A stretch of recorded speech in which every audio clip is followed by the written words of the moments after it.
Chapter 1. Vegeta acquires the system. Raditz, that worthless fool, was actually defeated and killed by lower-tier warriors and another individual. How utterly disgraceful. Raditz is dead. Your Highness Prince Vegeta, shall we seek vengeance on Earth? Nappa pressed his scouter, addressing Vegeta, who was gnawing on the remains of an alien creature. Of course. Have you forgotten about the Dragon Balls? They can grant any wish. How intriguing. Vegeta tossed aside the remains, a cold smirk gracing his lips as he rose to his feet. Nappa stood up as well, realizing for Vegeta's words that they were indeed heading to the blue planet. Are the Dragon Balls truly real? Regardless, it would be beneficial to go and resurrect Raditz. Resurrect him? Nappa, you are overthinking this. I plan to wish for immortality. Vegeta scoffed. Resurrect Raditz? What a ridiculous notion. Well, that works too. Seeing that Vegeta had dismissed the idea of reviving Raditz, Nappa refrained from further comments as Prince Vegeta's words were law. Nappa, a scion warrior, had always supported the royal lineage. He had been assigned to assist Vegeta, who, even at a young age, possessed a battle power of 10,000, rendering Nappa's assistance largely unnecessary. Let us depart. Nappa, Vegeta declared as he made his way toward the circular spacecraft. Upon entering, he was greeted by the voice of the system's aiding. The Supreme System of all realms has detected the presence of Vegeta, the perennial second, in the Dragon Ball world system, binding in progress. The sudden voice caught Vegeta off guard. He immediately shouted, "Who dares to be insolent before this prince? What do you mean by perennial second? Nonsense." Yet, no reply came. Nappa emerged from the spacecraft, observing him with concern. "Prince Vegeta, what troubles you? This planet is devoid of lithium, no, devoid of any beings." Upon hearing Nappa's words, Vegeta stepped out of the spacecraft. Narrowing his eyes, however, the AI's voice rang out once more. Ding. System binding in progress. Ding. System binding complete. Congratulations. Perennial second Vegeta has acquired the system. Upon hearing this, Vegeta's fury erupted. Perennial second again. What insolence was this? In the next moment, Vegeta unleashed his rage, sending the spacecraft hurtling away. Even Nappa was thrown back. With a battle power of only 6,500, Nappa was no match for Vegeta, who boasted a staggering power of 18,000, more than 10,000 points of difference. Prince Vegeta, what has occurred? Nappa was bewildered. What was happening? Had Vegeta's planet been destroyed, leaving him dazed? Did you not hear someone speaking? Vegeta huffed, casting a disdainful glance at Nappa. Nappa looked genuinely innocent. He truly had not heard any voice. Seeing Nappa's expression, Vegeta furrowed his brow. He could hardly believe that Ba would deceive him. Just as Vegeta was about to speak, a flash of light enveloped him. In an instant, he was teleported away. In a vast, white space, which could also be described as the system's space, Vegeta stood in astonishment, surveying his surroundings. He had been brought here without noticing anything unusual. Vegeta, stop searching, I am right here. The voice of Yang Tian resonated behind Vegeta. Yang Tian had revealed the plot to Vegeta and, like him, was also a protagonist. Given Vegeta's initial temperament, it was necessary for Yang Tian to intervene to prevent him from inadvertently eliminating their group. Vegeta swiftly turned around and unleashed a blast of energy towards Yang Tian. However, before the energy could reach its target, it vanished into thin air. How is this possible? Vegeta exclaimed in disbelief. If Yang Tian had deflected or blocked the attack, Vegeta might have considered him formidable. But the fact that the energy simply disappeared before him completely shattered his understanding of reality. Calm your temper. Vegeta, it is precisely because of your fiery disposition that you remain the perennial runner-up in the Dragon Ball universe, Yang Tian remarked nonchalantly. Vegeta, infuriated, see that at the mention of being the eternal second, who are you? He demanded. Where is this place? Why have you brought me here? My name is Yang Tian, the possessor of the supreme system of all realms. This is the system space, and I felt your plight as the perennial runner-up. So I wish to assist you, Yang Tian explained, proceeding to enlighten him about the nature of the system. He also spoke of travelers from other worlds. Initially, Vegeta feared for his life, but upon realizing that he was not in any immediate danger, he began to absorb the thrilling information flooding his mind. After a moment, he incredulously asked, "The system, can it truly make me stronger?" "Indeed, I am the supreme system of all realms. The previous host achieved the pinnacle of divinity, and I have come to the Dragon Ball world to guide you, the eternal runner-up." Yang Tian replied. Vegeta fell silent, seething with indignation. The notion of being the eternal second was utterly infuriating, yet he could not deny the truth in Yang Tian's words. What is the pinnacle of divinity? Vegeta inquired, intrigued by the term. Do not dwell on that for now. It is beyond your current reach, however. I believe you are more suited to pursue the Saiyan transformation route, such as becoming a Super Saiyan. Yang Tian waved his hand dismissively regarding the pinnacle of divinity. Super Saiyan? You are aware of the legendary secrets among our Saiyan race. Vegeta was taken aback, astonished. The concept of the Super Saiyan was so obscure that even elite warriors like Nappa were unaware of it, and he had only heard tales from his father, King Vegeta. Only his father, King Vegeta, is entitled to know the legend. It is a mere triviality. There are numerous transformations available to us Saiyans, with Super Saiyan being merely the beginning. What? Saiyan transformations? Could it be that Super Saiyan is a form of transformation? Vegeta inquired. Unable to contain his disbelief, he had always assumed that becoming a Super Saiyan merely indicated an increase in power. After all, during the events on Namek, he believed Goku to be a Super Saiyan. He remained unaware that Super Saiyan could only be attained through transformation. Nevertheless, my intention in bringing you here was to enlighten you about the system. Now that you are aware, you may leave. As Yang Tian's voice faded, Vegeta found himself back in a familiar setting, observing the anxious expression on Nappa's face. He realized that Nappa had panicked during his brief disappearance. After all, Vegeta is the last prince of the Saiyans. If even he were to vanish, the Saiyans would truly be doomed. Prince Vegeta, what just happened? How did you disappear? Nappa inquired, rushing over as soon as Vegeta materialized. It's nothing. I am preparing to head to Earth. Vegeta replied curtly, refraining from explaining to Nappa. What a joke. What right does Nappa have to question him about the system? Moreover, Vegeta himself was unsure of how to articulate it. Without hesitation, Nappa made his way to his spacecraft, with Vegeta following suit, and the two set off on their journey. Given that the trip would take a year, Nappa activated sleep mode, while Vegeta remained awake, eager to delve into this concept known as the system. Chapter 2. The Novice Gift Package System. Oh no, Yang Tian, are you still there? Vegeta inquired within the confines of his vessel. Yang Tian's next words left him utterly flabbergasted. I reside within your mind. You need only communicate with me through thought. Mental responses suffice. There's no need to vocalize them, lest others perceive you as a fool. Vegeta seethed with indignation. Did this imply that he, Vegeta, was foolish? Humph. Yang Tian, what exactly is your purpose? Ding. The system detected that host Vegeta was still unaware of how to utilize the system, prompting an automatic infusion of knowledge. In the next moment, a wave of memories coursed through Vegeta's mind. He now understood how to navigate the system for trivial matters, consult the system for significant matters, seek me. Yang Tian's voice resonated before fading into silence. Evidently, he was disinclined to engage further. It was but a fragment residing in Vegeta's mind. His true self was elsewhere. Ding. The system has been bound for the first time. Congratulations. Host, you have received the binding gift package. Would you like to claim it? A binding gift package? Open it. Vegeta silently commanded now. He comprehended how to proceed without the need for spoken words. He even grasped the meaning of host. Ding.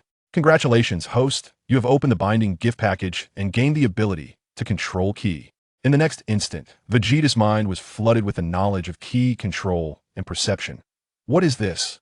What purpose does it serve? Vegeta frowned, feeling that it was utterly useless. He already possessed a power detector. What need did he have for this? To sense the enemy's location? It seemed unnecessary. Oh, foolish Vegeta.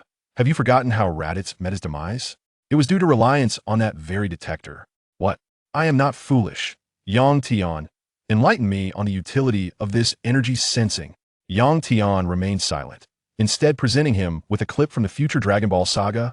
It featured Gohan and Krillin evading the sensors of Dodoria and his comrades without their detectors. Cybermen could not detect Gohan and the others at all. What was happening here? As you can see, without the detector, if the opponent lowers their energy, you become oblivious to their presence. Upon hearing Yang Tian's explanation, Vegeta wasted no time and immediately reduced his own battle power. As he did so, he discovered its advantages. He no longer needed to remain perpetually tense by relaxing his body. He could restore his stamina. He then sensed the direction of Nappa. Is he sleeping with a battle power of 6,500? Vegeta nodded in silence. This was a demonstration of the inability to sense energy or its application. Like Nappa, he maintained a constant battle power of 6,500. By the way, Yang Tian, who are the bald man and the short-haired boy in the footage? Why are they engaged in battle with Dodoria? The short-haired boy is named Gohan, and the bald one is Krillin. You will find out once you arrive on Earth. Yang Tian chose not to elaborate further, and Vegeta did not press for more information he would learn in due course when he reached Earth Ding. The novice gift pack is now being distributed. The novice gift pack has been placed in the system backpack with a host. Open it. Open. Vegeta was already familiar with the process, silently commanding it to open. Ding! Congratulations to the host for opening the novice gift pack, acquiring 10 Senza beans, 3 spirit tree fruits, and immortality. Upon hearing Senza beans and spirit tree fruits, Vegeta was puzzled, however. The mention of immortality caused his eyes to widen with excitement. Isn't that precisely the purpose of his journey to the blue planet? Immortality. I can't believe it is immortality. Vegeta's eyes gleamed with fervor. In the next moment, a warm sensation enveloped him, allowing Vegeta to clear his perception and keep his body in peak condition. Typically, Saiyans experience an extended youth. However, with the gift of immortality, he could remain in his prime for eternity, which would undoubtedly benefit his future. Training immensely. Yang Tian, is this truly immortality? How can I tell? Vegeta eagerly inquired of Yang Tian. You can see it by opening the attribute panel. Yang Tian replied, somewhat speechless. Was Vegeta losing his mind? Had he inadvertently bound the wrong individual? Open the attribute panel. Host, Vegeta. Title none. Battle power, 18,000 lifespan. Immortality, one shall never age as long as they are not vanquished. Transformation, none. Ultimate techniques, Gallic gun, dirty fireworks, flash cannon. Skills, key perception. System inventory, X10 Senza beans, X3 spirit tree fruits. According to the system's comprehensive evaluation, within the confines of the Dragon Ball 7th universe, the host strength is remarkably feeble. Perhaps it would be prudent to first transform into a Super Saiyan. Vegeta gazed at the lifespan section with astonishment. To his surprise, it was not the kind of immortality he had envisioned. Is it not the invincible immortality you had in mind? Surprised, are we? Indeed. But perhaps it is for the best. I shall make amends on Blue Star with the dragon. Vegeta sighed, having hoped for an indestructible physique to counter Frieza. Indeed, his current master is Frieza, Emperor of the universe. He yearns to overthrow him, to no longer be Frieza's hound. Ha! Oh, Vegeta, you are overestimating the Earth's dragon can at most restore your youth, and even that falls short of granting true immortality. Only the eternal dragon possesses such power. What? Then what significance is there in my journey to Earth? Vegeta frowned. What purpose does it serve to engage with such a weak dragon? Go ahead, mingle on Earth. It is your realm. Just as you observe, that little bald boy and the short-haired youth are hybrids of Earthlings and Saiyans. Ah, Kakaroto's son? Precisely. He possesses the highest latent potential among the remaining Saiyans. What? A mere hybrid, surpassing my noble lineage as Prince Vegeta? I am of royal blood. Vegeta scoffed. From the moment of his birth, his battle power was recorded at 2,000, the mightiest in Saiyan history. He was unaware of Broly's existence, and the system's mission will lead him to the world of the Broly film to eliminate Broly.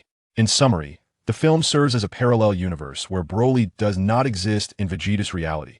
By the way, your final evaluation seems rather exaggerated. I am indeed formidable. Formidable? Huh. Would you care to witness the outcome of your journey to Earth before you make such claims? Yang Tian's voice resonated. Vegeta shivered, sensing an ominous foreboding. Yet he stubbornly declared, why should I hesitate to observe? In the next moment, a luminous screen materialized before Vegeta. The scene depicted Vegeta's arrival on Earth, followed by Nappa, engaging in battle with Earth's warriors using cultivation seeds. Soon after, Kakaroto arrived, leading to Nappa's demise. He transitioned from an initial advantage to a desperate struggle, ultimately facing defeat at the hands of a united front. The footage culminated with his departure in a spaceship, with Kakaroto, that lowly warrior, being the one to grant him passage, inciting his fury. Chapter 3. Vegeta consumes the spirit tree fruit. How absurd. As the prince of the Saiyans, I find myself in the humiliating position of seeking pity from a lower-class warrior. This is truly detestable. Vegeta's expression was exceedingly grim. Well, genius warrior, do you still believe there are issues with my overall assessment? You must remember that you have not trained diligently, while the lower-class warrior Kakaroto has been relentlessly striving at this moment. The gap between you two is minimal, yet in the future, it will expand significantly. Of course, your moments of glory were marked by the defeat of Android 19 and the effortless mocking of Cell's second form, after which your progress has essentially stagnated. Yang Tian's words rendered Vegeta's face as dark as a soot-covered pot. Without hesitation, he inquired within his mind, how can I become stronger? You will find the items from the novice gift pack to be of use. Yang Tian replied nonchalantly. Vegeta wasted no time and opened his system backpack, revealing 10 sins of beans and 3 spirit tree fruits. Is this small bean the one that Kakarot administered to the little bald boy and his son in the scene? Vegeta squinted and inquired. Indeed. Just one small morsel can expedite the healing of injuries, and it can also satiate hunger. Upon discovering the purpose of this extraordinary item, Vegeta recognized its immense value without a moment's hesitation. He turned his gaze towards the fruit of the Tree of Might. Could it possess similar effects? No. Its consumption would enhance his combat prowess. The first fruit would yield substantial benefits, while the effects of the second would diminish. Upon hearing about the potential for increased battle strength, Vegeta acted decisively and retrieved it without delay. Observing its peculiar appearance, he took a whiff and, finding the aroma pleasing, audaciously took a bite. In the next instant, he felt a tremendous surge of power within him. Without a moment's pause, he devoured the entire fruit. Once finished, Vegeta could sense the overwhelming force of energy coursing through him. This was far beyond his previous capabilities. Without hesitation, he proceeded to examine his attributes panel. Combat power, 200,000. This was more than a tenfold increase. Vegeta was somewhat taken aback. He had not anticipated the existence of such a fruit in the universe. Vegeta, what is there to be surprised about? Your fellow scion, the lowly warrior Dallas, consumed this mystical fruit and his battle power surged from 25,000 to 350,000. Yet, he was still subdued by Goku's tenfold Kaioken. Upon hearing Yang Tian's words, Vegeta was taken aback. How could Kakarot, utilizing the Kaioken times 10, be in such a predicament? In the imagery before him, he was utterly defenseless against the Kaioken times 3. At one point, the Kaioken times 4 even surpassed him. Wait a moment. Who is this lower-class warrior Dales? Why am I unaware of him? From where did he obtain this fruit? A scion from a parallel world. Moreover, this fruit is exceedingly rare on the entire Earth. The sacred tree can only yield a handful. A parallel world, you say? I am truly eager to encounter this lower-class warrior. Vegeta chuckled coldly. If he could utilize them, the scions would certainly gain additional manpower. It was no jest. Vegeta had no intention of being a solitary commander. In other words, he would not eliminate Nappa on Earth. He planned to journey to Earth and, incidentally, use the Dragon Balls to resurrect Raditz. For he had glimpsed the vision and understood that the hybrid offspring of scions and Earthlings would possess remarkable talents. He contemplated the scion restoration plan. When the time came, he would assign Nappa and Raditz to serve as formidable sires. In a decade or so, Vegeta would ascend to become the new king of the scion race, rather than merely a prince. Vegeta, your thoughts are quite commendable. Both Nappa and Raditz would surely be delighted. However, why not resurrect the scion race? Reviving a bunch of old-timers?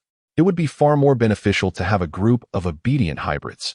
Vegeta disdainfully remarked that he was well aware of the temperament of those old-timers. Vegeta, without hesitation, seized the fruit of the spirit tree once more and began to gnaw at it. Upon finishing, he discovered that the increase in his combat power had indeed diminished. His strength had only risen to 80,000, reaching a total of 280,000. Clearly, the effect had waned.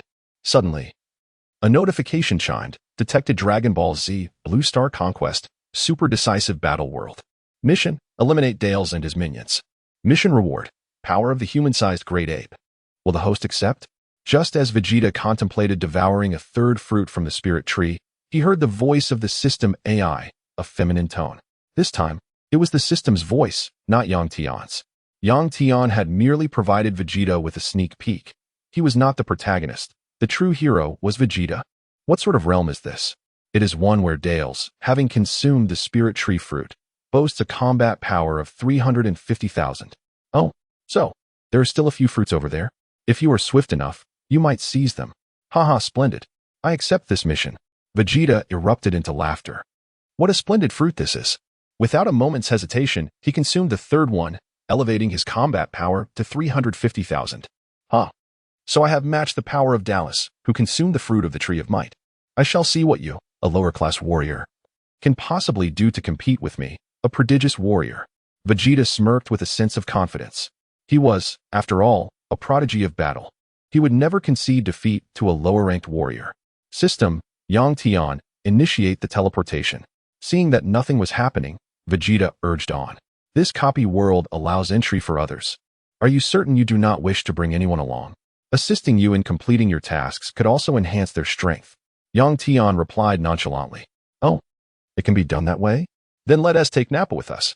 Can we not bring Raditz since he is deceased? Once dead, one cannot be brought along. Then let us take Nappa with us. Having someone to assist and grow stronger alongside me would be beneficial. Otherwise, Nappa might just hold me back. His current power level is 350,000. Ding. In 3 minutes, you will begin entering the Blue Star Battle Super Showdown world. Please prepare yourself, host. By the way, with my power level at 350,000, I should be able to handle Frieza, right? Not quite. Frieza's initial power level is 530,000. He has several transformations, with his final power level reaching 120 million. Yang Tian felt a splash of cold water dousing his enthusiasm. Vegeta felt a chill run down his spine. Goodness, 120 million? Yang Tian, are you jesting? Can you even count? How could you possibly think that Frieza is weak?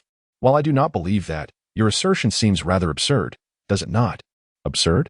Until your battle power reaches 3 million, only by transforming into a Super Saiyan, thereby enhancing your strength 50-fold, can you hope to contend with Frieza? After making his statement, Yang Tian immersed himself in silence, disregarding Vegeta. Vegeta felt a sense of bewilderment. How could he possibly resist against such formidable power as Frieza's? At this moment, he was not the person he would later become. Observing Vegeta's demeanor, Yang Tian could clearly see that he was paralyzed by fear, leaving him with no choice but to surrender. Vegeta, is this the extent of your prowess? Frieza, a mere tyrant, has instilled fear in you. What kind of Saiyan prince are you? It would be better for you to end your own misery. Nonsense. I am the noble prince of the Saiyans. How could I possibly be afraid? Just wait and see. I shall personally be the one to take Frieza's head. Vegeta was filled with rage. How could he be accused of fear? Chapter 4, Vegeta. Such low combat power. Though for a fleeting moment, he indeed felt fear. Yet, his pride compelled him to fight. After all, he was the prince of the Saiyan warriors, a genius in battle. 3 minutes swiftly elapsed. Vegeta was enveloped by a radiant light, and in an instant, he was transported to an uninhabited area. Meanwhile, Nappa descended in a seated position, landing with a resounding thud as his posterior became embedded in the ground. Ouch! That hurt terribly, Nappa exclaimed, bewildered. Despite his combat power of 6,005, he had been asleep. Upon witnessing this spectacle, Vegeta crossed his arms and laughed heartily. Ha ha ha. Nappa, look at your ridiculous state. Nappa, is that you? How long has it been? Are we already on Earth? Nappa inquired as he stood up and brushed off the dust from his backside. It's a long story. We have arrived in the parallel world known as Blue Star. Vegeta succinctly explained. Nappa was left utterly perplexed, his head filled with questions. A mission? An opportunity? A reward? This is all too fantastical. Nappa, there's no need to rely on a scouter. Follow me. Vegeta swiftly intervened as Nappa prepared to activate the scouter. At this moment, he had developed the ability to sense energy, rendering such devices unnecessary. With that, he soared into the distance, heading towards the direction of the Tree of Might's fruits, where the presence of others was palpable. Prince Vegeta, when did you acquire this remarkable ability? Nappa inquired, flying alongside him. Is it so surprising that I, Prince Vegeta, possess such innate talent and can effortlessly comprehend it? He retorted. Indeed, indeed. Nappa responded with a sheepish grin. By the way, how could such a wretched planet as this be the place where Raditz met his demise? Nappa pondered, gazing bewilderedly at the decaying blue planet. What sort of formidable warriors can possibly emerge from such a place? And to be defeated in unison? Nappa, do not underestimate Kakarot here. He is indeed formidable. Remain vigilant. Vegeta spoke up. He had already learned from Yang Tian that at this moment, he had been defeated. In this parallel world, where Piccolo had not perished, everyone had refrained from journeying to Namek and instead chose to train on Earth to enhance their strength. What? Kakarot is formidable? A mere low-class warrior. Nappa could hardly believe it. He refused to accept that a low-class warrior could be so powerful. Vegeta cast a glance at him and said, Nappa, the version of you in this world has perished, and I have been defeated. Vegeta did not inform him that he was the one responsible for his demise. Moreover, Vegeta is now aware that the timeline of this parallel world diverges from the images he has witnessed.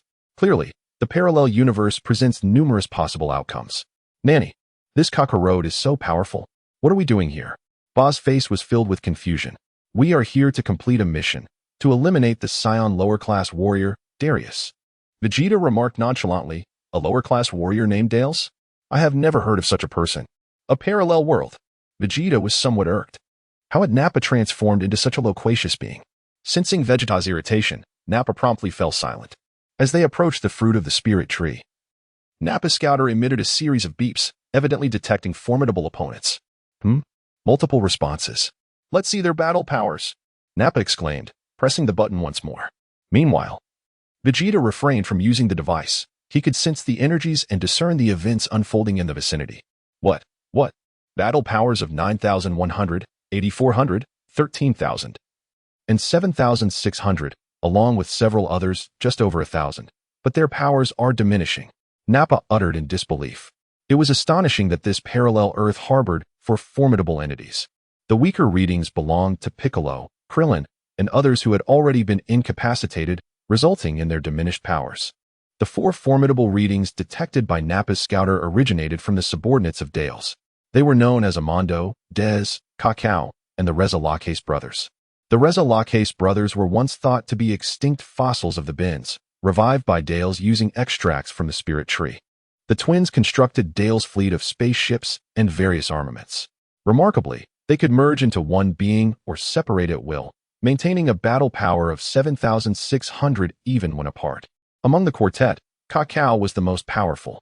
He was a half-cyborg modified for interstellar warfare on the planet Iconda, later becoming a cosmic bounty hunter. Dales, recognizing his potential, recruited him at a high price. As for Dez, clad in Scion battle attire, he was the prince of the Pukimpa dynasty on the planet Kabacha, which had been destroyed by Dales. Impressed by Dez, Dales took him under his wing, despite the fact that his home had been annihilated. As for the yellow-skinned Amando, he was a target of the Galactic Patrol, fortuitously rescued by Dales, and subsequently aligned himself with him. Nappa, calm yourself. What difficulty can this motley crew possibly present? Vegeta scoffed dismissively. Nappa was at a loss for words. The formidable power of 13,000, which seemed trivial to Prince Vegeta, was indeed a significant force for Nappa. Not to mention, the weakest among them had a battle power exceeding 7,000, which required Nappa to remain composed to confront. After all, he was an elite warrior among the Scions. As long as the disparity in power wasn't excessively vast, he could hold his own in combat. Otherwise, how could Vegeta have advised Nappa to maintain his composure while facing Goku? Indeed, after calming himself, Nappa managed to engage in a brief but balanced clash with Goku, who possessed a battle power of 8,000. It can be said that Nappa occasionally succumbed to emotional outbursts, leading to reckless decisions. However, with a steady mindset, he could overlook a 1,000-point difference in battle power. This is precisely why the Scions are renowned as a warrior race. Given the lightness of this planet, is it truly so difficult to contend with them? Vegeta scoffed. Come, allow me to offer you a taste of the fruit of the Tree of Might. Vegeta, uttering his words, soared into the distance, his speed leaving Nappa in awe. Simultaneously, Nappa's scouter registered Vegeta's power level, an astounding 30,000. Gasp, 30,000? Has Prince Vegeta been concealing his true strength all along? How has he managed such a feat? Nappa was both astonished and elated. The stronger Vegeta became, the more formidable their standing would be under Frieza. Yet, unbeknownst to Nappa, Vegeta had long harbored discontent towards Frieza. Should the opportunity arise, he would relish the chance to vanquish Frieza himself. Hahaha, a half-breed? It appears to be the offspring of that Kakarot fellow with a commendable power level of 10,000. Would you care to join my Dallas Corps? Together, we can roam the universe, indulging in the finest luxuries. Dallas mockingly exclaimed while hoisting Gohan. Like Kakarot, he was a low-class warrior, feeling the sting of humiliation associated with his status, yet he was helpless as he had been assigned to a different planet. Chapter 5. Vegeta acquires the fruit of the spirit tree. However, Dallas was not content. While other Scions enhanced their power through sheer effort, he relied on the fruits of the spirit tree to elevate his own. One day, after obtaining a fruit, he sowed its seeds on other planets. Unfortunately, those planets were subpar, yielding immature spirit tree fruits. Thus, he could only subsist on meager gains, barely achieving a power level of 25,000. By chance, he and his subordinates stumbled upon Blue Star, a promising location where he planted the spirit tree fruits. To his surprise, he discovered Kakarot also resided there, prompting him to consider recruiting Kakarot as a subordinate, including the boy he was currently carrying, Gohan. I refuse to associate with a villain like you, Gohan exclaimed, launching a punch. Dallas effortlessly caught it, Calm down, little one. Join me, and I will ensure you enjoy a life of luxury. Dallas continued to entice the child. Such youngsters were easily manipulated. With a power level of 10,000 at such a young age, with proper training, he could become his most formidable warrior. Beep, beep, beep. At that moment, Dallas detected a fluctuation in power levels and turned to investigate. Heh, a power level of 18,000. Dallas scoffed contemptuously. Piccolo, draped in a cloak, glowered at Dallas. Release Gohan. If you dare, come and take him. Dallas dismissed him with disdain. An 18,000 power level challenging him? Did Piccolo not recognize the disparity? Dallas possessed a solid 25,000. As Piccolo charged, Dallas hurled Gohan towards him, who caught the boy instinctively. In an instant, Dallas materialized behind Piccolo and unleashed a powerful energy wave, rendering Piccolo incapacitated. It could be said that Piccolo fell swiftly. Fruit of the Spirit Tree. Vegeta arrived directly at the location, where he beheld the towering tree bearing 3 spirit fruit. Without hesitation, he commenced a meticulous search. Only 3 indeed. Vegeta surveyed the entire tree before discovering 3 spirit tree fruits. Without hesitation, he plucked them all. Meanwhile, Nappa hastily approached. Kakarot and his companions were on the opposite side and remained oblivious to the presence of both Vegeta and Nappa. Vegeta did not hesitate and immediately tossed the spirit tree fruit over. Nappa caught it, curious, and inquired, "Prince Vegeta, what is this?" "Consume it, and you shall become stronger." "What? Eating this grotesque fruit will make me stronger? That is impossible." Nappa expressed his disbelief, yet he still took a bite. In the next moment, a surge of energy exploded within him. Lacking the skill to control this energy, it burst forth uncontrollably. Seeing Piccolo unresponsive, Dallas returned to Gohan, placing a foot on his head. "So do you submit now?" Dallas sneered as he pressed down. However, upon noticing that a tail had sprouted from Gohan's backside, he was momentarily taken aback before bursting into laughter. "Ha! A tail has emerged. Excellent. Let your scion traits shine." Dallas cackled maniacally, summoning an artificial moon and hurling it into the sky. Then, he seized Gohan, forcing him to open his eyes. In the blink of an eye, Gohan transformed into a gigantic ape. Without a moment's pause, Dallas unleashed a ki blast and shattered the artificial moon. He feared that he too might transform into a giant ape. Being a lower-class warrior, he would succumb to a frenzy, losing his rationality. Unlike higher-class warriors who maintain their composure in transformation. Hahaha. Go forth, wreak havoc, unleash your scion nature, Dallas maliciously proclaimed. At that moment, Kakarot, Son Goku, arrived. "Gohan! Gohan!" he shouted upon seeing the rampaging Gohan. However, Gohan ignored him, and Dallas' 4 subordinates swiftly intercepted Goku, only to be sent flying by a powerful burst of ki. "Get out of my way!" Goku shouted as he charged towards Gohan. Yet, in the next instant, he halted, along with Dallas. They both gazed in shock towards the direction of the spirit tree fruit. What? Battle power? 60,000? Dallas exclaimed in astonishment, realizing that he was only at 25,000, and that direction seemed to be where the fruit was located. Anxiety surged within Dallas. My fruit. Without hesitation, he soared rapidly towards that location, accompanied by his 4 subordinates. He paid no heed to Goku and Gohan, initially eager to witness a patricidal scene. The theft of his fruit rendered him restless. "Haha, Prince Vegeta, I am now brimming with power. I feel as though I could obliterate this planet with a single punch." Nappa laughed heartily. Vegeta scoffed. "I consumed this fruit, elevating my battle power from 18,000 to 200,000. Yet you have only reached 60,000. What is there to be proud of?" Vegeta gazed intently at the scanner. Originally, it was designed to explode at readings exceeding 20,000, but here, with a slight modification, the system would provide him with superior scanners and enhanced combat detection methods. Nappa's eyes widened in astonishment. 20,000? Prince Vegeta, is that true?" Vegeta, visibly displeased, retorted, "Have I ever deceived you, Nappa?" What was wrong with Nappa? Ever since he acquired the new system, he had been filled with doubt. Vegeta pondered whether it was time to consider a new subordinate. Beep, beep, beep. At that moment, the scanner emitted a sound, and without hesitation, Nappa glanced at it. "Oh? 4 power levels that were just detected have arrived, plus an additional reading of 25,000. How shall we deal with these pests, Prince Vegeta?" Nappa sneered. Previously, he had been terrified, but now he had rallied his confidence. He was Nappa, an elite warrior among the Scions, with a combat power reaching 60,000. Vegeta had yet to respond when 5 figures suddenly appeared before them. "Damn it, who took my fruit?" Darius roared.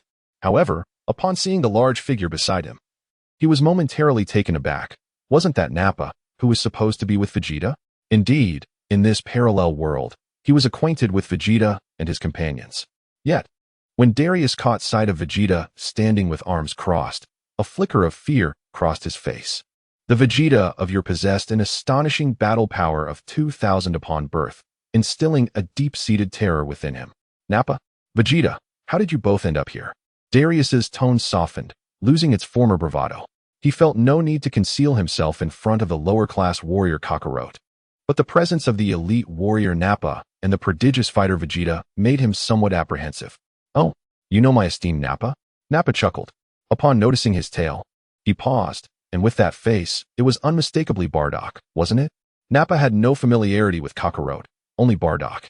Even Raditz recognized Kakarot solely because he bore a striking resemblance to Bardock. Chapter 6 Nappa, you just startled me. Indeed. I am acquainted with the elite warrior Nappa and the prodigious fighter Vegeta. Darius, observing his subordinates, immediately adopted a colder demeanor. He was a decisive figure, after all.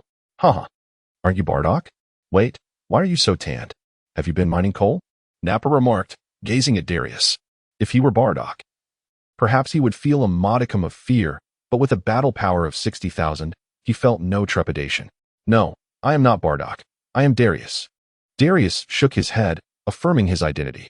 Just as Nappa was about to comment on their striking resemblance, Vegeta interjected. Enough, Nappa. Lower-class warriors generally look quite similar. Did you not notice he resembles Raditz? He looks exactly like Kakarot. Vegeta chuckled coldly. How could he not be aware that lowly warriors all bore striking resemblances to one another? Furthermore, he, Vegeta, was well aware that Bardock bore an uncanny likeness to Kakarot. Raditz had informed him that, in his youth, Kakarot resembled his father exactly. Moreover, he had witnessed previous images and knew precisely what Kakarot looked like. This indicated that these lowly warriors were all cast from the same mold. Lowly warriors. Darl seethed with indignation. This was a disgrace for him, to be openly ridiculed. And his heart burned with fury. Heh, what is this? Are you angry? Vegeta scoffed disdainfully. Yang Tian informed him that Dales possessed a combat power of 350,000 due to consuming the fruit of the Tree of Might. However, since he had taken the fruit, it implied that he no longer retained that formidable strength. How dare he boast in the presence of Vegeta? Vegeta, your arrogance knows no bounds. Dales retorted coldly. Yet, before he could finish his sentence, he was sent flying by a punch from Nappa. You insignificant insect. A mere low-class warrior, dare to utter the name of Prince Vegeta? You are courting disaster, Nappa exclaimed, his fist cracking ominously. Dale's four subordinates rushed forward to intercept Nappa. Casting a sidelong glance at Vegeta, Nappa asked, Prince Vegeta, may I have some fun with them? Very well, I shall go and play with that low-class warrior. Vegeta nodded and descended swiftly. Dallas had just been sent crashing to the ground by Nappa, and they were situated near the Tree of Might's fruit, which loomed large within the atmosphere. Very well, Prince Vegeta, Nappa declared, bowing slightly before casting a cold smile at the four.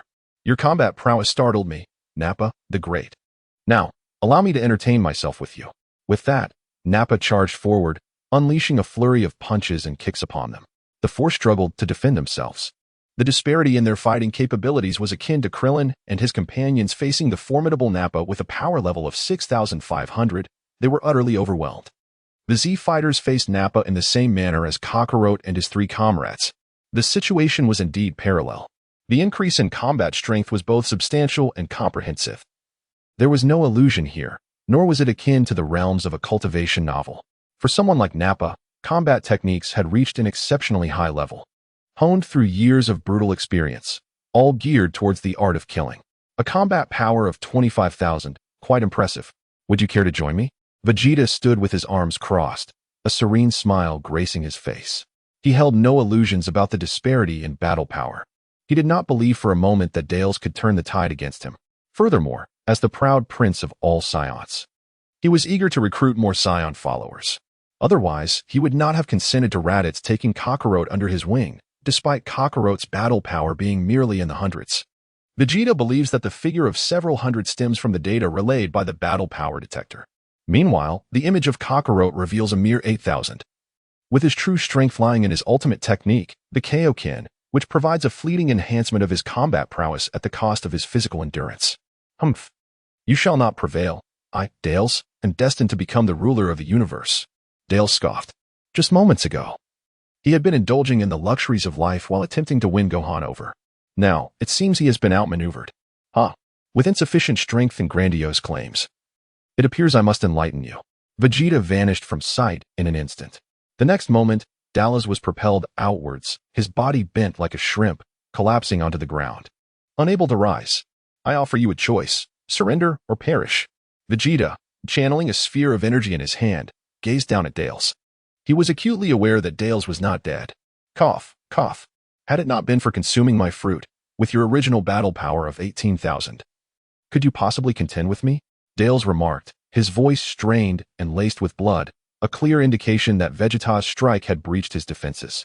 He had previously assessed Vegeta's battle power as 60,000, which explained his audacious claim. Ding. The system detected Dales's defiance and instructed the host to offer him the fruit of the spirit tree, subsequently shattering his pride. The reward for this task, a super spaceship capable of adjusting gravity. Upon hearing the AI's feminine voice, Vegeta raised an eyebrow. The mention of a super spaceship that could manipulate gravity left him momentarily stunned. Yang Tian, what is the purpose of this super spaceship? Do you not find your previous vessel rather cramped? Adjusting gravity could facilitate your training, thereby enhancing your strength. After hearing Yang Tian's explanation, Vegeta nodded in understanding. Ding. Host, do you accept the task? Failure will result in the loss of life. The system reiterated its warning once more. Vegeta squinted his eyes. A failed mission resulting in the loss of life? How ruthlessly severe. Yang Tian, is your punishment not excessively harsh? No, if you fail. You will also be killed by Dales, came the response. Therefore, your mission can only end in victory. Upon hearing Yang Tian's words, Vegeta was left in utter disbelief. It seems that your punishment is essentially no different from having none at all. Yang Tian was indeed correct. If he were to falter and find himself unable to contend with Dales, who possessed a battle power of 35, then death at Dale's hands would be inevitable. Thus, the consequences of failure were essentially aligned. With this realization, Vegeta silently accepted his fate. What a jest! He, Vegeta, would concede defeat? As a proud prince of equal combat prowess, he could never fathom losing to an inferior warrior. Humph! After consuming my spirit tree fruit, how dare you act so arrogantly? Whether it be death or dismemberment, I leave it to your discretion. Dale scoffed. Hearing this, Vegeta burst into laughter, exclaiming, Ha!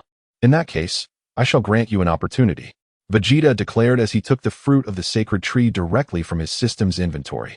Just moments ago, he had plucked 3 fruits, placing 2 into the system's repository while offering 1 to Nappa. Consume it, he insisted, and I demand your absolute submission. Vegeta directly tossed the fruit of the tree of might towards Dallas, who, without hesitation, caught it. A sense of exhilaration surged within him. He had never savored such a bountiful fruit before. Prince Vegeta, one might ponder whether to label you foolish or arrogant. Having made your choice, brace yourself for demise. As Dallas spoke, he consumed the fruit of the tree of might. In the next moment, his battle power surged dramatically. His muscles tensed, and his power level skyrocketed to 350,000, matching Vegeta's might. Chapter 7, Vegeta slays Dallas. Haha, my entire being is infused with strength, come forth. Prince Vegeta. Dallas laughed heartily, his fists clenched in triumph. He could feel the overwhelming power coursing through him. This luscious fruit of the tree of might was an exquisite delight. He chuckled, acknowledging his battle power of 35, quite impressive, indeed, as he now faced a worthy adversary. Vegeta removed the scouter and crushed it effortlessly in his hand. Ha ha ha, Prince Vegeta, prepare yourself for my energy halo. Darius sneered, bringing his palms together before spreading them apart to reveal a crimson ring of light. This technique, reminiscent of the spirit slice, possessed formidable power. In the original narrative, it was intended to annihilate the colossal ape, Gohan. Filthy fireworks. Vegeta pointed a finger, causing the energy aura to explode. He had employed this technique against Chewie before. Observing that Vegeta effortlessly dismantled his move, he wasted no time and swiftly maneuvered to Vegeta's rear, delivering a powerful punch. Vegeta seemed to possess eyes at the back of his head, effortlessly seizing his opponent's fist and flinging him away with great force. Following that, a powerful kick sent Drellis soaring through the air. What? Drellis was taken aback. Isn't Vegeta's combat power merely 60,000? How can it be so formidable? Without hesitation, he activated the scouter. In the next moment, he was astounded to see a reading of 350,000. How is this possible? 350,000 combat power? Ha ha ha. With the same combat strength, I, Prince Vegeta, am a prodigious warrior. This represents an insurmountable chasm between genius and lower-class warriors. Vegeta proclaimed, striking his iconic pose with his thumb pointed at himself. Oh yeah, Super Vegeta. Arrogant. Darius, infuriated, unleashed a barrage of energy blasts. Observing the sky filled with energy, Vegeta scoffed. Was utilizing the prince's combat style in front of him a display of naivety? Vegeta swiftly approached from behind and delivered a powerful punch to his back. Dallas was sent crashing into the ground below. Vegeta swiftly unleashed a flurry of energy blasts with both hands. This is his princely combat technique. Energy attacks are not wielded in such a manner. They should be executed as I do. Vegeta unleashed a ferocious assault, subjecting the underground Darius to immense torment. Why? Despite both possessing a combat power of 350,000, was there such a stark disparity? Darius was on the verge of madness. What could possibly explain this? The knight could hardly blame Darius for entertaining such thoughts. Vegeta had mastered the perception of ki, rendering him acutely aware of Darius's position. Furthermore, Vegeta's extraordinary combat style as a prodigious warrior was something that Darius could never hope to rival. Indeed, Vegeta was a true genius, perpetually falling short against the overhyped son Goku. Who else could contend with Vegeta? In the original narrative, he consistently trained within the gravity chamber, neglecting the development of new techniques, unlike Goku, who excelled in practical application. One might say that Vegeta was truly treading a path to perdition. After employing his princely combat technique for a brief period, Vegeta stood suspended in midair, arms crossed. He sensed that Darius's ki had significantly waned, evidently suffering severe injuries. It is worth noting that this technique typically operated under the principle of smoke without injury. Yet, astonishingly, Darius had breached his defenses this time. As the dust settled, Darius lay in the pit, gasping for breath, while Vegeta seized him by the throat, a cold smirk adorning his face. So, Darius, have you surrendered? Why, you despicable Prince Vegeta? I yield. Darius attempted to utter a few defiant words, but upon meeting Vegeta's gaze, he wilted, swiftly shifting to a tone of supplication. Ding. Congratulations to the host for defeating Darius, causing him to lose confidence. The host has completed the mission, and the reward of the super spaceship has been deposited into the system's backpack. Upon hearing the system notification, Vegeta offered a faint smile. For a mere low-ranking warrior to compel him to intervene was already a remarkable feat. Meanwhile, Ba had dispatched 4 of Darius's subordinates. On another front, Son Goku had severed Gohan's tail, rendering him unconscious. Without hesitation, Goku soared towards this location, having sensed a formidable ki nearby. Although it surpassed his own, he felt compelled to investigate. So, Darius, will you submit to me or meet your end? Choose wisely. Vegeta forcefully brought Dallas to the ground, delivering his words with a chilling demeanor. Naba stood by, ready to act should Dallas utter a single dissenting word. In that moment, Dallas wrestled with his thoughts. Yet upon meeting Vegeta's piercing gaze, he ultimately exhaled a resigned sigh. Prince Vegeta, I am willing to join you. Upon hearing Dallas's response, Vegeta offered a faint smile. Ding. Detection indicates the host has successfully recruited Dallas, gaining another subordinate. Ding. Detection indicates the host's subordinates have reached 2, initiating loyalty assessment. A loyalty assessment? Vegeta raised an eyebrow, yet he proceeded to activate the loyalty assessment within his mind, casting a glance at Naba and Dallas. Naba's loyalty registered at 90, while Dallas was a mere 50. Observing Dallas's low score, Vegeta could not suppress a cold smirk. He noted the accompanying remark, a maximum loyalty of 100. With any score below 60 indicative of potential betrayal, it was evident that Dallas had feigned allegiance, his intentions unmistakably ulterior. A valuable insight, indeed. With this, he could discern the true loyalty of those around him.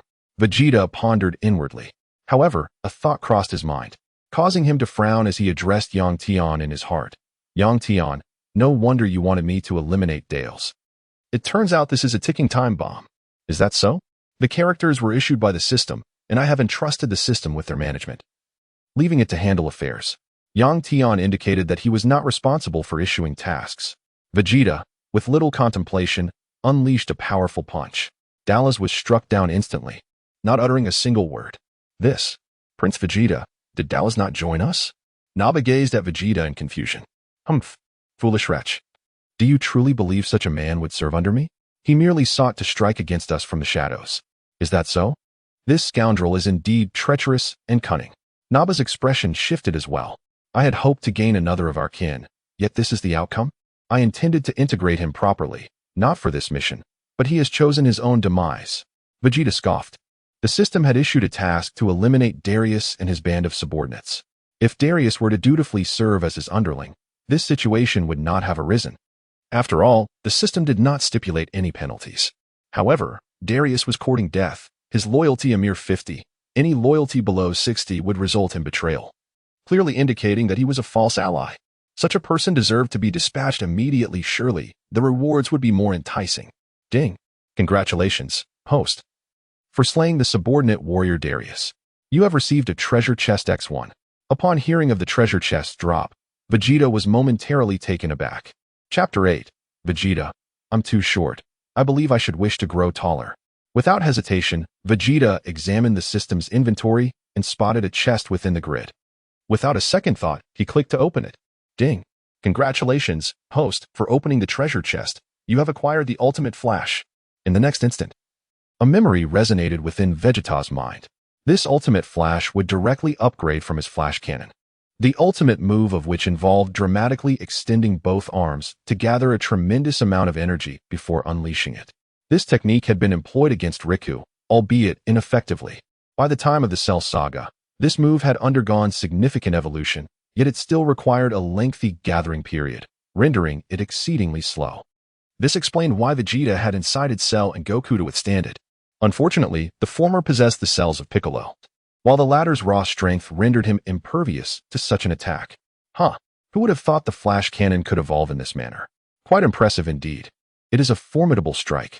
Vegeta, basking in the brilliance of the final flash within his mind, chuckled with delight. He had not anticipated that vanquishing Darius would yield a treasure chest. What a remarkable fortune. Ding. Congratulations to the host for completing the task of slaying Darius and his subordinates. The reward is the power of the humanoid giant ape. In the next instant, Vegeta sensed a profound change within himself, and he grasped the essence of the humanoid great ape power. This ability would allow him to transform into a humanoid ape, without the need for the immense physique of a great ape, while maintaining a height akin to that of a human. Moreover, it conferred a tenfold increase in combat strength. The humanoid great ape power, devoid of the necessity for a tail, facilitated a transformation that augmented his power tenfold, paving the way for a future transformation into Super Saiyan 4. Upon reading this description, Vegeta was filled with both elation and confusion. The ability to transform without a tail was indeed a significant advantage, and he was aware of the increase in combat strength. However, he was perplexed by the implication of this transformation aiding in the subsequent evolution into Super Saiyan 4. Yang Tian, what exactly is this Super Saiyan 4? Vegeta pondered within himself. Once you achieve the transformation into Super Saiyan 2, I shall reveal to you the secrets of ascending to Super Saiyan 4 and Super Saiyan Blue. For now, your knowledge is of no consequence. Upon hearing Yang Tian's words, Vegeta refrained from further discussion, as he had already sensed an approaching presence. It was none other than Son Goku. Vegeta, what brings you here? And Nappa, I thought you had met your end at Vegeta's hands? Goku exclaimed upon his arrival. Immediately noticing Vegeta and Nappa, his astonishment was particularly directed at Nappa, who had perished at Vegeta's hand, a fact Goku had witnessed firsthand.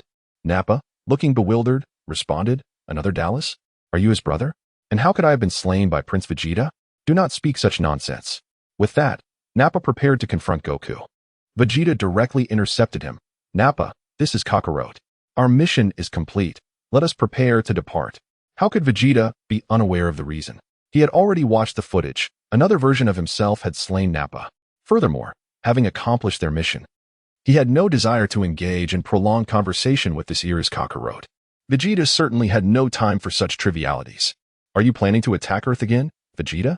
Goku inquired, gazing at him. Vegeta frowned upon hearing his words. You merely defeated another version of me, and yet you are so arrogant, Kakarot. Do you truly lack self-awareness? I am Son Goku, not some Kakarot. Prince Vegeta mused, seemingly questioning whether Kakarot had suffered a blow to the head, as he did not even recognize his true name. Nappa, who was eagerly awaiting Vegeta's response, confirmed through Raditz's scouter that the individual before him was indeed Kakarot. Kakarot, allow Nappa to loosen your muscles. Nappa declared, ready to engage, and Vegeta made no effort to stop him. He saw no harm in letting this era's Vegeta take a swing at Kakarot. Come to battle. Though I am uncertain how you were resurrected, I shall not permit you to wreak havoc upon Earth. Son Goku assumed a combat stance, his entire being enveloped in a crimson aura, indicating he had activated the Kaioken technique at double its strength. Simultaneously, he was taken aback by Nappa's formidable presence. This Nappa was surprisingly powerful. He needed to employ the Kaioken at double strength just to match him. Nappa, lacking the ability to control his energy, possessed a battle power of 60,000, which Son Goku could perceive. In his normal state, Goku's power was 30,000, and at double Kaioken, it reached 60,000. Just as the two were about to engage, a flash of light enveloped them, and both Vegeta and Nappa began to teleport back to their respective universe. Gazing at the spaceship, Vegeta squinted. Back already? Consider yourself fortunate. Otherwise, you would learn why roses are red. Vegeta smirked disdainfully. With a combat power of 350,000, Dales is someone Kakarot cannot surpass even with his Kaioken times 10. Naturally, Vegeta held Kakarot in contempt. After all, he had never suffered a humiliating defeat at Kakarot's hands, maintaining his lofty demeanor as the proud Saiyan Prince. Meanwhile, Nappa attempted to communicate with Vegeta through his scouter, but to no avail. Vegeta crushed his scouter. Yang Tian, how do you operate the spaceship? You are correct. This vessel is far too small. At this moment, Vegeta found Yang Tian's words to be quite accurate. This spherical space was indeed too confined. With a mere click, he could utilize it. Upon hearing the definitive answer, Vegeta opened his system backpack and swiftly located the super spaceship, clicking on it without hesitation. In the next instant, he found himself aboard the vessel. Gazing at the vast expanse of the planet, Vegeta felt an overwhelming joy. This was far superior to Frisia's spacecraft. The ship boasted numerous rooms, with the central training chamber spanning several hundred square feet. It was truly magnificent. Vegeta arrived at the control room and was greeted by a vast luminous screen. However, it was remarkably intelligent, having already been linked to him alone, allowing only him to operate it. Furthermore, wherever he wished to go, a mere shout directed at the console sufficed. It could be said that it was exceedingly intelligent. Requiring no route configuration, even fuel was provided at no cost. Vegeta gazed at the scene of the Nappa's spacecraft, feeling somewhat speechless. Nappa was anxiously calling out to him from within the ship. This fool, my detector has just been crushed. Vegeta was at a loss for words. Yet he still inquired of Yang Tian. Yang Tian, is it possible for that bot to come in as well? Certainly, Yang Tian replied. Before Vegeta appeared the figure of Nappa, who was still shouting. Prince Vegeta, please respond. Nappa continued to call out, prompting Vegeta to deliver a swift slap to his bald head. Of course, he was levitating, and his height was insufficient to reach Nappa's head. No, next time he must use the Dragon Balls to increase his height by 5 centimeters. No, 10 centimeters. Yet even that would not suffice to match Nappa's towering stature. Well, perhaps he should aim to grow as tall as Kakarot instead. Vegeta pondered to himself, aha, the author has envisioned several encounters with me, resulting in this particularly striking scene. It is quite possible that it will be pinned down. After all, there are other films to consider, including the Super Dimension Rumble that might also be explored. Chapter 9. The Resurrection of Goku. As Nappa clutched his head, he cried out, ouch, that hurts terribly. Who ambushed me? The great Nappa. Upon finishing his exclamation, he caught sight of Vegeta and the vast expanse surrounding them, which made his eyes widen in astonishment. Prince Vegeta, what is this place? This is my spaceship. What? It's even more luxurious than King Frisia's. Unbelievable. Nappa rubbed his bald head in disbelief. Vegeta offered no elaborate explanations. What was there to elucidate to a subordinate? Proceed to Earth in the North Galaxy. Vegeta addressed the intelligent voice, inquiring, very well, Prince Vegeta. Would you prefer to travel at high speed, normal speed, or a leisurely pace? What is the distinction? The voice replied, high speed allows you to reach your destination in 10 days, normal speed in 6 months, and leisurely pace in a year. Upon hearing this, Vegeta fell silent. Traveling at such a rapid pace would be futile, for Kakarot had yet to be resurrected. He yearned to triumph over the newly trained Kakarot and redeem himself from past humiliations. Let us proceed at a leisurely pace, he decided. Vegeta remarked nonchalantly, after all, This spacecraft is equipped with everything one could desire. Arriving at our destination first would render any encounter with Kakarot meaningless. Prince Vegeta. Why must we proceed at such a leisurely pace? Nappa gazed at Vegeta in confusion. Why not conquer Planet Blue directly? Humph. This vessel is equipped with a gravity regulator. We shall train diligently here, striving to one day overthrow Frieza. Vegeta expressed his ambitions, and Yang Tian informed him that the gravity chamber could aid in his training to become stronger. Upon realizing the potential for growth, Vegeta, unwilling to accept a mundane existence, resolved to dethrone Frieza. What? Overthrow King Frieza? Nappa exclaimed in disbelief. Are you afraid? No, no, no. Wherever Prince Vegeta goes, I shall follow. Nappa quickly shook his head. His loyalty lay with Prince Vegeta, not Frieza. Observing Nappa's unwavering loyalty, Vegeta remained silent and led him to the gravity chamber. Vegeta commenced his training at a staggering 15 times the normal gravity. Previously, on planet Vegeta, he had already acclimated to 10 times the gravitational force.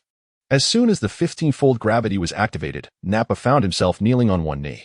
Had he not been able to regulate his energy and maintain a battle power of 60,000, he would undoubtedly have been crushed without a second thought. Ugh, this is exceedingly heavy, Nappa grimaced. Vegeta sensed little more than a faint pressure, devoid of any substantial gravity. Observing Nappa, he refrained from further comment. Nappa, your tail is a vulnerability. Train diligently. Do not allow yourself to be ensnared like Raditz. Yes, Prince Vegeta. Nappa responded with great difficulty. Vegeta did not hesitate. He swiftly severed his tail. This appendage had become an encumbrance in battle, for it transformed him into a gorilla upon gazing at the moon. Although he could maintain his rationality, the power of the great ape now coursed through him, allowing him to transform into a Super Saiyan 4 with that very strength. He deemed the tail superfluous. While the absence of a tail was typically associated with a loss of power, they had long accustomed themselves to the loss of numerous tails during their battles. What? Prince Vegeta, how could you possibly remove your tail? Nappa exclaimed in astonishment. It serves no purpose for me. You, however, should continue to train with yours. Vegeta spoke and then proceeded to another gravity chamber. Given the vastness of the spaceship, it is certain that there is more than one gravity chamber. Vegeta did not hesitate and immediately commenced with a gravity level 20 times greater. Thus, he and Nappa engaged in rigorous training for nearly a year. Nappa, exhibiting a lackadaisical attitude towards his training, could only endure a stable gravity of 50 times that of Blue Star, whereas Vegeta pushed himself to an astonishing 300 times. This clearly demonstrates the relentless dedication of the Saiyan Prince in his pursuit of strength. At this juncture, Nappa's combat power reached a mere 180,000. Revealing the limitations of his aspirations.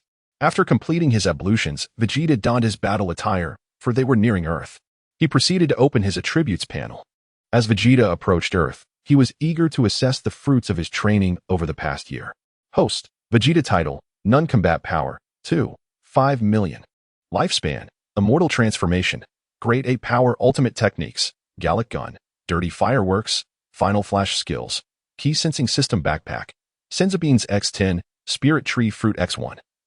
Super Spaceship System Comprehensive Evaluation. Within the 7th universe of Dragon Ball, the host's strength is deemed quite feeble. It is recommended to transform into a Super Saiyan. Yang Tian. With a combat power exceeding 2 million, how can I still be considered weak? Vegeta wore an expression of disbelief. What kind of combat power was this? Weak? Nevertheless, he felt a sense of pride. With such combat prowess, when harnessing the might of the Great Ape, would it not surely reach a staggering 25 million? Yet, the thought of Frieza's 120 million loomed in his mind. Vegeta has become despondent. The disparity is simply too vast. It appears that only by transforming into a Super Saiyan can he hope to contend. Even in his Super Saiyan form, he may merely scrape by in the early stages. But as the saga progresses, he becomes nothing more than a bystander. Vegeta. This somewhat belittles the rarity of a Super Saiyan, which emerges only once every millennium. Are you deceiving me? A Super Saiyan appears among us Saiyans only once in 1,000 years. Is this not a trickery? Vegeta expressed his disbelief.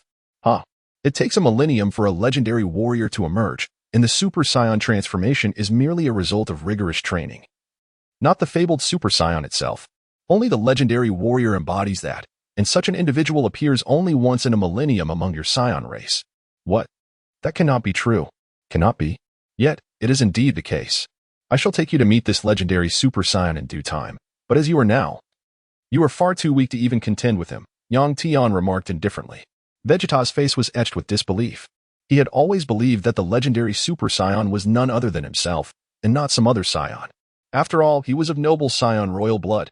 Noting Vegeta's momentary vulnerability, Yang Tian chose not to address him.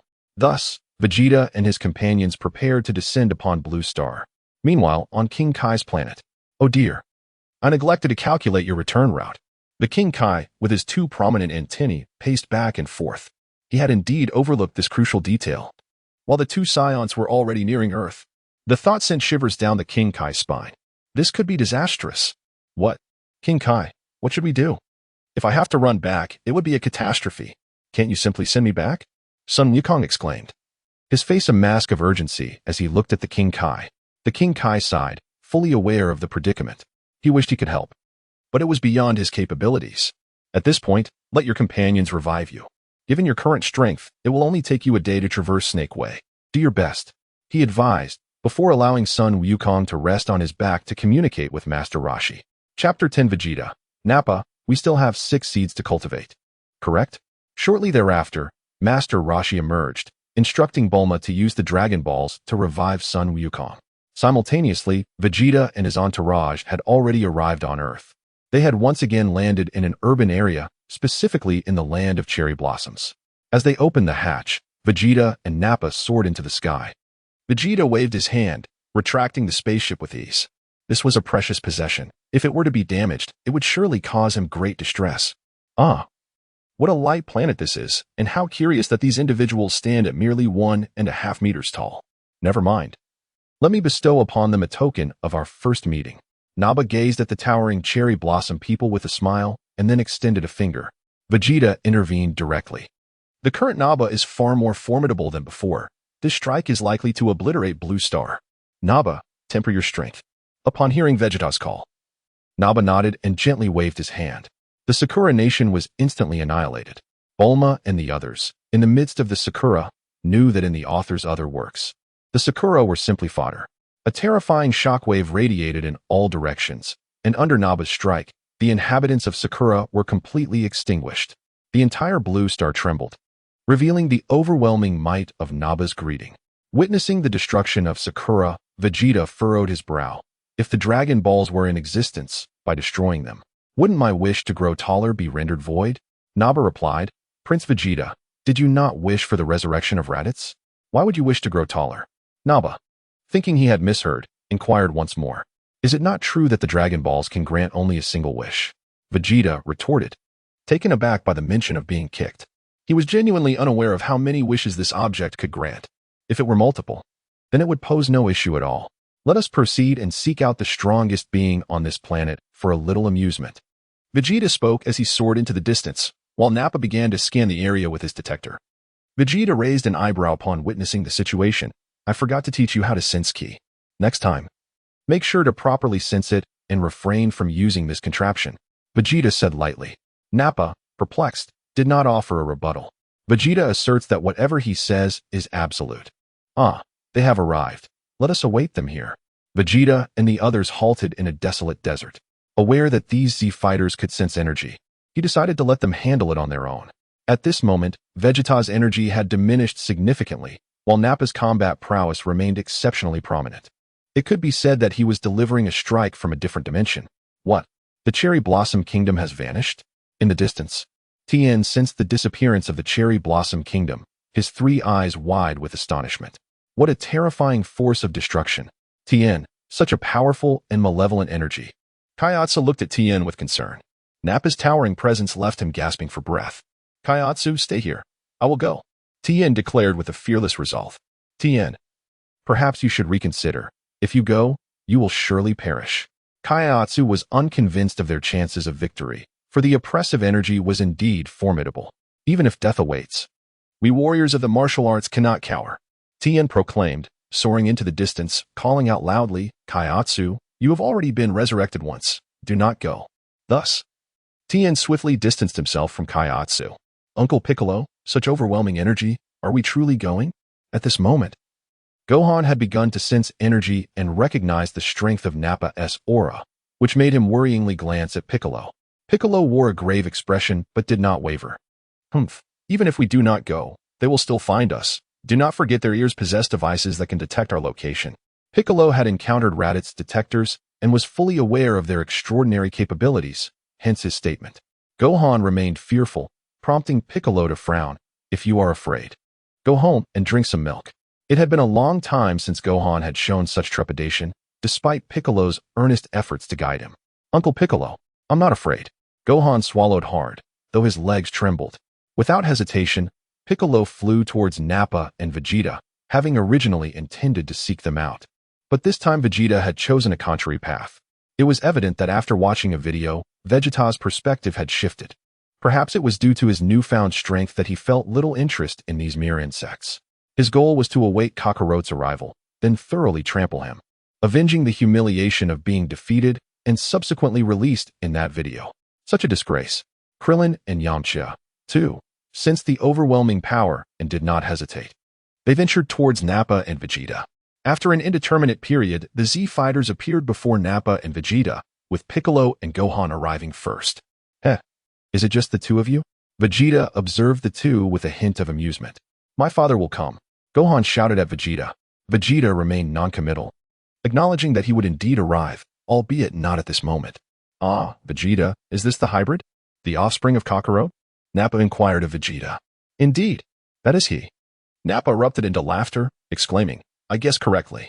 He then turned his gaze toward Gohan, stating, Your father, Kakarot, is a coward.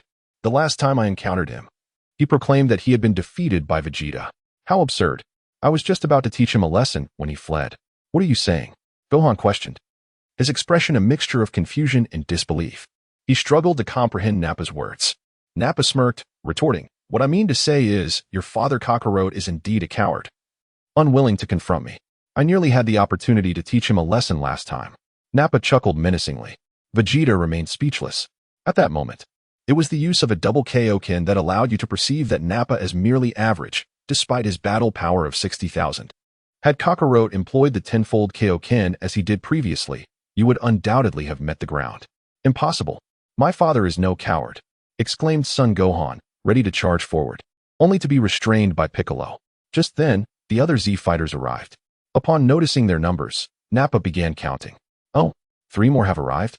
1, 2, 3, 4, 5. Huh. Splendid. This should be entertaining. Nappa remarked as he counted the 3 newcomers, Tien, Krillin, and Yamcha. Kaiatsu had been knocked unconscious by Tien. Fearing for Kaiatsu's safety as he wished to follow along, Tien had struck him down to prevent any harm. Thus, Kaiatsu was absent this time. Nappa, I recall there are still 6 seeds of the Saiyan race remaining. Why not bring them out for some amusement? It will be quite entertaining while we await Kakarot's arrival. As Vegeta witnessed Nappa preparing to strike, he interjected to halt his actions. He was acutely aware that Kakarot would not arrive for over 3 hours. In that span, he resolved to find some amusement. Chapter 11. Yamcha's chest pierced Prince Vegeta. You truly possess an exquisite taste. Indeed, there are still 6 seeds. Nappa nodded, subsequently retrieving 6 seeds and probing the fertile soil beneath him. This land is splendid, perfect for cultivation, Nappa proclaimed as he commenced the planting of the vegetable warriors. Before long, 6 grotesque vegetable beings emerged from the earth. Each one was exceedingly fearsome. Ah, how terrifying, Krillin remarked, feeling a wave of nausea. Humph, this is merely the beginning. That little one is even more dreadful, Piccolo commented, casting a sidelong glance at Vegeta. Although the pressure emanating from Vegeta was notably low, rendering his strength indiscernible, Piccolo discerned that Nappa, a towering figure, obeyed Vegeta's commands without question, indicating that the prince was not to be underestimated. Moreover, he had overheard another title attributed to him, Prince Vegeta. This is evidently not a trivial matter. As for Goku, he is a Saiyan warrior. A fact that brings to mind the princely title of Vegeta, undoubtedly the prince of the Saiyan race, whose strength requires no elaboration. Hey, you Namekian over there, I warn you, this is our Saiyan prince, not some insignificant figure. If you wish for an early demise, you need only to speak up. Nab glared at Piccolo. It was Nab's words that left both Piccolo and the deity residing in the heavenly palace utterly astonished. At this moment, they realized that they were not merely earthlings, but extraterrestrial beings. Piccolo, I never expected you to be an alien as well, Krillin exclaimed in surprise. Humph, is this really the time for such discussions? Piccolo scoffed, yet turned to Nab and said, Thank you for the reminder about my homeland. However, as a form of payment, I shall take your life. Hahaha, you intend to kill us? On what basis? Do you even comprehend your own combat power? Nab laughed heartily. Vegeta frowned upon hearing this. Nappa, do not trust that scouter. They can manipulate their own combat power. This Dragon Ball was crafted by him. Be careful not to kill him. If he dies, we will have to make a trip to Namek, and that would be exceedingly troublesome. Vegeta remarked nonchalantly, since we are here, we should undoubtedly make our wishes before heading to Namek. Indeed, I desire the Dragon Balls from both planets. Ah, Prince Vegeta, I was unaware of that. Very well. I shall show mercy to one of them when the time comes. Nappa chuckled, then removed his scouter and directed his attention to the cultivators, saying, You lot go and eliminate the 4 over there, but make sure not to kill that green-skinned Namekian. Piccolo, you are truly fortunate. They have chosen not to kill you. Krillin said enviously, gazing at Piccolo. It's merely about acquiring the Dragon Balls. Once they obtain them, I will meet the same fate. Piccolo retorted disdainfully. Just as the cultivators were about to engage, a system notification echoed in Vegeta's mind. Ding. Mission detected. Eliminate Yamcha. Mission reward. 3 wishes with the Earth Dragon Balls. Ding. Would you like to accept the mission? Upon hearing this peculiar task, Vegeta's face was a canvas of confusion. However, he silently affirmed his acceptance. After all, 3 wishes were an enticing prospect. His aspirations for growth were within reach. Yang Tian, do I need to personally eliminate this individual named Yamcha? Or could it be Nappa or the cultivators who carry out the deed? Vegeta's psychological inquiry. If they were mere trivialities, he, Vegeta, would indeed disdain to take action. Only if you or your comrades were to slay them would it count as your victory. It must be your own hand that delivers the final blow to unlock the treasure chest. Yang Tian's voice resonated, prompting Vegeta to narrow his eyes. It appeared he must take matters into his own hands. After all, treasure chests could yield splendid rewards. At Master Roshi's house. Is this what Scions are like? How terrifying. Bulma gazed at the scene featuring Vegeta, Nappa, and the cultivators, her fear palpable. Indeed, my crystal ball is becoming increasingly unstable. The fortune teller used her unique abilities to steady the crystal ball. The hope for Earth rests upon Tien and his companions. Goku, why do you still not arrive? Master Roshi observed quietly. In former times, he was the revered martial arts master, but now he found himself merely an ordinary old man. In such a situation, he had no chance to intervene. Gohan, my Gohan, how have you transformed so? Chi-Chi and Ox King also arrived at Master Roshi's house. Fixated on the scene displayed in the crystal ball. It had been a year since they had seen each other, and her longing was profound. Upon hearing that her son had been taken by the Demon King Piccolo, she nearly lost her mind. Her husband was gone, and now her son was abducted by a fiend. The weight of such blows was unimaginable. Cultivators, make sure to entertain them well. Nappa gestured towards the cultivators. Since Vegeta wished to play, let the cultivators engage with them. After all, time was abundant. Chirp chirp. The cultivators intended to rush forward. But Vegeta was quicker, calling for them to halt. Wait a moment. What is it, Prince Vegeta? I have a question for someone. Vegeta replied coolly, surveying the 5 opponents before him. Which of you is Yamcha? Upon hearing the diminutive Vegeta's inquiry, the Z warriors exchanged glances. Yamcha, noticing Vegeta's summons, stepped forward. I am Yamcha. Good. You have some courage, not intimidated by me. Now, choose your method of demise. Upon witnessing his audacity, Vegeta readily offered him a choice of demise. You insufferable fool. You are far too full of yourself. Yamcha retorted, forming a blossom-like shape with his hands as a brilliant blue energy wave began to coalesce. Kamehameha. The azure energy surged forth, hurtling towards Vegeta. Vegeta stood with his arms crossed, motionless. Suddenly, a deafening explosion echoed, engulfing a 10-meter radius around him in smoke. It worked. Yamcha exclaimed with excitement, astonished that this scion, in his arrogance, had taken his attack head-on. This was the ultimate technique honed by Master Roshi over 50 years. Incredible. Gohan was also taken aback. Was the opening so explosive? Well done, Yamcha. Tien offered him an encouraging smile. However, Piccolo doused their enthusiasm with cold reality. Their energy had not diminished. What? That is impossible. The bald Krillin could hardly believe it. Before the thick smoke dissipated, Vegeta's voice rang out. What are you all so happy about? Moments later, a deadly beam erupted from the haze, piercing Yamcha's chest directly. Yamcha was sent flying. Blood spewing from his mouth as he fell to the ground, unable to utter a word, only clutching his chest in agony. What speed? Piccolo gasped in shock. He hadn't even seen that attack coming. As the smoke cleared, Vegeta stood with his right hand still pointed towards them. This technique, still in the process of his refinement, would later be known as Atomic Blast, executed with 3 fingers. He had once used it against Majin Buu. Chapter 12. Vegeta grows taller. Raditz is resurrected. Vegeta once concentrated his energy to form a powerful beam, piercing through the abdomen of Majin Buu with tremendous force. However, due to Majin Buu's remarkable regenerative abilities, he suffered little consequence. Presently, it is merely a rudimentary form, utilizing 5 fingers to unleash a ray that penetrates Yamcha's chest. Huh, is this truly the extent of your power? Such frail physique. Vegeta stood with his arms crossed, a cold smirk gracing his lips. The energy of Yamcha was evidently waning, signaling his impending demise. It was a jest. His chest had been pierced through, and without the magical beans, survival was impossible. During the Android saga, he had been impaled by Android 20, and had it not been for the beans, he would have met his end. Yet now, the Z fighters were devoid of these precious beans. All had been consumed by the nefarious Babidi. One could only surmise that the seasoned fighters were intentionally limiting the beans to prevent the main characters from exploiting any loopholes. Yamcha, please don't die. Krillin rushed over to support Yamcha. Krillin, don't shake. Yamcha's voice was barely a whisper as Krillin, mistakenly believing his friend sought vengeance, shook him even more fervently. Damn it, Yamcha, hold on. Krillin shouted, completely oblivious to Yamcha's feeble plea. Tragically, what little life Yamcha had left was extinguished by Krillin's vigorous shaking. Poor Yamcha. In the original tale, he had perished at the hands of a bioengineered foe. And now he was pierced by Vegeta and ultimately shaken to death by Krillin. Ding. Congratulations, host. You have slain Yamcha and received a treasure chest X1. Ding. Congratulations, host. You have completed the mission and earned 3 wishes. Upon hearing these 2 notifications from the system, a smile spread across Vegeta's face. Finally, he was dead. He had even contemplated whether to deliver a finishing blow. However, he disregarded the battlefield and turned to Yang Tian, inquiring, Yang Tian, can these wishes grant me immortality? Vegeta has now attained immortality. However, he remains vulnerable to being killed.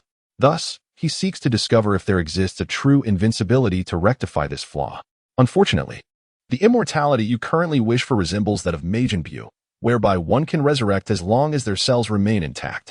Yet, if faced with an opponent of formidable strength who can obliterate you, you would still meet your demise. This is merely a rudimentary wish, akin to the effects granted by the Earth-S Dragon. Presently, the Earth-S Dragon allows for but a single wish each year. What? Is it truly so inadequate? Vegeta was at a loss for words. Initially, the ability to resurrect with cells seemed formidable. However, if an adversary possessed greater strength, they could easily eliminate him. Conversely, if one's power fell short of his, they would be unable to trigger such a passive ability. Thus, it truly proved to be rather futile for him. If that's the case, can I also wish to grow taller? Vegeta inquired, seeking the crucial information he desired. Of course, that is possible. One can even choose to become smaller. Vegeta, damn it. What he desires is to grow taller and larger, not smaller. He is already quite diminutive. I wish to increase my height, but it wouldn't do to grow excessively at once. Perhaps I could reach a height similar to that of Kakarot when I last saw him. Vegeta pondered for a moment and exclaimed, Haha, your boss Frieza is quite the character as well. However, he finds the idea of a sudden growth spurt amusing. His goal is to increase his height by 5 centimeters. And they are already en route to the planet Namek. What? Frieza? He wants to grow taller? How did he end up on Namek? Vegeta asked, astonished. Your recent conversation was transmitted back through the scouter of Nappa. You mentioned the Namekians. Yang Tian interjected. Damn it, but never mind. He is merely pursuing that wish. At least it's not for immortality. Vegeta contemplated for a moment and found it acceptable. As long as it did not involve immortality, he was content. The desire to grow 5 centimeters taller was indeed somewhat amusing. Your perspective is intriguing. He pursued the aspiration of immortality, with the hope of growing taller by 5 centimeters as a mere byproduct. Vegeta, no, I cannot allow him to fulfill this wish.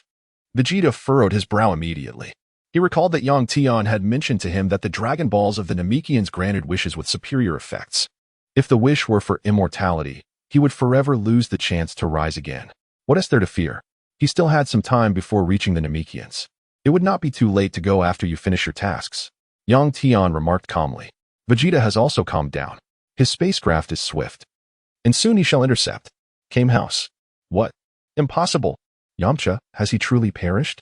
Bulma gazed in disbelief at the crystal ball, unable to comprehend the demise of her beloved Yamcha. Just moments ago, she was elated over Yamcha's triumph over the scion, Vegeta. Yet, in the blink of an eye, he was struck down. She simply cannot accept this. Bulma, do not despair. We still possess the Dragon Balls, Master Roshi consoled her, albeit with hands that seemed to wander restlessly. In her sorrow, Bulma paid no heed to Master Roshi. Yet should he attempt anything more audacious, she would undoubtedly retaliate.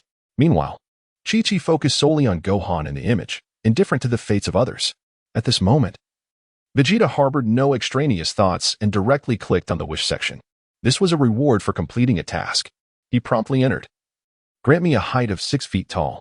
Vegeta roughly assessed the height of Nappa and Kakarot. He certainly did not wish to be as towering as Nappa. That would be quite peculiar. A height of 183 centimeters would suffice.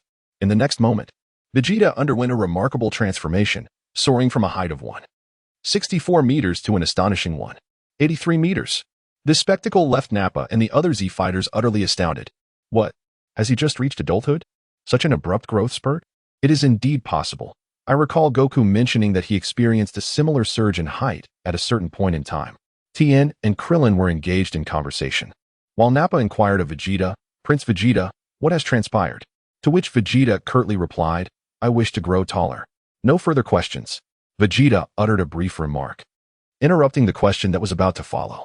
He then clicked on the wish option once more, inscribing, revive the scion Raditz. In the next moment, Raditz materialized before him. Although he had been deceased for a year and lacked a physical form, the resurrection granted by the system was indeed superior to that of the Earth's dragon. It completely disregarded such limitations. Am I not in hell? How did I arrive here in the blink of an eye? Raditz, with the same Super Saiyan 3 hair, gazed around in bewilderment. Upon seeing his comrade Raditz, Nappa promptly tapped him on the forehead. Raditz, my ally, you have finally returned to life. Ow, who hit me? Raditz turned to find Nappa and Vegeta, his face lighting up with joy. Nappa, Prince Vegeta, it is truly wonderful to see you both again. Vegeta directly presented the last fruit of the tree of might to him, declaring, consume it, or else your weakness will hinder my progress. Vegeta remarked lightly. Without hesitation, Raditz took it and began to devour it. Meanwhile, Nappa looked on with a face full of envy. Chapter 13. Nappa's desire to sow Vegeta paid him no mind.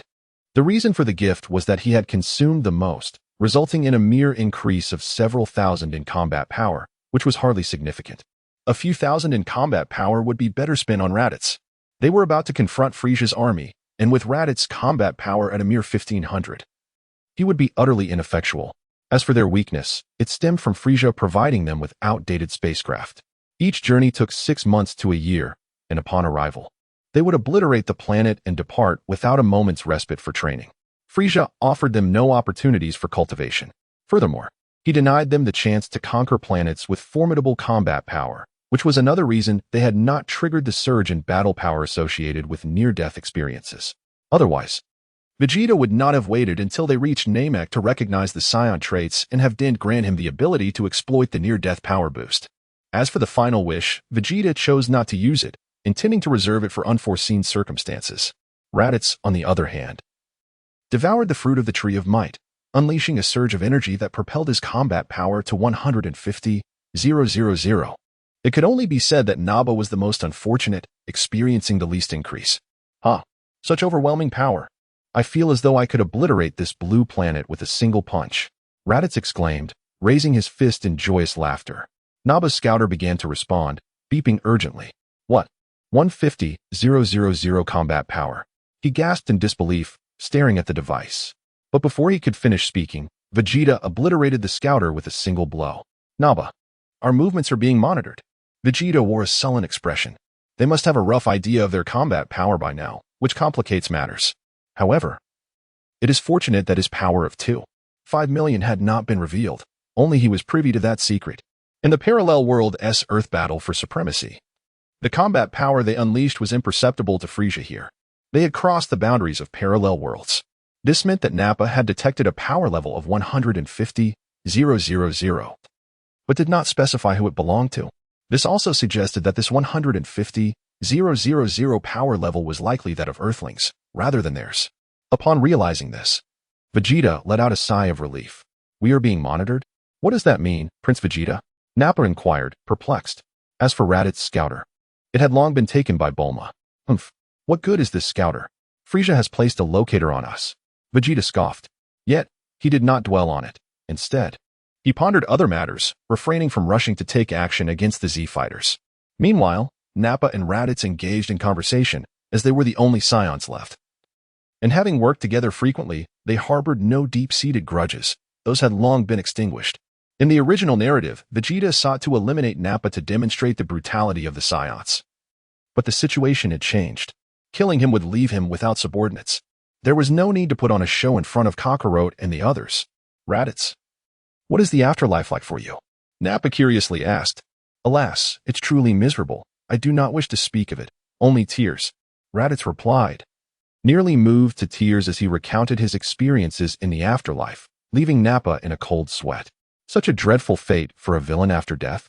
Noticing the two were engrossed in conversation, Vegeta paid them no mind. He was not concerned with matters of life and death. He was immortal. As long as he maintained his composure, he would not perish. What? Raditz, how did he come back to life? Piccolo exclaimed, astonished at the resurrected Raditz. At the same time, the suddenly towering Vegeta presented him with a peculiar fruit, which Raditz consumed, causing his power to surge dramatically.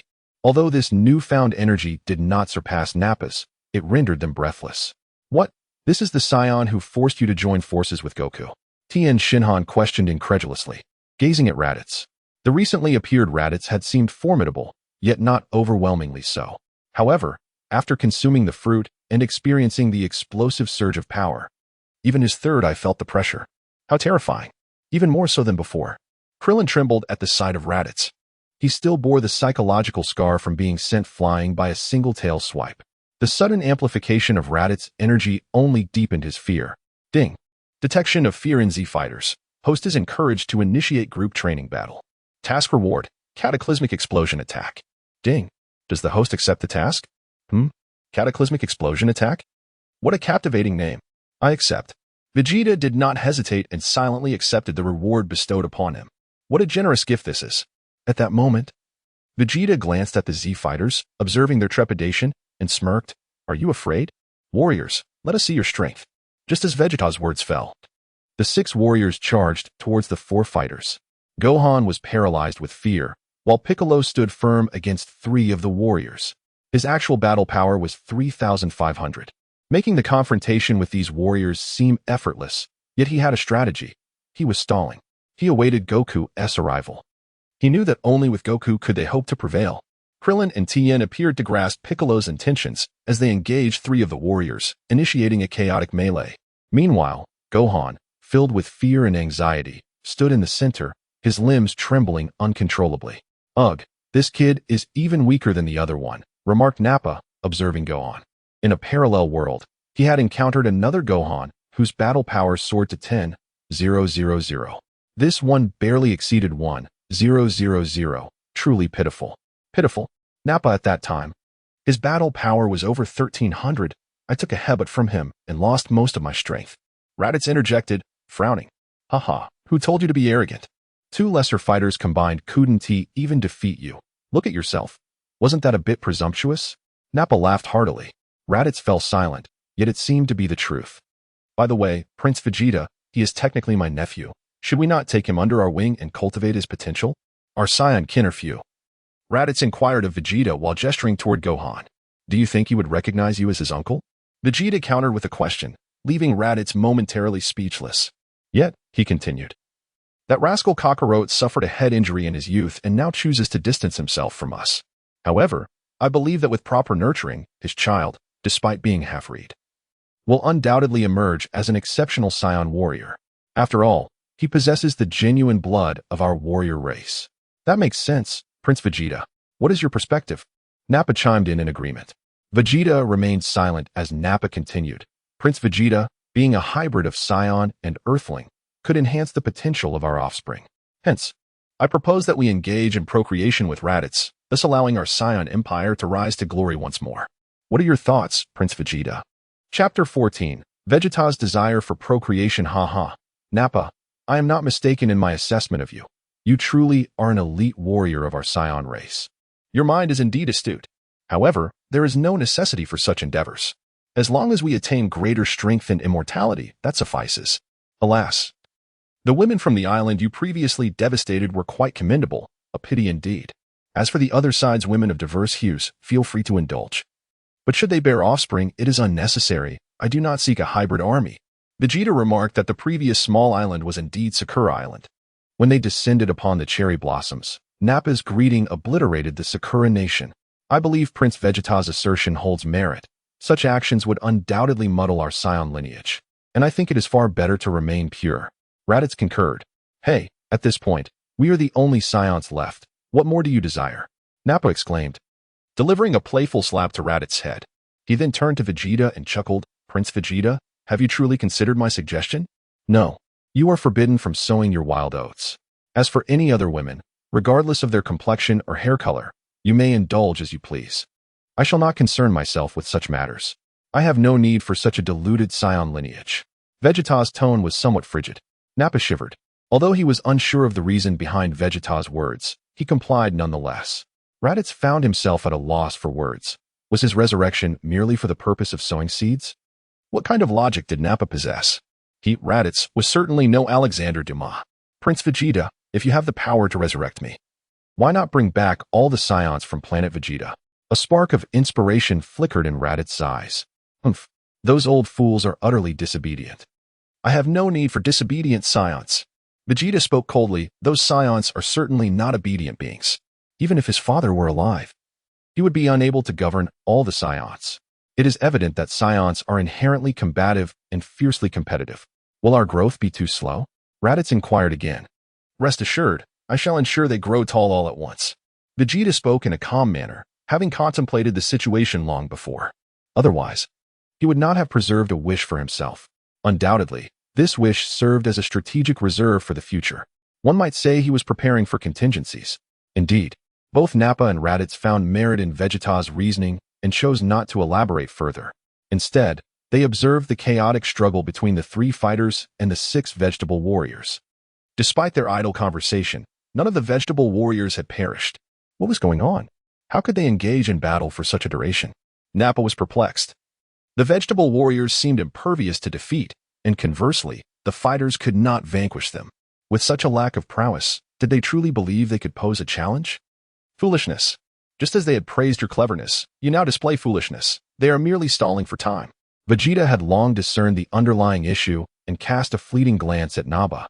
Enraged, Nappa exclaimed, How dare you perform before me, Nappa? You have sealed your own fate. With that, he unleashed a terrifying battle power of 180,000, causing the very foundations of Blue Star to tremble. This was merely the initial phase. Blue Star had yet to undergo its upgrade. A full force output of 18,000 battle power was sufficient to obliterate Blue Star entirely. In response to Nappa's eruption of power, all combat ceased, with even the vegetable people gazing at him in trepidation. Ding! Congratulations, host, on completing the task and acquiring the Big Bang attack.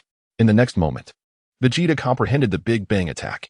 This technique had been employed during the Android saga and was noted for its singular success, its record being the annihilation of Android 19. Nappa, the dust is overwhelming.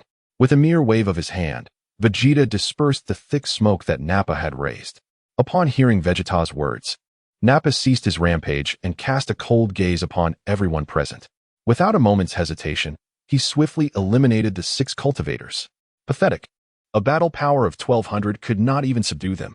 With his newfound strength, Nappa regarded the cultivators as mere trifles, which emboldened his arrogance. In the past, these cultivators had been invaluable allies, capable of clearing out lesser foes and buying time for them. However, in the present, with just a flick of his finger, he could obliterate the entire blue planet, rendering the cultivators unnecessary. Vegeta uttered little more, instead crossing his arms over his chest. He wished to observe what further tactics this assembly of Z warriors possessed. As he noted their hesitance to strike, Vegeta sneered. What is the matter? Are you too afraid to make a move? Do you prefer a group assault or a one-on-one duel? Among the 3 of us, feel free to choose one. Vegeta spoke nonchalantly, his spirits buoyed by the thought of seizing the Dragon Balls from Frieza by intercepting him in his spaceship, which, he boasted, was swifter than Frisia's. Observing Vegeta's arrogant demeanor, Piccolo felt an urge to retaliate, yet he suppressed his frustration, reminded of the necessity to buy time for Goku. Meanwhile, Krillin, filled with dread, shouted towards the heavens, "Goku, hurry back! We can barely hold on." Upon witnessing Krillin's panic, Nappa and Raditz erupted in laughter. "Look at Krillin, he's nearly scared senseless." Nappa guffawed. "Indeed. Who do they think they are, challenging me? What a farce." His mirth was uncontainable. At that moment, he felt no inclination to even toy with them. The mere thought of battling those with power levels exceeding 1,000 failed to pique his interest. Furthermore, he had already toyed with several opponents boasting power levels of 7 or 8,000. Thus, he found no thrill in engaging with these weaker foes. "Oh, so you merely regard Kakarot as your last hope? Very well. I, Vegeta, shall await the arrival of your savior, Kakarot." Vegeta scoffed with disdain. "Haha, Prince Vegeta? It seems that Kakarot has gone into hiding like a coward. Bardock does not believe that Kakarot would dare to show his face. After that blow, did Kakarot not perish? Could it be that he has returned from the dead?" Raditz held a different perspective. He vividly recalled Kakarot clutching him, only to be pierced through the chest by Piccolo's devastating attack. He could not fathom Kakarot still being alive. "Humph, my father is not a coward. He has indeed returned. And he is on his way. My father will surely defeat all of you," Gohan said, stifling his fear. Despite his trepidation towards these individuals, he would not allow anyone to refer to his father as a coward. If he's truly resurrected, why does he not dare to come? Is it not out of fear? Bardock sneered contemptuously. Vegeta, uninterested in their verbal sparring, calmly stated, "All right, let us await Kakarot's arrival." Vegeta, seated upon a nearby stone, closed his eyes to meditate. Nappa and Raditz, perplexed, nonetheless followed closely beside him. "Why must we wait for Kakarot, Prince Vegeta? What significance does he hold?" Nappa inquired. "Nappa, Prince Vegeta has his reasons. We need only to carry out his commands," Raditz advised Nappa, unwilling to oppose Vegeta's words. Vegeta, upon hearing Raditz's words, expressed his satisfaction. "Nappa, did you hear what Raditz said? Do not question further. Simply obey." "Yes, Prince Vegeta." Nappa immediately stood at attention and replied. Chapter 15. Vegeta attains the Ascendant Super Saiyan. Prince Vegeta, I am uncertain when Kakarot will arrive. Shall I seek some amusement in the meantime? Nappa suggested in a subdued tone. His idea of amusement was to lay waste to cities. How could Vegeta be unaware of his own thoughts? Just as he was about to nod and advise him not to go too far in his destruction, he heard Yang Tian's words. "Vegeta, ensure that your subordinates maintain order. It would be best to settle on this planet without causing destruction." What does that even mean? What merit does such a lowly planet hold for settlement? Vegeta pondered in confusion. Yet, the exquisite delicacies found here have already drawn the attention of the god of destruction, Beerus. Furthermore, the enormous egg of Majin Buu resides here, and many formidable warriors are destined to emerge in the future. Surely, you wouldn't want to miss the chance to face such powerful challengers, would you? Yang Tian remarked with a hint of indifference. Upon hearing this, Vegeta narrowed his eyes. As a Saiyan, he was naturally combative. Yang Tian spoke of formidable opponents in the future and mentioned the attraction of the god of destruction, Beerus. This truly astonished him. Wait, the god of destruction? Beerus? Are you jesting? Vegeta was struck by the chilling mention of that name. In that very moment, his father, King Vegeta, had met his demise simply for failing to provide him with the finest pillow in all the universe, crushed beneath the weight of his own inadequacy. Even he lacked the courage to resist. Indeed, your planet Vegeta was also annihilated under the orders of Beerus. He harbored no fear of your legendary Super Saiyans. To Frisia, performing a few push-ups and training with his aunt for several months would suffice to surpass decades of your arduous cultivation, Yang Tian remarked coolly. Vegeta, upon hearing this, was utterly astonished. He had always believed that planet Vegeta had been struck by a meteorite, only to discover that this notion was entirely unfounded. The author recalls that Vegeta had been unaware of the destruction wrought by Frisia. It was only during his time on Namek that he learned the truth from either Frisia or another source. Yang Tian, if that is the case, I must consider this planet as a potential settlement. With this thought, Vegeta gazed at Nappa. Nappa, refrain from destroying the city. I intend to regard this place as my new home. Huh? Vegeta contemplated asking why, but the look in his eyes deterred him from doing so. You may indulge in your pursuits with those dark-skinned and fair-skinned women, as well as the blonde-haired and blue-eyed ones. Just ensure that you do not damage the planet. Vegeta spoke softly, then resumed his meditation. After hearing this, Raditz took flight as well, eager for some amusement. Upon witnessing the departure of the two Scions, Piccolo and the others stiffened with apprehension. However, they were powerless to pursue, as the disparity in their strengths was insurmountable. Moreover, Raditz had mentioned waiting for Kakarot, so they could only pray that the Earth would remain unscathed, with the intention of utilizing the Dragon Balls to restore it after defeating them. 3 hours passed, and as Vegeta spotted the two approaching from the horizon, he squinted his eyes. 3 hours, how many have passed? The two exchanged mischievous glances, and Nappa chuckled. Prince Vegeta? It won't be that swift. Besides, Raditz and I can each take on 10. Observing their banter, Vegeta chose not to comment. He harbored no interest in such pastimes. He was well aware that Kakarot's arrival was imminent. After all, 3 hours had already elapsed. I seem to recall having a treasure chest, don't I? Vegeta contemplated. This was the moment he had vanquished Yamcha. Without hesitation, he accessed his system backpack and clicked to open it. Ding! Congratulations, host. You have achieved the mimetized Super Saiyan. In the next instant, a radiant light enveloped Vegeta, invisible to all but himself. A mimetized Super Saiyan? What could that possibly be? Vegeta appeared utterly perplexed. Is it not the Super Saiyan? What then is this notion of a mimicry? Vegeta glanced at the transformation section and immediately noticed this particular metamorphosis. Upon reading the remarks, he was momentarily taken aback. The mimetic Super Saiyan, upon transformation, boasted a power increase of 30 times his normal state. Without a moment's hesitation, Vegeta clasped his hands together and shouted, "Ha!" In the next instant, his hair stood on end. Oh no, it was already spiked skyward. Vegeta's hair transformed into a light shade of red, while his previously white aura shifted to a radiant golden hue. Furthermore, his pupils vanished, rendering his gaze wild and frenzied. The ground surrounding Vegeta fissured with countless cracks, evidently torn apart by the immense pressure of his energy. What is this power? Piccolo and the others' expressions shifted dramatically. Meanwhile, Nappa and Raditz were sent flying, their bodies caught in the shockwave unleashed by Vegeta's explosive energy. Prince Vegeta, what is happening? Nappa shouted at him, astonished. Raditz stood in stunned silence, equally bewildered. Haha, behold, Super Vegeta. Nappa, Raditz, this is the transformation of a Super Saiyan, or rather, an advanced form. Vegeta erupted into laughter, only to realize he had misspoken, promptly correcting himself. He could sense the surging energy within him. Simultaneously, he cast a glance at the system that was assessing his battle power. A staggering 75 million. How terrifying. What? A Super Saiyan? Isn't that merely a legend? Raditz's eyes widened in disbelief. Nappa, too, stood with his mouth agape. Humph. What of it? I, Vegeta, am superior, having mastered the transformation. Vegeta scoffed. The two nodded, refraining from retorting, and then Vegeta reverted from his transformation. How formidable. Just imagine the strength of a complete Super Saiyan. Vegeta mused to himself.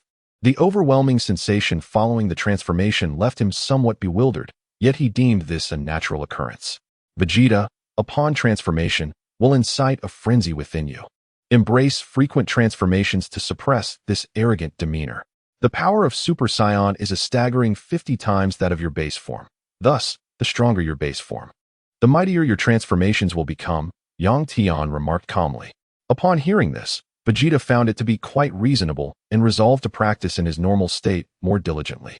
As for Yang Tian's remarks regarding his arrogance and pride after transforming, he felt indifferent.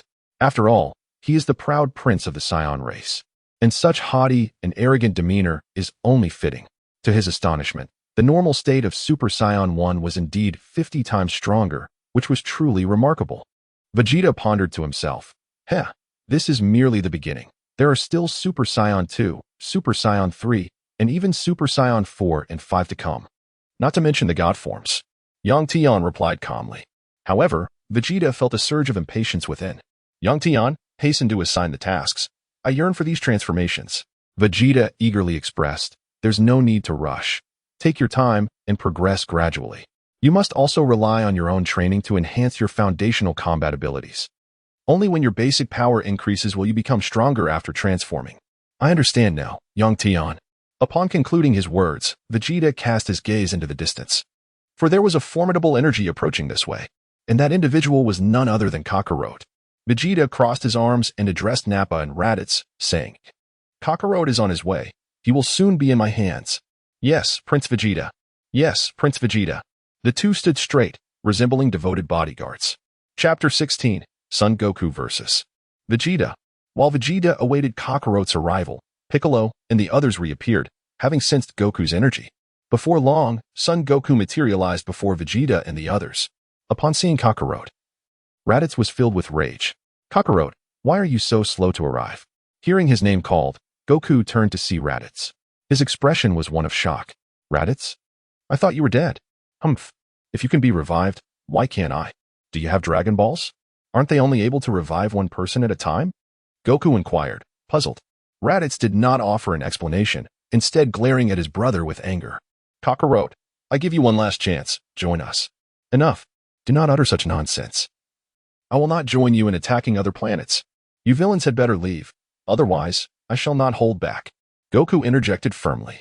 Kakarot, you are truly stubborn. Raditz expressed his frustration, yet he still attempted to persuade him.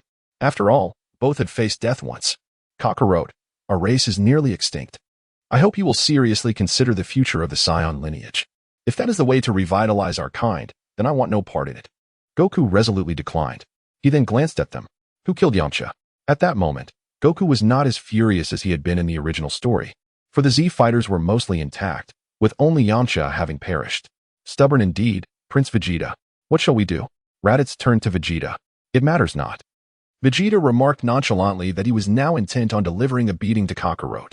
The sight of another version of himself being let go left him quite displeased. Kakarot. The Yamcha you mentioned, I've already slain him. Do you wish to avenge him? Vegeta stood with his arms crossed, a serene smile gracing his lips. Clearly, he regarded Goku, who wielded merely a few times the Kaioken, with disdain. Humph. Naturally, he is my companion. Let us battle, Goku declared, glancing towards Piccolo and the others. Piccolo regarded Goku, asking, Son, do you have confidence? Goku, drenched in cold sweat, replied, To be honest, my confidence is rather limited, but we must give it a try, mustn't we? He felt an overwhelming power emanating from Vegeta, a force that left him somewhat breathless. Suddenly, a notification chimed. Mission activated. Severely injure Kakarot. Mission reward. Infinite energy. What? Infinite energy? Vegeta's expression shifted dramatically. Just as he was about to reprimand Kakarot, a voice echoed in his mind. The reward for this task left him utterly astonished. Infinite energy. One must understand that their energy blasts and high-temperature battles are exceedingly draining. Ding. Would the host like to accept the mission? Accept. It is imperative to accept. Vegeta's heart erupted with exhilaration. With this technique, his princely combat style could essentially be employed at will. Moreover, and perhaps most importantly, he could also utilize his most energy-draining ultimate flare. Hahaha, Kakarot, you have truly bestowed upon me a delightful surprise. Vegeta laughed heartily, instantly teleporting to the battlefield. However, Goku's expression shifted dramatically. He had not perceived Vegeta's speed at all. It was astonishingly swift. Here is your chance to strike, Kakarot, or you may find no opportunity left. Vegeta stood with his arms crossed, firmly planted in place. As a royal scion and a prodigious warrior, how could he possibly strike first against a weaker opponent? You are so confident? Indeed. I am a combat genius among the scions, while you are merely a lower-class warrior. A lower-class warrior? There will come a day when even lower-class warriors can surpass geniuses. As he spoke, Son Goku assumed a classic fighting stance, reminiscent of the initial confrontation between the two. Yet, Vegeta remained unmoved. With a sudden burst, Son Goku swung his fist, propelled by a fierce gust of energy aimed at Vegeta. However, the impact yielded no effect on him, merely ruffling his battle attire. Do not hold back, Kakarot. If you seek to test me, it is unnecessary. Truly, a remarkable warrior. Son Goku narrowed his eyes, then clasped his hands together. A crimson aura enveloped him, a manifestation of the Kaioken technique he had diligently trained in for the past year. No, merely the past month or two. Half a year was spent merely traversing the Snake Way, and only a month or two was dedicated to mastering the Kaioken. Alongside capturing Babidi and Grigori, with a powerful kick, he unleashed the Kaioken, doubling his strength. The sheer force of his eruption caused the ground beneath him to crater. A punch, radiating with a battle power of 16,000, hurtled toward Vegeta's face. Vegeta effortlessly evaded the attacks, while Goku, undeterred, continued to flail his fist in vain. With a rapid succession of punches, Goku unleashed a barrage at an astonishing speed, yet he could not land a single blow on Vegeta, who strolled about nonchalantly, seemingly unaffected. This is troubling. Goku cannot compete. Piccolo remarked, swallowing hard. Tianjin and Krillin, witnessing this unprecedented turn of events, were taken aback. It was the first time they had seen Goku falter. In their eyes, Goku was a savior. Come on, Goku. You can do it, Krillin encouraged, clenching his fists in support, joined by Gohan and Tianjin. Meanwhile, Yamcha lay nearby, utterly disheveled. If he could speak, he would surely lament. Why is it always me who gets hurt? On King Kai's planet, he observed the unfolding scene on Earth with a grave expression. Goku, this Vegeta is more formidable than anticipated. Do not overestimate yourself. You cannot withstand the triple Kaioken. Goku had already unleashed the threefold Kaioken, yet his body was paying the price. Still, he could not touch Vegeta. Damn it, I've employed the triple Kaioken, yet why can't I hit him? Goku's face contorted in pain. The side effects of the Kaioken were overwhelming, and he sensed impending backlash. Kakarot thinks he can challenge Prince Vegeta with such feeble strength? What delusion? Nappa scoffed, hands in pockets, unimpressed. Despite Goku's remarkable growth over the past year, he still fell short of Prince Vegeta's prowess. Raditz chimed in, agreeing. Short of what exactly? Nappa retorted, forming an OK gesture, indicating that Goku was merely a fraction away from being viable. What an apt analogy, Nappa. Raditz chuckled heartily. Meanwhile, the battle intensified as Goku summoned the fourfold Kaioken, his aura blazing fiercely. This is my fourfold Kaioken, my final resort. Goku bellowed, veins bulging, clearly struggling against the toll it took on his body. Kaioken, fourfold. He cried out. Far away, King Kai shouted, Goku, stop. The fourfold will destroy your body. Goku, however, was beyond caring at that moment. Sun Wukong gritted his teeth and then brought his hands together, forming the shape of a flower bud. This was his ultimate move. The Kamehameha. As he shouted the last syllable, a brilliant blue light surged towards Vegeta, clearly intent on engulfing him. Humph, indeed formidable, but I am no longer the same. Vegeta grinned, and then transformed into a mimetic Super Saiyan. Boom. Vegeta's surroundings were indented, and the Kamehameha was swept away by the shockwave. Goku was taken aback by the sight. What a terrifying aura. He withdrew from the Kaioken state, staring blankly at the scene before him. Vegeta, with an expression of indifference, his pale crimson hair and pupil-less eyes proclaiming his dominion. The Kaioken technique? Its side effects are so severe that it pales in comparison to my transformation. Remember this, Kakarot. This is the mimetic Super Saiyan. As Vegeta's words resonated in the air, he materialized before Goku, who, clutching his abdomen, collapsed onto the ground. Just as Kakarot succumbed to unconsciousness, Vegeta's icy voice pierced the silence. I shall spare you this time. Moreover, your battle power under the quadruple Kaioken is merely 32,000. Yet I, Prince Vegeta, possess a staggering battle power of 75 million. Upon hearing Vegeta's proclamation, Sun Wukong fainted instantly, utterly bereft of his fighting spirit. Vegeta's recent punch had shattered all his meridians. Suddenly, a notification chimed. Congratulations, Vegeta, for completing the task and acquiring infinite energy. Upon hearing the system's prompt, Vegeta reverted from his transformed state and cast a glance at the Z-Fighters. Where are the Dragon Balls? Hand them over, and I shall spare your lives. You shall not succeed. We will never divulge that information. Tien coldly retorted, fully aware that this malevolent scion would undoubtedly misuse the Dragon Balls for nefarious purposes. Krillin, too, felt the weight of fear as he gazed at them, knowing they were at a disadvantage with their leader, Goku, incapacitated on the ground. Prince Vegeta, may I eliminate them? Nappa stepped forward, seeing their obstinate defiance.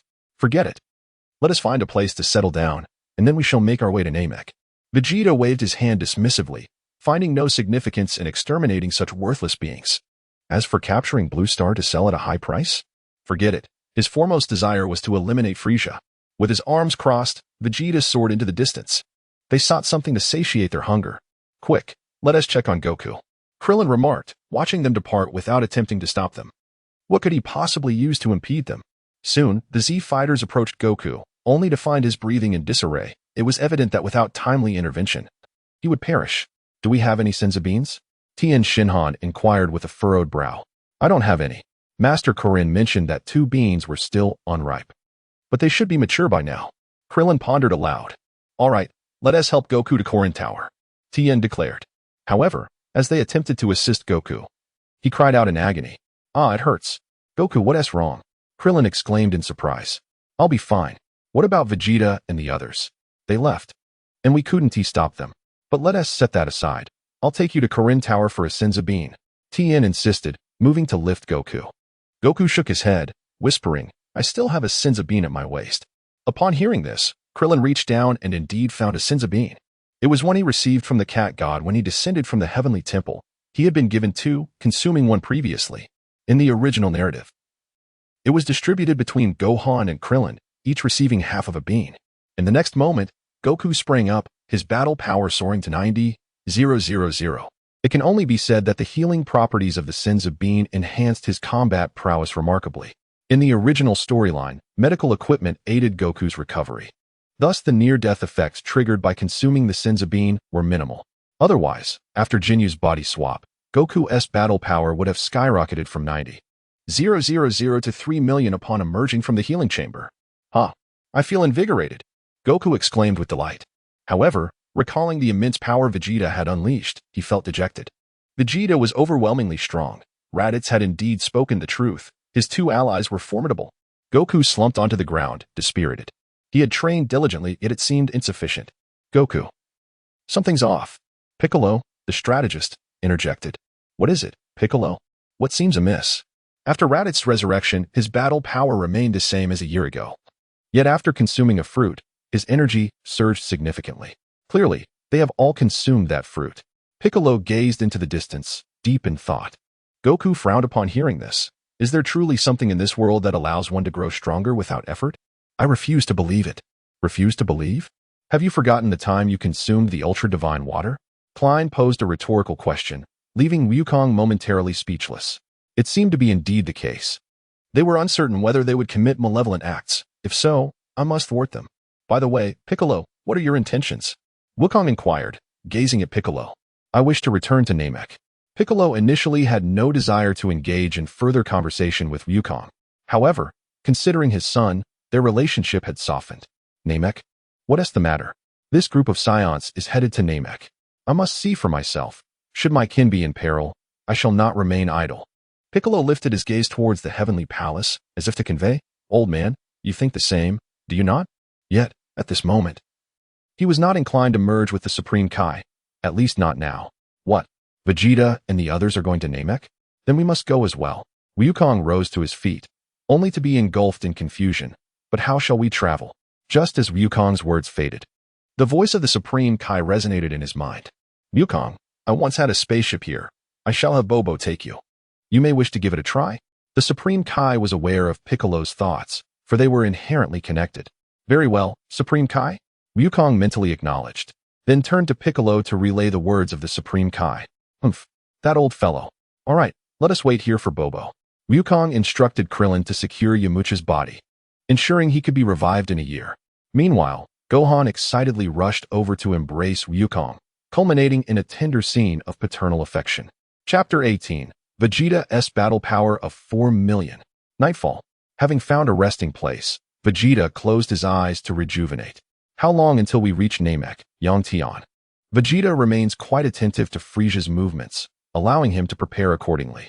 A month later, they will arrive at Namek. Oh, in this light, it appears we still have time. Vegeta squinted his eyes and gazed into the distance at Nappa and Raditz. Nappa, Raditz, focus on sowing the seeds diligently for the next few days. We shall depart shortly. Yes, Prince Vegeta. The two nodded and then set off to join their companions, busying themselves with their tasks. For the first time, they were experiencing the joys of life. Previously, they had merely disembarked from their spacecraft only to be dispatched by Frieza to conquer planets. After each conquest, they would return to report to Frieza before being sent off once more. Most of the planets they attacked were inhabited by alien beings, with few resembling anything familiar. Nappa had become quite accustomed to the sight of even the most peculiar extraterrestrial beings. Aboard the magnificent spaceship, Vegeta continued his rigorous training while Nappa and Raditz engaged in mutual practice within the gravity chamber to enhance their skills. Their combat powers were nearly equal. Aware that Frieza would arrive in a month, Vegeta had adjusted the spaceship's speed to a more leisurely pace, extending their journey to half a month. There was no choice. They were already traveling at a slower rate, but they would arrive in 15 days. The reason for this adjustment was undoubtedly to allow for further training. Meanwhile, On Goku's side, Bulma and Dr. Brief had successfully crafted the spaceship once used by the god of the earth in his youth, incorporating a small gravity chamber as per Goku's request to facilitate his solo training. They had planned to set off for Namek 7 days later. During this week, Goku and his companions practiced together. Although their progress was minimal, it was still beneficial. On one of those days, new Senzu beans were ready, which the cat sage entrusted to Goku. He carefully stored them, as he now understood how to enhance his combat power. The knowledge gained from his battle with Vegeta had revealed to him the secret of significantly boosting his strength through near-death experiences. Once the spaceship took flight, which would take a month to reach its destination, Goku instructed Piccolo, Krillin, and the others to acclimate themselves to the tenfold gravity. They spent several days familiarizing themselves with this increased gravity, and for the remainder of the time, Goku trained with them, intensifying the gravity further. Over the course of the month, Goku reached a gravity level of 100 times, a feat achieved after yet another near-death experience, though this was a hurried accomplishment. Krillin and Tien Shinhan managed to adapt to 50 times gravity. Lacking the near-death revival advantage, Gohan trained with Piccolo at 70 times gravity. At this point, Goku's combat power soared to 3 million, having faced death twice and become accustomed to a gravity 100 times greater. He has attained a combat power equivalent to that on planet Namek.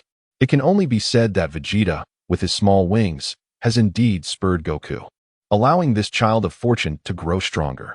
Piccolo's combat power stands at 200,000, while Gohan's is 250,000.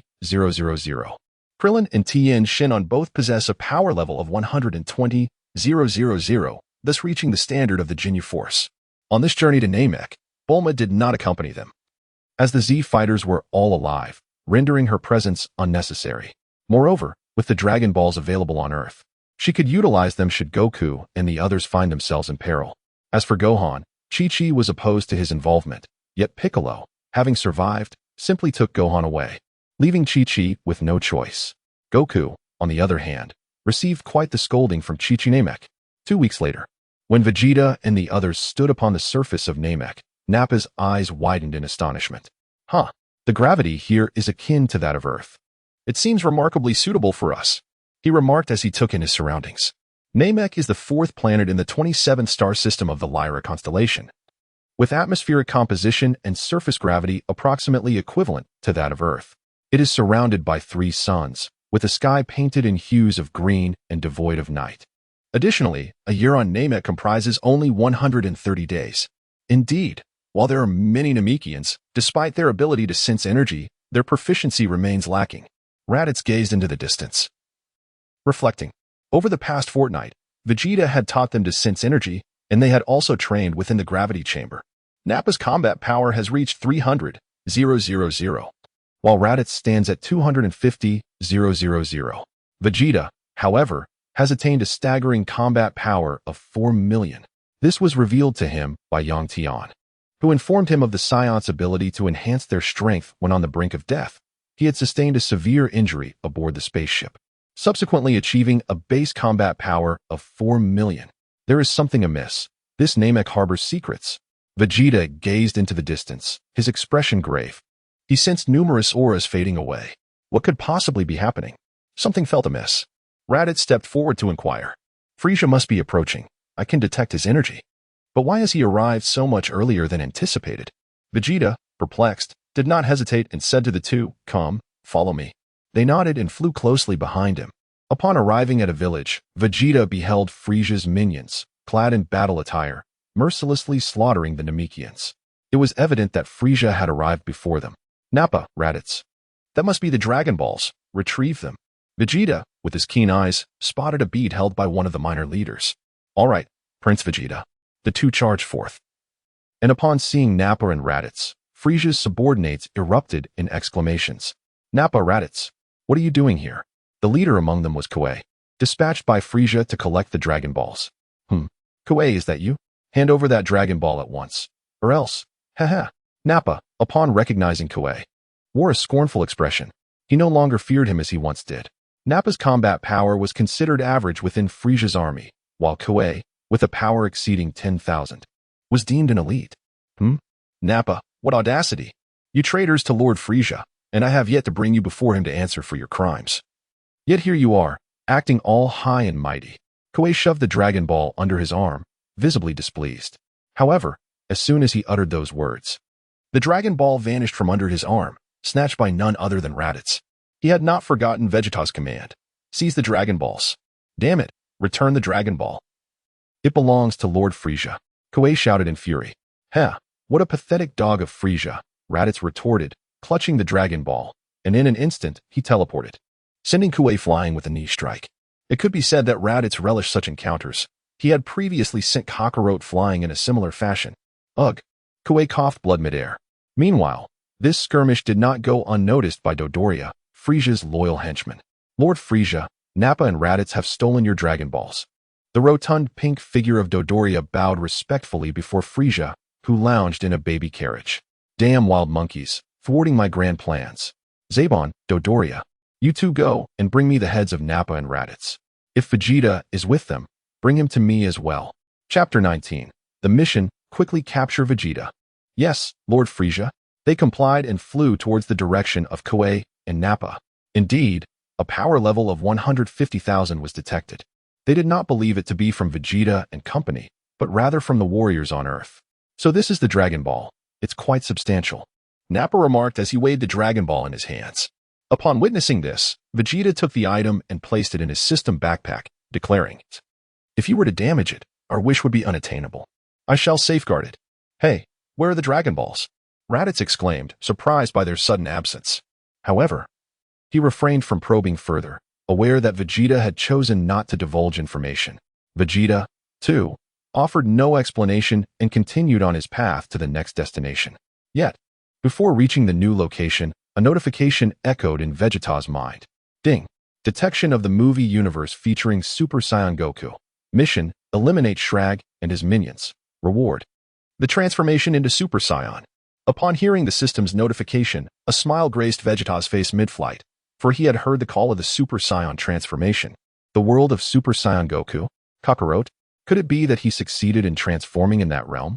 Vegeta pondered within himself. No, in this world, Son Goku can only transform into a Super Saiyan in its ascendant form. This timeline's Goku has already traversed Namek and did not achieve Super Saiyan status.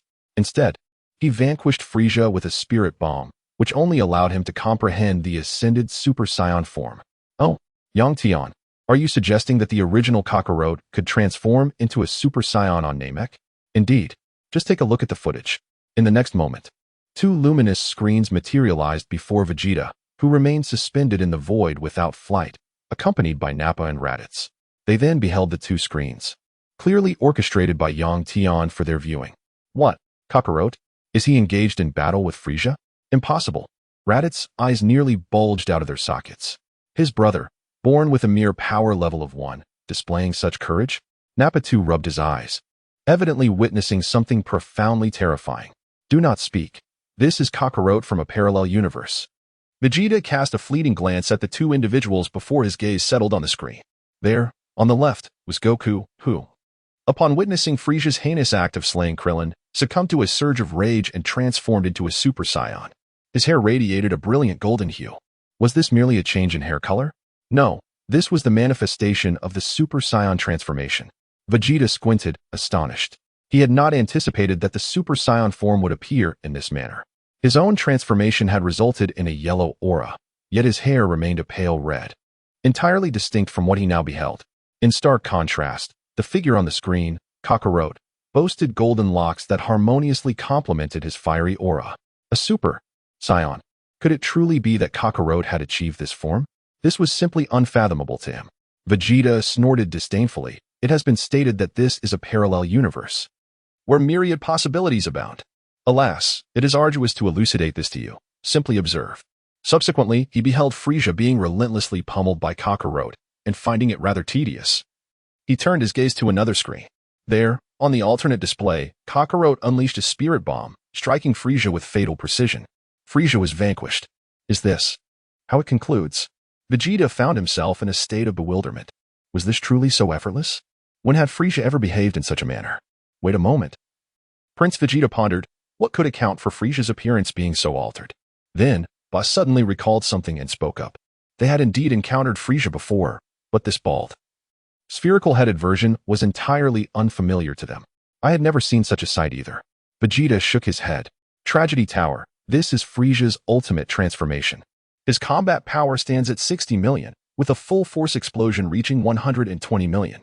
Yang Tian's reminder brought to mind what he had previously told Vegeta. Frisia's full strength was indeed 120 million. However, he was unaware that Frisia had the capability to transform. One could only remark that Frisia was truly adept at concealing his true potential. Ding! Does the host accept the mission? Upon realizing Frisia's ability to transform, Vegeta did not hesitate and declared, I accept the mission. By the way, Yang Tian, isn't this mission about eliminating Kakarot? Why must we deal with Shrag and his subordinates? Who are they? Shrag was born with extraordinary combat prowess and an exceptionally malevolent heart. One could say he was an atypical Super Namekian. From the moment of his birth, he surpassed the adult warriors of Namek, boasting a combat power of 5,000 points, making him a once-in-a-century genius warrior of Namek. His parents, reluctantly, sent him to reside on Shragstar, where he became invincible, thus adopting the name Shrag. What? Isn't this quite similar to me, Prince Vegeta? Vegeta raised an eyebrow. He too had been invincible on planet Vegeta since childhood, as he possessed a combat power of 10,000 points at a young age. Furthermore, Bardock was often absent from planet Vegeta. His father, King Vegeta, was the strongest with 8,000 points, which meant that Vegeta's 10,000 points in his youth made him the most formidable scion. Tragedy Tower, you are truly narcissistic. What Tragedy Tower? I am Vegeta. Vegeta, visibly displeased, remarked, Haha, are you aware that in most parallel universes, you are undoubtedly the Tragic Tower? You make your grand entrance. Yet in less than 2 seconds, it's declared that only I can defeat Kakarot, only for you to be swiftly vanquished. Then, you proclaim, oh, look at me, Super Vegeta, while pointing at yourself with your thumb, only to be swiftly defeated once more. As Yang Tian recounted this, he even displayed the scene. Vegeta's face turned an ashen shade of green. Nappa and Raditz, standing nearby, were perplexed. What was happening to Vegeta in this scene? With his golden hair, wait, golden hair? Wasn't that a Super Saiyan? How could he be so utterly overwhelmed? In a fit of rage, Vegeta exploded. Damn it, I am the proud prince of all Saiyans. Who are these wretches? Vegeta cast a brooding gaze upon the scenes unfolding on the screen before him. The images depicted were all from his racing arena. You are not yet a match for them. Bide your time, and you shall encounter them. Yang Tian remarked coolly. Vegeta suppressed his anger, realizing why Yang Tian referred to him as Tragedy Tower. Indeed, one cannot remain handsome for more than 3 seconds. He had just proclaimed grandiose words, only to find himself at a loss shortly thereafter. Truly infuriating. Meanwhile, Nappa and Raditz, noticing the fluctuating expressions on Vegeta's face, scratched their heads, hesitant to utter a word. Humph, it is time to prepare for the mission, to eliminate Shrag and his subordinates. Vegeta cast a glance at the two. After all, he had concealed a Dragon Ball, which Frisia could never locate. Observing Vegeta's demeanor, the two nodded in acknowledgement. Just as they were about to be transported by the system, Dodoria and Zarbin arrived. In Chapter 20, the world of Super Saiyan Goku, upon seeing the approaching Zarbin and Dodoria, Vegeta's face darkened with fury. For within the rapid scene, the shadow of Zarbin was unmistakably present. Ha! Vegeta, you three have audaciously disregarded orders by coming here. How foolish of you. However, you have provided Lord Frisia with splendid news, so he has instructed me to escort you before him to confess. You should be wary. Dodoria, the rotund pink creature, remarked coldly as he regarded Vegeta. Zarbin, brushing his hair back, spoke nonchalantly, Prince Vegeta, please. As Nappa and Raditz prepared to engage, they noticed Vegeta's ominous expression. Stand down. This is my treasure. Indeed, for Vegeta, their demise would yield a bounty. He had nearly forgotten. Humph. I see you have chosen the path to your own destruction. Become my treasure, Vegeta declared, swiftly appearing before Dodoria and delivering a lethal kick. Dodoria was instantly decapitated. Before Zarbin could react, he was pierced through the chest by Vegeta, subsequently lifted into the air and obliterated in a fiery explosion. The air was filled with foul smoke and fire. Vegeta let out a cold smirk as a notification echoed in his mind. Ding! Congratulations, host, for vanquishing Dodoria. You have received a treasure chest X1. Ding! Congratulations, host, for defeating Zarbin. You have received a treasure chest X1. Nappa and Raditz exchanged glances, saying nothing. They were well aware of their prince's ruthless demeanor. and they had grown weary of the rotund figure in Zarbon. If killing was to be done, so be it. After all, what did it matter to them in their quest to overthrow Frisia alongside their prince? In the next moment, a radiant light enveloped the trio, transporting them into the world of the theatrical version of Super Saiyan Goku. Instantly, Vegeta and his companions felt an intense chill. What on earth? It's freezing. Even the burly Nappa was trembling uncontrollably. The source of this icy torment was none other than Slug, who had cast a shadow over the earth, blocking the sun's rays. With the planet deprived of sunlight for an extended period, the temperature continued to plummet. This dire condition also led to Goku's struggle against Slug, finding himself at a disadvantage. Cold and shivering, how could Goku possibly fight in such a state? Meanwhile, the Namekian Slug remained unaffected by the harsh weather. At that moment, Slug had rejuvenated himself to his prime youth, mercilessly assaulting Goku. The cold was to be expected. Just look at the heavens. Raditz gestured for Nappa to observe the sky. As Nappa and Vegeta looked up, they beheld a canopy of dark clouds. What is that? What on earth is happening? Nappa pondered. But with a single energy wave hurled into the sky, it was utterly ineffective. Don't waste your energy. Let us find Slug. Vegeta observed as Nappa's energy blast tore through the clouds, remaining silent. It was evident that a more formidable power was required to disperse such a force. However, Vegeta had no intention of exerting himself in that regard. Instead, he was determined to confront and punish Shrag. Very well, Prince Vegeta, I sense 2 energy signatures over there, Raditz exclaimed, gesturing towards the distance. That location was none other than the battleground where Kakarot, son Goku, was engaged in combat with Shrag. Without hesitation, they set off to investigate. After the arrival of Vegeta and the others, they suppressed their energy. For the two understood the advantages of controlling their power and refrained from unnecessary expenditure. In contrast, Vegeta was indifferent, as he possessed an inexhaustible supply of energy. It could be said that it mattered little whether he suppressed it or not. His objective was to confront Shrag, and naturally, he wished to make his presence known. Is that fellow Shrag? Kakarot is actually at a disadvantage, Naba remarked from the sidelines. Naba, can you predict the outcome? Raditz chuckled. Indeed. My esteemed Naba currently boasts a battle power of 300,000. When transformed into a great ape, that figure soars to 3 million. Naba laughed heartily. A battle power of 3 million. That is no trifling number. Humph. As for that hulking form of yours, I believe it would be best to abandon it. I shall teach you the transformation into a great ape later. Vegeta scoffed. This gigantic ape-like creature is indeed a diminutive version of the great ape, resembling a shrunken gorilla yet retaining its formidable battle prowess, augmented by a tenfold increase in strength. Thank you, Prince Vegeta, exclaimed Nappa and Raditz, the latter particularly elated. After his transformation, Raditz would succumb to madness, if only he could master this ability. Vegeta, having been enlightened by the system, knew that by imparting the secret to his loyal subordinates, they could certainly achieve mastery through practice. He felt no hesitation in sharing this modest knowledge. Meanwhile, Goku found himself in a precarious situation, having lost the initial advantage. He was being relentlessly pummeled. Slag delivered a powerful strike that sent Goku crashing into a building. Exhausted and frigid, Goku attempted to retreat, for he lacked the stamina to continue battling Slag. Haha, is this all the Saiyan can muster? Scurrying about like a mouse. Slag laughed heartily, relishing the thrill of toying with his opponent. He then approached Goku, gripping his collar with his left hand while delivering a barrage of punches to Goku's face and abdomen with his right. Hahaha, a fighting race like the Saiyans? Merely this. However, just as he finished his taunt, a voice echoed above him. Merely this is your fate. I have unveiled 400,000 battle power. Yet you failed to perceive my presence. You have truly disappointed me. Vegeta stood with his arms crossed, wearing a mocking expression. Beside him stood Raditz and Nappa. Who is speaking above me? Shrag furrowed his brow and turned to see the three hovering above. You? Who are you? As Shrag gazed at them, he was momentarily taken aback upon noticing the tails of Nappa and Raditz, followed by a hearty laugh. I see now, you are Saiyans. What, come to rescue him? Shrag said, gesturing to Goku, who he was holding aloft.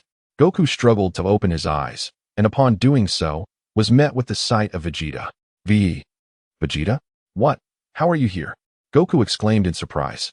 After the battle on Namek, he had used a spirit bomb to vanquish Frisia. Subsequently, he had wished upon the Dragon Balls to resurrect those slain by Frisia, sparing only the wicked. Thus, Vegeta from his era had not returned. Kakarot. That was a pitiful display. I've been watching you for quite some time, Humph. I see you're the one who is truly inept. Vegeta scoffed derisively. Yang Tian had often remarked that he was perpetually the second best. And yet this? In his own world, he could incapacitate Kakarot with a single punch. In this realm, this Kakarot had been reduced to a mere shadow of his former self. Pondering this, Vegeta felt a twinge of annoyance. How could he even be compared to such a being? Chapter 21. Super Saiyan Vegeta, Shrag's Demise. Vegeta, you. Goku attempted to articulate further, but Shrag interrupted. Enough. You lot of monkeys should reunite. With that, Shrag hurled Goku in the direction of Vegeta. Vegeta remained still, while Raditz, standing nearby, took action. Kakarot, what is the situation? Aren't you capable of transforming into a Super Saiyan? Raditz furrowed his brow. This world, as Vegeta had stated, was the realm of the Super Saiyan Son Goku. Why was their encounter like this? Super Saiyan? What is that? Son Goku inquired, perplexed. However, Raditz did not offer him an explanation. Instead, he descended to the ground, leaving him aside. Shalat, is it? Where are your subordinates? Vegeta still harbors thoughts of his subordinates, for they are all treasures. My followers have been slain by that monkey. However, if you desire to be my subordinate, I might reluctantly acquiesce. Shrag exclaimed, extending his arms as if to embrace Vegeta. Vegeta shivered slightly but coldly retorted, damn it. My treasure. What treasure? If you were to join my ranks, gold, silver, and jewels would all be yours. Shrag replied with a faint smile. Humph. Join you? I believe it would be more fitting for you to join me. Prince Vegeta? Vegeta descended, locking eyes with Shrag. Oh, it's me, Super Vegeta, he proclaimed, gesturing towards himself with his thumb. He nearly slipped and referred to himself as Supa. It was all Yang Tian's fault for showing him that video and mentioning Super Vegeta. Such phrases had truly gotten to his head, and he found it quite troublesome. In the next moment, a tremor rippled across a 10-kilometer radius. Vegeta has transformed into a mimetic Super Saiyan. His golden aura soars towards the heavens. At present, Vegeta possesses an infinite amount of energy. The intensity of his aura is both overwhelming and tempestuous, and he remains indifferent to it all. What he seeks is sheer, unassailable dominance. Arrogance.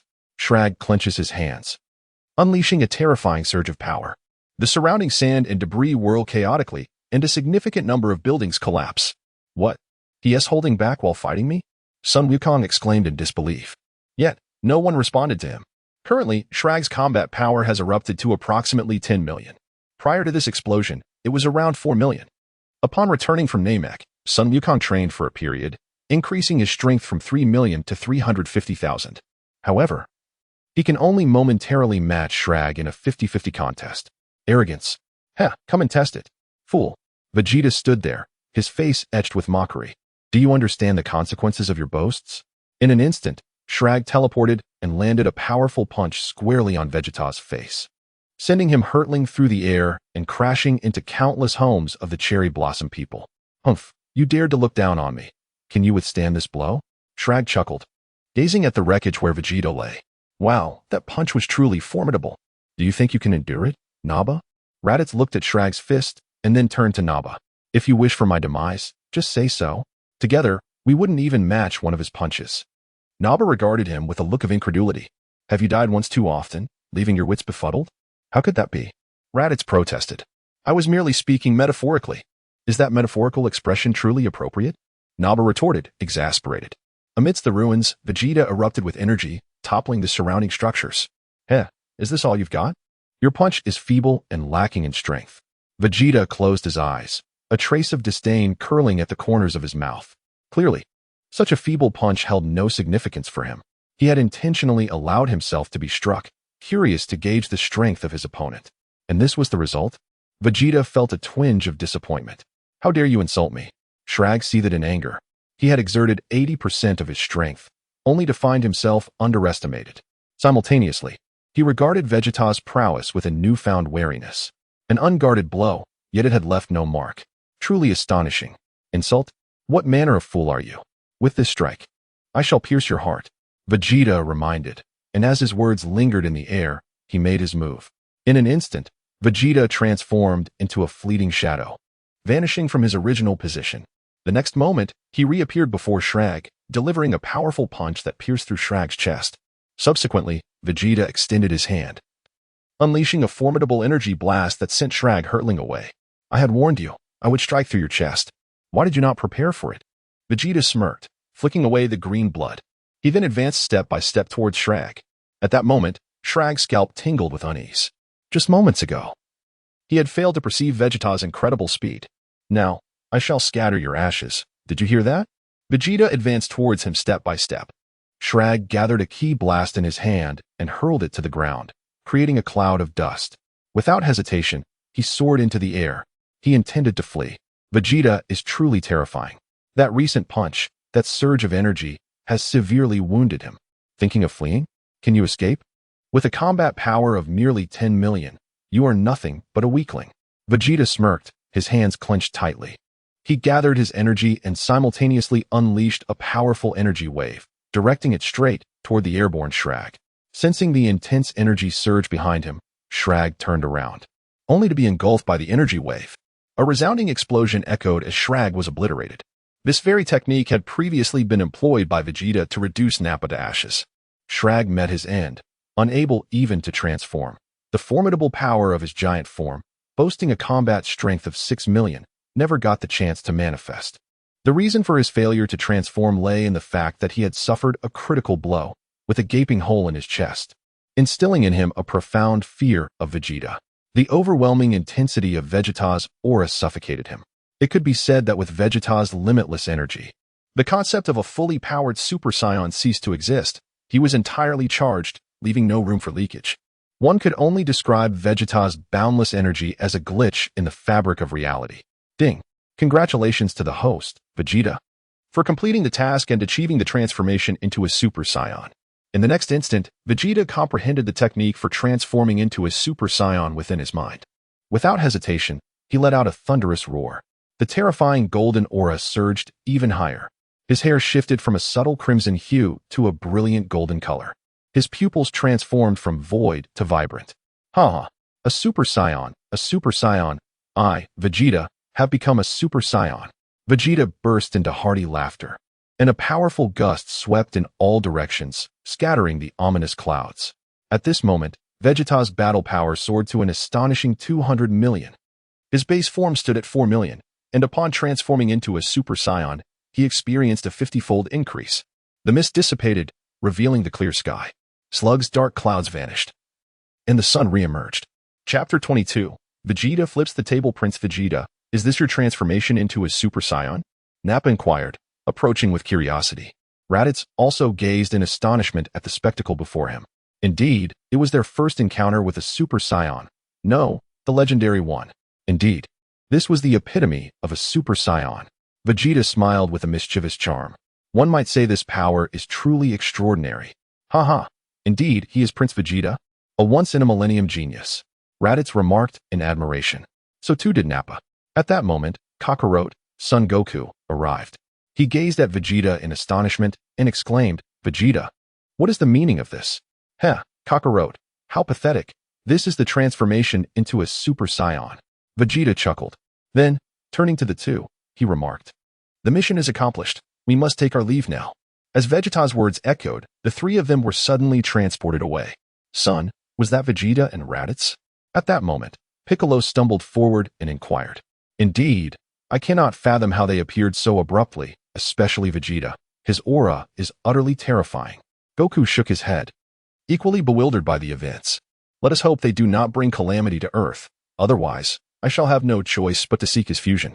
Piccolo frowned. Yet he was overthinking it. Vegeta and the others were not of their world. Namek, we have returned? I wonder what rewards my Naba will receive this time. Naba recognized their surroundings as the very Namek they had previously visited.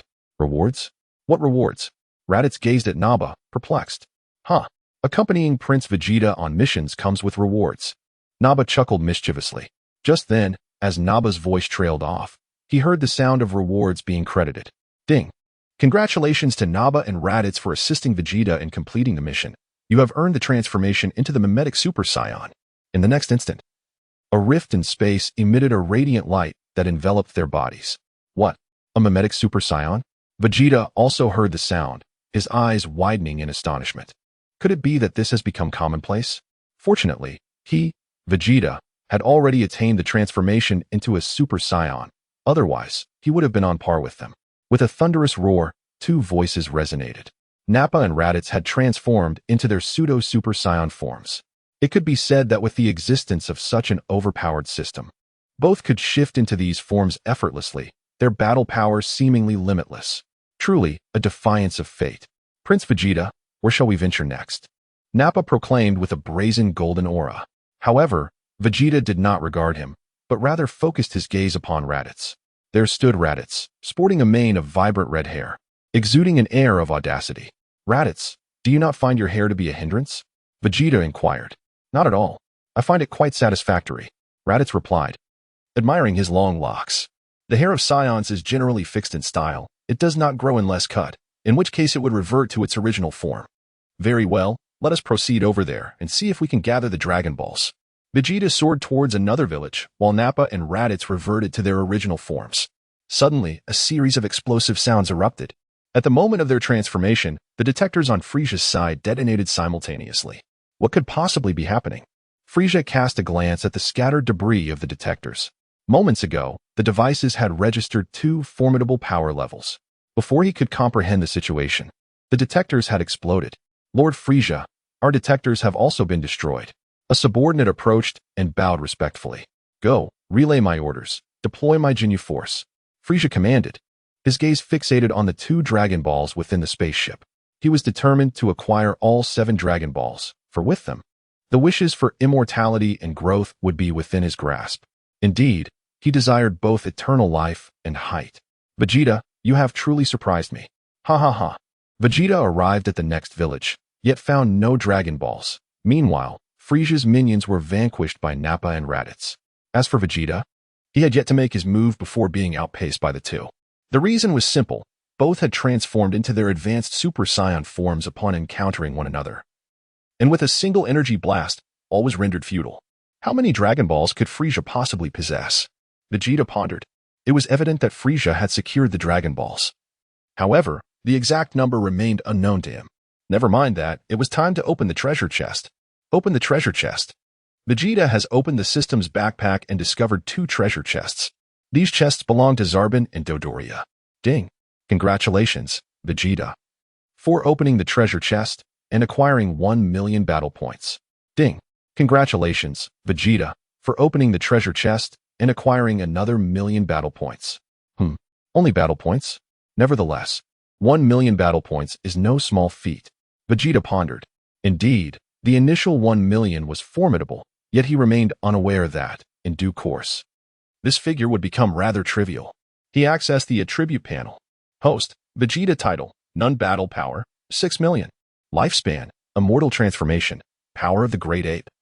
Super Saiyan including mimicry ultimate moves, Gallic gun, dirty fireworks, final flash other, key sensitivity, infinite key subordinates, Nappa, Raditz. System inventory, Senzu Beans, X9. Super Spaceship System comprehensive evaluation. Although the host can transform into a Super Saiyan, in the context of the Dragon Ball's 7th universe, the host's strength is significantly lacking. It is advisable to first transform into Super Saiyan 2. Upon reading the latter words, Vegeta felt an urge to curse. Previously, he was instructed to transform into a Super Saiyan first. Now, they wanted him to become a Super Saiyan 2? How was he to know how to transform? Nevertheless, Vegeta dismissed the thoughts, closing the attribute panel. There would undoubtedly be tasks ahead, and perhaps the next one would involve becoming a Super Saiyan 2. Vegeta, without a moment's hesitation, soared directly towards Frisia's position. He was poised to turn the tables, with a battle power of 6 million in his normal state. Was there any need to engage in a prolonged standoff with Frisia? Certainly not. As Vegeta flew at remarkable speed, Nappa and Raditz transformed into their pseudo-Super Saiyan forms, desperately attempting to accelerate, yet they remained far behind. Although they had achieved this transformation, they were still no match for Vegeta's formidable 6 million in his normal state. Meanwhile, the Ginyu Force was conducting operations on a nearby planet when they received Frisia's summons, prompting them to hastily approach the scene with more advanced scanners. As for Goku and the others, they were still some distance away from planet Namek, rendering it clear that they would miss this pivotal battle entirely. It seemed that Vegeta was destined to tackle the challenges of the Namek saga alone. Before nearing Frisia's location, Vegeta and his companions beheld a towering mountain crowned by a dwelling, the residence of the Grand Elder of Namek. Chapter 23. Vegeta confronts Frieza? What is that? Two distinct energies. Vegeta furrowed his brow and flew towards that direction. As he descended, a Namekian emerged from within, resembling Piccolo to a remarkable degree. Who are you? Leave this place immediately. Naru addressed Vegeta and his companions. Observing their attire, he deduced they were invaders. You are the ones who have invaded our Namek, Naru declared, adopting a combative stance. Hey, Namekian, I advise you to refrain from making baseless accusations. I have never harmed any of your kin. Raditz stepped forward, asserting himself. Yet, Naru erupted with a white aura of energy. His battle power was a mere 60,000. Huh, with such trivial strength, you dare to obstruct me? It appears you were playing with fire. Raditz cracked his knuckles ominously. Before he could make a move, an elderly voice resonated from within the dwelling. Naru, allow them to enter. Indeed, the speaker was the Grand Elder. Had he remained silent, Naru would have faced dire consequences. Grand Elder, but. No buts. Please. Let them in, came the response from within. Please, enter. Inside is our esteemed Grand Elder of the Namekian tribe. I ask that you show him the respect he deserves. Naru proclaimed.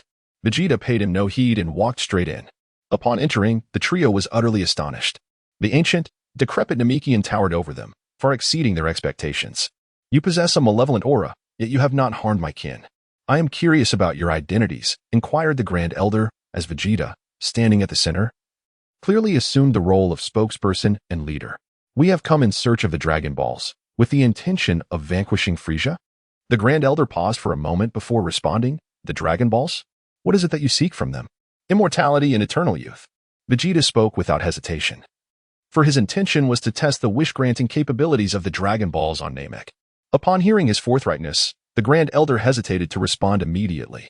Well, if it means eradicating Frieza, we shall permit you to utilize our Dragon Balls. Vegeta retorted with a cold smirk. Are you attempting to negotiate with me?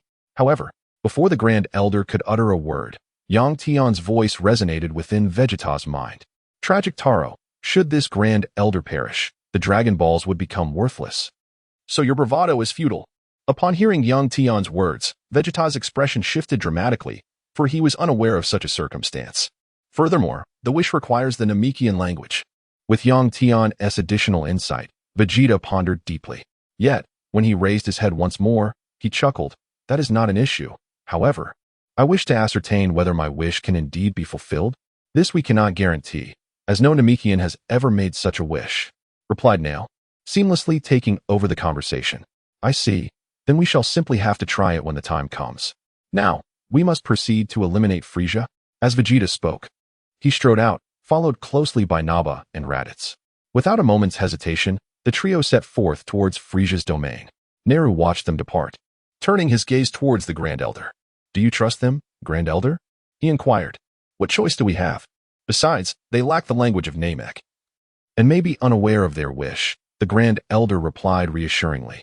Observing the Grand Elder's demeanor, Naru chose to remain silent. That area is Frieza's territory. You two, land discreetly. I shall confront Frieza directly. Meanwhile, you must infiltrate the spaceship to seize the Dragon Balls.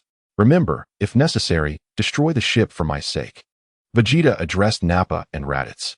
The two nodded in acknowledgement of the gravity of the situation and swiftly descended towards the spacecraft. Meanwhile, Vegeta landed before the infantile Frieza. Greetings, King Frieza. How have you been of late? Vegeta approached with a broad smile, bowing politely in a gentlemanly manner. Yet, there was an undeniable mischievousness in his expression that seemed to invite a playful confrontation. It must be said, Vegeta struggles to feign a genuine smile. Hahaha. Prince Vegeta, I never expected you to be so courteous, though your smile is rather insincere, chuckled Frieza from his baby carriage, covering his mouth in amusement. Insincere, is it? Lord Frieza? This smile is exclusively for you. Vegeta maintained a gentlemanly smile. All right, my little Vegeta, what about Zaban and Dodoria? Frieza squinted at Vegeta. Although he harbored suspicions, he still desired for Vegeta to voice them himself. Oh, Lord Frieza, your two right-hand men are unable to speak, claiming that I, Vegeta, am disobedient. How utterly absurd. Thus, they have become mere vessels for my experiences. Vegeta chuckled with a mischievous grin. Upon hearing this, Frieza narrowed his eyes. What they said holds some truth, doesn't it? Are you not simply a rebellious spirit? And what is this talk of a treasure chest of experience? Huh, they are mistaken. It is not defiance that drives me, but rather an ambition to claim the throne. Therefore, I beseech you, Lord Frieza, to step aside. As Vegeta spoke, a cold smile graced his lips as he regarded Frieza. Haha, Prince Vegeta, this just is far from amusing, Frieza retorted, as a purple aura surged around him. He ascended from his infant carriage and descended directly before Vegeta. Vegeta stood resolutely, locking eyes with Frieza. In this moment, he remarked with a hint of mockery, Frieza, why are you so diminutive?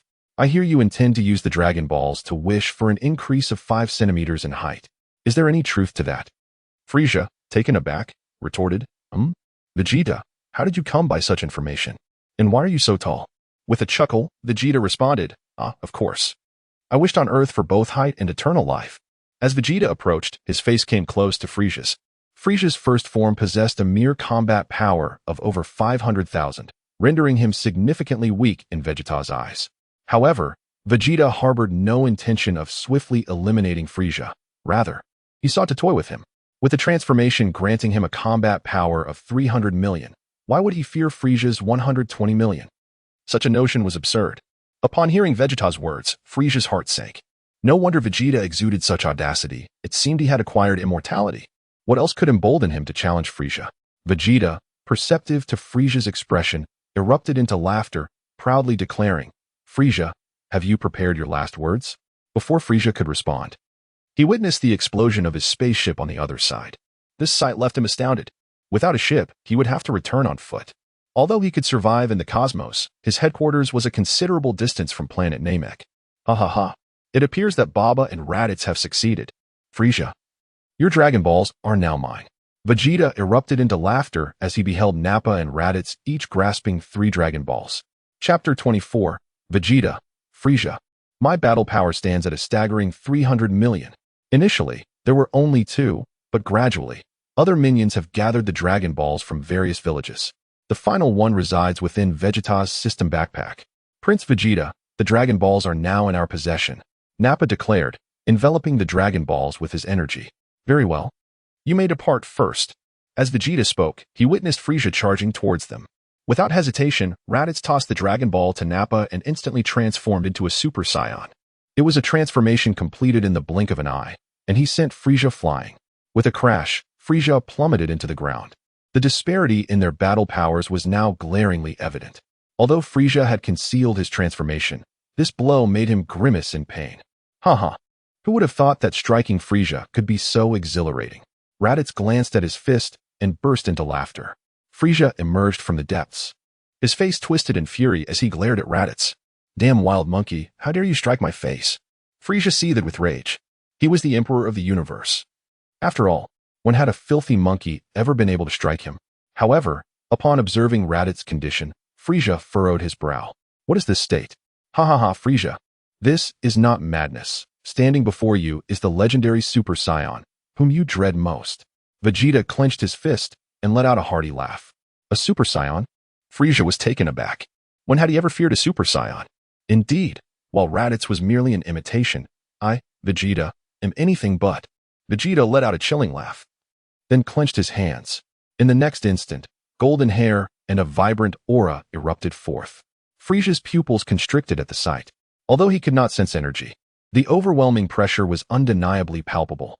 This was a staggering power level of 300 million. Meanwhile, Frieza remained in his base form, possessing only 530,000. What distinguishes your transformations? Frieza inquired, casting a glance at Raditz and Vegeta's transformations. Did I not already mention? Vegeta replied. What he possesses is a simulated Super Saiyan, Vegeta declared. And with a swift instant transmission, propelled Frieza with a powerful knee strike, sending him crashing through countless small mountains. Upon witnessing this, Vegeta crossed his arms. With a resounding crash, Frieza soared into the air, wiping the blood from the corner of his mouth, his expression one of furious indignation. Damn you, wild monkey. You seek your own demise, Frieza declared, transforming before their eyes. A terrifying purple aura surged around him, as he grew taller and more imposing, resembling his father, King Cold. In his usual form, his horns elongated as well. Observing Frisia's transformation, Vegeta turned to Yang Tian and inquired, Yang Tian, what is Frisia's combat power? Although he could sense the energy, he was unable to gauge the actual power level. Just call for the system to perform a scan. Yang Tian replied in a languid tone. Upon hearing this, Vegeta addressed the system in his mind. System, please assess Frisia's combat power. The system responded, Frisia, second form. Combat power, 1 million. A mere 1 million. Truly feeble. Vegeta continued to taunt, Frisia, transform again. Don't hold back. Don't get too complacent. Frisia charged towards Vegeta with remarkable speed, only to be sent flying just as swiftly. It must be said that Frisia, who lacked the ability to sense energy, was truly unfortunate. Damn you, filthy monkey. Frisia roared as he underwent yet another transformation. This time, he bypassed the second form entirely, deeming it too grotesque. Without hesitation, he ascended to his third form, a bald head, or rather, a round, dumpling-like head. Hahaha, Prince Vegeta, you are the first to witness this transformation. Frisia proclaimed as he spread his arms wide and stood with his feet together. System, assess Frisia's combat power. Frisia commanded. Frisia, final form, current combat power, 60 million. Capable of surging to 120 million upon eruption. Upon hearing the system notification, Vegeta smirked. 60 million was indeed formidable. Had he acquired the mimicry ability earlier, he could have matched it. Moreover, he now possessed a combat power of 300 million. Ding. Detected Namex Frisia Saga. Task. Eliminate Frisia to receive a special reward. Ding. Does the host accept the task? Without a moment's hesitation, Vegeta clicked to accept. The objective had always been to eradicate Frisia, and now he had the added benefit of a bonus reward. What a profitable endeavor! Filthy monkey, have you figured out how you intend to perish? You destroyed my spaceship and stole my Dragon Balls. Frisia exclaimed as he launched a beam of energy from his fingertip. Vegeta smirked dismissively and closed the distance. You are merely scratching my itch, Frisia. What? Enough with the exclamations. Your combat power is a mere 60 million, while mine stands at a staggering 300 million. Vegeta erupted into laughter, eager to witness Frisia's reaction upon hearing that his battle power soared to 300 million. 300 million? Vegeta, you must be joking. It seems your mind has become rather unhinged. Allow me to send you on your way. Frisia scoffed in response. 300 million? What a farce. I have never feared anyone aside from the god of destruction Beerus and Majin Buu. In an instant, Frisia vanished from his position, reappearing directly before Vegeta. Yet, Vegeta was swifter still, delivering a precise sidekick that sent Frisia hurtling away, skidding along the ground for several hundred meters. Vegeta did not spare him. He swiftly appeared before him, seizing his head with his right hand, and then sprinted forward with great intensity. Now, with his increased height, Vegeta could emulate Broly by applying pressure and rubbing. Hahaha, King Frisia, is the sandy terrain of Namek cool? Vegeta engaged in a fierce confrontation, lifting Frisia off the ground. At that moment, Frisia's face was smeared with dirt and blood. Meanwhile, Goku, aboard his spacecraft, was astonished as he communicated telepathically with King Kai. What? King Kai? You say Vegeta has already arrived on Namek? Indeed, Goku. For some unknown reason, Vegeta has clashed with Frisia, who was supposed to be his subordinate. I cannot comprehend it either. King Kai's antennae quivered, clearly taken aback by the scene of Vegeta mercilessly assaulting Frisia. Is Frisia truly that powerful? Goku inquired. Oh yes. Goku. He is the cosmic Emperor Frisia. Do not even think of challenging him. Moreover, Vegeta has transformed into the legendary form of your Saiyan race, King Kai sighed. A Super Saiyan? What is that? Goku furrowed his brows, oblivious to the concept of a Super Saiyan. I am unsure as well. I observed Vegeta with golden hair and a golden aura. However, you are still several days away from Namek. I believe there is little reason for you to proceed. Chances are, you won't have any part in this, King Kai advised. Chapter 25, Frisia's Demise. Upon hearing King Kai's words, Goku remained resolute in his decision to go. King Kai refrained from further argument, merely sighing. Goku was a promising warrior, having mastered the King Kai Fist and Spirit Bomb in a short span of time. Unfortunately, he had a penchant for fighting. Oh my goodness, I must be dreaming. It's my first time witnessing Prince Vegeta utterly thrashing Frisia. Nappa exclaimed in disbelief as he rubbed his bald head. Raditz, strike me a blow. Bang. Just as Nappa finished speaking, Raditz's fist collided with Nappa's face, causing him to yelp in pain. It's not a dream. I can genuinely hit you. Raditz chuckled. Did you hit too hard? Nappa questioned. How else would I know if it were a dream? Anyway, does Frieza truly possess a battle power of 6 million? How is it that he stands no chance against Prince Vegeta? Nappa pondered, stroking his chin. Certainly, even if we both transformed into pseudo-super Saiyans, we would still be no match for Frieza. Did you not sense the overwhelming energy from Prince Vegeta? We would perish upon contact, Raditz expressed, gazing at Vegeta with trepidation. At that moment, Vegeta's golden aura surged, granting him audacious confidence. This empowered every strike he delivered with full force. Haha, Frieza, what are you doing? Why aren't you fighting back? Vegeta's fist struck Frieza's chest with tremendous force, causing it to indent profoundly. In the next instant, Vegeta's palm pressed firmly against his head. Vegeta could have easily dispatched him. However, years of servitude under Frieza have fostered a deep-seated resentment within him. This animosity has led Vegeta to revel in tormenting Frieza. Damn it, that accursed monkey. Frieza struggled, his head pinned down, feeling utterly humiliated. Yet, he found himself powerless to retaliate. Remove your filthy hands, Frieza bellowed, ensnaring Vegeta's arm with his tail. Vegeta let out a cold chuckle, not attempting to break free. Instead, he embraced the moment, seizing his tail and swinging it with great force. The surroundings fell eerily silent, yet the resounding thuds against the floor echoed with striking clarity. Vegeta, with a relentless vigor, severed Frieza's tail with a swift motion. Blood gushed from the wound, and Frieza let out a pain scream. Ah, you've broken free, have you? Do not hold back your strength. I recall your power level stands at a staggering 120 million. Vegeta scoffed, cursing vehemently. Damn it all. Frieza, filled with rage, had bloodshot eyes. Subsequently, a ferocious aura surged forth, creating a deep crater spanning 10 kilometers. This was his attempt to unleash the energy within him in an instant, aiming to send Vegeta flying. Yet, it was to no avail. As the dust settled, Vegeta remained steadfast in his position. I will grant you 1 minute, otherwise, I shall take your life. Vegeta's voice resonated with an air of indifference.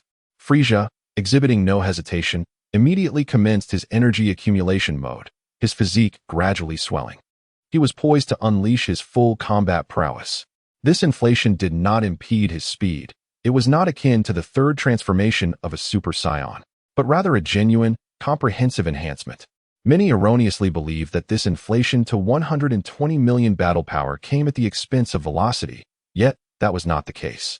Oh, how terrifying. I must depart, Raditz exclaimed, clutching 3 Dragon Balls as he hastily left the scene. Nappa followed suit. The intensity of this battle power was overwhelming. Approaching any closer would spell certain doom from the residual shockwaves. Meanwhile, the Grand Elder observed this unfolding spectacle. They were engaged in combat, and it appeared that this nefarious cosmic tyrant was on the verge of defeat. Grand Elder, do you truly believe they can prevail? Nail inquired, a note of surprise lacing his tone. He had not anticipated that Vegeta and his companions would achieve such a feat. Indeed, our Namek is on the path to salvation, the Grand Elder replied, closing his eyes to meditate. His lifespan was dwindling. As for why he did not utilize the Dragon Balls to extend his life, it was simply a matter of personal choice. Frieza, now a mass of muscle with his tail severed, cast a brooding gaze upon Vegeta. As you wished. This is the extent of my power. The air was thick with a frigid aura and the unmistakable scent of Frieza's blood. Haha, impressive. Yet I wonder how long you can maintain this state. Come, Frieza, let us engage in battle once more. Vegeta, with determination in his eyes, charged directly towards Frieza, gathering an energy sphere in his hand before launching it forward. As the energy blast approached, Frieza delivered a fierce kick, sending the attack soaring away. However, in the process of deflecting the energy blast, he too was propelled backward. Vegeta struck Frieza's body with a powerful punch, emitting strange cries. The might of the Cosmic Emperor proved to be astonishingly insignificant. After Vegeta unleashed a series of relentless punches, he followed up with a powerful kick. The force of this kick was immense, propelling Frieza deep into the ground. A profound pit appeared on the surface, utterly bottomless. The attack culminated in a tremendous explosion. Vegeta gathered an immense amount of energy in one hand. However, he refrained from releasing it, choosing instead to wait. He awaited the emergence of Frieza. Were he to unleash it underground, the planet Namek would undoubtedly explode. Although he remained indifferent to the fate of the Namekians, he and Raditz could not survive in the cosmos. Thus he needed to exercise caution. Haha, Frieza, have you become a coward? Too afraid to show yourself? As Vegeta observed that Frieza had yet to emerge, He could not refrain from mocking him.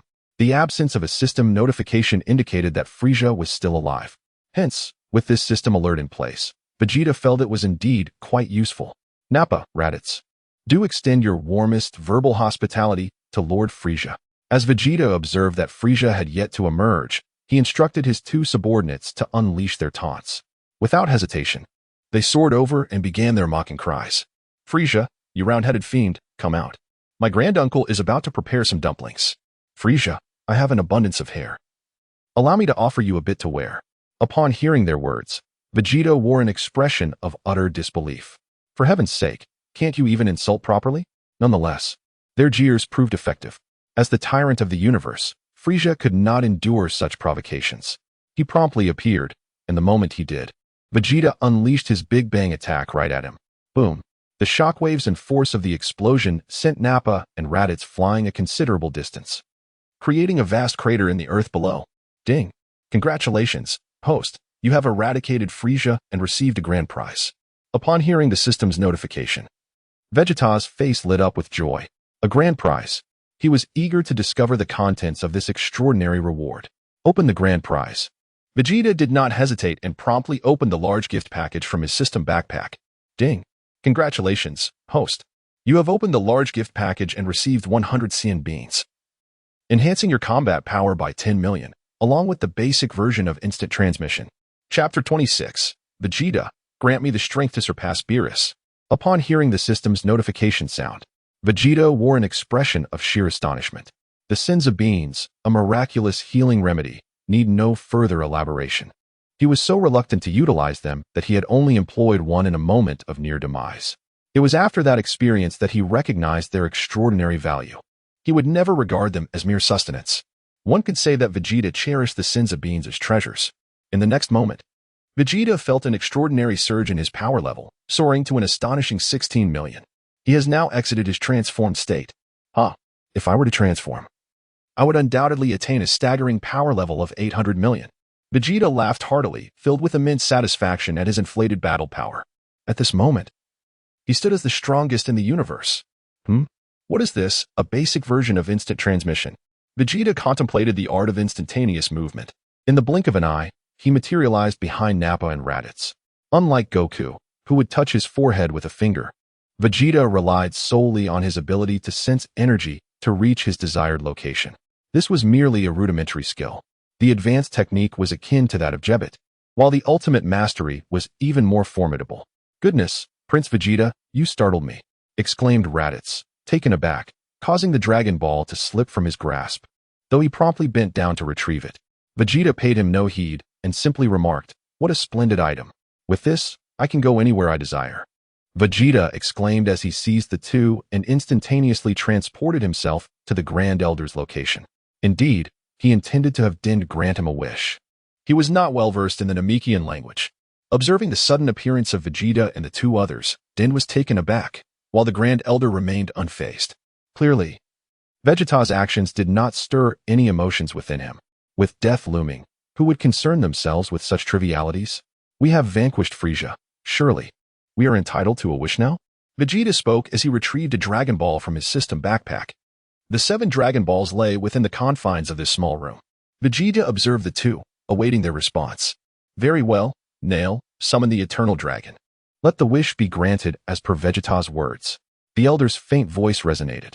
Reluctantly, Nail encased the 7 Dragon Balls in his energy and ventured outside. Vegeta also ventured outside. Come forth, Shenron. Neru shouted at the Dragon Balls. Naturally, to them, it was the language of Namek. The author could not articulate it either. In the next moment, Shenron manifested. Although referred to as a dragon, this being was brimming with muscularity, resembling somewhat the genie from Aladdin's lamp. Is this truly Shenron? Vegeta gasped in astonishment. It was indeed his first encounter with such a marvel. Indeed, this is our Namekian dragon, Nelu remarked casually. The Dragon Purunga cast its gaze upon the group. Whoever has summoned me, please articulate your wish. You are granted 3 opportunities. Purunga proclaimed, its eyes shimmering with intensity. Speak your desire. Nelu urged Vegeta. Yang Tian, can the dragon grant me immortality? Vegeta did not rush to respond. Instead, he inquired within his mind to Yang Tian. No. Upon hearing Yang Tian's refusal, Vegeta immediately dismissed that aspiration. Instead, he turned to Naru and proclaimed, "Grant us the power to survive in the universe." Vegeta appointed to himself and the two individuals, Nabalitas, who were both filled with immense joy. The ability to survive in the universe. What a magnificent gift it is. Naru directly conveyed Vegeta's wish to Purunga, the eternal dragon. In response, Purunga's crimson gaze flickered, and he made an okay gesture. "Your wish has been granted." Upon hearing this proclamation from the dragon, a radiant light enveloped the three of them before gradually fading away. It was evident that the wish had taken effect. For the second wish, Vegeta declared, "Let me become stronger than Beerus." Vegeta faced Naru, acutely aware of the terrifying presence of the god of destruction, Beerus. He yearned to test whether this wish could possibly be fulfilled, only to be met with disappointment. As Naru articulated the wish, the dragon, Purunga, trembled in fear, exclaiming, I am unable to comply. Lord Beerus, the god of destruction, is an unparalleled existence. I cannot accomplish this." With these words, Purunga vanished, and the 7 Dragon Balls soared into the sky, clearly fleeing the scene. What kind of absurdity is this? To dare to suggest surpassing Lord Beerus? What qualifications do they possess? What on earth is happening? Have I truly completed my mission? Vegeta gazed upon himself, noticing no increase in his battle power. As for the words of Purunga, he found them incomprehensible. No, the wish he had made had frightened Purunga, prompting the dragon to flee in haste. Naru, too, widened his eyes, witnessing this scene for the very first time. Vegeta, Nappa, and Raditz. Who is this Beerus? Is he truly formidable? He managed to frighten away the eternal dragon? Nappa felt a twinge of dissatisfaction. He was eager to witness the significance of Vegeta's wish. And this is the outcome? Damn. I just found the Dragon Balls, and now they are gone. Vegeta erupted in a torrent of complaints, while Naru remained speechless, choosing not to elaborate further. With Shenron having departed, what more could be said? Tragedy Tower, you are truly mistaken. The god of destruction, Beerus, stands as the mightiest entity within your 7th universe. Angels notwithstanding. Oh, and not merely limited to the Earth universe. Across all 12 universes, Beerus reigns supreme. Apart from the Super Shinran's ability to grant such wishes. Do not harbor any hopes that these individuals could achieve the same. Even the formidable 2-star dragon, when making wishes, pays the price of one's lifespan, and cannot surpass Beerus. As Yang Tian's words echoed in the air, Vegeta fell into silence. He was aware of Beerus's strength, yet he had never anticipated such an absurd level of power. Well then, Nappa, Raditz, let us depart. Vegeta was about to take out his spaceship and depart when Yang Tian's voice resonated once more. Ding. Other Frisia's minions detected on Namek. Mission, eliminate the Frisia Legion on Namek. Reward, combat power detector. Huh? What sort of mission is this? The reward seems rather meager. Doesn't it? Vegeta was rendered speechless. A combat power detector? He possesses as much strength as he desires at this moment. With 5 capable fighters at Frisia's headquarters. Is there any doubt he can summon whatever power he wishes? Tragic Tower, your vision is limited. This device is indomitable, capable of detecting even the presence of a god of destruction. It does not merely gauge combat power, it senses the divine energy. No matter how formidable mortals may become, they remain incapable of perceiving the essence of a deity. Yet this detector is unlike any other. Oh, that sounds promising. If it were a mere ordinary detector, I would have no interest in wearing it. Upon hearing about this ability, Vegeta became somewhat intrigued. However, what is the essence of divine energy? It is something you are not yet able to perceive, so there is no need for haste. Vegeta. Chapter 27. The Tragic Title of Speedy Tower. Upon hearing Yi Tian's words, Vegeta refrained from elaborating further. Although he was still uncertain about the essence of divine energy, he knew he would encounter it sooner or later. Ding. Would the host like to accept the task? Accepted. Vegeta promptly clicked accept, then turned to Nappa and Raditz. I shall first eliminate Frisia's minions. You both stay here and refrain from stealing my kills. Vegeta spoke and instantly vanished. Now endowed with the ability of instantaneous movement and the perception of energy, who still needs to fly. Upon witnessing Vegeta's departure, Nappa and Raditz were left in a state of confusion. What does he mean by stealing heads? Nappa questioned, seeking clarity. If you ask me, who am I to answer? Raditz replied, let's just sit here quietly. With that, Nappa settled down, reminiscing about the alluring women of Earth. Now, with nothing to do, remaining idle felt like a torment. Ding. Congratulations, host, for vanquishing Frisia's minions. You have acquired a treasure chest X1. Ding. Congratulations, host, for vanquishing Frisia's minions. You have acquired a treasure chest X1. Ding. Congratulations, host, for vanquishing Frisia's minions. You have acquired a treasure chest X1. With each instantaneous leap, Vegeta swiftly dispatched the legion of lackeys. However, upon hearing the prompt echo in his mind, a look of sheer delight adorned his face. He was already envisioning the exquisite treasures that awaited him. In less than an hour, Vegeta had eradicated the hundreds of Frisia's minions. The reason it took an hour was due to the sheer multitude of Frisia's underlings scattered across various locations. Gazing into his backpack filled with hundreds of treasure chests, Vegeta was brimming with excitement. Haha, one can only wonder what splendid items he might unearth.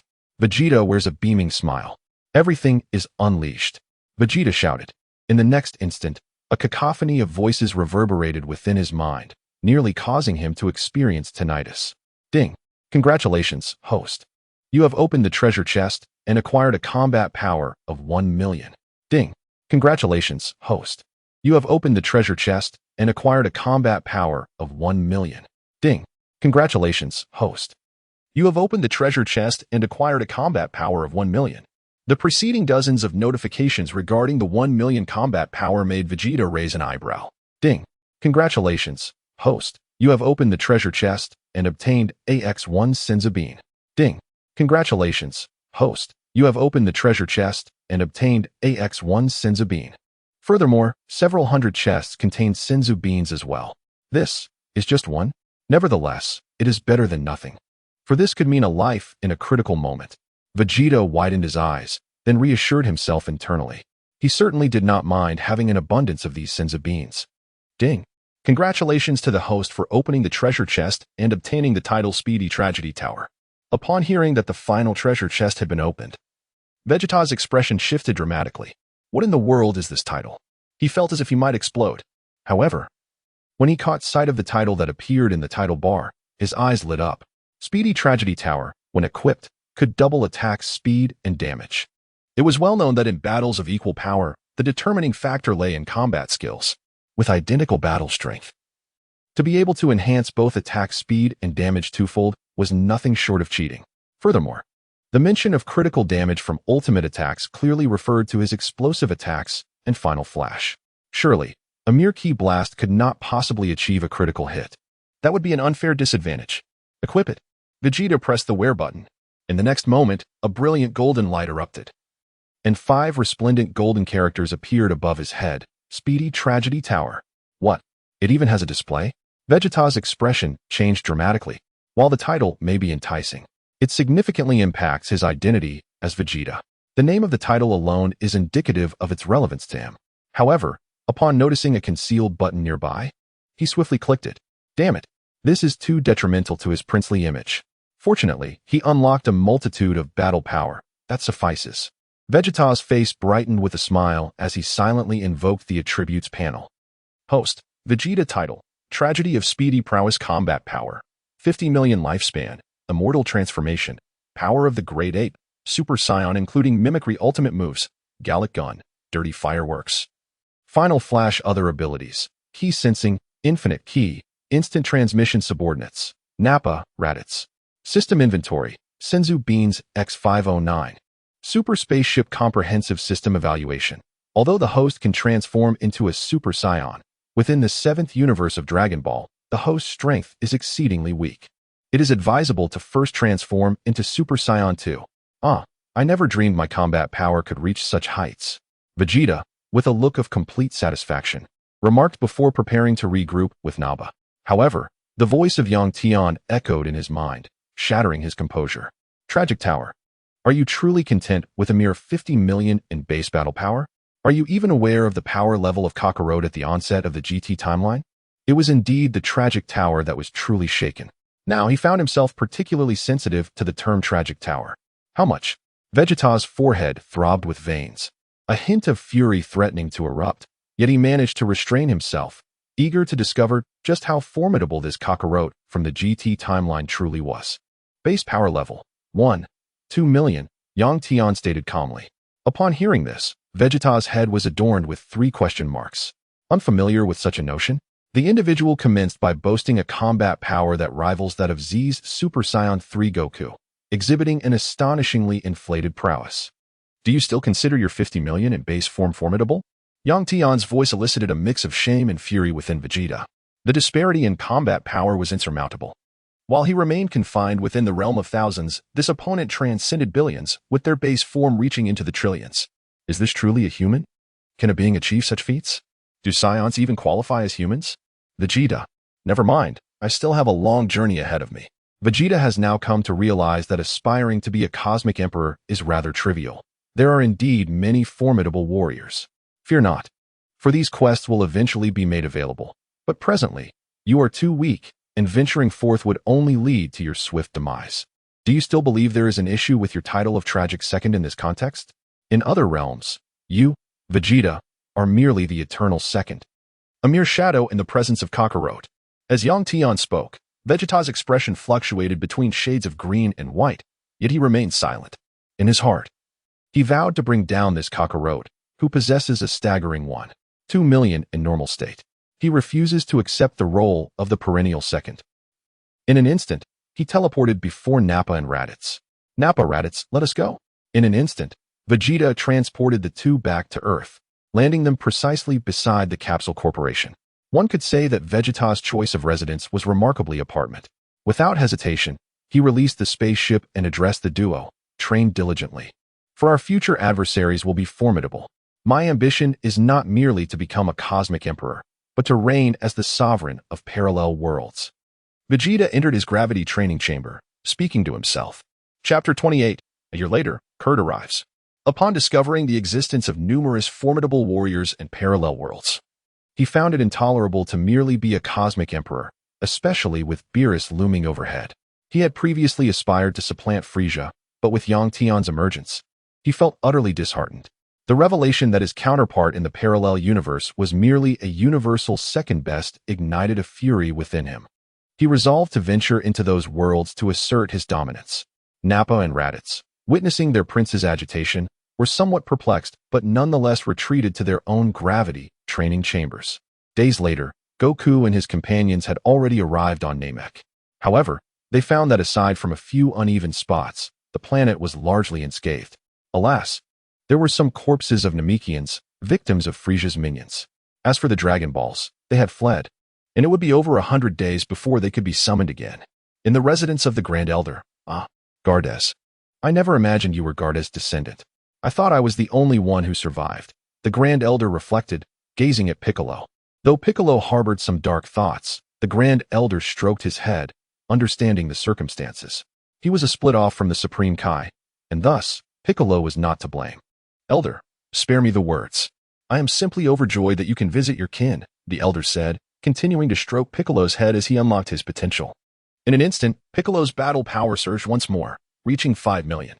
It seemed that the Grand Elder could only unlock to this extent. What is happening to me? Piccolo exclaimed.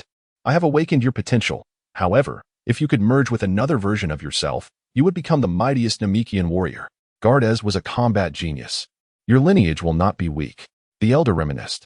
Piccolo, a descendant of the Namekian Gardes, had once fled to Earth on a spaceship during a calamity that befell Namek.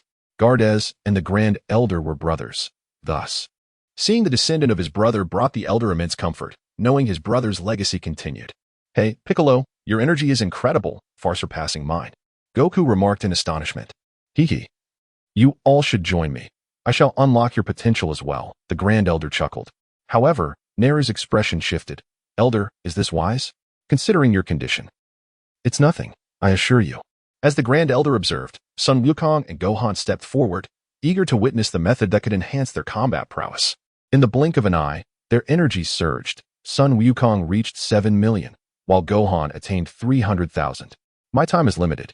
Nail, for the next dragon. Let us name Leshens find a new planet for our survival.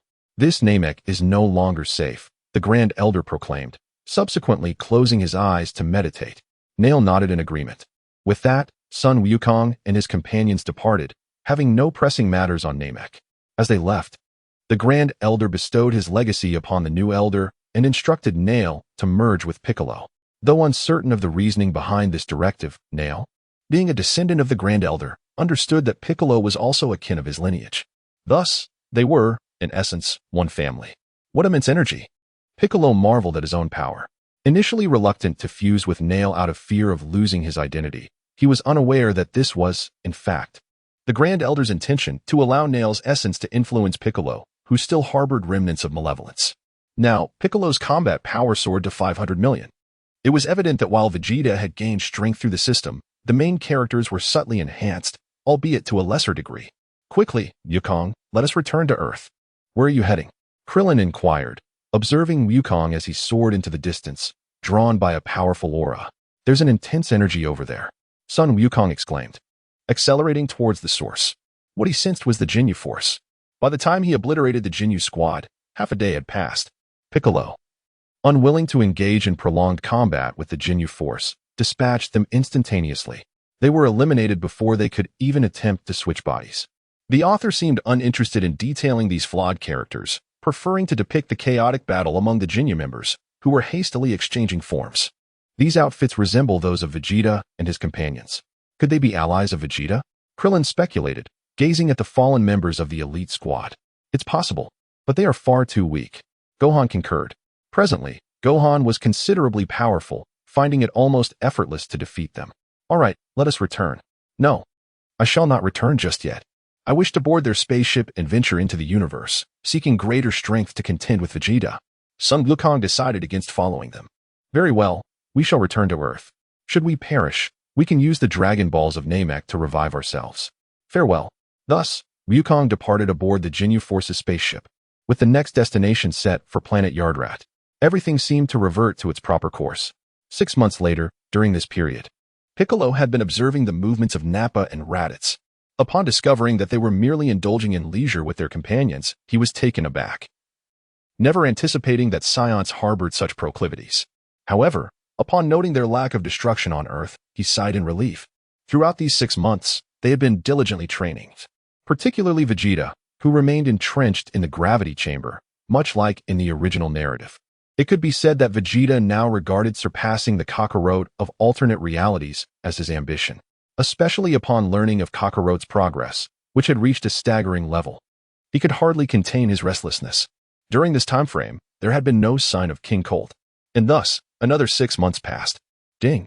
Detection indicates that King Cold is approaching Earth. Mission: eliminate King Cold. Mission reward: infinite stamina.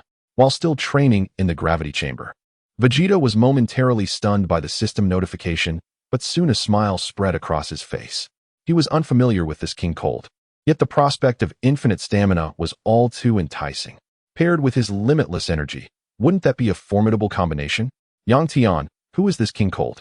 Vegeta inquired with curiosity, completely unaware of the identity of King Cold, Frieza's father. What? Frieza's father? Isn't he rather formidable? Vegeta was taken aback. He was unaware that Frieza had a father. Just because you have not encountered something does not mean it does not exist. In parallel worlds, Frieza has an older brother named Cooler. Oh, it seems the Frieza family is quite extensive. Certainly, once you vanquish Cooler, you will be tasked with eliminating Cooler in the strongest world. Chapter 29, New Mission, Infinite Stamina. The strongest against the strongest? Is Cooler truly formidable? Indeed. He surpasses Frieza by a considerable margin, boasting a battle power of 470 million, stronger than both his father and brother. Yang Tian remarked casually. In fact, the original text states he is stronger than Frieza, although Frieza is also more powerful than during his time on Namek. Quite intriguing. That level of battle power is indeed impressive. I wonder what Cooler's battle power is? You will find out once you scan for it. Ding. Would the host like to accept the mission? Accept. Vegeta accepted without hesitation. He was eager to witness the appearance and combat prowess of King Cold, Frieza's father, and to ascertain whether he could provide Vegeta with a satisfying challenge. Over the past year, Vegeta had trained diligently, increasing his battle power by a mere 10 million, bringing his base power to 60 million. Despite utilizing the gravity chamber for his training, his progress was limited, much like in the original storyline. Upon exiting the gravity chamber, Vegeta freshened up before securing his spaceship, wary of it being damaged. Throughout the year, Dr. Briefs, the founder of the Capsule Corporation, had persistently sought his collaboration for research. Fearing potential mishaps, Vegeta had dismissed him, even when Dr. Briefs offered monetary compensation in exchange for his cooperation. As he stepped outside, Vegeta addressed Nappa and Raditz, who were still meditating. "Prepare yourselves. King Cold, Frisia's father, is on his way." "Prince Vegeta, what is happening?" Raditz inquired, stepping forward in confusion. Vegeta briefly explained the situation, leaving the two stunned yet reluctant to ask further questions. In the past year, their base battle power had reached 3 million. Yet transforming into a Super Saiyan remained beyond their capabilities. Vegeta is also capable of transformation, yet he remains unaware of how to achieve it. Unlike the original narrative, where he transforms through sheer rage, he has since learned to instruct Kaba on harnessing anger for transformation. As for the technique of gathering energy in the back, the current Vegeta is oblivious to it. Just as Vegeta and his companions complete their preparations, they sense a malevolent aura approaching Earth from the depths of the universe. "It has arrived. Let us go." Vegeta, with determination, soared into the air. He did not shy away from showcasing his formidable power. Rather, he eagerly anticipated Kurd's arrival. Yang Tian had asserted that Kurd would not surpass the 470 million mark. Thus, dealing with Kurd would be as effortless as child's play for him. Transforming into a Super Saiyan, his battle power soared to an astounding 3 billion. With a base power of 60 million, he was not to be underestimated. What was that sinister energy? Piccolo sensed the malevolent aura, and his complexion turned a shade of green, although it was already green by nature. As for fear, he felt none. The last time on Namek, his fusion with Nail had propelled his battle power to 500 million. After a year of training on Earth, he had reached an impressive 600 million. Meanwhile, Son Goku had yet to return, evidently adhering to the original storyline, which necessitated a year for him to reach Earth. What a terrifying presence. Was this the apocalypse? Krillin gazed nervously at the cosmic expanse. All the Z fighters felt a sense of trepidation, yet they gravitated towards Piccolo, their steadfast anchor in Goku's absence. "Uncle Piccolo." Gohan approached him. Piccolo nodded. "Fear not. The energy is formidable, yet not insurmountable for me. Moreover, Vegeta has already engaged and released his aura, clearly to draw King Kurd nearer." "I see. What shall we do then?" Gohan inquired. "Let us proceed and observe. If you're frightened, do not follow," Piccolo declared as he ascended towards Vegeta. Hey, what are you all doing here? Do you seek death?" Nappa sneered at the Z fighters. Over the past year, Vegeta had forbidden them from causing destruction, and they were itching to unleash their pent-up energy. After all, their past endeavors were characterized by the obliteration of planets. It was a challenge to restrain themselves now. "Do not underestimate us. Our targets are beings across the cosmos," Krillin retorted. "What battle power do you possess? Can you handle it?" Nappa scoffed. Tien and the others seethed with anger, yet they were no match for Nappa's might. So they held their tongues, gritting their teeth in silence. In contrast, Piccolo smirked. "They may not be able to handle it, but I can." With that, he unleashed a battle power of 500 million. A terrifying aura radiated in all directions. Nappa and Raditz's expressions shifted drastically. With their battle power at merely 300,000, even in their transformed state as pseudo-super Saiyans, they barely reached 9 million. They could not possibly contend with the Namekian before them. "Humph, you all are but trash. Yet so arrogant. Silence yourselves." Vegeta cast a disdainful glance at the group, dismissing them entirely. A battle power of 500 million? Is that truly formidable? "Nanny." Piccolo assumed a fighting stance, fixing his gaze on Vegeta, unwilling to tolerate any mockery from others. While Vegeta was undeniably powerful, Piccolo was determined to engage in battle. For you, I, Vegeta, cannot be bothered to lift a finger," Vegeta declared as he transformed into a false Super Saiyan, his overwhelming aura rendering Piccolo breathless. The false Super Saiyan form boasts a 30-fold increase in his base power. Thus, Vegeta's battle strength soared to an astonishing 1.8 billion. "Return home to drink milk and watch television. Do not attempt to contest me for kills, lest you find yourselves losing your heads." Vegeta let out a cold snort. Gazing into the cosmos, he was waiting. This mission was imperative. "You," Piccolo struggled to say. "This is utterly insulting, but there's nothing I can do. I am rendered incapable of action." Vegeta's imposing presence was overshadowed by his utter lack of courage to confront the situation. The oppressive atmosphere weighed heavily upon him. The King of Cooler was set to arrive on Earth in just 15 minutes. A subordinate stepped forward, addressing Cooler with utmost respect. Seated upon his throne, Cooler cast a dark gaze upon the planet. He had initially intended to converse with Frisia, But upon discovering Frisia's demise and the ensuing chaos within Frisia's empire, he had no choice but to intervene directly. Subsequently, he learned of Frisia's journey to Namek. However, by the time he sought out Namek, it had ceased to exist. The Grand Elder had foreseen the dangers surrounding Namek and had urged the inhabitants to wish for relocation, which ultimately led to Cooler's fruitless endeavor. Nevertheless, at Frisia's headquarters, he inquired about the situation.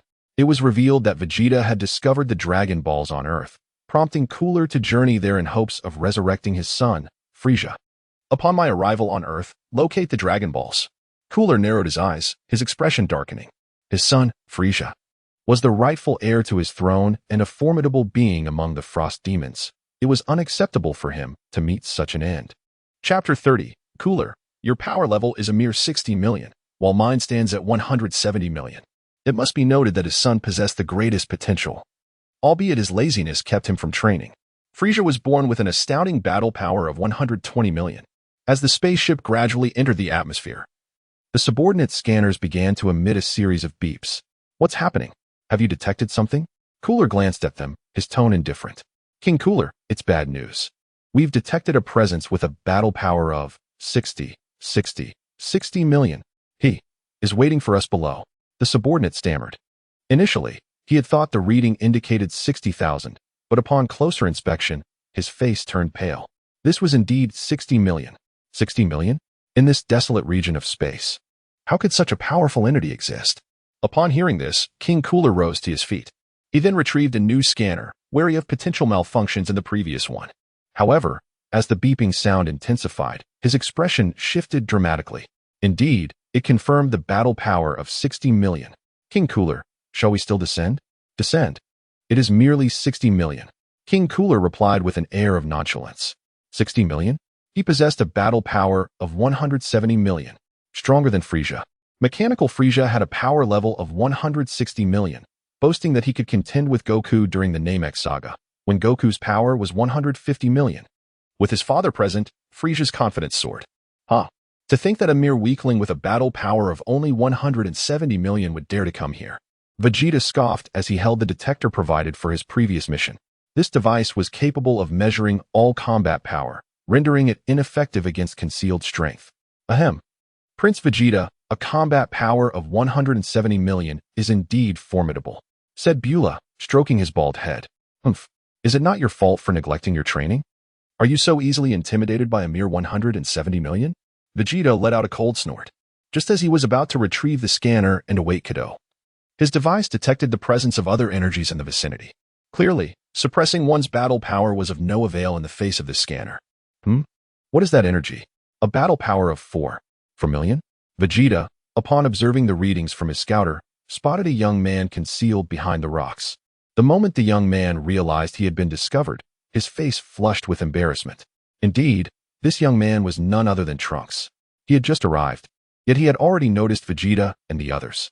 There was no avoiding it. Vegeta's ostentatious presence was undeniable, boasting a staggering battle power of 60 million. Such a display was bound to attract attention. A battle power of over 4 million. Intriguing yet modest. Vegeta curled his lips in disdain and then gazed up at the sky. At that moment, a spacecraft descended. It was none other than Bulma.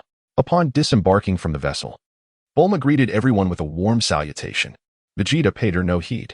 For the past year, this woman had been frequenting his residence, her sole intention being to investigate his remarkable spaceship. However, he had consistently rebuffed her advances, as if it possessed a gravity chamber.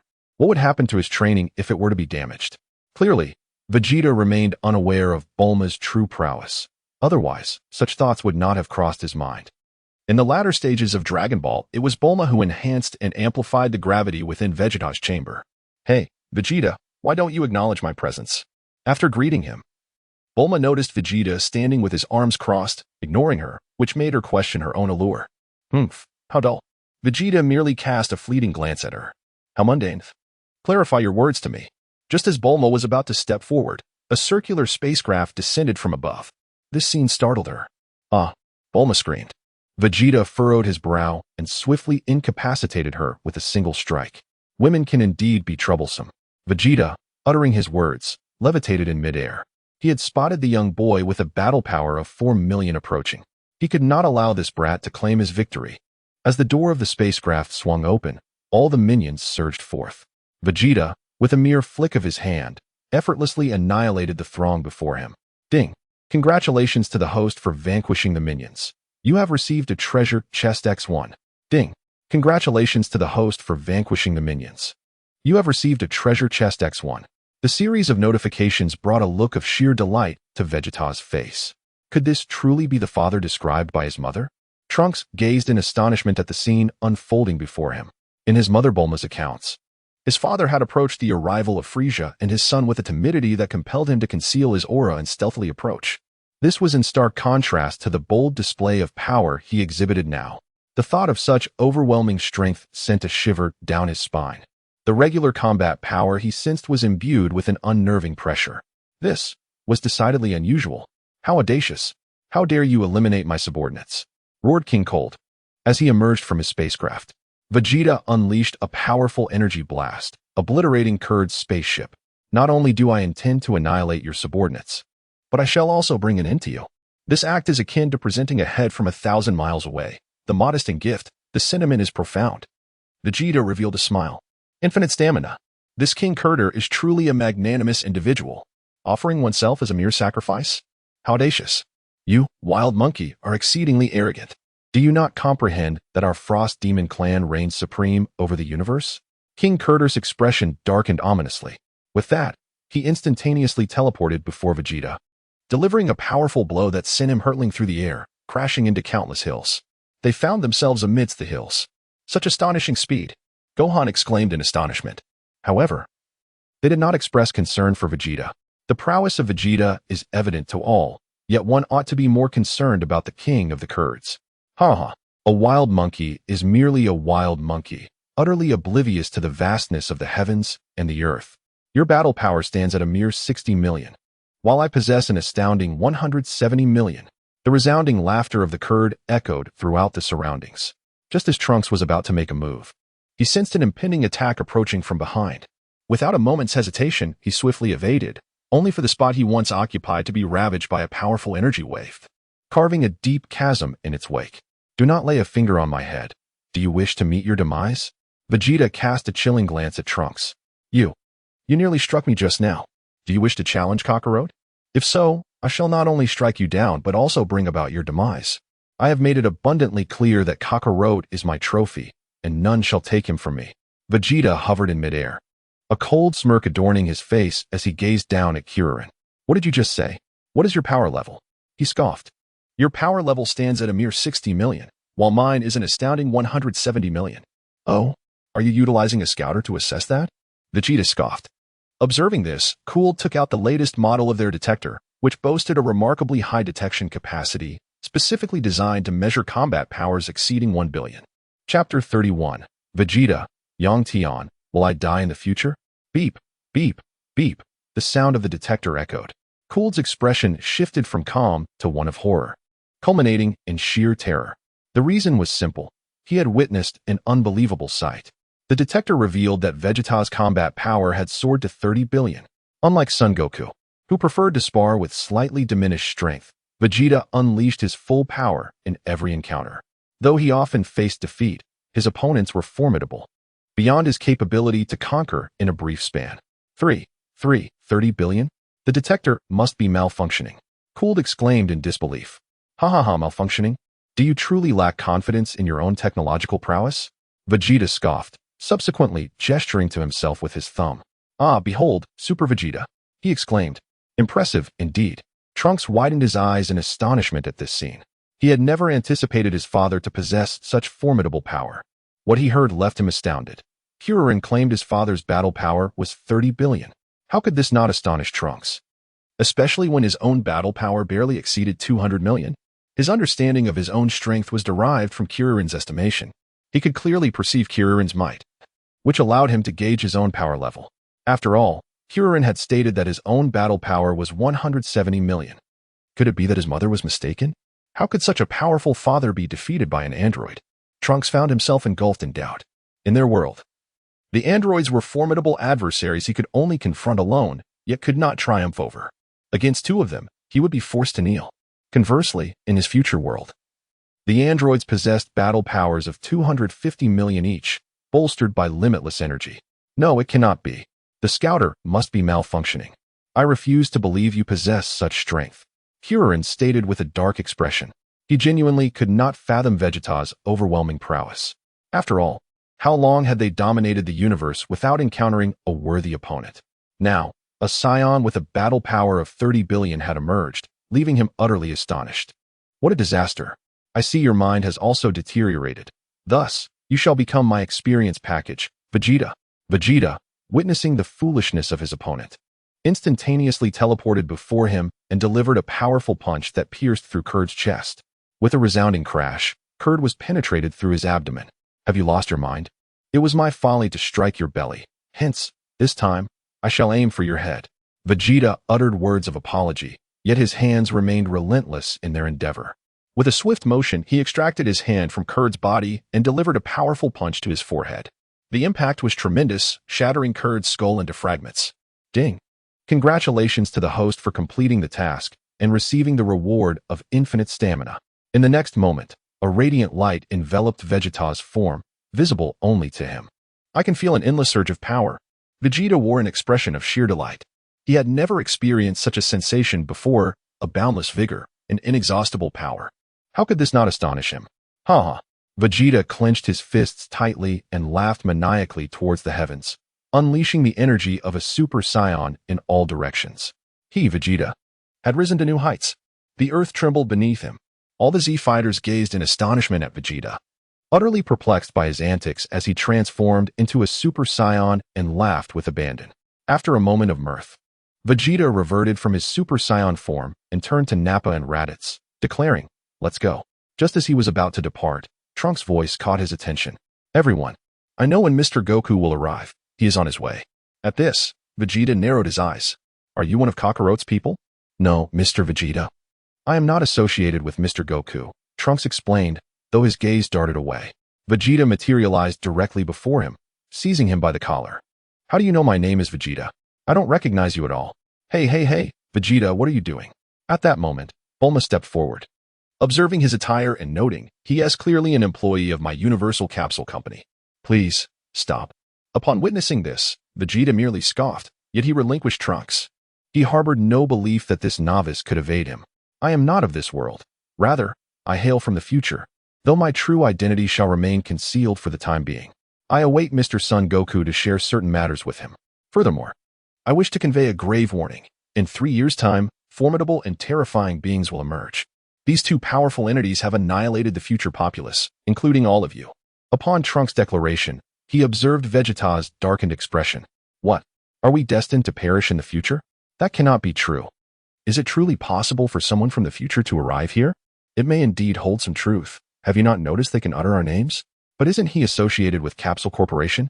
Better to believe in the possibility than to dismiss it entirely. So cease your futile speculations." The Z-warriors engaged in fervent discussions amongst themselves, as did Nappa and Raditz, though both cast their gazes towards Vegeta. Vegeta, too, found himself compelled to listen as the voice of Yang Tian resonated within his mind. "Tragedy Tower, he named Trunks, is your son from a parallel world." "What? Is this how he has grown? My son? Why does he not have black hair?" Vegeta exclaimed in disbelief. All scions possess pure black hair. Even those of mixed lineage typically exhibit dark locks. How could a human, predominantly black-haired, possibly have blue hair? It seems your wife possesses remarkably strong genes. Prince of the Scions, neither your son nor daughter bears black hair. Yang Tian mocked. Simultaneously, a vision of the future unfolded on the screen. This future was not the world of Bulma, but rather the realm of Dragon Ball GT. Vegeta has cut off his iconic spiky hair, opting instead for a crew cut and a beard, much to the disdain of his daughter Bra, who regards him as an old man. In the scene, Vegeta's expression is one of disbelief as he grapples with the fact that his beloved daughter finds him unappealing. The sight of his own reflection intensifies his incredulity. "Nanny, how could it be that I, Prince Vegeta, have chosen this hairstyle? And this beard? This is utterly inconceivable." Vegeta was incredulous, while Nappa and Raditz drew closer. Witnessing the scene, "Is this the future of Prince Vegeta? And this woman is actually the Princess of Vegeta?" they exclaimed. "It seems that Prince Vegeta has indeed ascended to the throne as King Vegeta." Vegeta swiftly sent the two flying with a single strike. Subsequently, he gazed at the screen with an expression akin to constipation. Tragic Tower, accept reality. Your future self holds a profound love for your family. Images of Vegeta with his loved ones began to flash before him. Yet, the current Vegeta felt none of these sentiments, only a sense of aversion and impossibility. Chapter 32. Vegeta discovers the appearance of future Trunks. This cannot be me. You mentioned parallel worlds, and also, why does that old woman bear such a striking resemblance to someone? Vegeta naturally referred to Bulma. Upon hearing Yang Tian's words, he turned around, only to immediately lock eyes with Bulma. Could it be her? The guess was correct, yet there was no reward. It is not only in this world that you treat her well. In many parallel worlds, you have shown her kindness. You are destined to be a couple. Yang Tian's voice trailed off, leaving Vegeta to ponder the implications. Vegeta furrowed his brow at first, but soon relaxed, dismissing the thought. This was not a matter for Prince Vegeta to contemplate, but rather the future spoken of by this Trunks. Yang Tian, will I truly meet my demise at the hands of two formidable beings, as he suggested? If you do not grow stronger, you may not fall to them. But you will certainly fall to Cell. Your current power exceeds that of the future androids and those from your own world, yet against Cell, you remain outmatched. After Yang Tian spoke, he revealed the complete form of Cell from the future. Vegeta responded with his signature phrase and a thumbs up. Oh, let us go, speedy Vegeta. And then he dashed off with great haste. Vegeta, so this fellow is named Cell? Humph. What is his combat power? Vegeta scoffed, proclaiming that the full power of Cell reached an astonishing 100 billion, while Lightning Cell boasted an overwhelming 175 billion. The scene shifted once more to reveal Lightning Cell, who unleashed a relentless assault with his prince-like combat style, followed by yet another instance of rapid descent. Witnessing this spectacle nearly sent Vegeta's blood pressure soaring. Vegeta clenched his fists tightly. 175 billion, is it? Cell, right? In 3 years, I shall make him kneel. Vegeta's countenance was exceedingly grim. Being repeatedly bested by the same individual left the proud prince of all Scions with a tarnished reputation. Vegeta cast a glance around, relieved to find that no one had witnessed the light behind him. Damn it, this is utterly humiliating. Yang Tian, quickly remove the footage. I, Vegeta, shall not be humiliated. Vegeta urged more insistently, for Bulma was approaching.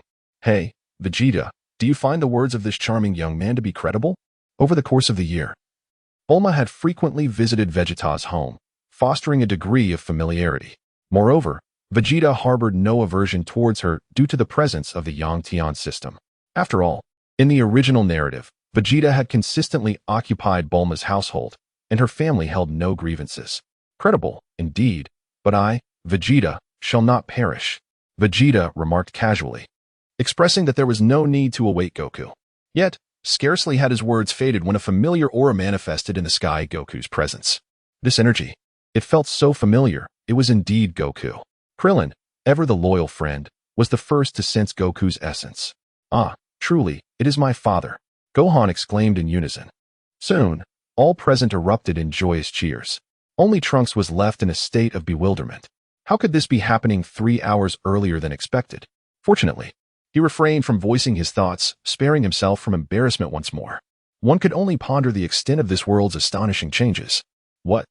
You mean to say I will die of a heart disease in the future? Goku responded with astonishment. At that moment, the two conversed in the distance, reminiscent of the original tale, while Piccolo twitched his ears, equally taken aback. Vegeta, filled with disdain, had no intention of listening. He was on the verge of departing when Goku's words upon their meeting momentarily halted him. As soon as Goku arrived, he proclaimed, Vegeta, I challenge you. Subsequently, a system notification echoed in Vegeta's mind. Ding. Host detected as being challenged. Task initiated. Defeat Goku. Reward. Explosive Kamehameha. Humph. Am I not the Prince of Scions? How could I resort to using their techniques? What? Is that a Super Saiyan? Raditz gazed in astonishment at Goku and Trunks, who had transformed into Super Saiyan and were engaged in combat. This Goku was significantly stronger than in the original narrative. His base power level was a staggering 10 million.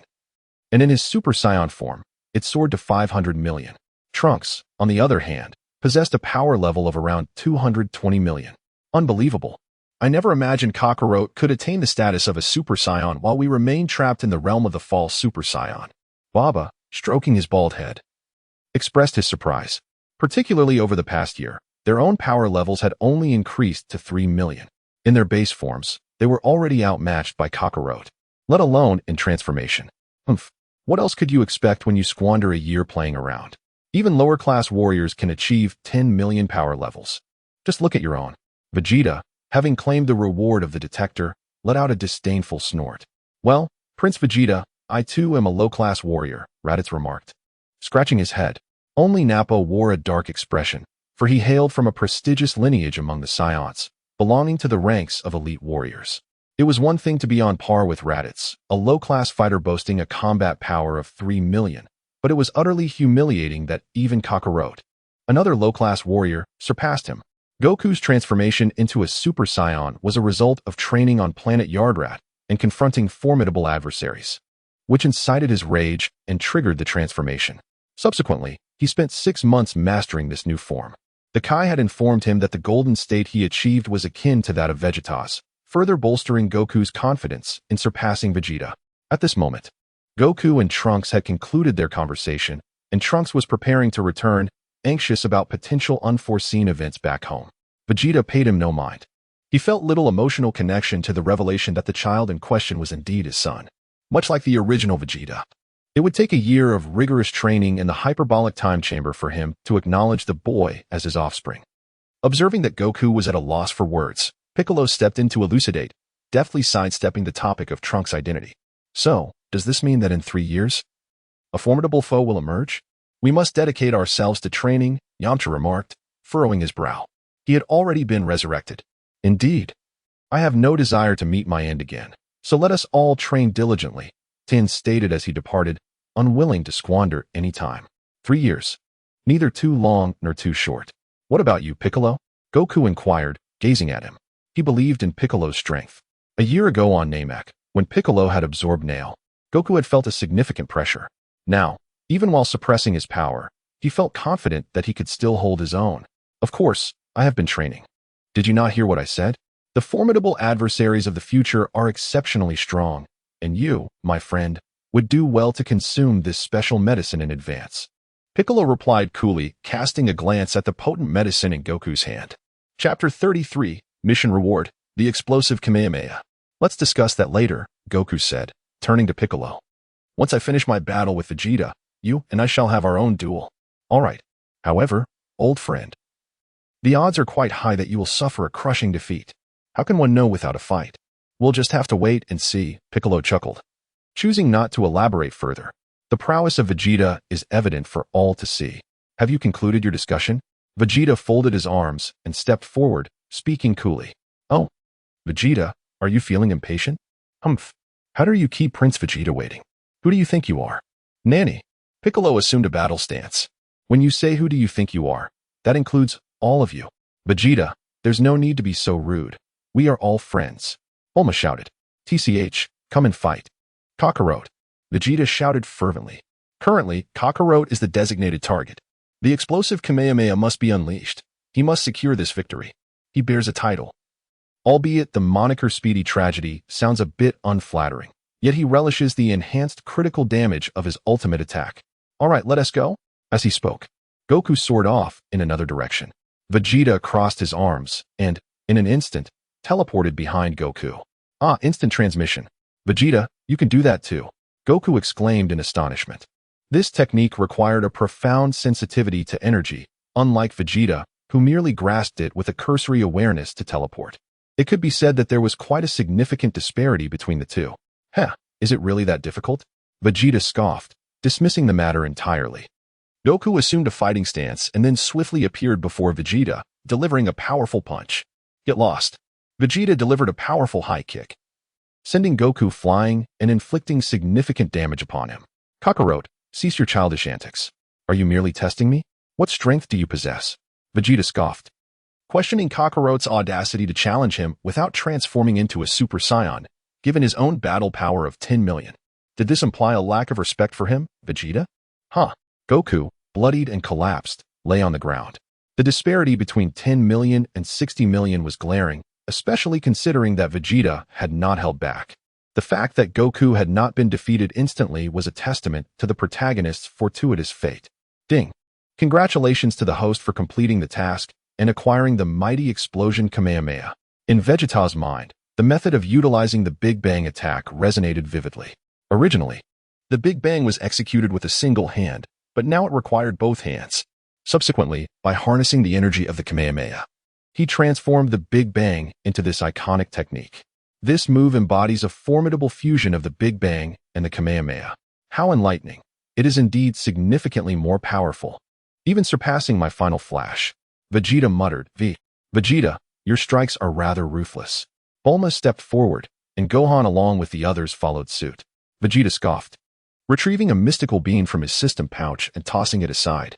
This is a Senzu bean. Administer it to Kakarot. Upon seeing Bulma, Vegeta found himself devoid of any inclination to express anger. Instead, he chose to forego the quarrel and directly resolve the matter with the Senzu bean. Subsequently, Vegeta departed with Nappa and Raditz. You two should diligently train. Do not allow yourselves to be defeated in 3 years. Yes, Prince Vegeta. Yes, Prince Vegeta. The two nodded in agreement and swiftly set off to train. Vegeta, not one to be stingy, generously bestowed upon each of them a considerable number of Senzu beans, aiding their training and significantly enhancing their combat prowess. Ah, the pain! Goku exclaimed, clutching his chest. That recent high kick had shattered several of his ribs. Were it not for the Senzu beans, he would surely have required hospitalization. This Vegeta truly strikes with ferocity. Gohan remarked anxiously. Humph, Vegeta is not mistaken, old man. You must amend your ways. I advise you to unleash your full potential without holding back. If Vegeta were to harbor any murderous intent, you would be doomed. Although this Vegeta is remarkably strong, Piccolo scoffed, ready to take flight. He had no desire to spar with Goku any longer. Their strengths were nearly equal, rendering their practice futile. Piccolo, join me at the lookout. Let us train together. Turn back. Piccolo soared away without so much as a glance. A year passed once more. Vegeta's relentless training has elevated his base power level to an astounding 100 million. Over the course of a year, Bulma once again sought his assistance. Initially, Vegeta attempted to dismiss her, yet upon recognizing her tenacity, he allowed her to conduct her research aboard his ship, under the condition that she would not cause any damage. Through her exploration of the rudiments of the advanced spacecraft, Bulma contributed significantly to Dr. Brief's progress and achievements. In return, Dr. Brief allocated a share of the new technology to Vegeta, thus providing him with wealth that rendered him unnecessary to plunder the riches of others. Given Vegeta's nature, one cannot expect him to engage in labor. Merely refraining from homicide is commendable. With the newfound shares, he found himself financially secure. Nevertheless, he still commissioned the creation of an enhanced battle suit, yet such craftsmanship was only achievable by Bulma. The original battle suit lacked a cape, but the current Vegeta donned a crimson cloak, reminiscent of the attire worn by the infamous Majin Buu.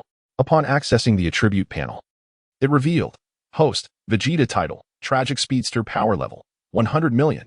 Lifespan, Immortal transformations, Grade 8 power, Super Saiyan, including mimicry special moves, Gallic Gun, Dirty Fireworks, Final Flash, Big Bang Attack. Other abilities, Ki Sensing, Infinite Ki, Instant Transmission, Limitless Stamina. Subordinates, Nappa, Raditz. System Inventory, Senzu Beans, X450. Advanced Spaceship. The system's comprehensive evaluation indicates that although the host can transform into a Super Saiyan, his strength remains relatively weak within the confines of Universe 7. It suggests that he should first achieve Super Saiyan 2. Indeed, relying solely on training is a slow endeavor. Should he consider taking his spaceship to eliminate Frieza's minions? Vegeta pondered thoughtfully, stroking his chin. However, before he could delve deeper into his thoughts, he heard a notification chime in his mind. Ding! The strongest versus the strongest world detected. Mission, eliminate Cooler. Reward, Grand Gift Package. Oh, a Grand Gift Package? It seems to be something valuable once again. Vegeta wore a look of delight. This Gula, he had heard of from Yangtian a year ago. Gula was none other than Frieza's brother from a parallel universe, and also the son of King Cold. Ding. May I inquire if the host, Tragic Tower, accepts the mission? Could you refrain from calling me Tragic Tower? Very well, Eternal Second. Vegeta. You may continue to call me Vegeta. Very well. May I inquire if Tragedy Tower accepts missions? Indeed. Vegeta accepted the situation with a sullen expression. However, there was little he could do. He simply could not contend with this system. Chapter 34, Mission, the Strongest Against the Strongest World. Upon stepping outside, Vegeta observed Nappa and Raditz engaged in flirtation, which deepened his frown. Do you wish to meet your demise in 2 years? Although Vegeta was not intimidated by these so-called androids, he was acutely aware that he could not yet defeat the formidable Cell, whose battle power reached an astonishing 175 billion. Yang Tian had informed him that the androids were merely appetizers, with Cell being the true boss. His normal state boasted a power level of 100 million. And even in his Super Saiyan form, it only escalated to 5 billion. How could he possibly confront Cell? He envisioned the scenario, thinking, oh dear, speed up, Vegeta. In the next moment, he indeed accelerated.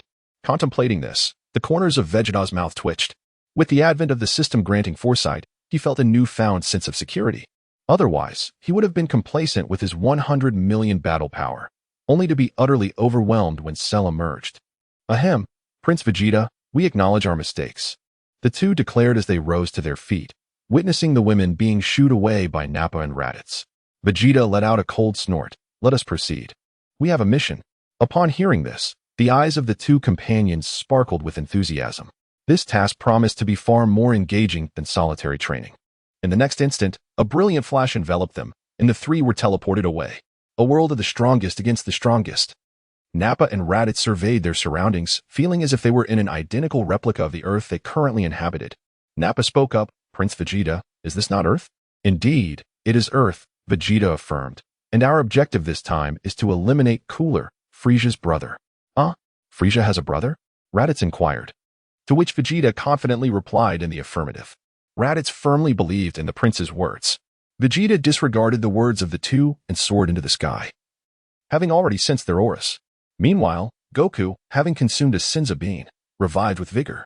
This timeline unfolds 1 year after the demise of Frieza and his progeny.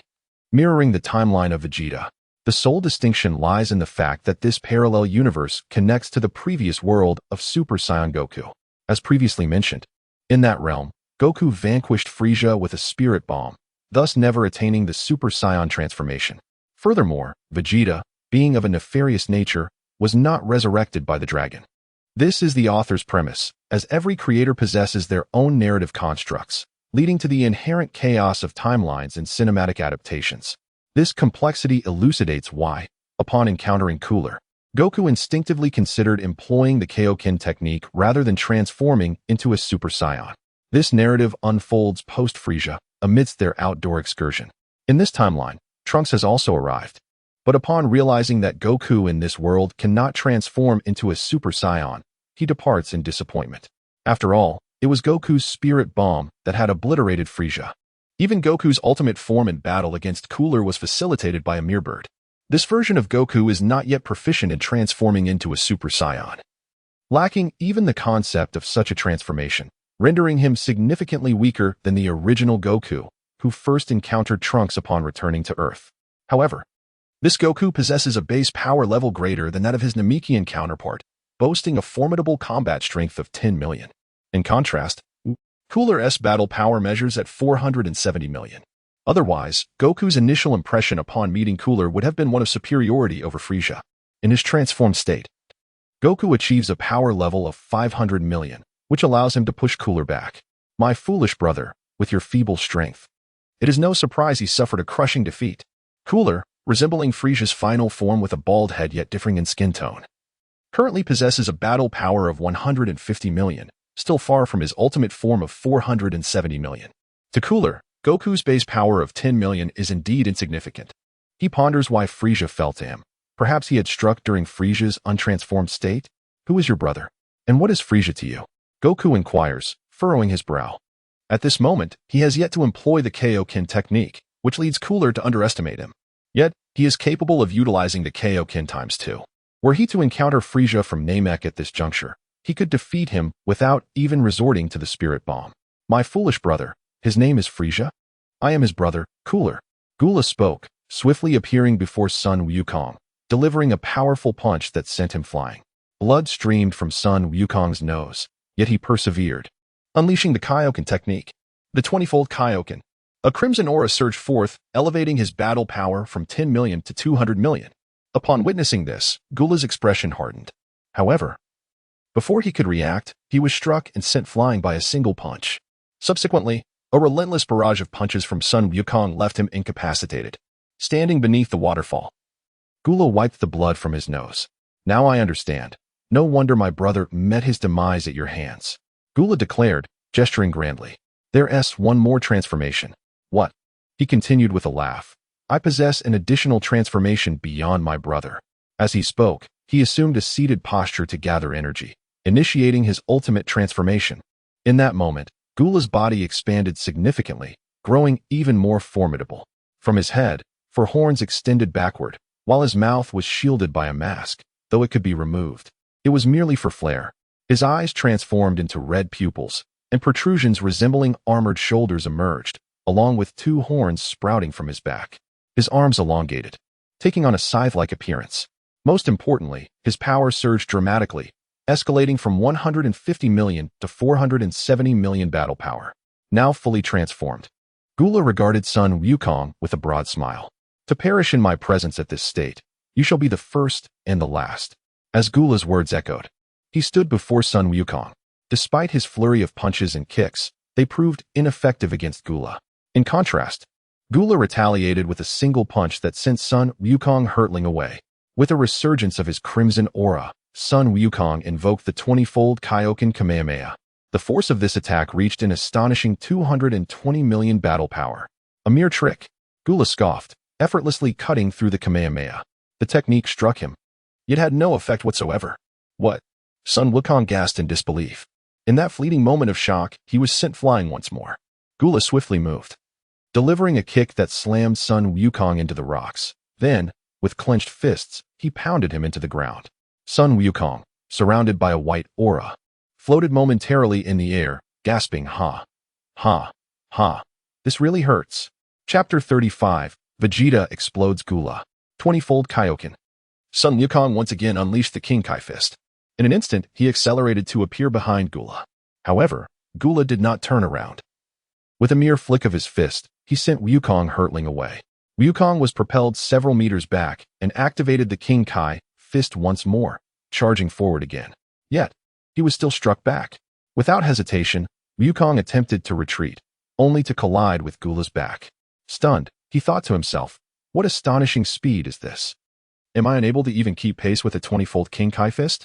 You cannot win, Scion. Gula's voice echoed from behind him, before he knocked Wukong to the ground. At that moment, Wukong lay still, devoid of strength. He realized he could not overcome Gula. Say farewell to this planet. Gula, concentrating energy with a single finger, formed a colossal energy sphere, potent enough to obliterate an entire planet. Damn it, is there truly no way out? Wukong lamented. The others lay nearby, their fates uncertain. Kakarot, you are truly disgraceful. It seems you are the one who is outmatched. Vegeta's voice resonated through the air. Both Gula and Sun Wukong looked up to see Vegeta hovering above them, arms crossed, observing the scene. He, Vegeta, had witnessed the entire performance. Are you King Vegeta? Gula pondered, but something felt amiss. He dismissed the energy blast and turned his gaze towards the figure of Vegeta, suspended in midair. The reason for his initial confusion, mistaking Vegeta for King Vegeta, lay in his stature. Vegeta now stands at a height of 183 centimeters. No longer the diminutive figure he once was. Vegeta? Is that you? How have you grown taller? Goku, with his keen perception, immediately recognized the change. The reason for the term again lies in the previous storyline involving the Slug arc, where the Super Saiyan Goku counterpart was also him. Both are manifestations of the same individual, albeit from different timelines. Vegeta descended slowly, while Nappa and Raditz remained unmoving. The two of them were no match for Gula. Am I, Vegeta, truly gifted, and yet facing issues with my height? Look at yourself. Your performance is utterly lacking. Vegeta curled his lip and then turned his gaze towards Gula. This was indeed the target of his mission. Gula, the brother of Frieza, the son of Cooled, TSK. Oh, you are acquainted with me? Indeed, I just scattered the ashes of your father and Frieza a year ago. Vegeta stood with his arms crossed, a wicked grin adorning his face. At that moment, his crimson cape billowed in the wind, yet it could not conceal the majesty he exuded. What nonsense do you speak? My father, King Cold, still reigns in his domain. This prince is under no obligation to enlighten you, you mere appetizer. As Vegeta spoke, a golden aura surged forth. Witnessing this transformation, Goku was taken aback. Once again, this transformation, Previously, he had utilized the mimicry transformation to defeat Slug, but after that, Vegeta had assumed this form. Goku had been an eyewitness to it. What is this? The transformation that instills fear in your frozen demon clan, the legendary Super Saiyan. Vegeta grinned as he explained. The legendary Super Saiyan? A name that resonates. But who do you think you're fooling? Cooler scoffed, clearly dismissing Vegeta's significance. He was unable to sense energy, which is why he failed to recognize Vegeta's combat prowess. Only Goku, who remained silent, was astonished by the scene unfolding before him.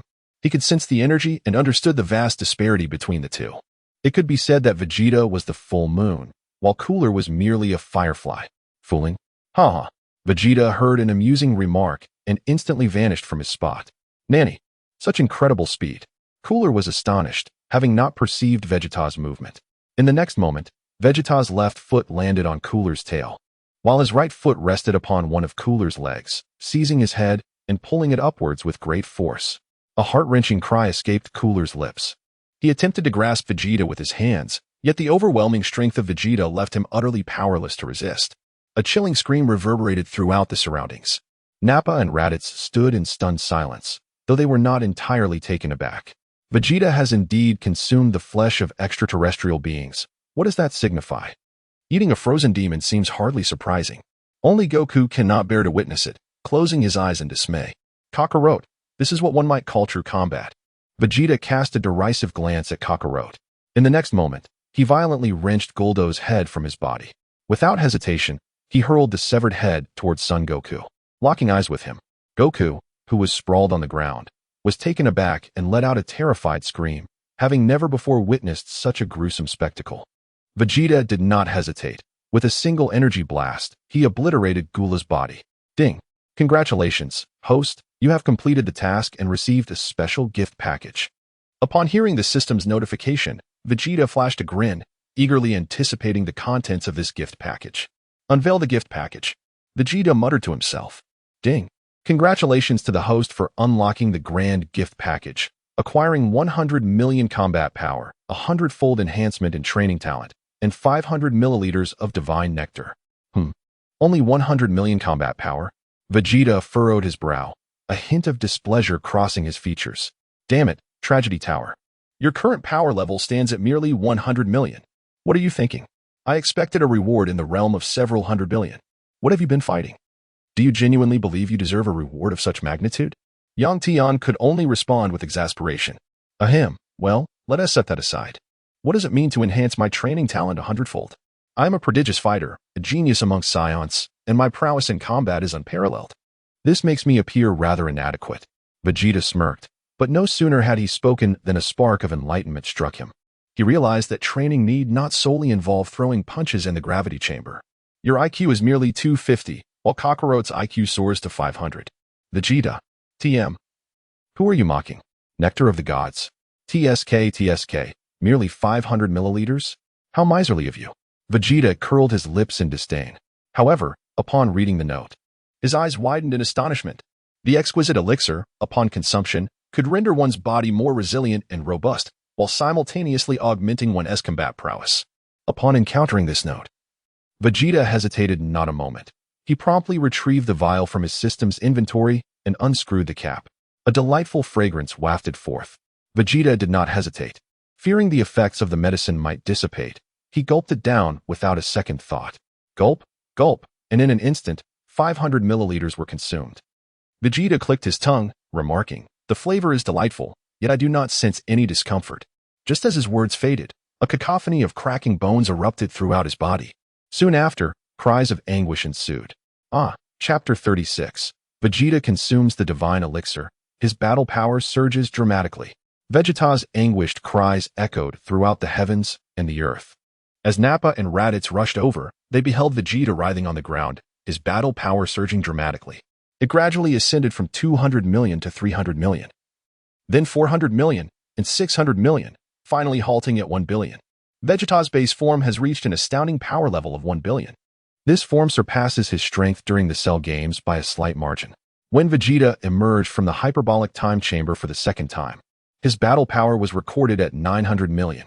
How astonishing it is that Prince Vegeta can elevate his strength even amidst screams of agony. This is truly remarkable. Nappa gazes in disbelief at the scene before him, filled with envy. I too wish to scream for a moment, only to enhance my own power, Raditz muses enviously. Meanwhile, Goku and the others have already regained their composure, though they refrain from approaching intentionally. Vegeta's aura is overwhelmingly powerful. Nappa and Raditz can only approach him by utilizing the mimetic Super Saiyan form. At this moment, Vegeta, in the throes of agony, unleashes the entirety of his normal energy. Any other being that comes into contact with him would face certain death. It is important to note that Vegeta is not exercising control over his power at this juncture, and collateral damage is to be expected. What is happening with Raditz and Nappa? Were they not supposed to be deceased? Piccolo furrows his brow as he supports Goku. I am uncertain, but I suspect they do not belong to this reality. Have you forgotten the enigmatic young warrior Trunks from a year ago? Goku, aided by Piccolo, also frowns as he gazes in that direction. The reason is clear. Their strength is simply extraordinary. Vegeta's power is astonishingly formidable. Even with his ability to transform into a Super Saiyan, he feels utterly incapable of contending with this base form of Vegeta. It is truly remarkable how this base form can dominate him, even in his Super Saiyan state. After enduring immense suffering, Vegeta rose to his feet. Yang Tian, why did you not mention such a painful ordeal sooner? He inquired. You never asked. Moreover, have you not noticed the resilience of your body and the enhancement of your combat prowess?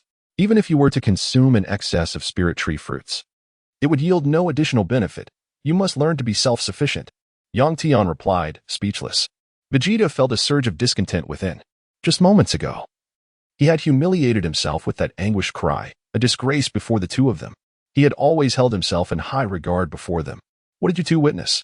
Vegeta fixed his gaze upon the two individuals, who were now drenched in cold sweat, shaking their heads repeatedly. Prince Vegeta, I was occupied in the lavatory. Ah yes, I just witnessed Nappa in a similar predicament, and then I hurried off to relieve myself.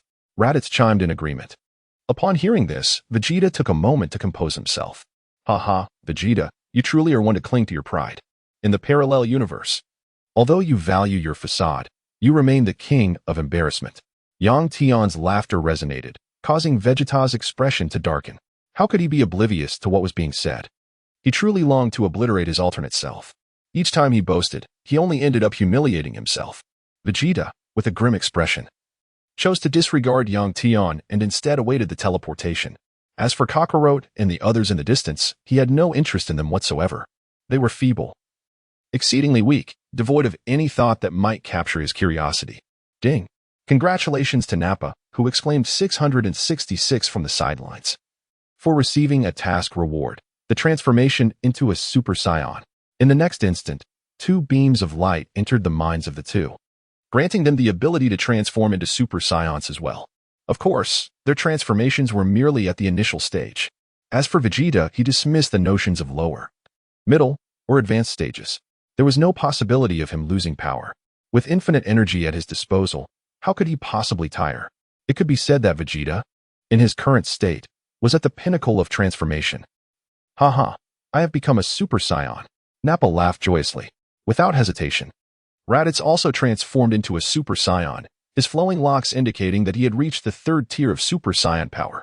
Vegeta's expression darkened even further. He was now on par with his two subordinates.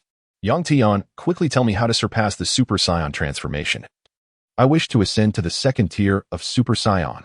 You truly are a proud individual. Why not wait for the next mission? Why hasn't it been released yet? What is the rush? You have already enhanced your talents 100-fold. Do you not wish to train diligently? Not really. Completing missions to grow stronger is far more efficient. Noticing Vegeta's attitude, Yang Tian chose to disregard him and directly transported them back to his universe. Vegeta's unexpected arrival startled Bulma. Indeed, she had intended to seek him out today. She wished to inquire if he would consider going on a date with her. The truth is, she had grown disillusioned with Yamcha, who exhibited a complete lack of ambition. Even with formidable foes looming in the future, he remained preoccupied with frivolous pursuits. Clearly, he did not regard the situation with the seriousness it warranted. This often led Bulma to reminisce about her neighbor, the relentless training enthusiast, Vegeta. What brings you here? Vegeta crossed his arms and spoke in a subdued tone. Now, he had begun to engage in conversation with Bulma, albeit only a few words. There was no denying it. The remuneration she provided was simply too generous. Furthermore, the battle suits worn by him and Raditz were designed by Bulma herself. In contrast, the designs from others on Earth prioritized mere aesthetics over the intimate comfort they offered. "Vegeta, you startled me," Bulma exclaimed, placing a hand over her heart. Observing the exchange, Nappa and Raditz discreetly took their leave, recognizing the need to train, especially given the impending threat of formidable adversaries. "Oof, this is my home. And you dare to claim I startled you upon visiting?" Vegeta smirked and spoke. However, just as he finished his words, he noticed Bulma with red eyes. "What's the matter?" Vegeta raised an eyebrow, while Bulma remained silent and moved closer to him. Vegeta exhibited little reaction, having grown accustomed to the situation. Before Bulma could utter a word, she leaned in and kissed him. The moonlight shimmered like a river of stars, and the journey ahead was long. This is how Trunks came to be in this era. Previously, I noticed that many expressed their support for a singular heroine, Bulma, and so it shall be. Rest assured, there will be no other female lead. After all, Vegeta is not a transmigrator, and thus remains steadfastly devoted to Bulma. One early morning, Bulma gazed upon Vegeta's tall stature, her face radiating happiness. The versions of Vegeta from the parallel worlds of Dragon Ball Super and GT would undoubtedly be astonished to witness such a towering figure. In this era, Vegeta showers Bulma with even more affection, so Bra and Trunks are merely a few years apart, effortlessly overshadowing others with Vegeta's impressive prowess. "Vegeta, where are you going?" "To train. I certainly do not wish to meet my demise in 2 years." Vegeta, clad in his battle attire, remarked, "What's the matter? Even someone as formidable as you lacks confidence?" Bulma was taken aback. It was the first time she had heard Vegeta utter words of defeat. He had always been the arrogant one, effortlessly overpowering his opponents. That powerful individual possessed an astonishing combat strength of 175 billion. Without turning his head, Vegeta spoke. Chapter 37. 3 years later. The 100 billion energy warrior. It is safe to say that Cell has already secured a place on Vegeta's list of adversaries to eliminate. After suffering defeat at Cell's hands on 2 separate occasions, Vegeta found himself humiliated, not only for his own failures, but also due to the ramifications in parallel worlds. 175 billion? Bulma exclaimed in astonishment. She attempted to rise but was overcome by pain, so she remained lying down. Over the course of the following year, Vegeta continued his rigorous training in the gravity chamber. Coupled with his newfound ability to train at 100-fold intensity, his combat power soared remarkably. His base fighting strength reached an astonishing 2 billion. One could only conclude that the 100-fold talent had played a significant role in this advancement. It is worth noting that after his first emergence from the hyperbolic time chamber, Vegeta's base form was merely 300 million. After his second exit, it had increased to 900 million. Within a year, he had broken through to 600 million. While a tenfold talent may not seem extraordinarily remarkable, it enabled Vegeta to achieve 2 billion in the gravity chamber within that year, largely thanks to the rarefied air of the hyperbolic time chamber, which greatly aided his training. Open the attribute panel. At the entrance of the delivery room, Vegeta spoke softly. Today marks the day when Bulma is to give birth. He indeed holds a significant regard for his child. It can be said that this iteration of Vegeta exhibits a greater sense of humanity than portrayed in the original narrative.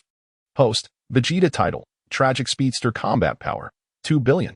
Lifespan, Immortal Transformations, Power of the Great Ape, Super Saiyan, including mimetic signature moves, Gallic Gun, Dirty Fireworks, Final Flash, Super Explosive Wave Others, Key Sensing, Infinite Key, Instant Transmission, Boundless Stamina, 100-fold Training Talent Subordinates, Nappa, Raditz.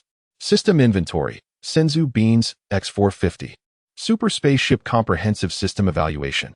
Although the host can transform into a Super Saiyan, within the Dragon Ball 7th universe, the host's strength is considerably weak. It is advisable to first transform into a Super Saiyan 2. TCH, in a year I shall confront that monster. If I cannot surpass 5 billion. Dealing with this cell may truly lead to my demise. Vegeta closed his eyes and pondered. However, he was somewhat overly concerned, for the task would not keep him waiting for long. In this year, his son Trunks was born. Yet, the two did not hold a wedding ceremony. Prince Vegeta himself was indifferent to such matters, and Bulma did not press the issue either. One could say that Bulma understood Vegeta. Otherwise, they would not have been able to come together, would they? It's a boy. Meanwhile, the ever-anxious Babidi paced anxiously outside the delivery room. There was no escaping the fact that another Saiyan was about to join their ranks. And it was their little Prince Vegeta. Oh no. It should be referred to as Prince Vegeta. Vegeta may now be addressed as King Vegeta. Really? Is that true, Nappa? You must be mistaken. Raditz. What nonsense are you spouting? I did not witness it. I merely overheard it. Nappa's face turned pale. How dare one speak so recklessly? Is this a matter of life and death for him? Ah, that makes sense. Raditz nodded and then turned to Vegeta. Prince Vegeta, oh no. King Vegeta has welcomed the birth of his son, the young Prince Vegeta. Congratulations are in order. Indeed, King Vegeta, with the arrival of the young prince. Our scion lineage gains a formidable new warrior. Raditz and Nappa showered him with compliments. Vegeta cast a fleeting glance at the two individuals. Very well, from this day forth. I shall be known as King Vegeta. Upon seeing Bulma, Vegeta approached her with uncontainable joy and embraced both her and their child. Vegeta, have you decided on a name for the baby? Let us name him Trunks, Vegeta replied without a moment's hesitation. Why not Vegeta? I heard from Nappa and Raditz that your entire lineage bears the name Vegeta. Vegeta. No, Trunks is fine. Vegeta vetoed. The planet Vegeta no longer exists. Only Nappa and Raditz still refer to him as Prince Vegeta.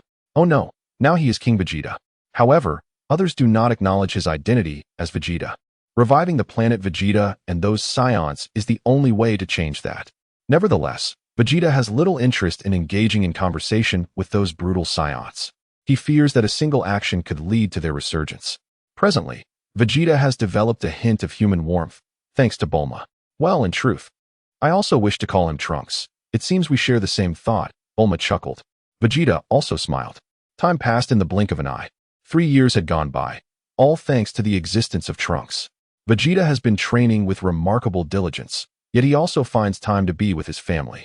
Consequently, his battle power has only increased by 500 million. At present, Vegeta's battle power stands at 2.5 billion. This afternoon marks the day when the androids, as mentioned by that young boy, are set to appear. Vegeta, are you feeling anxious? Bulma, cradling Trunks, gazes at the trio of Vegeta, clad in their combat attire. The androids are merely an appetizer. The true formidable foe is not the androids themselves, but the ultimate android known as Cell. Vegeta candidly expressed his thoughts to Bulma, revealing what he had no qualms about sharing. As for the others, he held no interest in divulging such information. Nevertheless, it matters not. I shall prevail. Vegeta cast a fleeting glance at Trunks before soaring into the sky. Nappa and Raditz followed closely behind. Your Majesty Vegeta, can we resolve this? Nappa inquired, gazing at Vegeta. If you are afraid, then return to your mother's embrace. Vegeta remarked nonchalantly, this is not out of fear. Raditz interjected, Scion's fear? What a jest. Over the course of a year, their combat power had ascended to an impressive 20 million. It can be asserted that the two surpassed the capabilities of Goku during this period in the original narrative, or rather, they exceeded the prowess of the artificial beings known as androids 17 and 18. Transforming into a Super Saiyan grants a staggering combat power of 1 billion, equating it to the first stage of Cell, who also possesses a combat power of 1 billion. Suddenly, a notification chimed, detecting the fierce battle of the 100 billion energy warriors. Mission: eliminate the metallic Gula on the new Namek. Mission reward: Super Saiyan second stage. Upon hearing the system's prompt, Vegeta wore a look of delight. A new mission had arrived. However, upon hearing of the 100 billion energy warriors, he raised an eyebrow. Young Tian, what is this metallic creature named Gula, and what is the situation? Moreover, when they mention 100 billion energy, are they referring to combat power reaching 100 billion? Vegeta pondered within himself. If the energy were a mere 100 billion, he would consider it inconsequential. However, a combat power of 100 billion indeed posed a formidable challenge. He would need to transform into the extraordinary Super Saiyan to contend with it. Of course, even in his ascended state as a Super Saiyan, he would dominate effortlessly. His base power stands at an impressive 2.5 billion. The ascended Super Saiyan amplifies his combat prowess by 30-fold. Even the might of the great ape could easily overpower 100 billion combat power. Oh, pathetic. Vegeta immediately donned a mocking expression. A mere 100 billion battle power? What does that even signify? The timeline of this world is rather peculiar. The premise states that within the 7 days announced by Cell for the game, only Vegeta and Goku can transform into Super Saiyans, while Gohan remains unable to transform. Thus, the author has made a slight alteration to the timeline, extending it to a span of 3 years instead. If you enjoy this, please add it to your bookshelf and leave a 5-star review. The author is a professional in writing stories about Nine Uncle and is venturing into the realm of Dragon Ball for the first time. Chapter 38, Vegeta, Big Bang Attack. Nappa and Raditz, still en route, suddenly felt a disorienting shift, as if they had been transported to another world. What in the world? Nappa exclaimed in surprise. One moment they were flying smoothly, and then the scenery changed in an instant? Damn it, this is absurd, Raditz declared as he halted. Only Vegeta regarded the two with a look of incredulity. Having completed several missions together, do you still not comprehend the concept of a parallel world? Have you both become utterly foolish in your training? Vegeta scoffed mockingly, leaving both of them with expressions of embarrassment. Yet, they continued to survey their surroundings. King Vegeta. Where are we? This is New Namek. The only other task is to eradicate this metallic gula. Vegeta spoke as he soared into the distance, already sensing the myriad of presences lurking ahead. Meanwhile, in another realm, this parallel world's Vegeta and Goku were engaged in a fierce struggle against a metallic gula. However, upon vanquishing it, they discovered it was merely a decoy. Why are there so many of them? The sight left both Vegeta and Goku visibly distressed. Gohan, Piccolo, and the others were filled with anxious anticipation. At this moment, the mountains were teeming with metallic gula, encircling the two warriors. They were utterly exhausted, having exerted nearly all their strength to defeat just one of these formidable foes. Damn it, I'm completely drained. Vegeta, consumed by frustration, let out a furious roar. He found himself unable to maintain his Super Saiyan form. It was just him. Even Son Goku, standing beside him, shared the same plight. Upon the arrival of the main universe's Vegeta, he was greeted by the sight of countless metallic gula, and a smile crept onto his face. He had previously contemplated annihilating the remnants of Frieza's minions, yet this swarm of metallic gula appeared to be a fortuitous offering. What was the meaning of this? So many Frieza? What Frieza? Was he this merely that gula from before? Nappa and Raditz exchanged glances, perplexed. However, the overwhelming presence of metallic gula left Vegeta with questions. Young Tian, what is the meaning of this? Why are there so many gula? The origin of these metallic gula traces back to an ancient computer chip in the cosmic graveyard, which, over time, enhanced its energy due to prolonged exposure to various energies. It subsequently absorbed cosmic materials as energy, gradually forming a colossal mechanical planet, Big High Star. The gula that was propelled away by Super Saiyan Son Goku from a parallel world ultimately survived, drifting to this planet in a near-death state, where it merged with the main computer, taking control of the planet and transforming into metallic gula. Oh, a parallel world Kakarot? Was he at the Kakarot before us who sent him flying? Vegeta pondered. Indeed, and that is why he faces this calamity. As for the gula you vanquished last time, he's utterly dead. As Yang Tian's voice faded, Vegeta comprehended the situation. This metallic gula was the creation of another Kakarot. It had nothing to do with him, Vegeta. With this realization, Vegeta swiftly appeared before Kakarot and the others, arms crossed, his cape billowing dramatically in the wind. He couldn't help but glance sideways at the two. What a disgraceful display. A mere gula has reduced you to such a pitiful state. You are Vegeta? Son Goku exclaimed, astonished by the scene. Nanny, is that me? Vegeta struggled to rise, gazing at him. Indeed, I'm another version of you. You two should prostrate yourselves. This is truly an embarrassing sight. Vegeta commenced his derision, capable of mocking even another version of himself. Nanny, how dare you humiliate me, Prince Vegeta? The alternate Vegeta, standing at a modest height of 164 meters, approached the original Vegeta, who towered at a striking 183 meters. Upon drawing near, he found himself momentarily astonished. What was this peculiar situation? The disparity in their statures was indeed remarkable.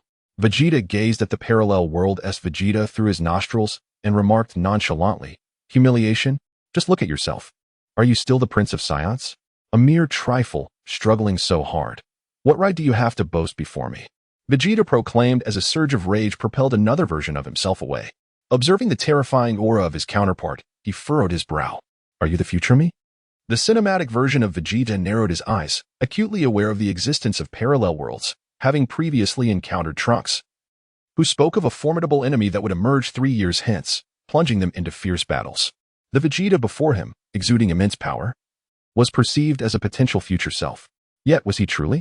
Enough, he declared. You lot stand by like mere spectators. Witness how I, Prince Vegeta of the Saiyans, shall obliterate this heap of scrap. Upon uttering his words, Vegeta transformed into a Super Saiyan, his battle power soaring to an astonishing 125 billion. causing the very fabric of new Namek to tremble. Even the metallic form of Cooler quaked in response.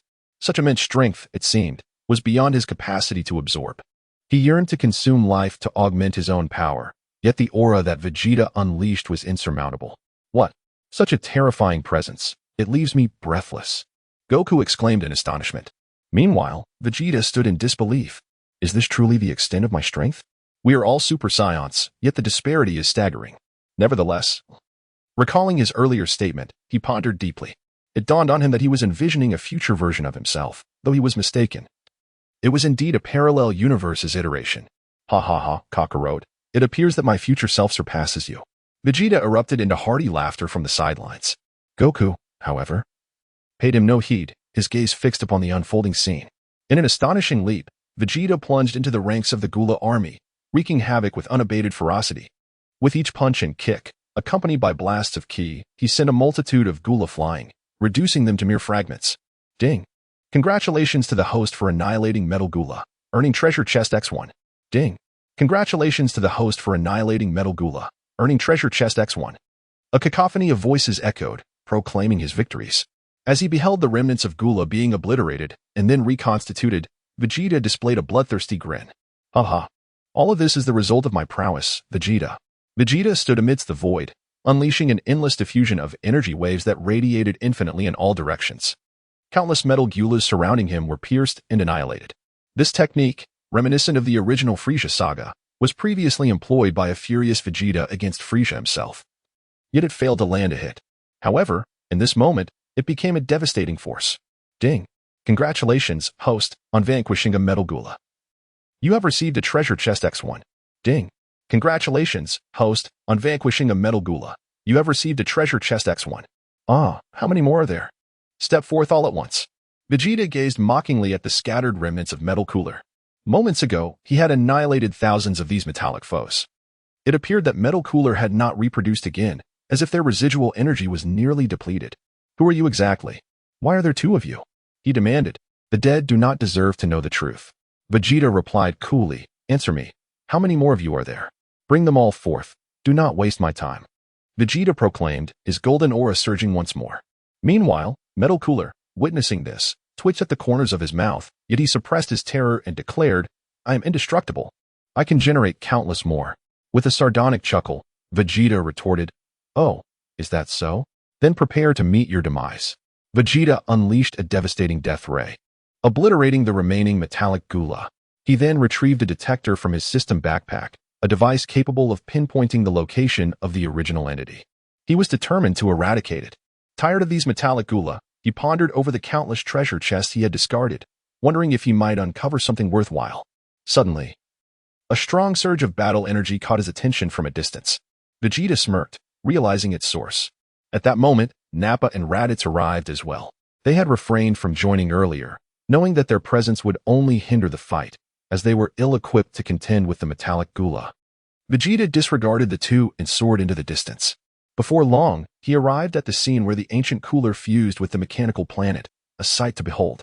At that moment, the mechanical cooler caught sight of the approaching Vegeta, his face contorted with rage. Vegeta, how dare you slay my doppelganger? He bellowed. Cease your incessant chatter. I have already vanquished you once, and I have dispatched countless of your replicas. I shall not only eradicate your duplicates, but I will also seek your demise. Prepare to witness the ascension of my Super Saiyan second grade. Vegeta smirked as he positioned his hands before him. Palms opened and rotated upward by approximately 90 degrees. Subsequently, he conjured a colossal explosion attack, channeling immense vitality into a magnificent Super Kamehameha, elevating his energy to unprecedented heights before unleashing it as a gigantic Kamehameha wave. This was his Big Bang Kamehameha. A deafening roar echoed as Metal Cooler, along with the mighty Bio Broly, was engulfed by the explosive force of the attack. In that fleeting moment, planet Namek teetered on the brink of annihilation. It could only be said that this strike pierced through the very essence of the new Namek. Ah, the anguished cries of Metal Cooler resounded, while a faint smile graced Vegeta's lips. Surely, this would result in a critical hit. Did he truly bear the title of Speedy Tragedy Tower merely for amusement? Ding. Congratulations to the host for vanquishing Metal Cooler. The task reward of attaining the Super Saiyan second grade has been granted. A radiant light flashed within Vegeta's mind. illuminating the transformation into Super Saiyan second grade. Huh. Vegeta clenched his fists tightly, transforming directly into Super Saiyan 2. His hair stood even more erect, and lightning danced around him, signifying a surge of energy. Haha. I, Vegeta, have finally achieved Super Saiyan 2. Cell, prepare to kneel before me. Vegeta laughed heartily, his voice echoing into the heavens. In the next moment, his aura surged dramatically, reaching its zenith with an overwhelming intensity. At this moment, Vegeta's battle power has soared to an astonishing 250 billion. His base form possesses a power of 25 billion, and upon transforming into a Super Saiyan, his strength amplifies 50-fold.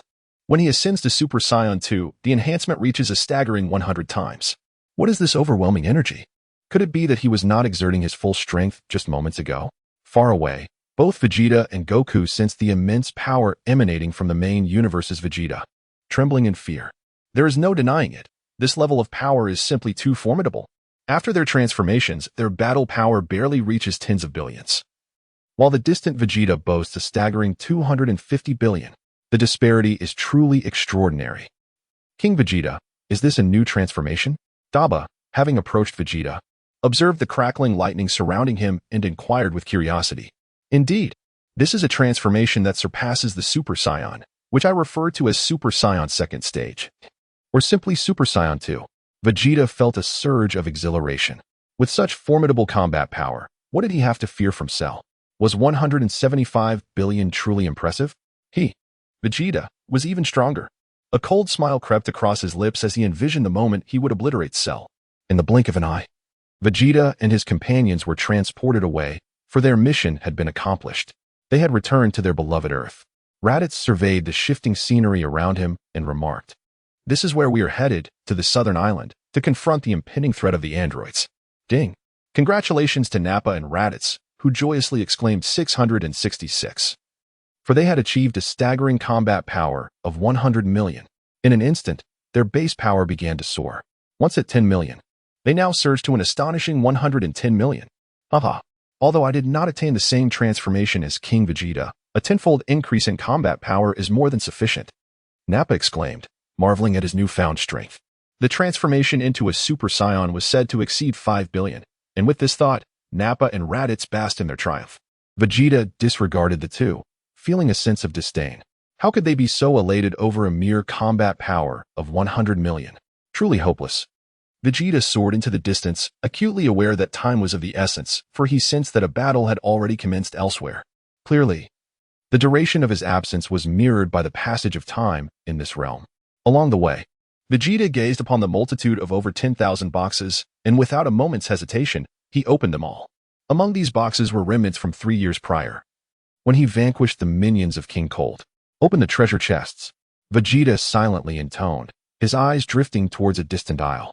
This was because Kakarot, son Goku, had already engaged in battle with the android number 19. The formidable androids, numbers 19 and 20, possessed combat powers of 400 million. This made them significantly stronger than the future versions of androids 17 and 18. The latter, lacking the enhancements from Dr. Gero's second transformation, harbored a deep-seated animosity towards humanity, resulting in their comparatively feeble strength of merely 250 million. In contrast, the androids 17 and 18 of Vegeta's era had undergone a second modification, which not only improved their personalities, but also greatly augmented their strength. Had Dr. Gero not believed he had successfully repaired them upon witnessing their respectful demeanor upon awakening, he would have realized their true potential. The unrefined future versions of androids 17 and 18 were incapable of overpowering Dr. Gero's 400 million, leading to their subjugation. However, the enhanced androids 17 and 18 post-modification elicited considerable apprehension from Dr. Gero. Ding! Congratulations to Vegeta for opening a treasure chest and acquiring 1 million combat power. Ding! Congratulations to Vegeta for opening another treasure chest and acquiring 1 million combat power. Of the 10,000 boxes, the first 1,000 contained 1 million combat power each. Vegeta, enveloped in a tumultuous blend of anguish and joy, embraced his fate. Subsequently, 5,000 treasure chests revealed themselves, each filled with the coveted Senzu beans. Ding! Congratulations, Vegeta.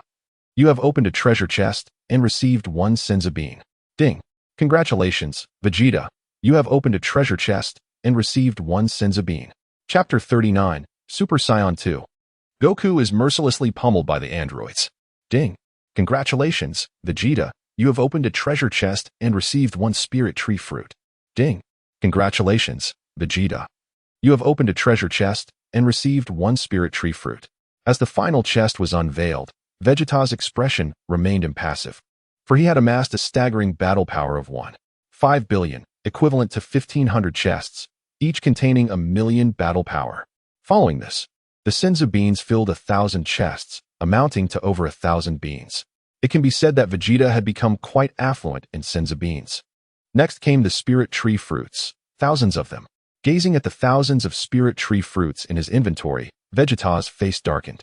Their utility had diminished significantly. The initial consumption yielded the most substantial increase in battle power. Nevertheless, he decided to consume them like fruit, casually tossing a few to Nappa while munching on one himself mid-flight. King Vegeta, such splendid fruits. How wonderful! Nappa exclaimed, his voice thick with emotion. Vegeta, with a stern countenance, offered no reply. Raditz was equally moved, yet he too indulged in the spirit tree fruits. Open the attributes panel. Vegeta silently pondered. Host, Vegeta title, Speedy Tragedy Tower Combat Power, for billion. Lifespan, Immortal Transformation, Great Ape Power, Super Saiyan Second Form Ultimate Techniques, Gallic Gun. Dirty Fireworks, Final Flash, Spirit Bomb Big Bang Other Abilities, Key Perception, Infinite Key, Instant Transmission, Boundless Stamina, Hundredfold Training Talent Subordinates. Nappa, Raditz. System Inventory, Senzu Beans, X1050. Super Spaceship System Comprehensive Evaluation. The host is nearly invincible on Earth. However, within the 7th universe of Dragon Ball, the host's power is exceedingly weak. It is advised to transform into Super Saiyan 3. Upon reading the final assessment, Vegeta's face darkened. What does it mean to be nearly invincible? Am I not invincible? Who on Earth could possibly contend with me, Vegeta? Yang Tian, have you made an error? On Earth, who could dare to challenge me? The sealed Majin Buu egg. Vegeta, what is that? An egg stronger than me? Are you mistaken? No mistake, it will emerge in 7 years. 7 more years? Indeed. It cannot come out now. Upon hearing Yang Tian's words, Vegeta refrained from further inquiries and instead, accompanied by Nappa and Raditz, settled on a nearby hill to observe the spectacle. You may wonder what spectacle they are witnessing. Of course, it is the rapid battle of Kakarot. Currently, the three of them are suppressing their energy, and with the Z fighters focused elsewhere, they remain oblivious to Vegeta and his companions. At this moment, Piccolo's battle power stands at 800 million. In the original narrative, it was merely 500 million at this time. This is what allows him to dominate Dr. Gero's 420 million. Meanwhile, Son Goku's base power is 30 million. In his Super Saiyan form, it escalates to 1.5 billion. Initially, he was overpowering Android 19, but as the battle progressed, he unleashed too many energy blasts, inadvertently boosting Android 19's power to 800 million.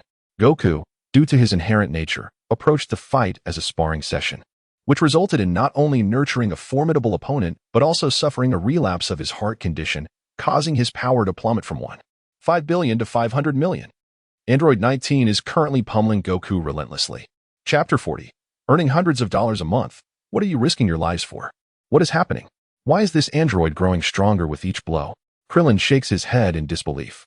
Initially, Goku was far ahead, but now the situation has leveled out, and he finds himself being thrashed. This is utterly illogical. Old Son's condition is problematic. The recent Senzu bean did not seem to work. Piccolo, sharp-eyed, discerned the situation. He had already tossed a Senzu bean to Goku. Unlike before, Goku is not offering Senzu beans to his opponent. I see it now. It's the heart virus. That boy was correct. My father is afflicted by the heart virus. Gohan was the first to comprehend this revelation, particularly recalling the moment when Goku clutched his chest, a vivid memory. What? Didn't he administer the heart medicine to old Son? How could it still relapse? Piccolo gazed at Gohan in astonishment. This is a critical moment of failure. Over the past 3 years, there had been no signs of abnormality in his father's health. Hence no special medicine was prepared. Gohan, filled with urgency, opened his mouth to speak. Without hesitation, Piccolo, upon hearing this, prepared to charge in to rescue Goku. For the relentless assault threatened to extinguish his life. Suddenly, a bright glimmer shone in Dr. Gero's eyes as he unleashed a devastating laser, creating a deep crater in the ground. This is a battle between us two, Do you wish to intervene? Dr. Gero stated coolly. Humph. Then let us fight, Piccolo declared. Ready to confront Dr. Gero. With a combat power of 800 million, he believed he was not inferior to the androids, despite being unable to sense their energy. Over the past 3 years, he had sparred extensively with Goku. However, before Piccolo could make his move, a resounding thud echoed through the air. Bam! Android 19. Still pummeling Goku, suddenly bore the imprint of a shoe on his face, courtesy of Raditz, who could no longer bear to watch and descended to thrash the worthless androids. Having grown weary of observing alongside Vegeta. What? Who are you? Dr. Gero frowned, casting a glance at Raditz. He paused, then chuckled. Ah, Raditz. Though I am unaware of how you returned, are you here to meet your demise? In the past 3 years, neither Raditz nor Nappa had demonstrated any formidable combat power, leading Dr. Gero to regard them as mere failures. Kakarot, King Vegeta was correct. You are indeed the weak link. You would fare better joining forces with us. Raditz scoffed, looking disdainfully at the ailing Goku.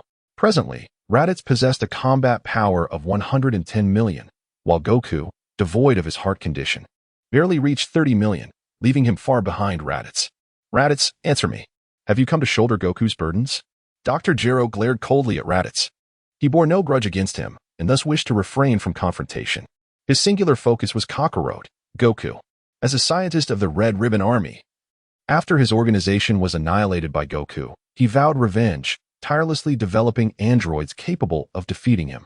Ultimately, he transformed himself into Android 20, utilizing an antiquated energy absorption device designed to siphon Goku's Kamehameha and other energy attacks, even capable of absorbing energy by merely grasping their hands.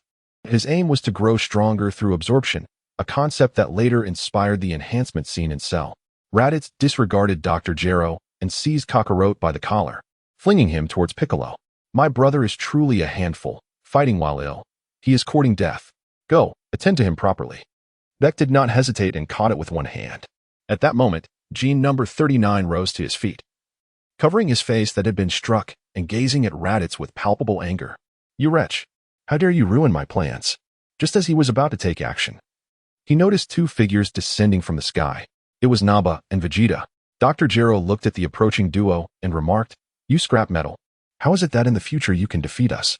Is it that we are weak in the future, or are you truly formidable? Vegeta crossed his arms, a mocking expression adorning his face as he gazed at Dr. Gero. The future? What are you talking about? Dr. Gero responded, I am under no obligation to explain myself to you. All you need to understand is that you are destined to die. As Vegeta stepped forward, he had scarcely taken 2 strides when Nappa and Raditz spoke up. Vegeta, allow us to take action. It has been far too long since I last fought.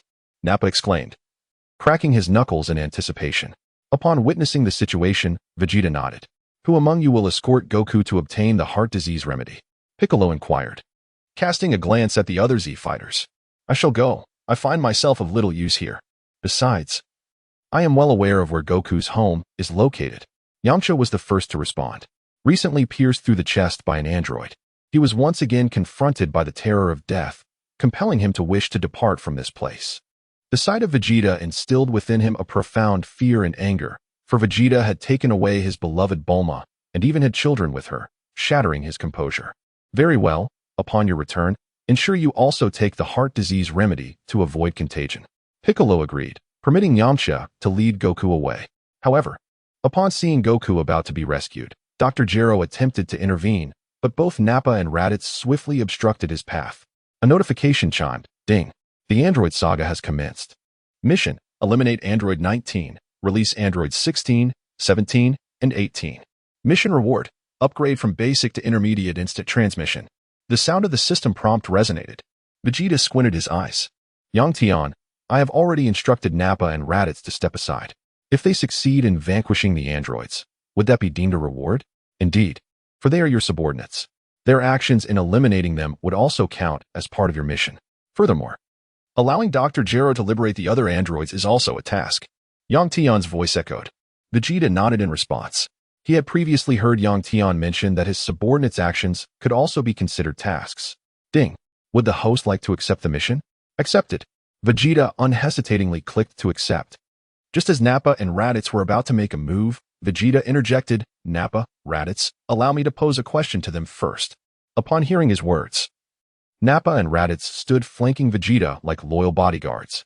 The duo displayed expressions reminiscent of the legendary warrior Guan Yu, as if to convey their disbelief at the absurdity of the situation, gazing at the two androids with a look that seemed to say, "With your meager earnings, what peril are you courting?" Chapter 41, The Escape of Dr. Gero. "You two, which one of you is Android 19? Vegeta stood with his arms crossed, gazing at the two individuals before him. He truly could not discern who they were. You scoundrel, just moments ago your subordinate struck my face, and it hurt greatly." The android number 19, with a mocking smile, regarded Vegeta with disdain. Vegeta disregarded the worthless individual and instead focused on another elder. "I grant you an opportunity to unleash those obsolete relics, androids 16, 17, and 18. After Vegeta spoke, he cast his gaze towards the scarred Raditz. "Let us not kill the old man. If he attempts to flee, simply pursue him relentlessly, but there is no need for lethal force." "Very well, King Vegeta. And what of this rotund fellow?" Nappa inquired, glancing at the artificial being, Android 19. "Do as you please, but exercise caution.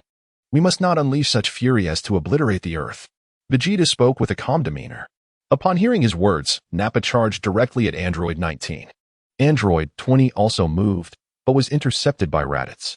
Subsequently, both transformed into Super Saiyans, unleashing a relentless assault on the two androids. It was no joke. The disparity in combat power was monumental. "How astonishing! These androids are no match for the two Saiyans," Gohan exclaimed in disbelief. His own power level barely reached 20 million, and he had yet to master the transformation into a Super Saiyan. What was happening? Why had these Saiyans experienced such a dramatic increase in strength? Did Vegeta possess some secret training technique? Piccolo pondered, his thoughts diverging from those of Gohan and the others. While they diligently trained, why were these Saiyans perpetually ahead of them? Such a realization left him astounded. Absorbing energy? Intriguing. Let us see if you can withstand the energy of my Lord Nappa. Nappa thought as the rotund figure clutched him, siphoning his energy. At that moment, Nappa was in his semi-Super Saiyan form, boasting a combat power exceeding 3.5 billion. He feared that transforming into a full Super Saiyan might result in an instant defeat of the diminutive android. Thus, he opted to toy with the pudgy foe, who possessed a mere 800 million in combat power. As Android 19 continued to absorb Nappa's energy, he swallowed hard, realizing that despite his efforts, he could not completely drain the Saiyans' power. "This is taking too long. Let me increase your energy," Nappa scoffed, transforming into a full Super Saiyan and then flinging the android skyward. With his mouth agape, he unleashed a beam of energy, akin to a Kamehameha wave, which was Nappa's ultimate technique. The ascending beam met Android 19, who raised his hands to block, attempting to absorb the attack. However, the moment they made contact, he was overwhelmed. "Fool, you think you can absorb my ultimate move?" Nappa laughed disdainfully.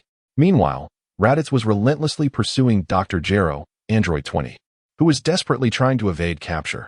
In a last-ditch effort, he launched an energy blast towards the ground, creating a cloud of smoke in hopes of escaping. Being an android, he lacked energy. Vegeta paid no heed. Instead, he heard a prompt echoing in his mind. "Ding! Congratulations, Vegeta, for completing the task and upgrading your basic instant transmission to an intermediate version." In the next instant, his mind was inundated with advanced techniques for using instant transmission. It could be said that his instant transmission had now reached the level of Jebit. He could traverse the seventh universe with ease, executing instantaneous movements without the need to sense energy. This was the essence of intermediate instant transmission. One could only wonder what the advanced version would entail. Vegeta squinted his eyes. "Vegeta, why allow the androids to leave?" Krillin spoke up. Their anger ignited at the sight of the androids departing. "What if they wreak havoc on others?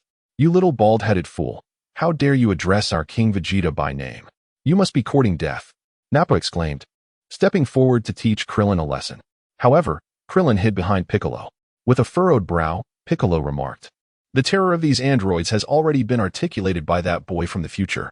Hey, these two androids are merely an appetizer. You do not even recognize the true enemy and yet dare to challenge me, King Vegeta? What a joke. Get lost," Vegeta declared, unleashing a brilliant white aura, his combat power soaring to 4 billion, sending all the Z-fighters sprawling. "Next time you speak to me, address me with respect." Vegeta, with his hands resting on the treasure chest, spoke softly.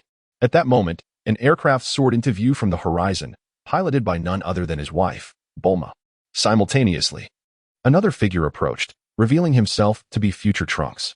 What? Did you just engage in combat with that portly android? You've made a grave error. The terrifying android I referred to is a sibling duo. Trunks exclaimed, incredulity etched across his face as he learned of the android's demise at their hands. However, upon hearing their account, a sense of unease settled over him. This iteration of Trunks had not witnessed the severed head of Android 13, as it had been obliterated by that formidable foe. How could he have seen it? The revelation left the others astounded. Indeed, Vegeta had spoken with a degree of gravity. They had not been battling the main adversary, but rather an appetizer of sorts. The realization filled them with both embarrassment and indignation, unable to handle even a mere precursor. Meanwhile, Bulma and Vegeta shared a tender moment, yet he urged her to depart, fearing for her safety. As she left, Vegeta disclosed that the android they faced was known as Dr. Gero, and Bulma revealed the location of his clandestine laboratory. Thus, the group set forth towards Dr. Gero's secret base. King Vegeta, will you not accompany us? Raditz inquired, noticing that Vegeta remained behind while the others took flight. I can instantaneously teleport whenever I wish. I have no desire to go right now. The android that is about to emerge is not a principal threat. Vegeta shook his head. With Yang Tian's vision, he was aware of the combat prowess of the android sisters, androids 17 and 18. Each possessed an astounding battle power of 1 billion. They were endowed with limitless energy. At this juncture, Vegeta himself also boasted a battle power of 1 billion, yet due to the absence of infinite stamina, he gradually fell behind Android 18's rhythm and was ultimately defeated. Even the subsequent arrival of Android 16 did not surpass a mere battle power of 1.6 billion, overpowering the first stage of Cell, who had a battle power of 1 billion. Lacking the courage to confront Androids 17 and 18 directly, he opted to diminish his own power, lurking in the shadows until Goku and Android 17 had sufficiently weakened each other, only to ambush and absorb them, transforming into the second stage of Cell. In this second form, Cell's battle power reached an astonishing 8 billion. Very well, King Vegeta, let us go and witness this spectacle. Raditz exclaimed, eager to join the fray. Apart from Vegeta, they were the strongest, and thus, they yearned to gauge the strength of the other androids and challenge them. King Vegeta, I too shall accompany you, Nappa declared, following suit into the skies, leaving Bulma and Vegeta behind. Chapter 42, The Resurrection of Super Android 13, Android 17, and Android 18. After Vegeta instantaneously transported her back to the Capsule Corporation, he contemplated his next move. However, before he could act, a voice resonated within his mind. Ding. Detection of 3 formidable Super Saiyan realms confirmed. Android 13 is poised to absorb the chips of his 2 comrades, Androids 14 and 15.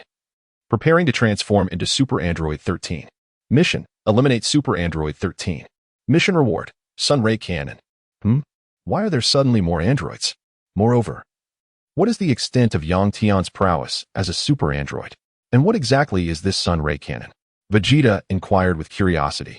The strength of Super Android 13 is on par with that of Cell during his saga, particularly when considering Goku in his full-power Super Saiyan form after emerging from the hyperbolic time chamber. Oh, full power? Full power signifies the utmost output with minimal energy consumption. Yet, in light of your boundless stamina and infinite ki, you transcend even the concept of full power. Yang Tian remarked indifferently. Vegeta's lips twitched in disbelief. What on earth does BT mean? What is Kakarot's full power battle strength? 80 billion. The individual strength of the 3 is exceedingly weak, with their combat prowess barely exceeding 5 billion. Yet, through absorption akin to that of Cell, they have fortuitously become stronger. Cell, having absorbed androids 17 and 18, both boasting a battle strength of 10 billion, transformed into his perfect form, achieving a staggering battle power of 100 billion. Oh, so, it follows that this Android 13 has absorbed the chips of androids 14 and 15, thereby attaining Kakarot's full power of 80 billion? Vegeta raised an eyebrow and remarked, not bad. But it is still garbage. I have now attained the status of a Super Saiyan, with a battle power of 250 billion. Vegeta smirked. What is this so-called Super Android 13? Merely an experience baby. Speaking of experience babies, he recalled the character's rewards. And what is this daylight cannon? It is a technique you devised in the GT timeline, once utilized against Super 17, combining your Big Bang attack with a Kamehameha to unleash a greater force. Isn't that somewhat akin to the Big Bang Kamehameha? Quite similar, yet this strike is uniquely your creation, while the Big Bang Kamehameha can only be executed post-fusion. The two are distinctly different. Understood, intriguing indeed. And Super 17, what a collection of scrap metal they have concocted. Just wait and see how I, Vegeta, will vanquish them. Let us start with the Super 13. Vegeta chuckled with disdain. Ding. May I inquire if Tragedy Tower accepts the task? Accepted. Vegeta chose to disregard the system's address of him. After all, no one else could hear it. Only he could, rendering it inconsequential. This time, he had not brought Nappa and Raditz along. If those two wished to join in the fray, so be it. In the blink of an eye, Vegeta was transported to the mission world, the realm of the three great Super Saiyans. Nappa? Raditz? How did you two arrive here? Where's Vegeta? Piccolo inquired, casting a glance at Nappa and Raditz. What worthless artificial beings. Prince Vegeta would never stoop to battle such trash. Nappa retorted disdainfully.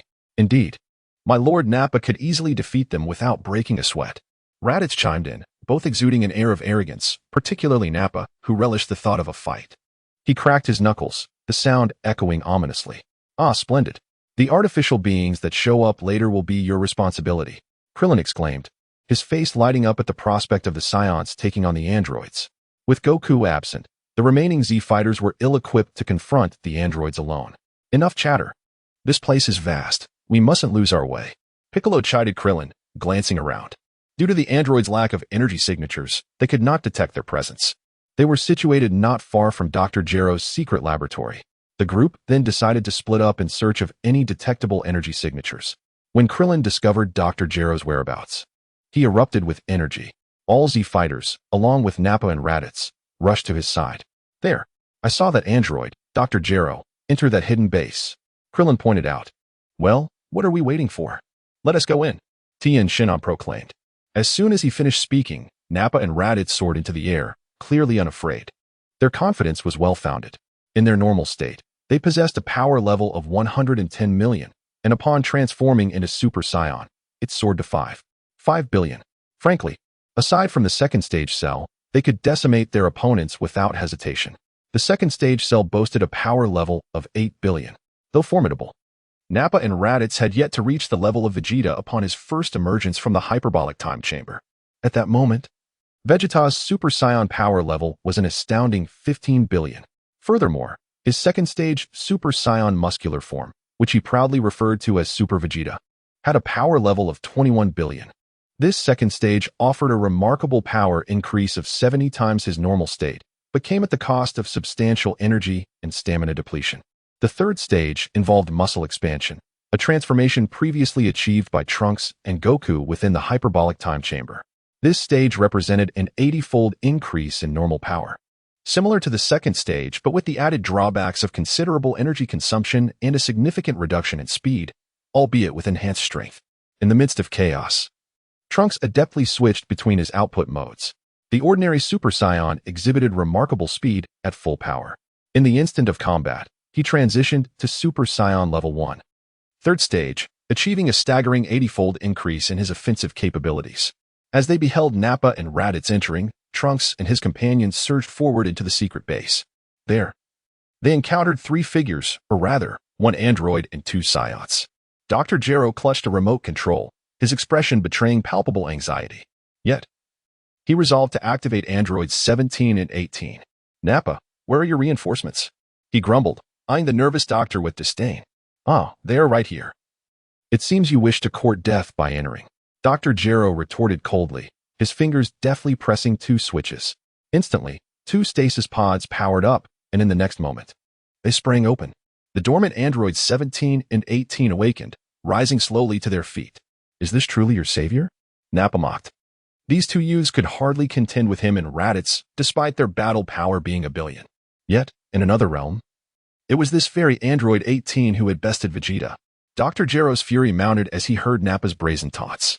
Meanwhile, androids 17 and 18 cast indifferent glances at the assembled group. Hello, Doctor. 17 greeted, disregarding everyone else with a smile. Chapter 43, Raditz, just a technique that stirs up dust.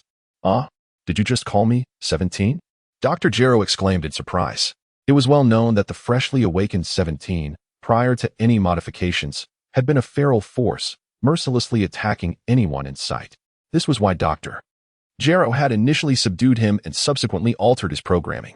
His goal was not to create a killer, but rather androids capable of defeating Goku. Thus, the inadequately modified 17 and 18 represented his greatest miscalculation, the androids of Trunks' future world, merciless in their slaughter. As for Android 16, he was a replica of Dr. Jero's deceased son, constructed entirely from robotics. His battle power surpassed that of 17 and 18, yet his overly gentle demeanor prevented Dr. Jero from completing his modifications, leading to his demise at the hands of 17 and 18. In the future world, Android 16 remained in slumber, while in this realm, he was on the verge of awakening. "I called you doctor. You are the one who created us," 17 reiterated. Dr. Jero's face lit up with joy, believing that the androids had finally been perfected. On the 18th, a call of doctor was uttered, which filled Dr. Jero with immense delight. "Excellent, number 17, number 18. Swiftly eliminate these individuals," Dr. Jero commanded, gesturing towards Piccolo and others. However, as he turned, his head was severed. Bang! Number 17 delivered a powerful kick that sent Dr. Jero's head flying. Number 18 advanced, severing the hand that clutched the control device, then crushed the stop button beneath her foot. Phew! Finally dealt with this old man. Number 17 exhaled in relief. He had just exchanged a knowing glance with number 18, who understood his intent and executed the decisive counterattack. After all, despite their speed, they feared the immediate threat of the stop button being pressed. What? They have killed Dr. Jero? Did they also eliminate their own? Krillin was left in shock. Meanwhile, Trunks clenched his teeth in fury. It's them. They have utterly ravaged the future. Rage and fear flickered in Trunks' eyes. Yet, number 17 and number 18 paid no heed to the others, their gaze fixed on the base. This place is truly detestable, and there's even a larva here, quite revolting. Number 17 remarked. I recall the old man mentioning that this creature is stronger than us. What was it called? Cell?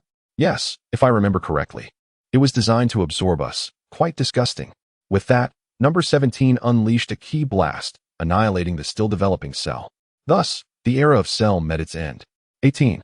There's a dormant pod here. Number 17 pointed to the pod labeled number 16. He then kicked the lid off. In the next moment, the slumbering number 16 awakened. Number 16 surveyed the group, saying nothing. I am number 17, he introduced himself. Number 16 remained silent. Number 18 interjected. Are you mute? I am number 16, came the reply. Oh, I thought you were mute. It seems our numbers are sequential. Number 17 raised an eyebrow. Number 16 continued to be reticent, instead moving towards the exit. He had no affinity for combat. Number 17 then launched an energy blast that obliterated the research facility. The Z fighters soared into the sky, while Nappa and Raditz shielded themselves with their arms crossed. How outrageous. Launching a major attack without any warning? Nappa grumbled. As the dust settled, the base lay in ruins. Upon emerging, Trunks and the others beheld three figures soaring into the sky. Number 16, number 17, and number 18. Krillin, not seeing Nappa and Raditz, shouted. Where are Nappa and Raditz? Could they have perished inside, caught in the aftermath of the explosion? As Krillin spoke, the crowd fell silent, equally perplexed. However, in the next instant, two fiery auras surged forth, scattering the surrounding dust. Hey, little bald head, don't curse us, Nappa exclaimed, irritated. What did he mean by saying that his dear uncle had been killed by residual shockwaves? Indeed, it was merely a technique that produced smoke. Raditz remarked while pinching his nose. The Z fighters, witnessing this spectacle, were astonished. Piccolo, meanwhile, was sweating profusely. Truly, the Scion race is formidable. Surviving an explosion at such close range is no small feat. With a battle power of 800 million, Piccolo had refrained from unleashing his full strength against the destruction of the base, yet he dared not withstand the explosive aftershocks at such proximity. Not to mention, even Vegeta, with a battle power of 1 billion, would not dare to do so.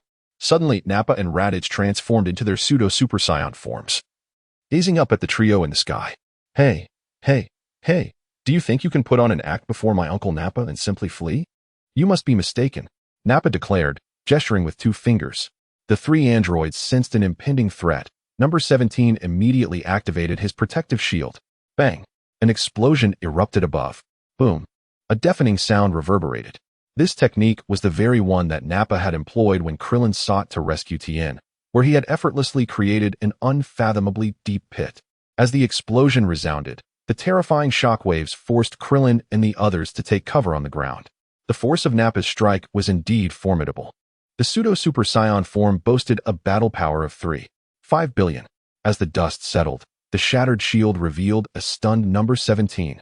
Number 18 and number 16 gazed gravely at the two figures below, Nappa and Raditz. Especially number 17. He had immense confidence in his protective shield, fully aware of its strength. It could be said that without an overwhelmingly powerful attack, it was impossible to breach his defenses, as it could withstand even the mightiest of assaults. Recall how vital number 17's shield was during the Tournament of Power. Naturally, at that time, number 17's battle power exceeded 1 billion. How could this be? Number 17 felt a deep sense of trepidation towards Nappa. He found himself trembling slightly in fear of Nappa's overwhelming strength. Realizing that his once proud shield could barely hold up. Ha ha ha, look at you all trying to show off before my Uncle Nappa. Nappa laughed heartily, dismissing the three androids entirely. Nappa, how shall we divide the three? Raditz inquired, glancing at the trio above. Haha, naturally, I'll take on 2 of them. What? Absolutely not. I want to fight too. No way, my Nappa will take on 2. Come on, how about we decide with rock, paper, scissors? Upon witnessing that Nappa was unwilling to yield, Raditz proposed a game of rock, paper, scissors. Very well, let us proceed, exclaimed Nappa. Curse it, what do they think we are? Number 18 glared fiercely at the two below. Just as she was about to charge down, she was halted by number 17. Chapter 44. Cell, what is happening? Nappa is not dead? What is it? Number 17. They are both incredibly powerful. Before number 17 could respond, number 16 interjected. Number 16, can sense energy levels, allowing me to discern the current strength of Nappa and Raditz. Very strong? We are artificial beings, the strongest. Number 18 retorted indignantly. No. The 3 of us are not their match. Trust me, I will create a smokescreen, and we shall scatter and regroup at a later time, number 16 stated calmly. Although number 16 spoke little, he remained steadfastly aligned with the androids. Number 18 was reluctant, yet number 17 concurred with number 16's assessment. His protective shield had been breached, and his confidence had taken a hit. Damn it. Number 18 expressed her dissatisfaction. Rock, paper, scissors. Haha. I, Nappa, have won. I will take on the 2 males, and the female is yours. Nappa revealed his scissors hand, while Raditz displayed paper. What a blunder. Why did I choose to show my palm? Raditz lamented, smacking his forehead in distress. To strike a woman is truly unsatisfactory. Meanwhile, the Z fighters in the distance were filled with confusion, especially Trunks. Are you all serious? These are notorious androids. They kill without a second thought, and the future has been ravaged beyond recognition. In the future world, the land of cherry blossoms was the first to be slaughtered, leaving only the Dragon Kingdom's people alive. It could be said that Trunks experienced profound suffering and despair in that future. These 2 Saiyans, they remind me of Goku, Krillin remarked, scratching his head as he perceived traces of Son Goku in their demeanor. It must be the inherent traits of the Saiyan race. Piccolo, too, expressed his astonishment. That last blow from Nappa, Piccolo, could not withstand it. It would mean death. He hadn't anticipated that the androids would respond with such resilience. This only validated Trunks' claims that in the future, they were not a match for the androids. Now, number 16 shouted. He hurled 2 energy orbs towards the ground as Nappa and Raditz were preparing to ascend. Number 17 and number 18 also launched their own energy spheres. Nappa and Raditz managed to deflect 2 of them, yet several others struck the ground, once more enveloping the area in smoke. Damn it, what is going on? In a furious outburst, Nappa unleashed a powerful wave of energy, dispersing the surrounding dust and debris. As the smoke cleared, he beheld the Z fighters. Yet the others were nowhere to be found. Cursed be their swift escape. Enraged, Nappa chose a direction and took off in pursuit. How dare they toy with me, Nappa? You have sealed your own fate. With an overwhelming aura, Nappa soared northward, while Raditz, equally fierce, flew southward. However, neither direction revealed any trace of the androids. Have the androids fled? Gohan exclaimed in astonishment. It appears so. They possess the wisdom to retreat when faced with insurmountable odds, cleverly concealing their energy amidst the smoke to evade capture. Piccolo, admiring the intelligence of the 3 androids, pondered their next course of action. What shall we do next? Uncle Piccolo? We must ascertain the fate of Goku. With Nappa and Raditz's formidable strength, this situation cannot be taken lightly. And the androids, their absence of energy leaves me uneasy. I sense a lurking threat, Piccolo mused, gazing into the distance, troubled by an unshakable foreboding.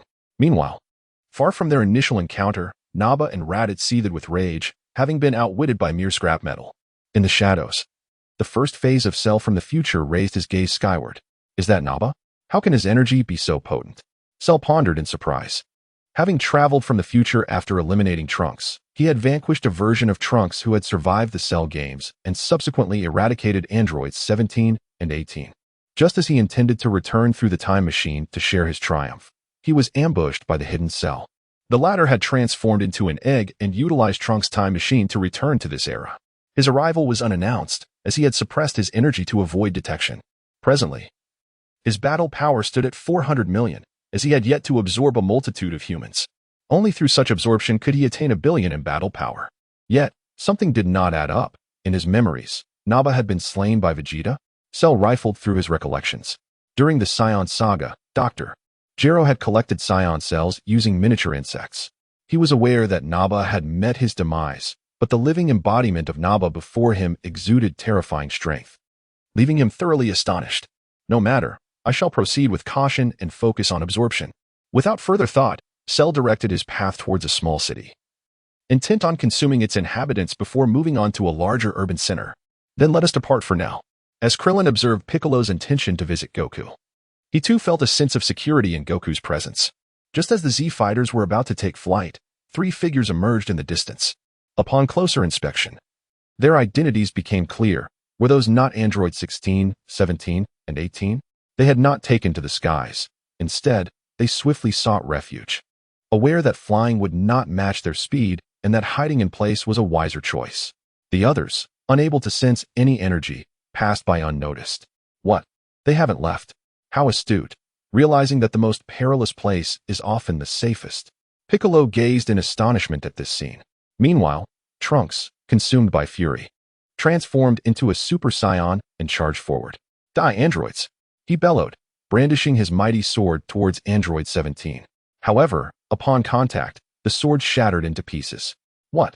Stunned by the destruction of his once invincible weapon, Trunks stood in disbelief. Before he could formulate a response, he was swiftly forced out of his Super Saiyan transformation. With a resounding thud, Android 17's fist struck him squarely in the abdomen. Trunks! Piccolo shouted, rushing to assist. They had only recently become acquainted, and Piccolo was already familiar with his name, having known it for 3 years. Did he truly think his ears were mere ornaments? It was precisely his acute hearing that had led to his disdain for Gohan's off-key singing. Huh, shall we all meet our demise together? Android 18 remarked with a faint smile, as she dodged with remarkable agility, causing the Z fighters to scramble. Yet, when it came to Krillin, she maintained a familiar gesture akin to the original tale, planting a kiss on him. One could only conclude that Krillin's beloved would not escape fate. Thus unfolded the saga of the 3 great Super Saiyans in the world. As soon as Vegeta arrived, he sensed 3 distinct auras emanating from the far north. It was evident that a battle was underway. Vegeta was acutely aware that the androids emitted no energy signature, which signified that a battle had commenced nearby. Without a moment's hesitation, he executed an instantaneous teleportation, appearing in their vicinity. Chapter 45. Vegeta, have you all once again succumbed so swiftly? The current Vegeta possessed the ability of instantaneous movement, except for the limitation of not being able to traverse between universes. He could teleport within a single universe. It can only be said that this intermediate form of instantaneous movement has its constraints. In contrast, the advanced form allows one to teleport across all universes within the Dragon Ball realm. This technique is solely attainable by the Grand Minister. The ultimate form of instantaneous movement is even more formidable. Upon arriving nearby, Vegeta beheld 3 resplendent Super Saiyans engaged in combat with 3 androids. Trunks, Kakarot, and another version of myself? Why are their powers so feeble? Vegeta furrowed his brow. This timeline of the theatrical release occurs after Dr. Gero was slain by androids 17 and 18. I recall that the opening scene depicts the moment of Dr. Gero's demise. Goku has just recovered from his heart condition and has yet to take Vegeta to the temple for training. Moreover, Gohan is still unable to transform into a Super Saiyan, and Trunks sports short hair. Thus, the timeline is approximately situated here. Androids 13, 14, and 15 have united to avenge Dr. Gero, with the intent to eliminate Goku and the androids 17 and 18. as these two traitors are responsible for Dr. Gero's death. However, their individual strengths do not match that of androids 17 and 18, which necessitates their alliance with android 13. Even in death, their chips can empower android 13 to become super android 13. This super android 13 corresponds to the Cell games, with a combat power of 80 billion, while Perfect Cell boasts a power level of 100 billion. Perfect Cell has also absorbed androids 17 and 18, suggesting that this theatrical release may either pay homage or draw inspiration from that storyline. Damn it, how dare you, you little one, challenge me, Prince Vegeta? Vegeta, with both hands raised in defense, felt an overwhelming surge of anger as the diminutive android unleashed a flurry of punches and kicks upon him. Consumed by rage, his Super Saiyan aura flared once more. Memories of his defeat at the hands of android 18 flooded his mind, and now he found himself powerless against this small, seemingly insignificant foe. How could he not be infuriated? In a fervent outburst, Vegeta launched a counterattack, driving the android back with relentless force. Ultimately, a colossal explosion obliterated the adversary, leaving nothing but a shattered chip behind. Witnessing Vegeta's prowess, Trunks swiftly dispatched his own android opponent, similarly leaving behind a solitary chip. With determination, Vegeta and Trunks soared to the side of android 13, forming a formidable pincer movement. Impressive indeed. But if you believe victory is within your grasp, you are gravely mistaken. Android 13 scoffed disdainfully. Upon witnessing his grotesque visage, Vegeta was poised to strike when Goku intervened, declaring, "He is mine. You two have already triumphed." However, scarcely had Goku uttered these words when two chips soared from the distance, seamlessly merging into the being known as Android 13. Thus began the transformation of Android 13 into a state of explosive power. Mere scrap metal, thinking to rise again after absorbing two insignificant chips? Vegeta scoffed disdainfully, unable to perceive the presence of the androids, thus resorting to his usual bravado. It was inevitable, having just vanquished an android. He felt compelled to reclaim the pride of a Saiyan prince. As Vegeta's words hung in the air, our protagonist made his entrance. With a tone laced with mockery, he remarked, do you perceive others through your nose? Vegeta grasped the scouter, a mocking expression adorning his visage as he regarded his counterpart. It was no wonder he had fallen so swiftly. Did the opponent not gauge their strength? Oh no, it was not that. It was he who was unable to perceive. Vegeta could indeed see. This Super Android 13 possessed a combat power of 80 billion. What? Who dares approach from behind me? The Super Saiyan Vegeta turned to find another Vegeta, clad in Saiyan battle armor and draped in a crimson cape. Who are you? Staring up at the towering figure of the 183-meter-tall Vegeta, the diminutive version was utterly astounded. Meanwhile, Goku and Trunks were equally taken aback. Father. Trunks gaped at the two Vegetas in disbelief. Vegeta? Two of them? Could you be from the future? At this moment, Goku's intellect was still intact as he quickly grasped the crux of the matter. Trunks and the smaller Vegeta also began to piece together the situation. Their gazes fixed upon him. Do not concern yourselves with my identity. Rather, you should focus on identifying your true adversary. Vegeta crossed his arms, gesturing with his lips. The three turned their heads toward the direction of Super Android 13, who had completed his transformation, emanating an overwhelming aura. What on earth is this? Goku exclaimed in astonishment, sensing that this Super Android 13 was extraordinary, incomparable to the foe they had faced before, regardless of the worthless scrap he may be. Let me show you how Vegeta claims his life. Vegeta roared, the spirit of the Super Saiyan reigniting once more. He then charged towards Super 13 with fervor. Vegeta's fists descended upon Super Android 13 like a tempest, yet they bore no consequence, failing even to provoke the slightest movement from the formidable foe. What? Vegeta gazed in disbelief. Could this truly be the same android he had faced before? The disparity in strength was staggering. With a single punch, Super Android 13 sent Vegeta flying. Subsequently, Super Android 13 delivered a powerful blow to Vegeta's midsection, reverting him to his normal state. Father! Trunks cried out, rushing towards Super Android 13. Yet, his approach mirrored that of Vegeta, and he was swiftly incapacitated. Impressive! Goku exclaimed in astonishment, propelling himself forward. However, he was swiftly caught by the leg by Super Android 13, who executed a devastating move that left Goku in a state of despair. Goku screamed in agony as he faced the dire consequences of this encounter. Vegeta felt a chill run down his spine. This was truly painful to behold. After Goku had fallen, Super Android 13 turned his gaze towards Vegeta, who stood with his arms crossed, exuding an air of calmness. At that moment, the wind rustled through Vegeta's cape. Have you three already surrendered? Without me, would you not be facing certain doom? Vegeta did not gaze upon Super Android 13. Instead, he fixed his eyes on Goku and his companions. At that moment, the trio had returned to their usual forms. Their expressions a blend of embarrassment and anger as they regarded another version of themselves. Though they were all Vegeta, your demeanor is not my own. I am certainly not as reckless as you. Vegeta cast a glance at the diminutive version of himself and spoke coolly, be the first to charge.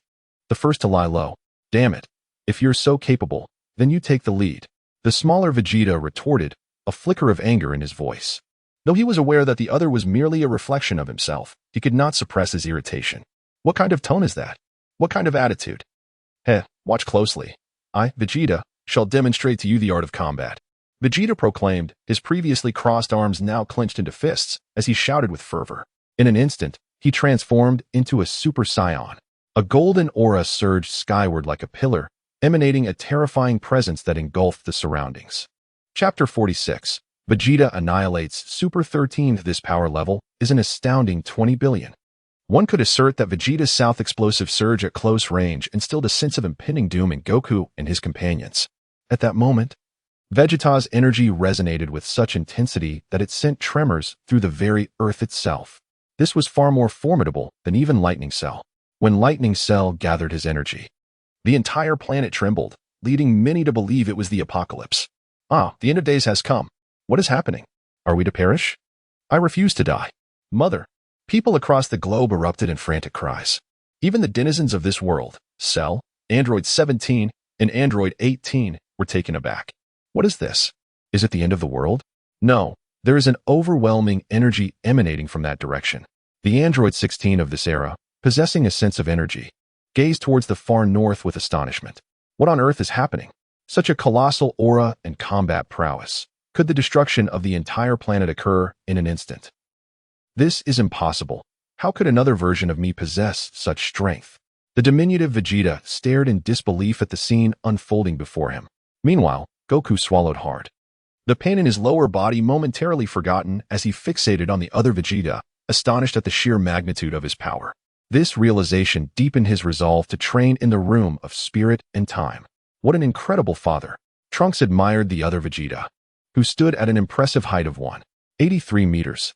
Truly, he is tall, handsome, and powerful. Humph, watch as I teach you the art of combat. Vegeta declared, striking a classic pose of defiance. Oh, he would not be defeated. Behold, Super Vegeta. After Vegeta spoke, he struck a pose. Observing Vegeta, the trio, along with Super Android 13, felt a surge of hypertension. How can he be so ostentatious? Damn it, that is my gesture. The diminutive Vegeta lamented. At that moment, Super Android 13 let out a furious roar and charged towards Vegeta. The recently unleashed aura of Vegeta enveloped him, instilling a sense of pressure. Without a moment's hesitation, he decided to strike first, determined to demonstrate the prowess of the androids to this Vegeta. At that moment, the iron fist of Super Android 13 soared towards Vegeta's face. Though this Vegeta bore a striking resemblance to the one he had effortlessly defeated with 2 moves, he dared not underestimate the formidable presence of this 183-meter warrior. Super Android 13's hair stood on end, rendering him akin to a blue demon. Possessing a strength far superior to before, he had dispatched the likes of Goku and the other 3 Super Saiyans. Yet he remained cautious in the face of the Vegeta before him. Bang! Just as Super Android 13's iron fist approached Vegeta's visage, it was effortlessly halted by a mere finger. Indeed, a single finger. Have you forgotten to eat? Your punch is so soft and feeble, it has truly disappointed me. Vegeta wore a mocking expression.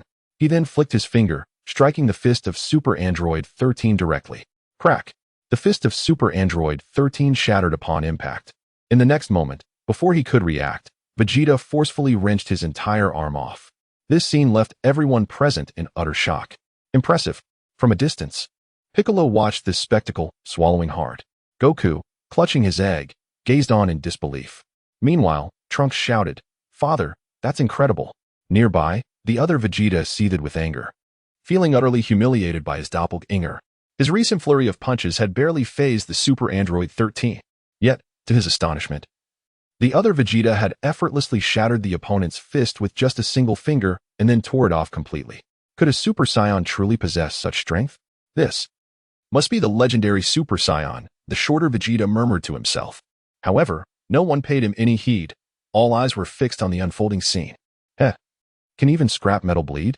Surely, it's merely oil that spills, he scoffed. Vegeta wore a disdainful expression, while Super Android 13 appeared utterly alarmed. Before he could muster any reaction, Vegeta had already yanked down his other arm. Hahaha, such worthless scrap metal lacks durability, Vegeta proclaimed, delivering a powerful punch that sent Super Android 13 flying. Allow me to present something extraordinary. Vegeta, casting a glance at Goku and the others, declared with a flourish. Huh. Vegeta waved his sword with a flourish, causing Super Android 13 to erupt in a spectacular explosion. A multitude of sparks filled the air. Humph. Filthy fireworks. Vegeta, crossing his arms and turning his back to Goku and the others, wore an expression of feigned superiority. Is this really all it takes to defeat me? Goku inquired as he rose and gradually flew over. Meanwhile, Vegeta, seething with rage, still made his way towards him. Hey, you must be my future self. What brings you to this world? Vegeta has come to the firm conclusion that the other Vegeta before him is indeed himself. If Trunks can return from the future, it is not beyond reason for another version of him to do the same. I am here, of course, to obliterate this worthless being. You truly embarrass yourselves. It is quite pathetic that you struggle against such feeble scrap with a mere battle power of 800 billion. Vegeta taunted, provoking an intense fury within the latter. Yet, he still inquired, in the future, have you surpassed Kakarot? He regarded Kakarot as his ultimate goal, based on their recent skirmish against the androids. It was evident that Kakarot outmatched him. This was, of course, expected. In my world, Kakarot had yet to recover from his heart condition, and his transformation into a Super Saiyan was quite comparable to yours. Vegeta stood with his arms crossed, an expression of indifference adorning his face. The three individuals, upon hearing this, felt their pupils constrict. Has Kakarot's heart condition not yet healed? Is this not merely a moment from the past? What? Did you not misstate? Is it not true that androids 19 and 20 have just emerged on your end? Indeed. Impossible. Your power. Are you implying that my strength is so formidable? Haha. I, Vegeta, am endowed with exceptional talent. Since my arrival on Earth, I effortlessly dispatched Kakarot with a single blow. On Namek, I single-handedly vanquished Frieza. When King Cold arrived on Earth, I scattered his ashes to the winds, and even Kakarot was sent flying with but a single punch. Vegeta erupted into laughter, leaving the other three in a state of utter disbelief. How could this differ so drastically from their narrative? Just as the diminutive Vegeta contemplated further inquiries, a voice resonated in the protagonist's mind. Ding! Congratulations, host Tragic Vegeta has completed the task and acquired the Sunray Cannon. In the next moment, the protagonist's mind was flooded with images of the Sunray Cannon's execution and energy accumulation. He was astounded by the power of this technique. It surpassed even the grand explosion attack he had devised himself. Chapter 47, Nappa, Raditz. So you are the Prince Vegeta? The grand explosion attack is a singular strike, whereas the Sunray Cannon is capable of sustained assaults. The disparity is indeed remarkable. Of course, the Sunray Cannon still pales in comparison to the Grand Explosion Kamehameha. Just as Vegeta and Goku were about to voice their questions, the protagonist Vegeta teleported away. What? Where has he gone? Vegeta furrowed his brow, scanning his surroundings but finding nothing. Trunks, along with Goku, shared the same sentiment. Never mind. If another version of me is this formidable, it seems I must train in that place, Goku declared. Trunks was momentarily taken aback. Mr. Goku, may I inquire about this location you speak of? The hyperbolic time chamber, where 1 year inside equates to a single day outside, Goku exclaimed, whether intentionally or not, to entice Vegeta to join. As anticipated, upon hearing this, Vegeta expressed his desire to accompany them. If another version of himself could attain such strength, he would not be left behind. Upon arriving at a familiar locale, Vegeta realized he had returned. However, he sensed Nappa and Raditz floundering about like headless chickens in search of someone. Puzzled, he instantly transported himself before the two. Shortly thereafter, the trio of Scions reconvened, and Nappa and Raditz recounted the events that had transpired. Your IQ is rather low. You were deceived by such elementary tactics. Vegeta spoke softly. The latter hung his head, daring not to utter a word. Indeed, they had not anticipated this. King Vegeta, what shall we do next? We shall wait. After all, the androids will eventually emerge. Vegeta remarked nonchalantly, not taking the three androids seriously. The two nodded in response and continued their training in the gravity chamber. Vegeta, on the other hand, chose to amuse little Trunks and indulge with Bulma. He had already attained the transformation into Super Saiyan 2. As for Cell, he no longer held any regard for him. It could be said that it was time to relax. After Krillin had fed the Z-Warriors with Senzu beans, he observed everyone bowing their heads. I apologize. I was a bit cowardly just now, Krillin admitted, feeling somewhat embarrassed. The android had been overwhelmingly powerful, rendering him completely motionless. However, the others reassured him, stating that under those circumstances, his involvement would have been futile. It was fortunate that he survived to nourish them with Senzu beans, or else the situation would have been dire. It's true, Piccolo remarked nonchalantly. The group then turned their gazes toward Piccolo, for with Goku absent, he was their pillar of strength. What are you all looking at me for? Piccolo frowned. We are at an impasse, hence we asked if you had a plan. After all, we are partners, are we not?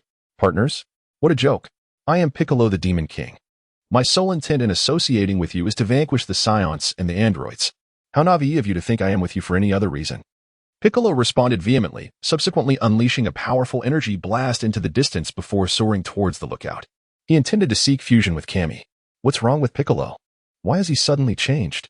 Krillin questioned, puzzled. That's just his nature. Don't you know where he flies off to? Tien Shinhan replied calmly. Where is he headed? To the lookout. Oh, I see. So where shall we go? To Korin Tower, to relocate Goku to Master Roshi's island. These androids are seeking Goku. And neither Baba nor Raditz can sense their energy. They are certainly not capable of eliminating him at this moment. Tien contemplated before the group set off towards Korin Tower. Meanwhile, Trunks refused to join, opting instead to search for his mother, Bulma. In this era, Trunks had already been born and felt no need to conceal his identity. Ding. Detected that in the parallel world, the tragic tower has been severely damaged by Android 18, resulting in the Scion Prince losing his confidence. Task: assist the parallel world's tragic tower in achieving Super Saiyan 2. Reward: a special gift package. Yang Tian, what is this nonsense? I became a Super Saiyan 2 through my own efforts, and now you want me to help him achieve the same? Vegeta, upon hearing this task, wore an expression of disbelief. This was undeniably an impossible mission. Tragedy Tower, with your abundant supply of spirit tree fruits, you could elevate his foundational battle power to extraordinary heights. Transforming into Super Saiyan 2 merely requires reaching a certain level of power and harnessing anger to achieve the transformation. Given your parallel world's state of utter devastation, it would not take much to provoke the transformation. Yang Tian remarked indifferently. Vegeta's face was etched with disbelief upon hearing this. Transforming into a Super Saiyan through anger? Surely you jest? Vegeta felt a twinge of disbelief. He had never undergone a transformation into a Super Saiyan fueled by rage. His strength was solely derived from his missions. It could be said that his mentality had not shattered like it did in parallel worlds. No, the task was neither exceedingly difficult nor particularly simple. It all depended on how one trained another version of oneself. Yang Tian remarked casually. Ding. Does the host, Tragedy Tower, accept the mission? Accepted. Vegeta did not hesitate to accept the challenge outright. As for how to enhance the strength of his counterpart, he had already devised a plan. Utilizing the gravity chamber of the spaceship, he would then employ the fruits of the Tree of Might. Although the effects of the fruits diminish with each subsequent consumption, the sheer volume he possessed was advantageous. Furthermore, the parallel world's Vegeta had never tasted these fruits before. Thus, his initial consumption would undoubtedly result in a significant increase in battle power. With this thought in mind, Vegeta naturally considered the task to be quite manageable. However, after waiting for a while, there was still no sign of the system's transmission. Vegeta was utterly perplexed. Yang Tian, what are you doing? I have already accepted the mission, yet you have yet to initiate it? I believe it would be more advantageous if you brought along Nappa and Raditz. They are far superior to the parallel version of yourself, and their presence would undoubtedly amplify the impact on the alternate you. Vegeta, goodness, is this meant to humiliate another version of himself? He is also Vegeta. He can envision how two of his former subordinates, once inferior to him, have suddenly surpassed him and are mercilessly attacking him, shouting, "Are you the one who calls himself Prince Vegeta?" Such a scenario would surely break his spirit. Upon contemplating this, Vegeta could only express his disdain for this system, while simultaneously feeling a flicker of sympathy for the plight of his other self. He inwardly exclaimed. Thank goodness it was he who acquired the system. Not long after, Vegeta summoned Nappa and Raditz from the gravity chamber. Upon hearing the details of this particular mission, both wore expressions of utter confusion. Goodness, were they really tasked with mocking another Vegeta? How thrilling. Yet, Vegeta. Is this truly appropriate? Although this alternate version is not you, he is still a Scion Prince. Nappa and Raditz felt a twinge of apprehension. Their innate fear of Vegeta was undeniably palpable. Chapter 48. Nappa and Raditz viciously assault Dragon Ball Z Vegeta. Humph. When I say it is permissible, it is permissible. What is there to deliberate? Vegeta let out a cold snort. The next moment, they were transported. The place they arrived at was none other than the original plot of Dragon Ball Z. One can only say that the original Vegeta would transform into Super Saiyan 2 ahead of time, allowing him to confidently eliminate Cell. As the scene shifted, it transitioned to a parallel Earth. Come, I sense the energy of another me. Vegeta spoke as he instantaneously transported the two of them before the parallel world S Vegeta. This tragic figure is indeed a true tragedy. He believed that by transforming into a Super Saiyan, he would become invincible.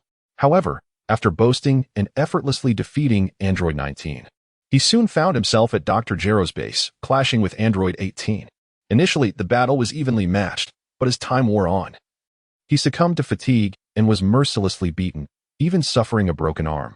Had it not been for the sins of beans, he could only imagine how long he would have to languish in a hospital, in the wilderness, amidst a pile of rocks. The defeated Vegeta had stood for 3 days and nights, contemplating his loss to Android 18. The Dragon Ball Z version of Vegeta stood with his arms crossed, gazing into the distance, lost in confusion.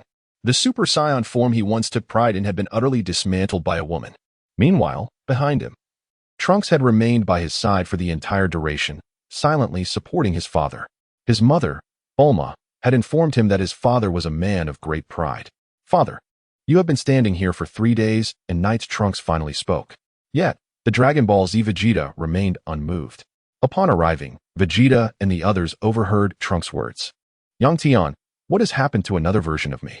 Vegeta inquired about Yang Tiandao. Oh, see for yourself. In an instant, a luminous screen materialized. Nappa and Raditz were unfazed as they beheld the unfolding scene. It depicted the Vegeta of this era, arrogantly slaying Android 19, only to be subsequently vanquished by the female Android 18. Following this, he stood alone for 3 days and nights. There were still a few days remaining until Goku would seek him out for the hyperbolic time chamber. I have forgotten the exact number of days. What? This Prince Vegeta is so weak, Nappa exclaimed, somewhat incredulous. The Vegeta of this time, astonishingly, was even inferior to him.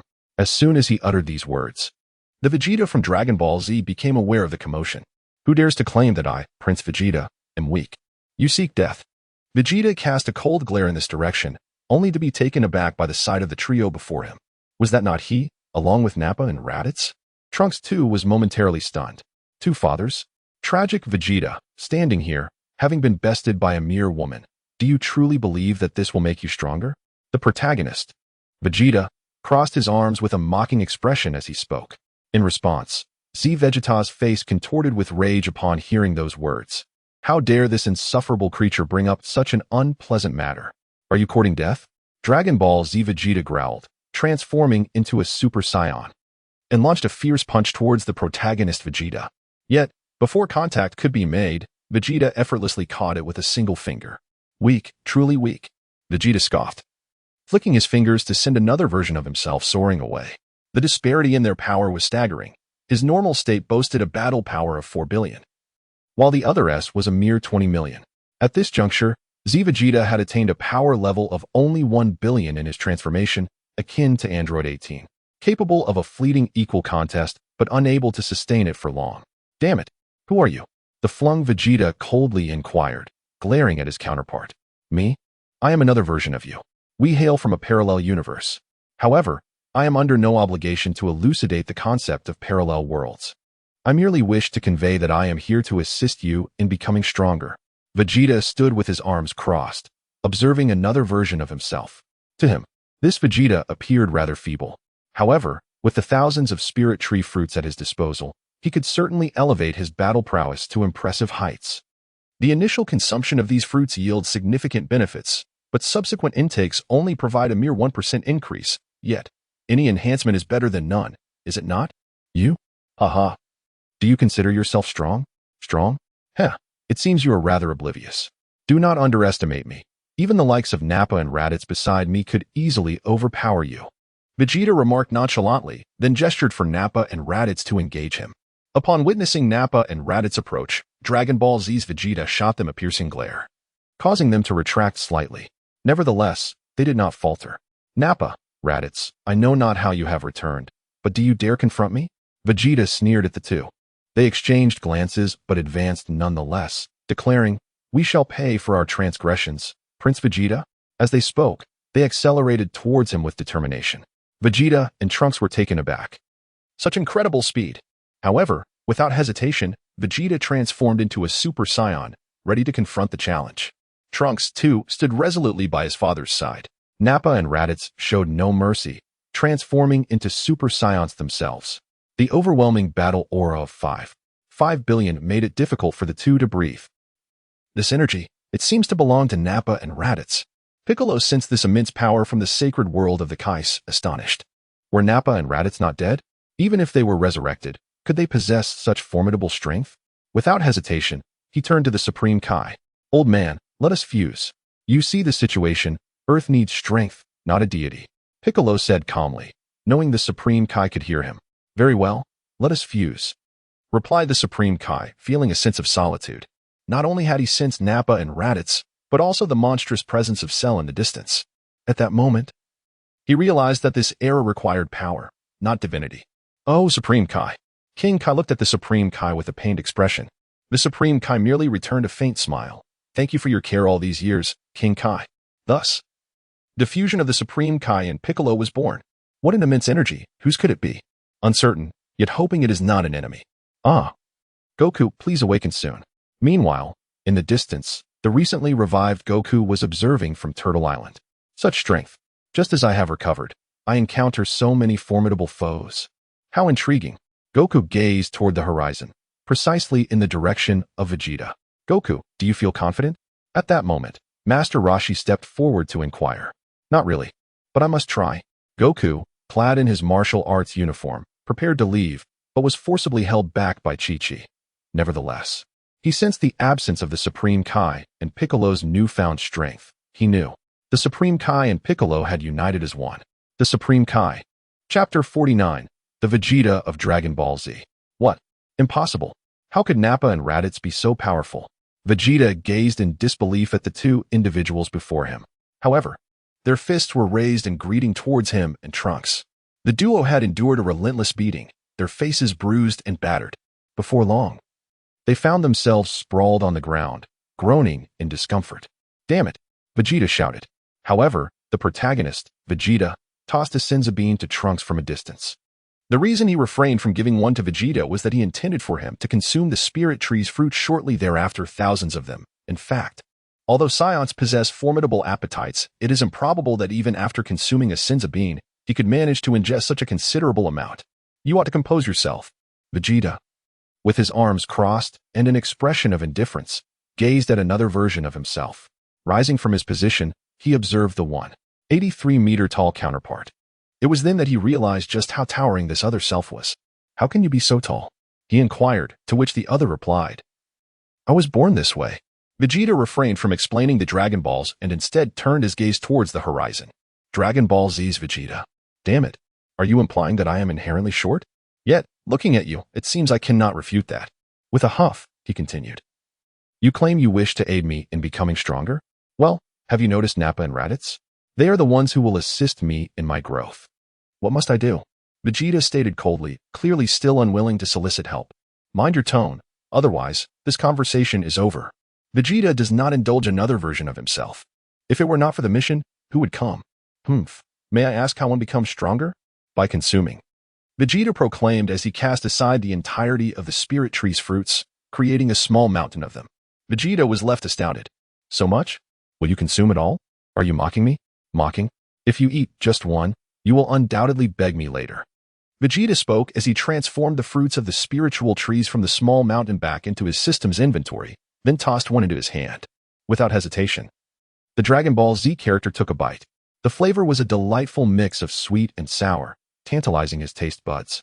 perhaps driven by hunger. He consumed the entire fruit in one go. Yet, it was insufficient. Just as he was about to comment on its inadequacy, he felt an overwhelming surge of energy. His power level skyrocketed, and his muscles expanded significantly. From a standard 2 million, it surged to an astonishing 300 million. He had instantly reached the level he achieved upon first exiting the hyperbolic time chamber. What is this extraordinary phenomenon? Vegeta gazed in disbelief at his own body, while Trunks stood beside him, equally astonished. This is the fruit of the sacred tree. Cultivating it is an arduous task. The lowly Scion warrior, Darlis, once attempted to grow it, yet on a planet as extraordinary as this, only 3 perfect fruits could be nurtured. Vegeta recalled the scene from the world replica he had entered, where Dallas utilized Earth to cultivate the fruits of the spirit tree, resulting in the growth of 3 exquisite specimens. Had it not been for the diminished effects caused by overindulgence, Vegeta would have consumed them himself, rather than leaving them for another version of himself. Who was this lower-class warrior, Dallas? How did he come into possession of such remarkable treasures? There is no need for you to know. I simply wish to ask, is this not a splendid find? Vegeta gazed at his counterpart with a look of disdain, while the other him blushed, wishing fervently to slap himself. What had he just said? A jest? Those were thousands of them. Consuming that many would grant immeasurable strength. The mere thought caused Vegeta's heart to bleed. Could you possibly give me some? Certainly, but with a more agreeable demeanor. I am the Prince of the Scions. Then, Bardock, Raditz, enlighten him as to my identity. Vegeta scoffed derisively. Upon hearing this, Bardock stepped forward and proclaimed, "This is our King Vegeta." King Vegeta? Your planet, Planet Vegeta, has not been destroyed? Why inquire so much? Vegeta sneered, refraining from answering the question posed to him. Witnessing another version of himself act in such a manner ignited a flicker of irritation within Dragon Ball Z's Vegeta. His fists clenched tightly. He felt an overwhelming urge to depart at once. Yet, the thought of becoming stronger rendered him somewhat indecisive. Vegeta gazed at him in silence, patiently awaiting the decision of another self. Simultaneously, he was wagering whether this other self possessed the same formidable pride as he did. Should that not be the case, Vegeta would forfeit this mission. As the adage goes, no one knows one's own character better than oneself. Half an hour elapsed, and he remained in a state of indecision. Upon witnessing this, Vegeta chuckled and directly tossed several thousand spirit tree fruits to him. Consume them, he commanded. If you continue to speak to me in such a subservient manner, I may very well turn and leave. This task is not worth my time. Yet, you still refuse to relinquish your pride. How splendid it is that the proud Prince of the Scions cannot simply bow his head in submission. Vegeta crossed his arms, wearing an expression of indifference. Without uttering a word, he seized the colossal spirit tree fruits and began to consume them. One by one, the fruits were stuffed into his mouth. Vegeta's combat power gradually increased from 300 million. Initially, the second fruit could augment it by 200 million, but its effectiveness diminished subsequently. Meanwhile, the protagonist Vegeta felt a twitch at the corner of his mouth, realizing that he should have reserved his spirit tree fruits for later consumption, as that would have yielded a greater cost-performance ratio. It was evident that consuming the first spirit tree fruit resulted in a tenfold boost. Although the subsequent increases were lesser, their abundance compensated for it. At this moment, Vegeta's normal combat power reached an astonishing 2 billion. Thousands of spirit tree fruits had propelled his combat prowess to this remarkable height. I am filled with an overwhelming surge of power. Vegeta clenched his fist, a triumphant expression adorning his face. This newfound power surpassed even his previous transformations into a Super Saiyan. I, Vegeta, have risen once more. Vegeta let out a maniacal laugh, his fists clenched tightly, consumed by a desire to seek vengeance against Android 18. Hey, this is still insufficient. Vegeta spoke calmly. Upon hearing Vegeta's words, the Dragon Ball Z version of Vegeta was taken aback. Isn't this combat power sufficient? Defeating Android 18 would be as effortless as child's play, wouldn't it? Noticing his gaze, Vegeta remarked coolly, "Do you truly believe your foe is merely Android 18? No, these are merely appetizers. You must transcend Super Saiyan. Only then can you confront the subsequent android. Cell? Who is he? Do not concern yourself with his identity. Simply heed my words and strive to surpass your Super Saiyan form." Surpass Super Saiyan? What transformation is that? Anger.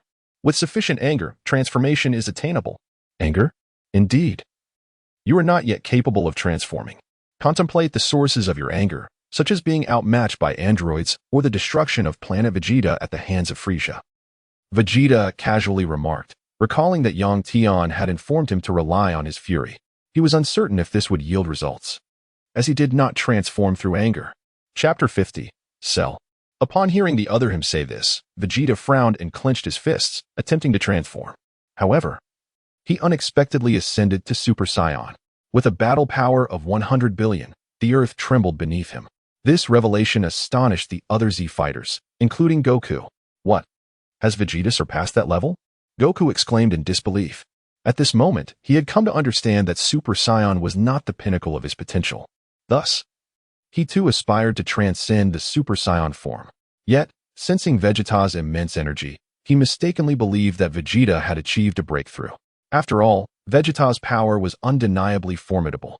Destined gazed towards Vegeta's direction, his expression grave. The intensity of this energy was astonishing. It was beyond his comprehension. Damn it, Frieza, the androids, Kakarot. At that moment, Vegeta was fervently striving to break through the Super Saiyan barrier. He reminisced about past encounters, and with each memory, his anger intensified. The thought of Kakarot achieving Super Saiyan before him infuriated him. He was, after all, the Prince of Saiyans of noble royal lineage. Just the thought of it enraged him further. Moreover, he had been humiliated by a woman, left battered and bruised, and even had his arm broken in front of others. Such disgrace was intolerable. Vegeta's fury surged rapidly, and his aura intensified. His hair stood even more erect, crackling with electricity. Observing this scene, Vegeta nodded in acknowledgement. This alternate version of himself was indeed formidable, capable of transformation fueled solely by anger, while he himself relied on the system to achieve such a metamorphosis. With a final, thunderous roar of wrath, the Super Saiyan 2 transformation of Dragon Ball Z's Vegeta was complete. His battle power soared to an astounding 200 billion.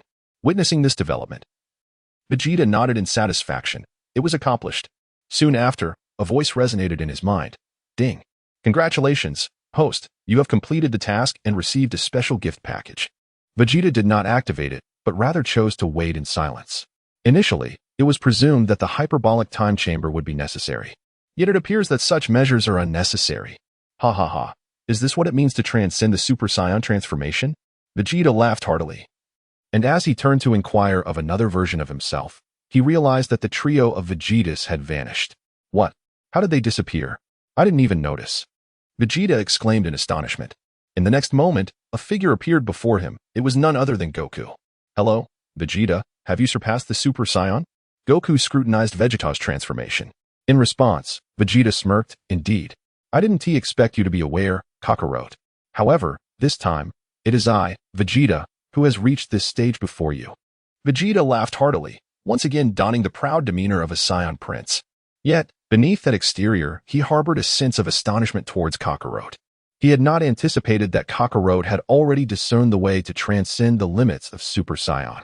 Just 2 hours prior, he had been engulfed in a cloud of despondency as the Prince of Despair. However, the realization of Kakarot's breakthrough ignited a spark of pride within him. Congratulations, Vegeta. I had intended to take you to a place for training, but it seems you no longer require it. Goku congratulated him, albeit with a sigh. Humph. I do not require it. I shall now set out to deal with the androids. Vegeta smirked coldly, preparing to take off in search of the androids, but was halted by Goku. Wait a moment, Vegeta. Can you sense the android's energy? No, but with my speed, it won't take long to traverse the entire planet.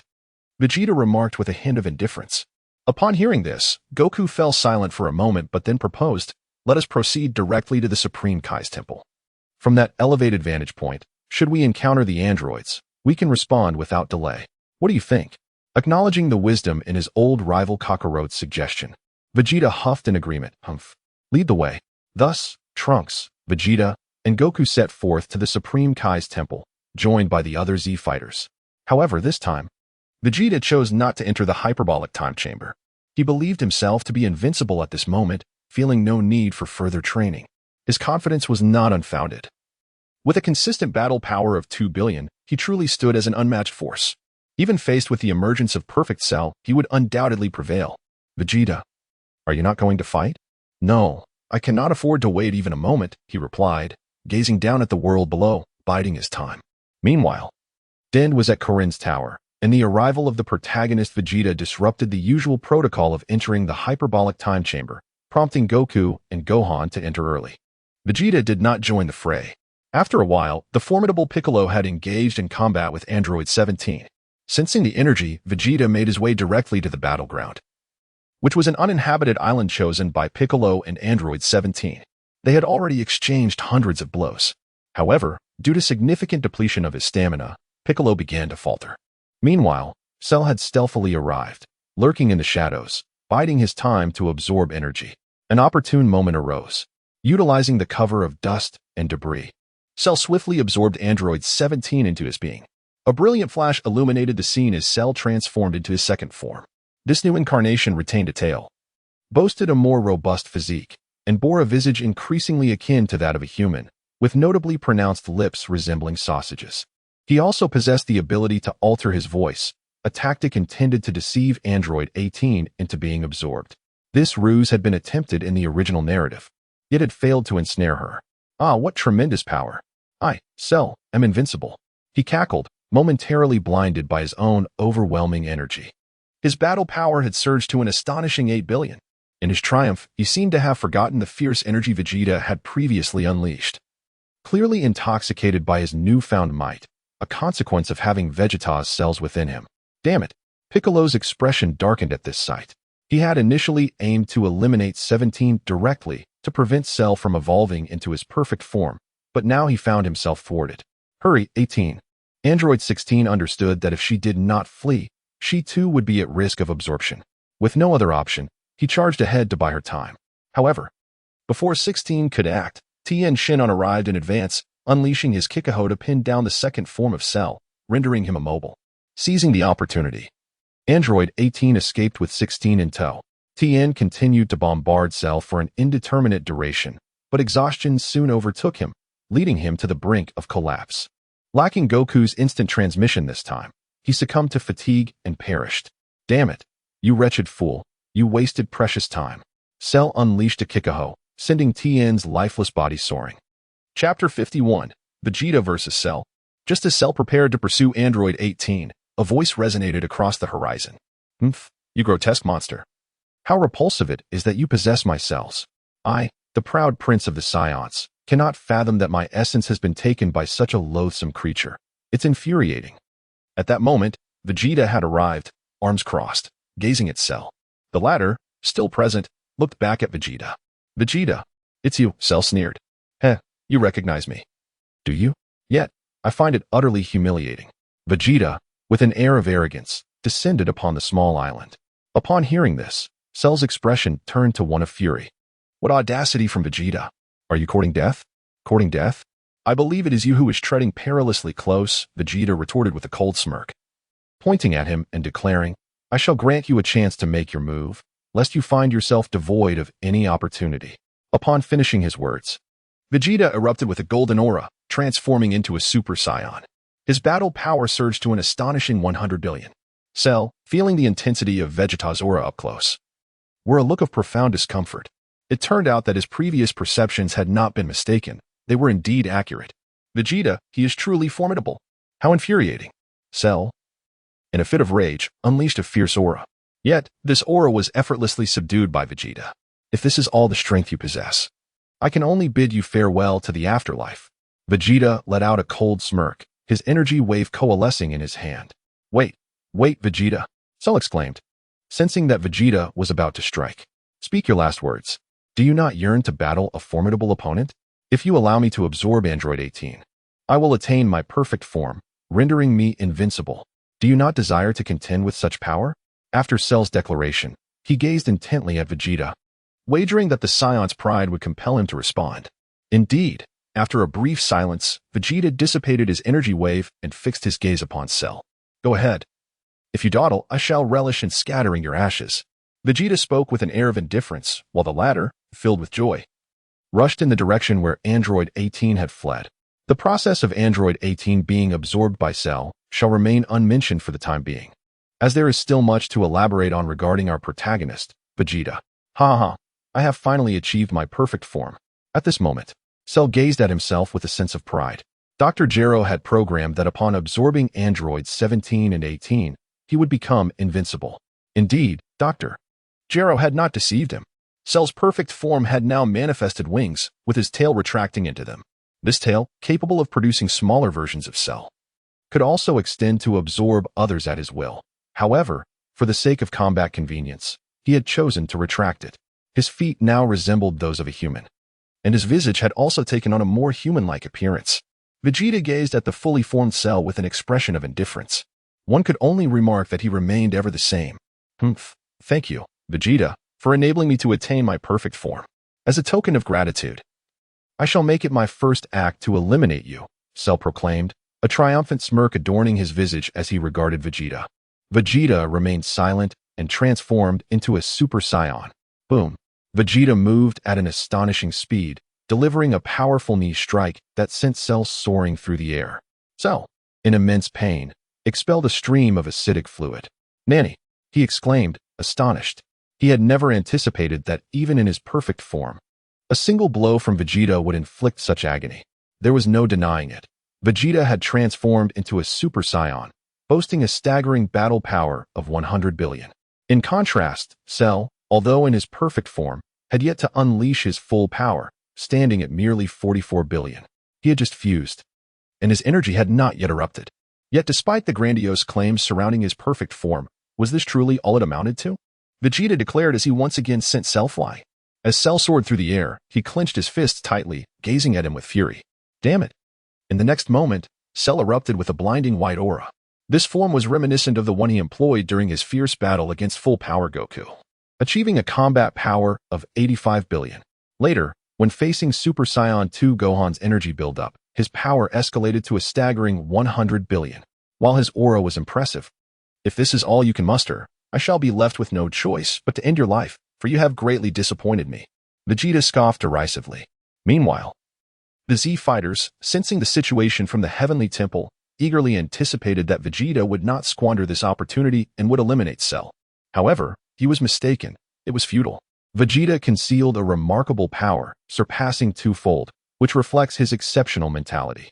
With a resounding impact, another punch landed, sending Cell flying once more. Nanny, Cell exclaimed, clutching his abdomen. His expression one of disbelief. He had exerted over 80% of his strength. Why then was he still struck down by Vegeta's decisive blow? With a cold smirk, Vegeta unleashed a relentless combo upon him.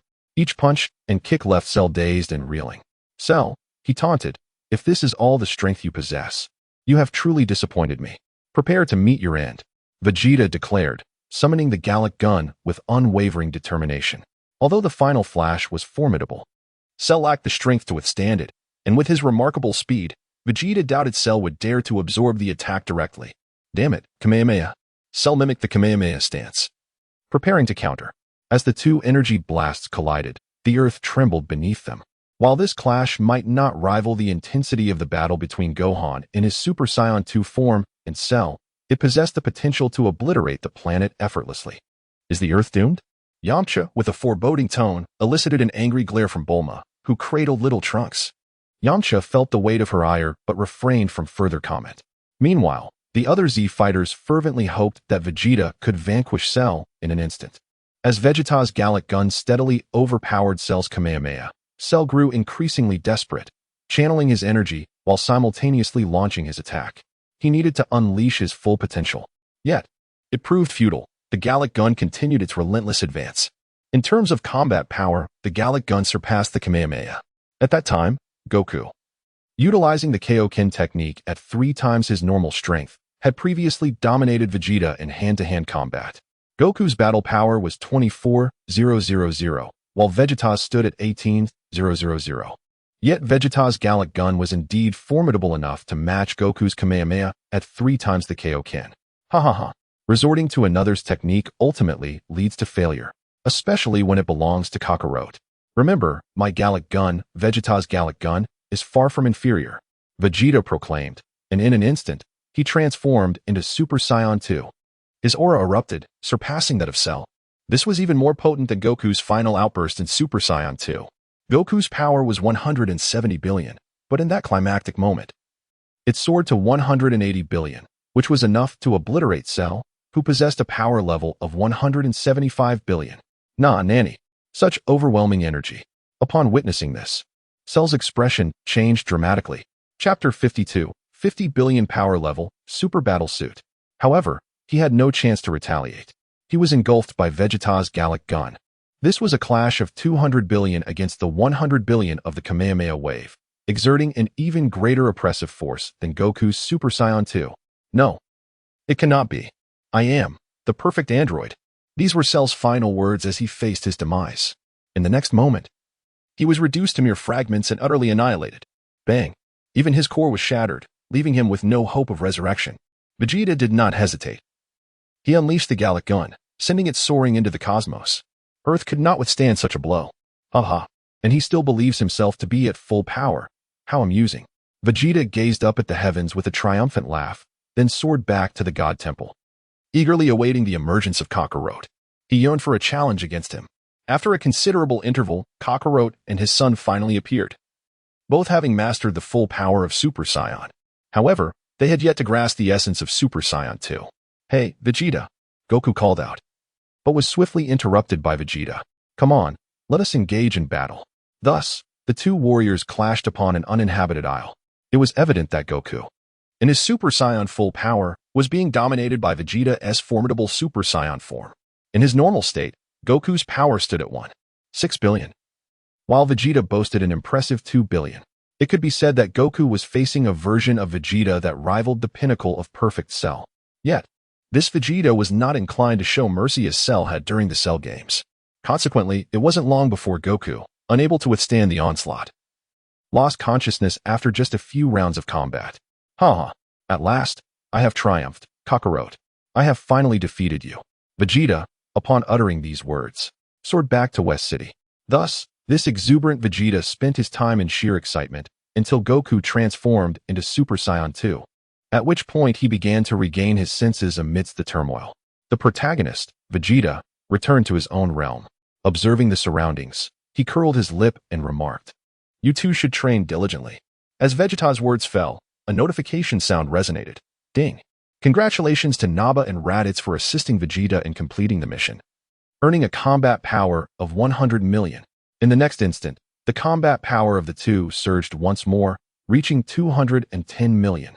Meanwhile, Vegeta also received a grand gift, which he had refrained from opening in another realm. Without hesitation, he accessed his system backpack and unwrapped the grand gift.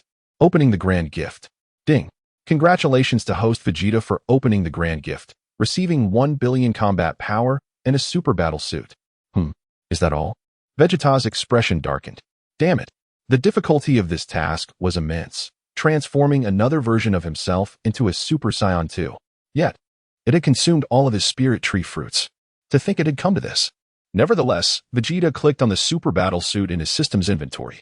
The super battle suit, upon wearing, could adjust the gravitational multiplier of the suit and was impervious to wear and tear. Upon reading the description of the battle suit, Vegeta did not hesitate and immediately clicked to use it. It then seamlessly replaced his current battle attire, fitting him perfectly. Vegeta took a moment to reflect, simultaneously donning his cape once more. He is now King Vegeta. Although there are hardly any Saiyans left, he undeniably possesses royal blood. Open the attribute panel, Vegeta murmured to himself. Host, Vegeta title, Speedy Tragedy Tower Battle Power, 5 billion. Lifespan, Immortal Transformation, Great Ape Power, Super Saiyan Second Stage Ultimate Techniques, Gallic Gun, Dirty Fireworks, Final Flash, Spirit Bomb of Destruction. Other attributes, Key Perception, Infinite Key, Instant Transmission, Endless Stamina, Hundredfold Training Talent Subordinates, Nappa, Raditz. System Inventory, Senzabeans X1050. Super Spaceship Comprehensive System Evaluation. The host is nearly invincible on Earth, yet in the 7th universe of Dragon Ball, the host's strength is exceedingly weak. It is advisable to first transform into Super Saiyan 3. Vegeta disregarded the final evaluation, instead gazing into the distance. He had sensed an unusual aura. Kakarot had already recovered. And more significantly, Piccolo had merged with the Supreme Kai. In this era, the fused Piccolo possessed strength that surpassed that of the Dragon Ball Z world. It could be said that his combat power had reached an astonishing 1.6 billion, on par with that of Android 16. More importantly, upon reviving, Goku heeded his teammates' advice. Rather than seeking Vegeta, he chose to train alone with Gohan in the hyperbolic time chamber. He understood that Vegeta was stronger than him, and time was of the essence. There was no room for delay. Ah, have you come to seek the old monkey? Alas, you were too late. He has already departed. Piccolo encountered the androids on Kame House as usual, but this time he was brimming with confidence. He bore no fear of the androids. Oh, then I guess I must compel you to reveal it, Android 17 proclaimed, rolling up his sleeves as he stepped forward. However, he was immediately halted by Android 16. 17. You are no match for him. Step aside and allow me to handle this. Android 16, possessing the ability to sense energy, accurately gauged Piccolo's formidable power. Chapter 53. Perfect Cell, the Cell Games in 7 days. I am more than willing to participate. However, we must relocate to another venue for our battle, Piccolo remarked, gesturing towards a distant, uninhabited island. Android 16 nodded and flew off towards the new location. Upon arrival, Android 16 observed Piccolo shedding his heavy armor and beginning to gather energy. Piccolo's mindset had shifted from the original narrative. He now felt compelled to eliminate the androids decisively. With a year's time ahead, he was uncertain whether Goku could surpass the Scion limits he had mentioned, but he knew he had to take action after all. Wasn't that the essence of progress?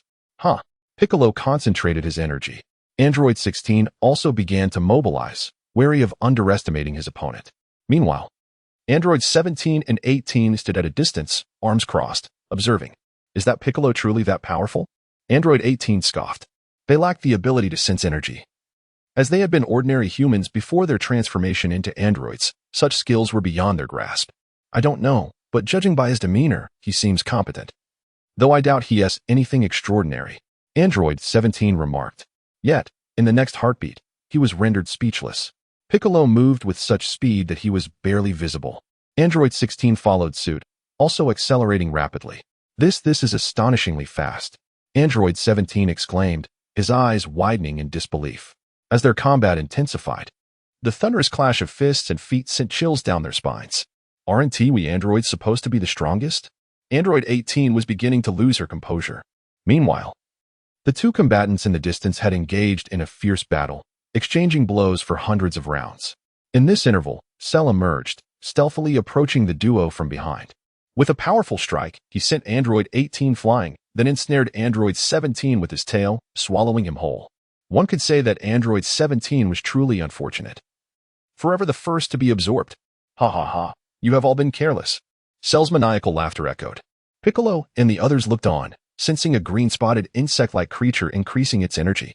Its battle power surged from 1 billion to 2 billion, then to 3 billion, until it plateaued at 80 billion.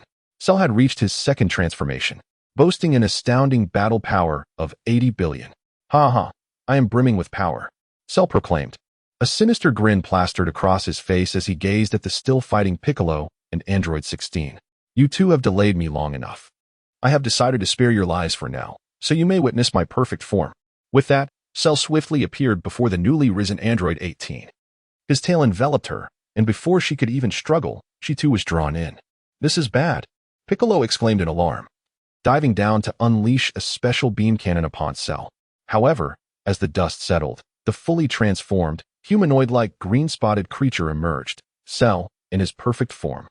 His battle power was an astounding 440 billion. This is my flawless appearance, Cell declared, striking a flamboyant pose. Android 16 and Piccolo regarded him with grave expressions, but in the next moment, they quickly took cover. Clearly, Cell's intention to reveal his perfect form was genuine, as was his command for them to flee. What about Goku and the others? The fully realized Cell could not sense Goku's energy for at that moment. Goku was still within the hyperbolic time chamber, completely isolated from the outside world. He has training. When he emerges a day later, he will be able to defeat you. Cell chuckled at this revelation. Dr. Gero had stated that absorbing androids 17 and 18 would render him perfect. After all, he possessed numerous human cells, including several Scion cells. How could he possibly lose to a single Scion? With a faint smile, Cell spread his arms. In 7 days, I shall host my Cell Games. Let us conduct it in the style of your World Martial Arts Tournament. Cell ultimately chose not to kill the two, as he envisioned something far more entertaining. Upon hearing Cell's words, the two fell silent, while only Piccolo displayed a glimmer of hope. 7 days would be ample time for Goku and him to enter the hyperbolic time chamber twice. Though Cell had just demonstrated formidable battle power, he was not yet invincible, because he sensed Vegeta's presence. By the way, remember to invite Vegeta. I believe the Saiyan Prince could use a thorough beating. After saying this, Cell flew away. Meanwhile, Vegeta and Nappa had just arrived. It can be said that as Cell departed, the trio of Vegeta followed closely behind. What is this? An android has fled? Nappa surveyed the surroundings. However, upon spotting the two figures sprawled on the ground, Piccolo and Android 16, Vegeta nonchalantly tossed a senzu bean to both of them. Now Vegeta is quite generous. After consuming the senzu beans, the two stood up. Particularly, upon seeing Android 16. He exclaimed with a grin, "Is it truly effective for a robot to eat senzu beans? How remarkable." Upon concluding his statement, Vegeta prepared to pursue and eliminate Cell. However, Piccolo intervened, recounting the words that Cell had just spoken. Vegeta heard a cold chuckle and remarked, "Let him linger a few more days then." As Vegeta spoke, he prepared to depart, followed closely by Nappa and Raditz. Observing the trio of Scions leave, Piccolo promptly soared towards the sacred temple. Chapter 54. The hyperbolic time chamber. He intended to await the emergence of Son Goku, so he could enter alongside Trunks. Together, they could engage in training and enhance their abilities at an accelerated pace. This was his line of thinking. At the sacred temple, Piccolo stood in place, lost in contemplation. He could sense Cell promoting his Cell games on television, instilling dread in humanity across the globe. The following morning, with only a few hours remaining until Goku's exit, the arena for Cell's tournament was already completed. He stood atop the platform, biding his time. Hours passed in anticipation. However, rather than Goku, he was met with an army. Yet, in his eyes, they would be swiftly dispatched. As the door to the hyperbolic time chamber swung open, Piccolo beheld Goku and his son emerging. Both had transformed into Super Saiyans, maintaining their base forms. This was their full power state. Old Man, Gohan. Upon witnessing their condition, Piccolo's expression shifted to one of astonishment. He could feel an overwhelming pressure emanating from them. At this moment, Goku's base power stood at 1.6 billion, while Gohan's reached 1.7 billion. In terms of base strength, Piccolo realized he could not contend with either of them. As Goku and Gohan emerged, they scanned their surroundings. Nodding upon seeing that the Z fighters had assembled. "Piccolo, how are things on your end?" "Not too optimistic. Here's the situation." Piccolo promptly recounted the events. Upon hearing, Goku's expression darkened. "So many of the Cherry Blossom people have perished? Moreover, Piccolo, can you create Dragon Balls since you fused with Kami?" Goku inquired gravely. Glancing at Vegeta, the last time Vegeta had come to Earth, Nappa had obliterated the Cherry Blossom Kingdom. Subsequently, the Earth Warriors had used the Dragon Balls to restore it. However, with the commencement of the Cell games, Cell had declared his rules for combat. The Cherry Blossom Kingdom, feeling humiliated by its previous destruction, resolved to retaliate. They sent forth their vanguard, only to be slaughtered once more by Cell. "I cannot. Even though I fused with him, I am unable to create Dragon Balls. I have tried." Piccolo shook his head, a look of resignation on his face. "I see. Then what shall we do?" Goku found himself at a loss. While Piccolo suddenly had an idea and spoke up. "Goku, why not travel to Namek and seek out new Namekians to assume the role of Kami?" "Ah, that makes sense. Though I wonder if they would be willing." Goku hesitated, recognizing that they were not the saviors of Namek. Furthermore, Din and Gohan did not share an exceptionally close bond. Still, it was worth a try. "All right, I will consult King Kai about the location and give it a shot." As Wukong spoke, he instantaneously vanished. Piccolo summoned Trunks to enter the hyperbolic time chamber together. Time swiftly passed, and by the time Piccolo and Trunks emerged, it was already the following day. Meanwhile, Wukong had journeyed to Namek to recruit a new Namekian to become the Supreme Kai, a role filled by Dandy. The details of Wukong's persuasion remain a mystery. "Hello, Piccolo. Your strength has significantly improved." Wukong greeted Piccolo, who had reached a battle power of 3 billion. It was evident that their time in the training chamber, with each other as sparring partners, had driven them to train with even greater fervor. Trunks, sporting long hair, had attained a battle power of 300 million, comparable to Vegeta's power upon his initial emergence. With this level of strength, facing Cell poses no chance of victory. "Old son, have you found the new Supreme Kai?" "Indeed, it's Dandy," Wukong replied, gesturing towards the small Supreme Kai, Dandy. Dandy's arrival was motivated by his close relationship with Piccolo, who had assimilated with his counterpart, Nail. Dandy sought to visit Earth and broaden his horizons. "Thank you, Dandy." I wonder if the dragon can grant revivals now.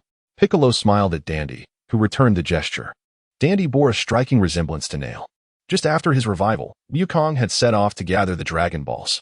All right, then, I appreciate your help, old son. No trouble at all. I shall return shortly. Wukong affirmed as he descended from Korin Tower, intending to secure some Senza beans, concerned that Yajirobe might squander them. Upon entering Korin Tower, Master Korin tossed a bag of Senzu beans to Wukong. Thank you, Master Korin. Earth needs your protection. I understand. I will confront this Cell, and then seek the Dragon Balls. Wukong declared as he instantaneously moved behind Cell. Cell, awakening, did not turn around but calmly stated, Son Goku. You have 5 days. During this time, I allow you to live and catch your breath. Cell, I hope you refrain from killing during the remaining time. Wukong responded before vanishing once more. He felt the pressure emanating from Cell. Yet he believed such pressure paled in comparison to Gohan's potential to surpass the limits of Super Saiyan.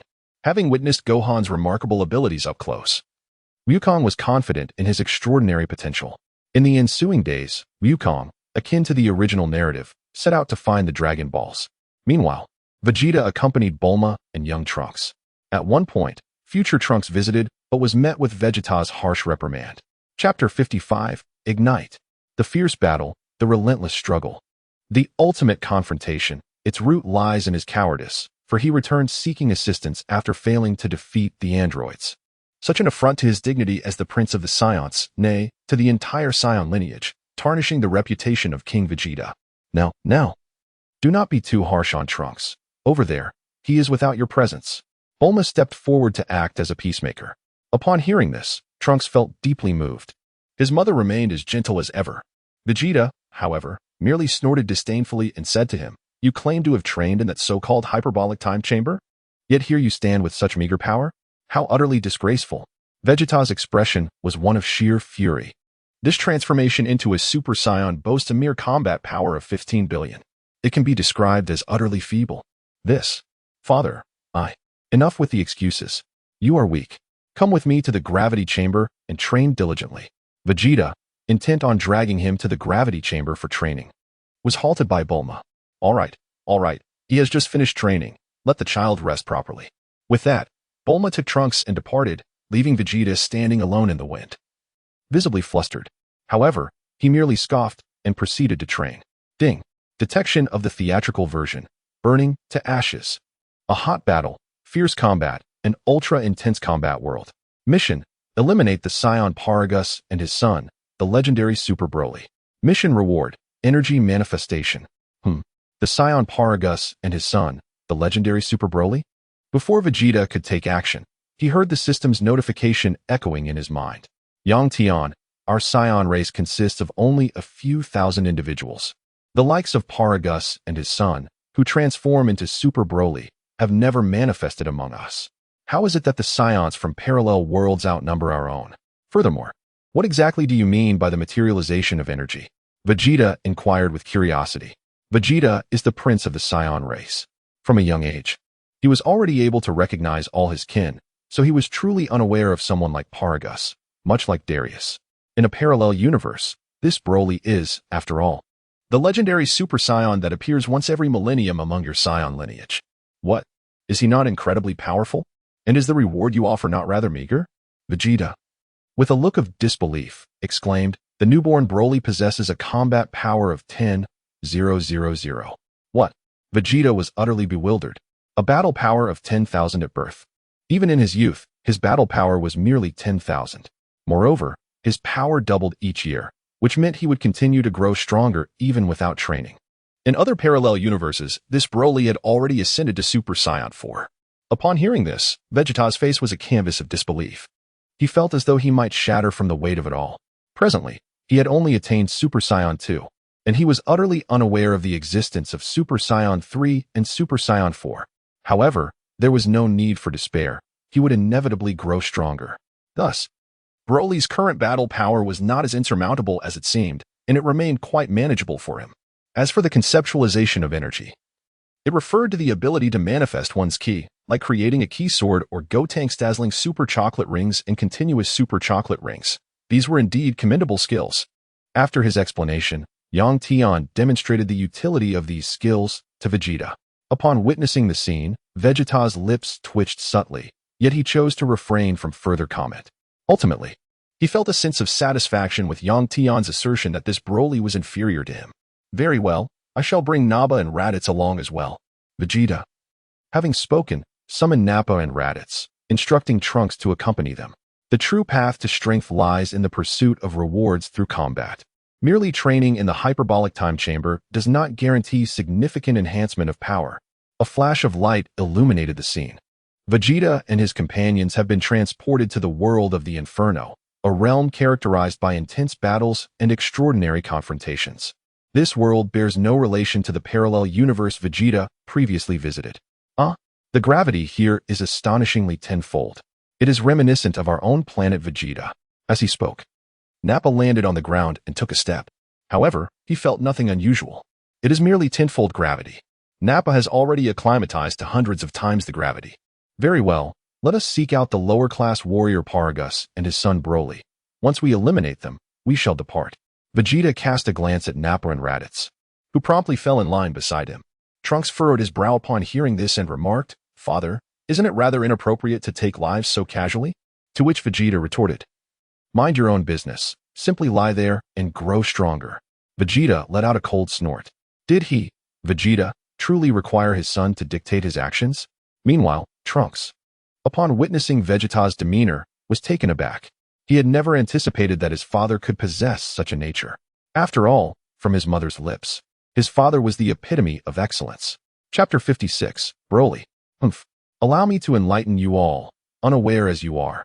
I, King Vegeta, shall impart my wisdom.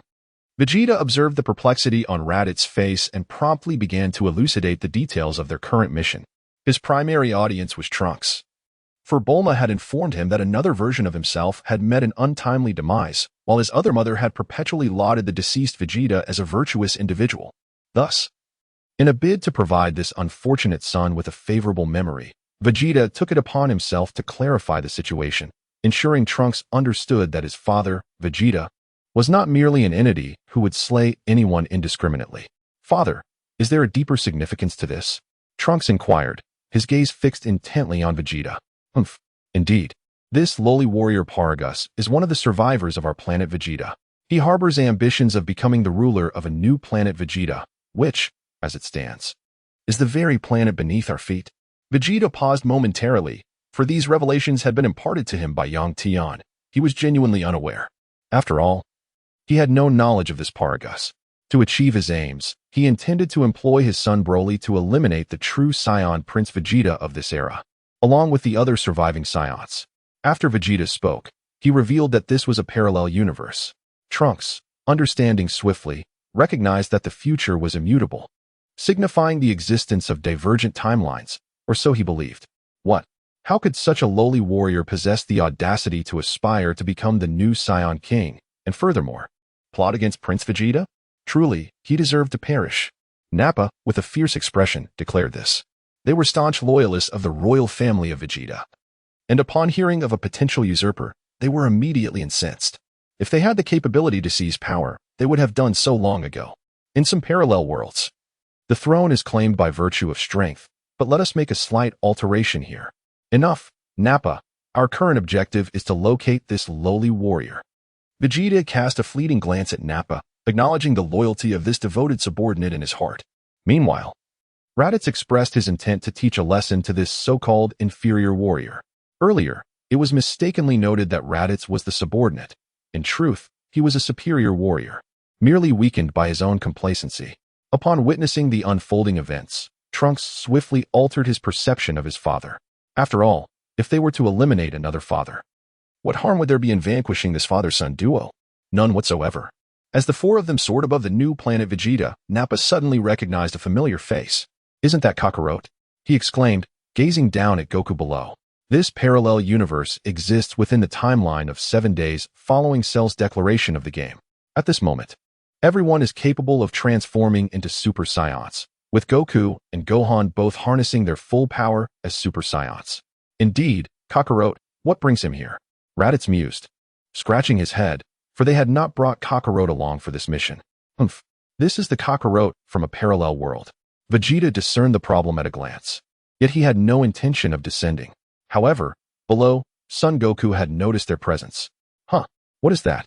Kakarot looked up and beheld 4 figures soaring through the air, 2 of whom were familiar faces.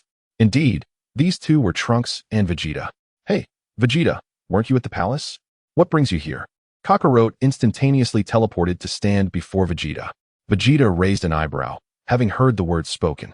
Another version of himself in some palace? Kakarot, show some respect towards King Vegeta. Raditz interjected sharply. Huh, you are. Raditz? I thought you were deceased. How have you returned? And what of you, Nappa? Weren't you slain by Vegeta? Kakarot gazed in astonishment at the 2. Nappa's face contorted with fury upon hearing this. Nonsense. I am the most loyal subordinate of King Vegeta. Do not attempt to sow discord. With that, Nappa prepared to strike Kakarot, but was halted by Vegeta. Enough, Nappa and Raditz. This is indeed a pertinent inquiry, Vegeta proclaimed, then turned his gaze toward Kakarot. Kakarot, you mentioned seeing another version of me in which palace? Please disclose its location. Vegeta spoke softly. This Vegeta planet is vast, and he could not sense another presence. After all, they all knew how to control their energy, suppressing their auras. Vegeta, why are you so tall? Upon hearing Vegeta call his name, Kakarot immediately turned around, only to be taken aback. Goodness, is this Vegeta so tall? This was not the Vegeta he was accustomed to. Is there a problem with my extraordinary talent? After Vegeta spoke, he gazed into the distance. Without Kakarot's prompting, he too sensed an aura. Let us go, Naba, Raditz. Dismantle that palace for me. Vegeta spoke, gesturing towards the distance. Without hesitation, the 2 flew in the direction indicated by Vegeta. Upon arriving at their destination, they beheld a grand palace. Goku followed closely behind, and the group entered the palace directly. In Chapter 57, the scene unfolds with a man clad in a blue battle suit seated upon the throne, none other than Super Vegeta. He now embodied the essence of Super Saiyan. Below him stood the one-eyed Paragus, who had suffered his injury at the hands of his own son. Beside Paragus stood his son, Broly. Prince Vegeta. This is the visage of our new planet, Vegeta. Paragus presented a map to Super Vegeta. In the future, to distinguish him from the protagonist Vegeta, the latter would simply be referred to as Vegeta, while the parallel universe and others might have prefixes or be labeled as Super Vegeta. Very well, Paragus. Your intentions are commendable. However, our Saiyan numbers remain rather sparse. I hope your son can engage in breeding effectively. Thus, reshaping our Saiyan lineage will be achievable. Super Vegeta gazed at the map, a smile adorning his face. The gravity and size of this planet were remarkably akin to that of the Vegeta he had known in his youth, evoking a profound sense of nostalgia. Paragus, taken aback, pondered the absurdity of having his son breed like a common stallion. Yet, recalling their ulterior motive to ensnare them, he found solace in the thought. Did you hear that, Ba? Relying on him alone to cultivate a Saiyan empire? Am I dreaming, or is he lost in a fantasy? As Vegeta and his companions entered, Raditz heard the jest and immediately burst into hearty laughter. Who dares to intrude upon the royal palace? Paragus exclaimed in a furious tone upon hearing the commotion. However, as he turned around, he was taken aback. Another Vegeta? And there stood Nappa. Nappa, who was of the same era as Paragus, appeared aged, but nonetheless recognizable. When Prince Vegeta was a child, Nappa was already an adult. However, Vegeta and his companions did not recognize him, for he did not exist in their world. A lowly warrior? How dare you? Nappa was displeased. He was unfamiliar with this subordinate warrior. That voice sounds so familiar. Is it Raditz and Nappa? The tragic figure of Vegeta immediately raised his head upon hearing the familiar voices. After all, Raditz and Nappa had accompanied him for over a decade. How could he not recognize their voices? Upon seeing them clearly, Vegeta was astonished. The arrivals were all familiar faces. Who are you? The tragic figure of Vegeta rose from his throne, gazing at another version of himself. You need not know who I am. It is sufficient for you to understand that your dreams as Prince Vegeta are but an illusion, Vegeta stated, swiftly materializing before the throne, and promptly sent the unfortunate Trunks flying below. What? Exclaimed Trunks, astounded. Such incredible speed. I didn't even see it coming. Moreover, this Vegeta was taller than he had anticipated. Without a moment's hesitation, Vegeta took a seat upon the throne, casting his gaze upon the individuals below. This throne is quite splendid, yet alas, it is not the life I, Vegeta, desire. Vegeta inquired, gazing down at Paragus. When will your scheme come to fruition, Paragus? You intend to utilize your son.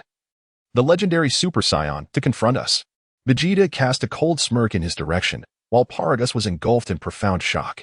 Even Kakarot, who had just entered, was left utterly bewildered. Two Vegetas? What treachery is this? Paragus found himself at a loss, astonished that this Vegeta possessed such knowledge. Nappa, eliminate him. Vegeta did not cast his gaze upon Paragus, but instead directed his attention towards Nappa. Upon hearing the sound, Nappa approached Paragus with a sinister grin, seizing him by the collar and hurling him outside the palace. With a resounding crash, Paragus was flung against the wall. Father! Broly's expression shifted slightly upon witnessing this scene. Seeing this, Vegeta wore an expression of indifference and said, "The legendary Super Saiyan? Hurry up and transform." Vegeta, uttering a fierce declaration, unleashed a powerful energy punch that sent Broly hurtling through the air, crashing through countless walls in the process. At this moment, Vegeta's base combat power stands at an astonishing 5 billion, while Broly's base power is merely 2 billion. Do not get entangled in the specifics of combat power. These figures are mere fabrications of the author. The original source provides no such metrics, so refrain from drawing parallels. Boom.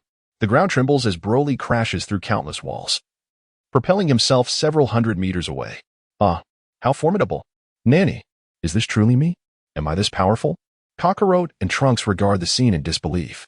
However, Trunks elucidates the situation for them. Upon hearing Trunks' explanation, the two are rendered speechless. What is this? A parallel world? In the timeline, there is the same as here. Still within the 7-day limit of the Cell Games? Impossible. I cannot be this strong. Trunks exclaims in disbelief. That recent strike in his base form, he could never have accomplished.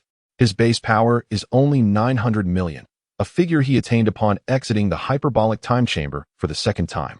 Haha. Our Prince Vegeta is extraordinarily gifted. Nothing is beyond possibility. This is precisely why we survive, while you and your world S. Nappa and my demise are intertwined. Raditz bursts into laughter, clearly unperturbed by Trunks' presence. Chapter 58. Vegeta, is this the legendary Super Saiyan? He already has his own leader. What is there to fear from Trunks? Furthermore, his base power exceeds 200 million. Although it is less than Trunks' 900 million, his leader is none other than Prince Vegeta himself. How dare you, Raditz? Are you implying that I, Vegeta, am weak? Isn't it patently obvious? Raditz retorts. Boom. Just as Raditz finishes speaking, Trunks transforms into a Super Saiyan, a staggering combat power of 45 billion. Witnessing Vegeta's fierce aura, Nappa and Raditz exchange glances, swallowing hard. There is no contest. Although a hint of fear creeps in, their leader is still Prince Vegeta. Without hesitation, Nappa shouts at the top of his lungs. Prince Vegeta, save me. Trunks, Kakarot, and the others remain speechless. Damn, the charisma of the King of Banter is evident. Yet, Vegeta pays him no mind, for Broly, from a distance, is already seething with rage. Broly's aura surges dramatically as he flies in from afar. His base combat power of 2 billion leaves Trunks and Goku momentarily stunned.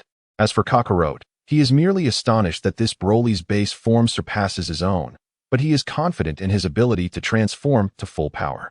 Boom. The speed at which Broly approaches is matched only by the force with which he is sent hurtling away.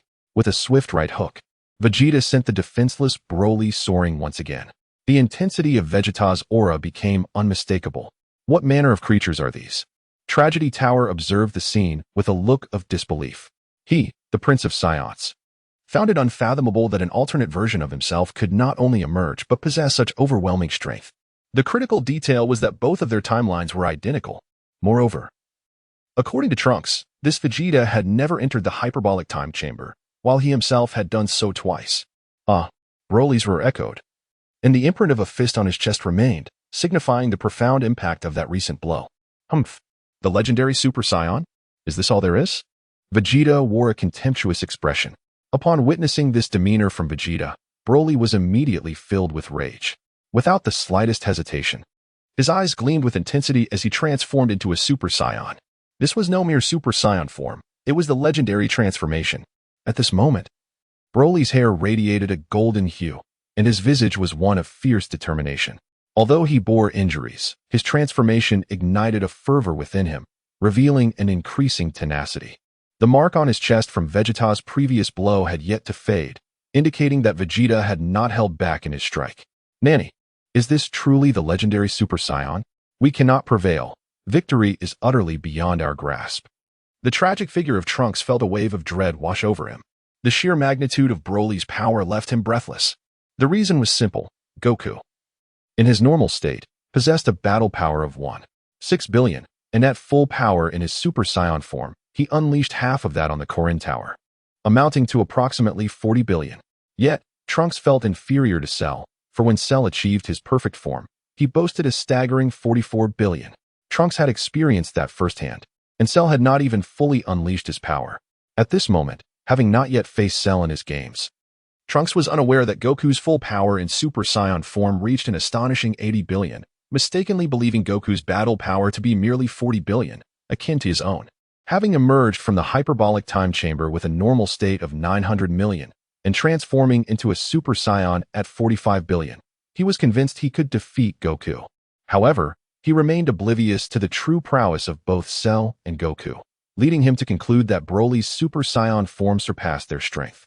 Thus, he continuously emphasized, "We cannot win. Victory is completely unattainable.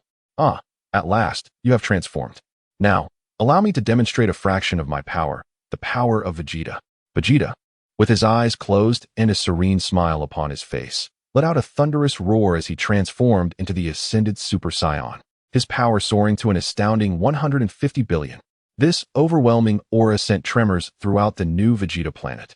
In contrast, Broly's power merely reached 100 billion, matching the fully realized Cell but falling short of the lightning Cell. Some claim that during this period, Broly was inferior to Cell, yet the author holds a different perspective. What? Tragedy Tower found itself once again astounded. The other version of him had transformed into an ascended Super Saiyan, his energy surpassing that of Broly. The legendary Saiyan, Nappa and Raditz, witnessing this spectacle, were left bewildered. What has happened to this Vegeta? Why is he so erratic? However, they refrained from voicing their thoughts, instead choosing to observe intently. Meanwhile, Gohan and Trunks arrived on the scene, these versions hailing from a parallel universe. Oh dear, what is happening? The alternate Trunks, upon arriving, was greeted by this peculiar sight. Acting as a commentator, he provided explanations, as they were all Trunks, travelers from different worlds, making communication effortless. Upon hearing his elucidation, Piccolo and the others were left utterly astonished. Chapter 59. Broly, I demand your blood to stain the ground. Good heavens, this Vegeta is truly formidable. He seeks to eliminate Frieza and Cooler. This completely shattered their preconceived notions. In their world, Tragedy Tower was merely a jester. Boom. Crash. Meanwhile, Vegeta and Broly were engaged in a fierce clash. To describe it as a struggle would be misleading. It was more akin to a one-sided assault where Vegeta was dominating the battle. Vegeta transitioned from utilizing his fists to employing his feet, while his arms remained crossed over his chest. At this moment, Vegeta resembled Vegeto, arms folded, playfully toying with Broly using his legs. It can be asserted that Vegeto's regal prowess and primary control are fundamentally rooted in Vegeta. Have you not noticed that Vegeto's name precedes that of Vegeta? What has transpired? Is the legendary Super Saiyan strength truly so insignificant? It leaves me utterly disheartened. Vegeta relentlessly delivered a series of kicks to Broly's face, while Broly, in that moment, resembled a frenzied lion. Yet, he found himself unable to retaliate, for he could not land a blow on Vegeta. Vegeta's power level surpassed his own by an astonishing 500 billion. This marked yet another tragic disparity in combat prowess. Curse be you. Broly unleashed a frenzied assault. Yet, in the next moment, he was sent flying by a single kick from Vegeta towards Kakarot, who promptly intercepted him. However, upon laying eyes on Kakarot, memories from Broly's childhood surged forth, recalling the time he wept at the hands of a lowly warrior with a mere power level of 2. Kakarot. In a fit of rage, Broly hurled Kakarot aside and bellowed with fury, his energy escalating dramatically, fluctuating from 1 trillion. Even his muscles began to swell with power. Kakarot. As Broly grew stronger, he glared at Kakarot with intense wrath. Meanwhile, Kakarot was utterly bewildered. What was happening? Where was he? Why did Broly regard him with such a gaze filled with animosity? Little time was afforded to Kakarot for contemplation, as he was soon blasted away by Broly's overwhelming aura. This force impacted not only him, but also the Z fighters and Nappa. At this juncture, Broly had ascended to a transcendent form, his power level reaching a terrifying 2.5 trillion. The increase was more staggering than that of Super Saiyan 2. It was this transformation that stripped Vegeta of his unwavering confidence, especially when confronted with the lightning-fast Cell at 1.75 trillion. Vegeta, fully aware of his disadvantage, exhibits the courage to confront his adversaries, unlike the timidity he displayed in the presence of Broly. Broly's overwhelming dominance over the Dragon Ball warriors surpasses that of Cell, specifically during the Cell games. Even Super Saiyan Goku managed to hold his ground against him. However, in his transformed Lightning Cell state, he dared not face Super Saiyan 2 Gohan directly, instead opting to weaken the Z fighters by eliminating Vegeta.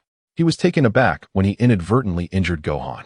Ultimately, his defeat at the hands of the one-armed Gohan's Kamehameha signifies that Cell never succeeded in instilling a sense of despair in the Dragon Ball warriors. Vegeta, in a final act of desperation, unleashed his Big Bang attack, causing Cell to flinch and become distracted, which led to his counterattack. Had Broly been in Cell's place, Vegeta's Big Bang would likely have merely resulted in a cloud of smoke. "This is it. It's all over. We cannot win," lamented Trunks, his face a picture of sorrow. Meanwhile, Gohan and the others, including Nappa and Raditz, remained silent. Even Goku gazed at the scene with fervent intensity. "Though we may not prevail, I yearn for a battle." But scarcely had he spoken when Broly charged towards him. It was Goku's presence that triggered Broly's loss of control, transforming him into a Super Saiyan. "Goku." Broly advanced, his pupils devoid of any semblance of humanity. "What? Is he coming for me?" Goku exclaimed in shock. Yet he swiftly transformed into Super Saiyan at full power. Before Broly could close the distance, he was struck in the back by a Big Bang Kamehameha. Boom. A vast cloud of dust enveloped the area, swirling debris filled the air. The shockwave sent the others flying. As the dust settled, Broly remained unfazed, standing resolutely in place. Despite the accolades that promised a critical hit, the disparity in combat prowess was insurmountable. At this moment, Vegeta has transformed into a Super Saiyan with a battle power of 150 billion, while Broly boasts an astounding power of 250 billion. Truly, he is deserving of the legendary title of Super Saiyan. Vegeta bestowed upon him an affirming gaze. "I demand your blood to spill within 5 steps. Broly, his physique brimming with muscle, fixed his gaze upon Vegeta with eyes devoid of pupils. Upon hearing this, Vegeta burst into hearty laughter. "Blood spilled within 5 steps? Just you? Do not make me lose my precious teeth from laughter," Vegeta proclaimed, clenching his fists tightly, and mockingly stated, "Allow me to present something extraordinary, the legendary Super Saiyan." Huh. Vegeta's thunderous roar resonated, unleashing an aura rivaling that of the legendary Super Saiyan, soaring into the heavens. This was none other than Vegeta's Super Saiyan transformation. In his normal state, he possessed a power of 5 billion, and in Super Saiyan form, it soared to 250 billion, perfectly matching the 250 billion of the legendary Broly. "Ha, let us see how you will make my blood spill." The legendary Superfool, Vegeta's mocking voice and derisive expression left Broly with a face twisted in fury. Chapter 60. Broly grows stronger when injured. Is this truly a Super Saiyan? The Z fighters, including the hapless Trunks and Kakarot, gazed at Vegeta with the eyes of country bumpkins. Meanwhile, Nappa and Raditz remained unfazed, aware that their King Vegeta had yet to reveal his Super Saiyan 2 form. It was evident that King Vegeta was merely toying with them. In the face of adversity, one's defenses will falter. Haha, Kakarot. Behold our King Vegeta's Super Saiyan transformation. Our King Vegeta was the first to achieve this form. Raditz chuckled, glancing at his foolish brother. Though Kakarot surpassed him in strength, Raditz was confident that aligning himself with Vegeta would undoubtedly elevate his own power. Is a Super Saiyan truly that formidable? Piccolo inquired, astonished. Indeed, our King Vegeta is exceptionally gifted.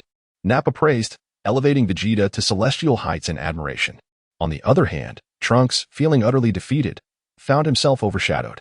As he watched another version of himself engage Broly in a flurry of blows, envy coursed through him. He fervently wished that he could be that Vegeta. For Vegeta possessed an extraordinary aptitude for combat, landing nearly every strike on Broly, while Broly could not land a single hit in return. Was it truly the case that Vegeta's title was legitimate, while Trunks was but a fade? After all, that title promised to augment one's speed and power. Vegeta swiftly appeared before Broly, unleashing a flurry of punches that left Broly howling in frustration. Kakarot. Broly, consumed by rage from Vegeta's relentless assault, found himself unable to land a single blow on his opponent. Though the strikes were not fatal, they ignited his fury, leading him to shout Kakarot in his anger. "Vegeta, Upon hearing this, wore a mocking expression and retorted, "Is that all you can say?" The legendary super fool. Vegeta swiftly retreated several hundred meters, then bellowed, as his golden aura surged once more into the heavens. Vegeta positioned his hands before him, palms open, and rotated them upward by approximately 90 degrees. Subsequently, he conjured a colossal explosive attack in front of him, which transformed into a magnificent blue energy sphere, evolving into a super Kamehameha. This was his ultimate technique. The Big Bang Kamehameha, acquired through rigorous training. The Big Bang Kamehameha. Vegeta shouted fervently, unleashing the Big Bang attack, and as Broly merely lifted his gaze, he was struck directly by the formidable force of the Big Bang attack. Vegeta executed this series of moves in a mere instant. What? That is my Big Bang attack. The tragic scene of Super Saiyan Vegeta froze as he observed the distant Vegeta's stance. Can the Big Bang be unleashed with both hands? And what is that technique you are employing behind it? The Kamehameha? Can Vegeta even use the Kamehameha? Surely he would disdain to use it. Meanwhile, Kakarot looked on, his eyes filled with admiration. This Vegeta is truly a genius. He has fused my Kamehameha with his Big Bang attack, showcasing remarkable strength. Truly, he is a prodigious warrior of the fighting race. Kakarot praised. However, this remark infuriated the tragic Super Saiyan Vegeta. Kakarot, what do you mean? I, Vegeta, would never employ your techniques. The proud Super Saiyan shouted defiantly. Kakarot merely regarded him with a bemused expression, further igniting Vegeta's ire. The Big Bang Kamehameha erupted directly upon Broly, unleashing a cataclysmic explosion. The surrounding area was devastated, collapsing into chaos. The once mighty structures were reduced to mere ruins. While Goku and the others observed from a distance, "Vegeta is incredible," Gohan exclaimed in astonishment. Yet Piccolo's words cast a shadow of unease over the group. Wait, have you not noticed the issue? This Broly appears to have merely sustained a superficial wound. His energy remains undiminished, and Vegeta. What? Vegeta's energy has not faltered either. How can such an intense battle, employing such formidable techniques, result in no apparent damage? Piccolo's face turned pale with concern. What sort of anomaly is this? Hahaha, indeed. Our King Vegeta has yet to unleash his full power. Bardock laughed heartily. Raditz echoed in agreement, asserting that Vegeta had only tapped into half of his potential. Of course, this half referred to his combat prowess, as Vegeta still concealed the transformation. Over there stood Super Saiyan 2, whose transformation amplified his base power 100-fold, enabling his combat strength to reach 50 trillion. What? Vegeta has not yet exerted his full strength? Piccolo, already pale, now broke into a cold sweat. He could hardly fathom that the Vegeta from a parallel universe could be this formidable. Meanwhile, the tragic Super Saiyan Vegeta seethed with humiliation as he observed the scene, especially the flattery from Bardock and Raditz, which left him feeling utterly embarrassed as the Prince of the Saiyans. Why must it be Vegeta who excels so remarkably? Broly's aura surged. Kakarot stared intently at Broly, his expression grave. Chapter 61. Vegeta, I am bleeding? I cannot believe I am bleeding. Upon hearing this, everyone began to sense their surroundings with great care. The thick smoke that enveloped the area was a result of Vegeta's explosive attack. As the haze gradually dissipated, they beheld Broly's expression, which bore a chilling smirk. Furthermore, his power had surged, escalating from 250 billion to an astounding 300 billion. This exemplifies the extraordinary nature of the legendary Super Saiyan, who grows ever more formidable as battles progress. Have we not witnessed Goku and Vegeta in the later stages of the Tournament of Power, becoming increasingly powerful and surpassing their limits? It is indeed said that the legendary Super Saiyan can enhance their combat abilities while engaged in battle. Oh, his aura has intensified. Vegeta raised an eyebrow as he beheld the scene before him. At that moment, Yang Tian's voice resonated. Tragedy Tower, Broly grows stronger with each injury he sustains. Unless he is eradicated with a more formidable attack, he will only evolve into a terrifying entity. Is that truly the case? Indeed. Did you not observe that your strike merely breached a fraction of his defenses? His aura has intensified, which serves as undeniable evidence. Upon hearing Yang Tian's words, Vegeta furrowed his brow. He had not anticipated that the legendary Super Saiyan physique could be so monstrous. To gain strength through injury, unless confronted with an overwhelmingly powerful assault, one would merely facilitate his growth. Contemplating this, Vegeta did not hesitate. Just as he prepared to unleash his full power, Broly charged at him with astonishing speed. In a moment of inattention, Vegeta was struck and sent flying by Broly.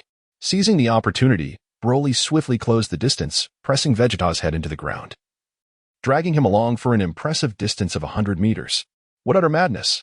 Vegeta, in a fit of rage, unleashed two colossal energy blasts aimed directly at his adversary's face. Bang! Bang! Broly, struck painfully, was compelled to release his grip on Vegeta. Seizing this fleeting opportunity, Vegeta executed a swift instant transmission to a distant location. Upon wiping his face, he discovered blood trickling from the corner of his mouth, and his expression transformed into one of sheer fury. Blood? Blood is flowing? I am the Prince of the Saiyans. No, I am now King Vegeta.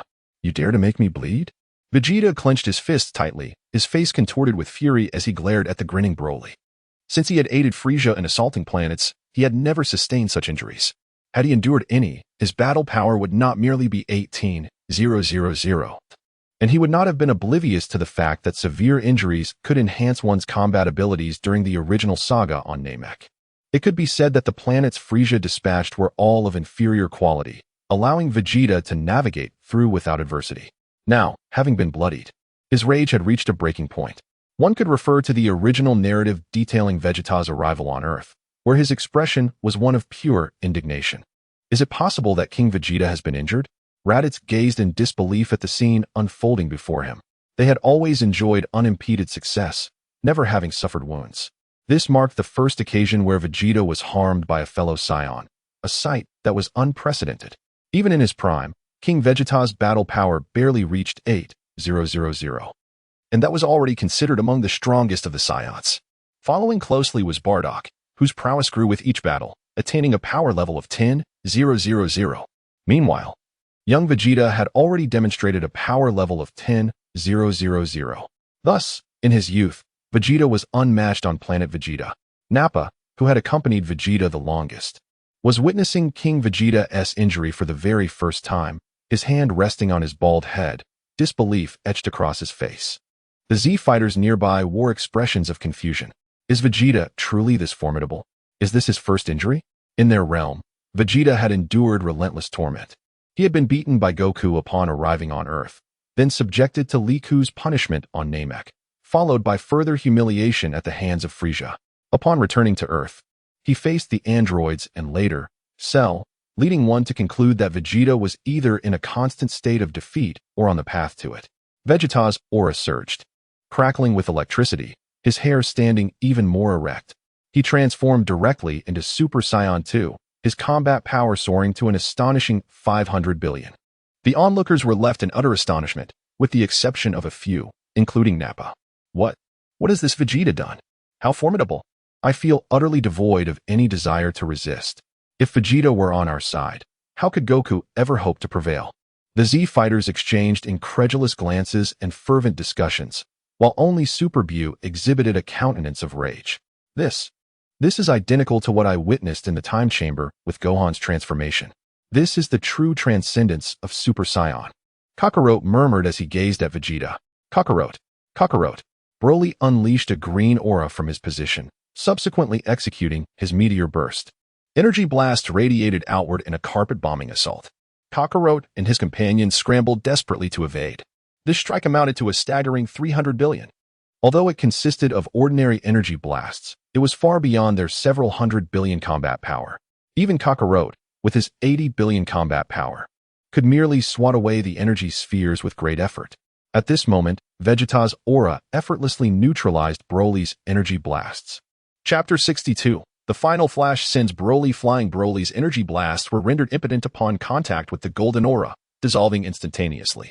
Meanwhile, his father Paragus attempted to flee but was struck by an energy blast, resulting in his demise. Witnessing this scene, Broly roared once more, Kakarot. Gathering energy in his palm, Broly unleashed a massive meteor. What began as a mere energy sphere transformed into a colossal orb due to Broly's immense power. In an alternate universe, Gohan had countered a similar attack with Kamehameha, but now it was Vegeta who stood before the ever-enlarging energy sphere. Vegeta wore a countenance of utter indifference. A mere strike of 300 billion. He, Vegeta, was resolute in confronting Bu. With his arms widely outstretched, he concentrated an immense amount of energy. Surrounding him was a dazzling display of lightning. This was the final flash. Although the speed of the final flash was slow, its power was formidable. It was precisely due to its lethargic pace that it provoked Cell and Goku, compelling them to endure its might. The golden lightning around him intensified with each passing moment. Vegeta beheld the colossal meteor shower, launching himself into the fray with unrestrained ferocity. The immense energy sphere collided with his golden final flash, resulting in a cataclysmic explosion. However, from Goku and the others' perspective, Vegeta appeared to be positioned on the right, signifying that Broly was doomed. In the next instant, the surrounding temperature surged, sending the Z-Fighters, including Nappa and Raditz, hurtling away. This strike surpassed even the clash between Super Saiyan 2 Gohan and the lightning-infused Cell. The entirety of New Vegeta was on the brink of disintegration, as the energy sphere was propelled towards Broly by Vegeta's final flash. Seeing this, Broly retaliated by hurling several massive meteors, but to no avail. They merely slowed the momentum without countering the speed of Vegeta's ultimate attack. The velocity escalated exponentially, crashing into Broly and sending him soaring away from New Vegeta. Yang Tian's voice resonated in Vegeta's mind, urging him, Tragedy Tower, propel him into the sun. This strike may only injure him, but he will only grow stronger in his wounded state, matching your power. Thus, cast him into the sun to meet his demise. Without hesitation, Vegeta complied, launching Broly into the cosmos and directly into the sun. Broly's furious roars echoed, yet all was in vain. The final flash, harnessed with a battle power of 500 billion, was formidable indeed. Enhanced by the title of Speed Tragedy Tower, this ultimate move nearly obliterated the legendary Super Saiyan. The new Vegeta planet trembled and shattered under the strain of such a potent assault. We must leave quickly, Goku urged, as he grasped his team and utilized instant transmission to escape. Nappa, Raditz, and even Trunks joined Vegeta's side. Meanwhile, a notification chimed in Vegeta's mind. Ding. Congratulations, host, for defeating Broly. You have received Treasure Chest X1. Ding. Congratulations, host, for completing the mission and receiving the reward, Energy Manifestation. Upon hearing the system's announcement, Vegeta was poised to teleport them away. However, before he could act, they were enveloped in a blinding light, and suddenly, they found themselves back in their own world. As they surveyed the familiar surroundings, they realized they had returned home. Meanwhile, Goku, who had just led his team away, was concerned. Oh no, I can't sense the other Vegeta's energy. Could they have perished in the aftermath of the explosion? He pondered, pressing his finger to his forehead in concentration. Yet, Speed Tragedy Tower scoffed, perished in the aftermath? Goku, don't be absurd. Such a powerful entity could not be vanquished by mere residual shockwaves. At worst, they might be unable to survive in space. With those words, a smug satisfaction washed over Speed Tragedy Tower. The other Vegeta had finally met his end.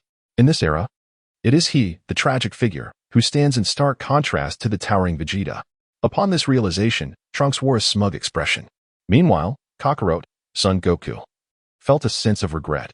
He wished to resurrect through the dragon, only to discover that their Dragon Balls were currently inactive. They decided to wait until they had vanquished Cell before utilizing them. The scene shifts to the protagonist, Vegeta. Ding. Congratulations to Nappa, Raditz, and Trunks for assisting Vegeta in completing the task, earning a reward of 1 billion battle power. Just as Trunks was about to inquire about the source of the sound, he witnessed an astonishing surge in the battle powers of Nappa and Raditz, their auras becoming even more robust. What is happening? Trunks exclaimed in astonishment. Nappa and Raditz, however, showed no signs of surprise. At this moment, Nappa and Raditz boasted a battle power of 21 billion, while Trunks stood at 3 billion. This is far superior to any training you could achieve within 4 walls. Vegeta cast a glance at Trunks before soaring into the sky. He intended to unlock treasure chests and test his energy manifestation. As Vegeta departed, the three exchanged glances but chose to remain silent. Trunks greeted Nappa and Raditz before heading towards the sacred world of the Kais. Chapter 63, Trunks and others achieve a battle power of 1 billion upon arriving at the sacred world of the Kais. The Z-Fighters were astonished as they gazed at Trunks. His aura was even more formidable than when he had just emerged from the hyperbolic time chamber that morning. He had exited the chamber in the morning and was summoned in the afternoon to confront Broly in a parallel scenario. It could only be said that the flow of time was consistent for both parties. Trunks, what has happened to you? Piccolo inquired, his expression one of surprise as he scrutinized Trunks. Having entered the time chamber together, he was most familiar with their respective energy levels. Well, it's like this. Trunks explained to the group, I went on a mission with my father and the others, and as a result, I became stronger. He clarified, noting that Vegeta had not instructed him to conceal the truth. Vegeta himself believes there is no necessity for concern. What can they possibly do to him? Upon hearing Trunks' explanation, the Z warriors widened their eyes in disbelief. What? Trunks, are you being utterly absurd? One questioned. I think it must be true. Haven't you noticed how quickly Nappa and Raditz have grown in strength? Another exclaimed. Damn, they must have some sort of advantage. Ultimately, it was Yamcha who spoke last. With such a boost, wouldn't it be easier for Vegeta to deal with Cell? Krillin chimed in with glee. Does this mean my android 18 can be revived? Indeed, Cell is no match for my father. Trunks asserted confidently. Having witnessed the might of his father as a Super Saiyan 2, he was certain that Cell stood no chance. Haha, that is fantastic, Krillin exclaimed, the first to express his joy. However, Piccolo doused their excitement with a bucket of cold water. What are you celebrating? Do you think that Android would take an interest in you? If Cell is obliterated by Vegeta, the androids cannot be revived. The Dragon Balls only bring back the good. Piccolo reminded them, as androids 17 and 18 had committed crimes during their time, thus being classified as villains. The Z warriors had always used the Dragon Balls to resurrect the virtuous. Hearing Piccolo's words, Krillin felt deflated. Right? How could I have overlooked that? He lamented. His face etched with worry. I must inform Goku and urge him to re-enter the hyperbolic time chamber. Meanwhile, Piccolo was mulling over the situation and decided to call out to Goku, urging him not to be lackadaisical. With that, he flew towards the lookout, where Goku was currently training with Chi-Chi to raise Goten. On the other side, Vegeta had arrived at a secluded area and immediately manifested his energy. In the next moment, a sword of pure energy materialized in his grasp, resembling the one used by Vegeta. The original narrative depicted him halting Gohan and Bu midair with ease. Without hesitation, Vegeta vanished and reappeared as an energy-formed version of himself. This replica was a mere illusion. Upon contact, it would explode, similar to Gotenks' Super Ghost Kamikaze attack. It had another feature. It could also ensnare enemies, rendering them immobile with its extraordinary adhesive properties. Vegeta skillfully practiced numerous forms of energy manifestation. Once proficient, he unlocked the treasure chest designed to eliminate Broly. Ding! Congratulations, host. You have opened the treasure chest and received an increase in planetary defense. What a disappointing reward. Vegeta's face darkened upon hearing about the reward. Yang Tian, what sort of reward is this? What do you mean by an enhancement to planetary defense? This is a treasure chest. I didn't touch it. So why did you open it? It can only be described as random. However, I must admit, this contraption can significantly bolster planetary defenses, thus preventing the easy destruction of fragile planets. What does that imply? Vegeta furrowed his brow. Is this reward truly excessive? In simple terms, it means you can utilize it on the planet you currently inhabit. Your planet cannot withstand a blow from the combat power of the terminal of nihilistic novels, identified as 948324092. If you employ this, even a god of destruction would be unable to obliterate it. Only the Omni King possesses such power. Of course, ordinary individuals can still cause damage. But this defense is specifically tailored for formidable beings like yourselves. Upon hearing Yang Tian's words, Vegeta grasped the significance.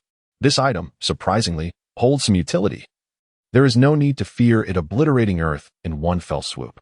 However, when Vegeta learned that even a god of destruction could not dismantle it, his composure faltered. Yang Tian, are you exaggerating? Gods of destruction are incredibly powerful. Indeed, they are formidable, but they cannot truly destroy it.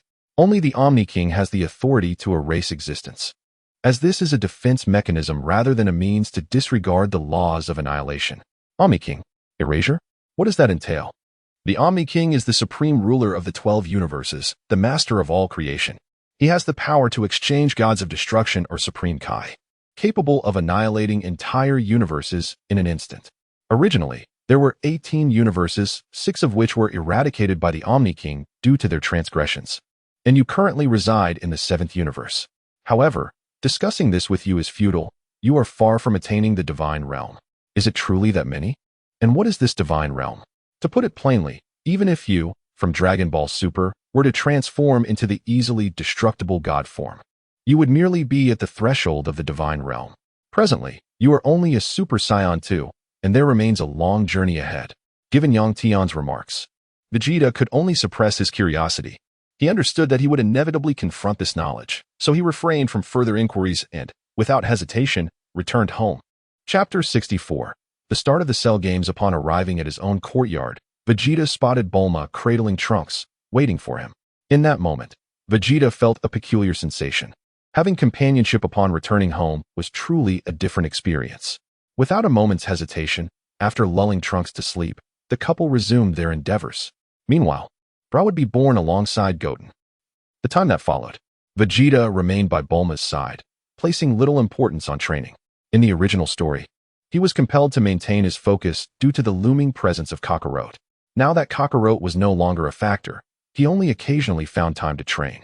Nonetheless, he possessed an extraordinary training aptitude, allowing a single day of training to equate to 100 days of typical effort. The week passed swiftly. Even Goku, despite his need for rest, felt the weight of Piccolo's words and dared not relent, re-entering the hyperbolic time chamber. This time, however, he merely enhanced his base combat power without breaking through any barriers. In the original tale, even after 7 years of training in the afterlife, Goku required 2 to 3 years to achieve Super Saiyan 2. By the 7th year, just prior to the World Martial Arts Tournament, Kakarot finally grasped the Super Saiyan 3 transformation. Gohan, on the other hand, did not enter, as Chi-Chi refused to allow it. Goku resigned. Knew his son had the potential to break through and planned to facilitate that when the time came. Trunks also re-entered the chamber. His current power level stood at 1.7 billion, on par with Gohan. Piccolo's power reached 2 billion, while Goku's, in his base form, was also 2 billion. Gohan maintained a power level of 1.7 billion. Upon Goku's first exit, his combat power was 1.6 billion, and during his second entry, without Gohan to spar with, his power increased slowly, reaching only 2 billion. However, he had begun to grasp the basics of the Kaioken technique, albeit not to the extent of the later Ultra form, which could multiply his power by 20 times. Thus, when Goku transformed into a Super Saiyan, his combat power soared to 100 billion. With the Kaioken, it reached an astounding 200 billion. This was merely a preliminary understanding of the technique, which inherently doubled the power. As the time for the Cell Games drew near, Goku and the Z-Fighters converged in the skies. "Old man, how confident are you?" Piccolo inquired. Knowing that Goku was their strongest ally and the only one who had entered the hyperbolic time chamber twice. "I don't know. I don't believe Cell lacks a trump card. He possesses the cells of all of us," Goku replied, shaking his head in uncertainty. Despite Cell's seemingly weak aura, he was unconvinced that Cell would not conceal his true strength. Piccolo and the others fell silent. Even Trunks remained quiet.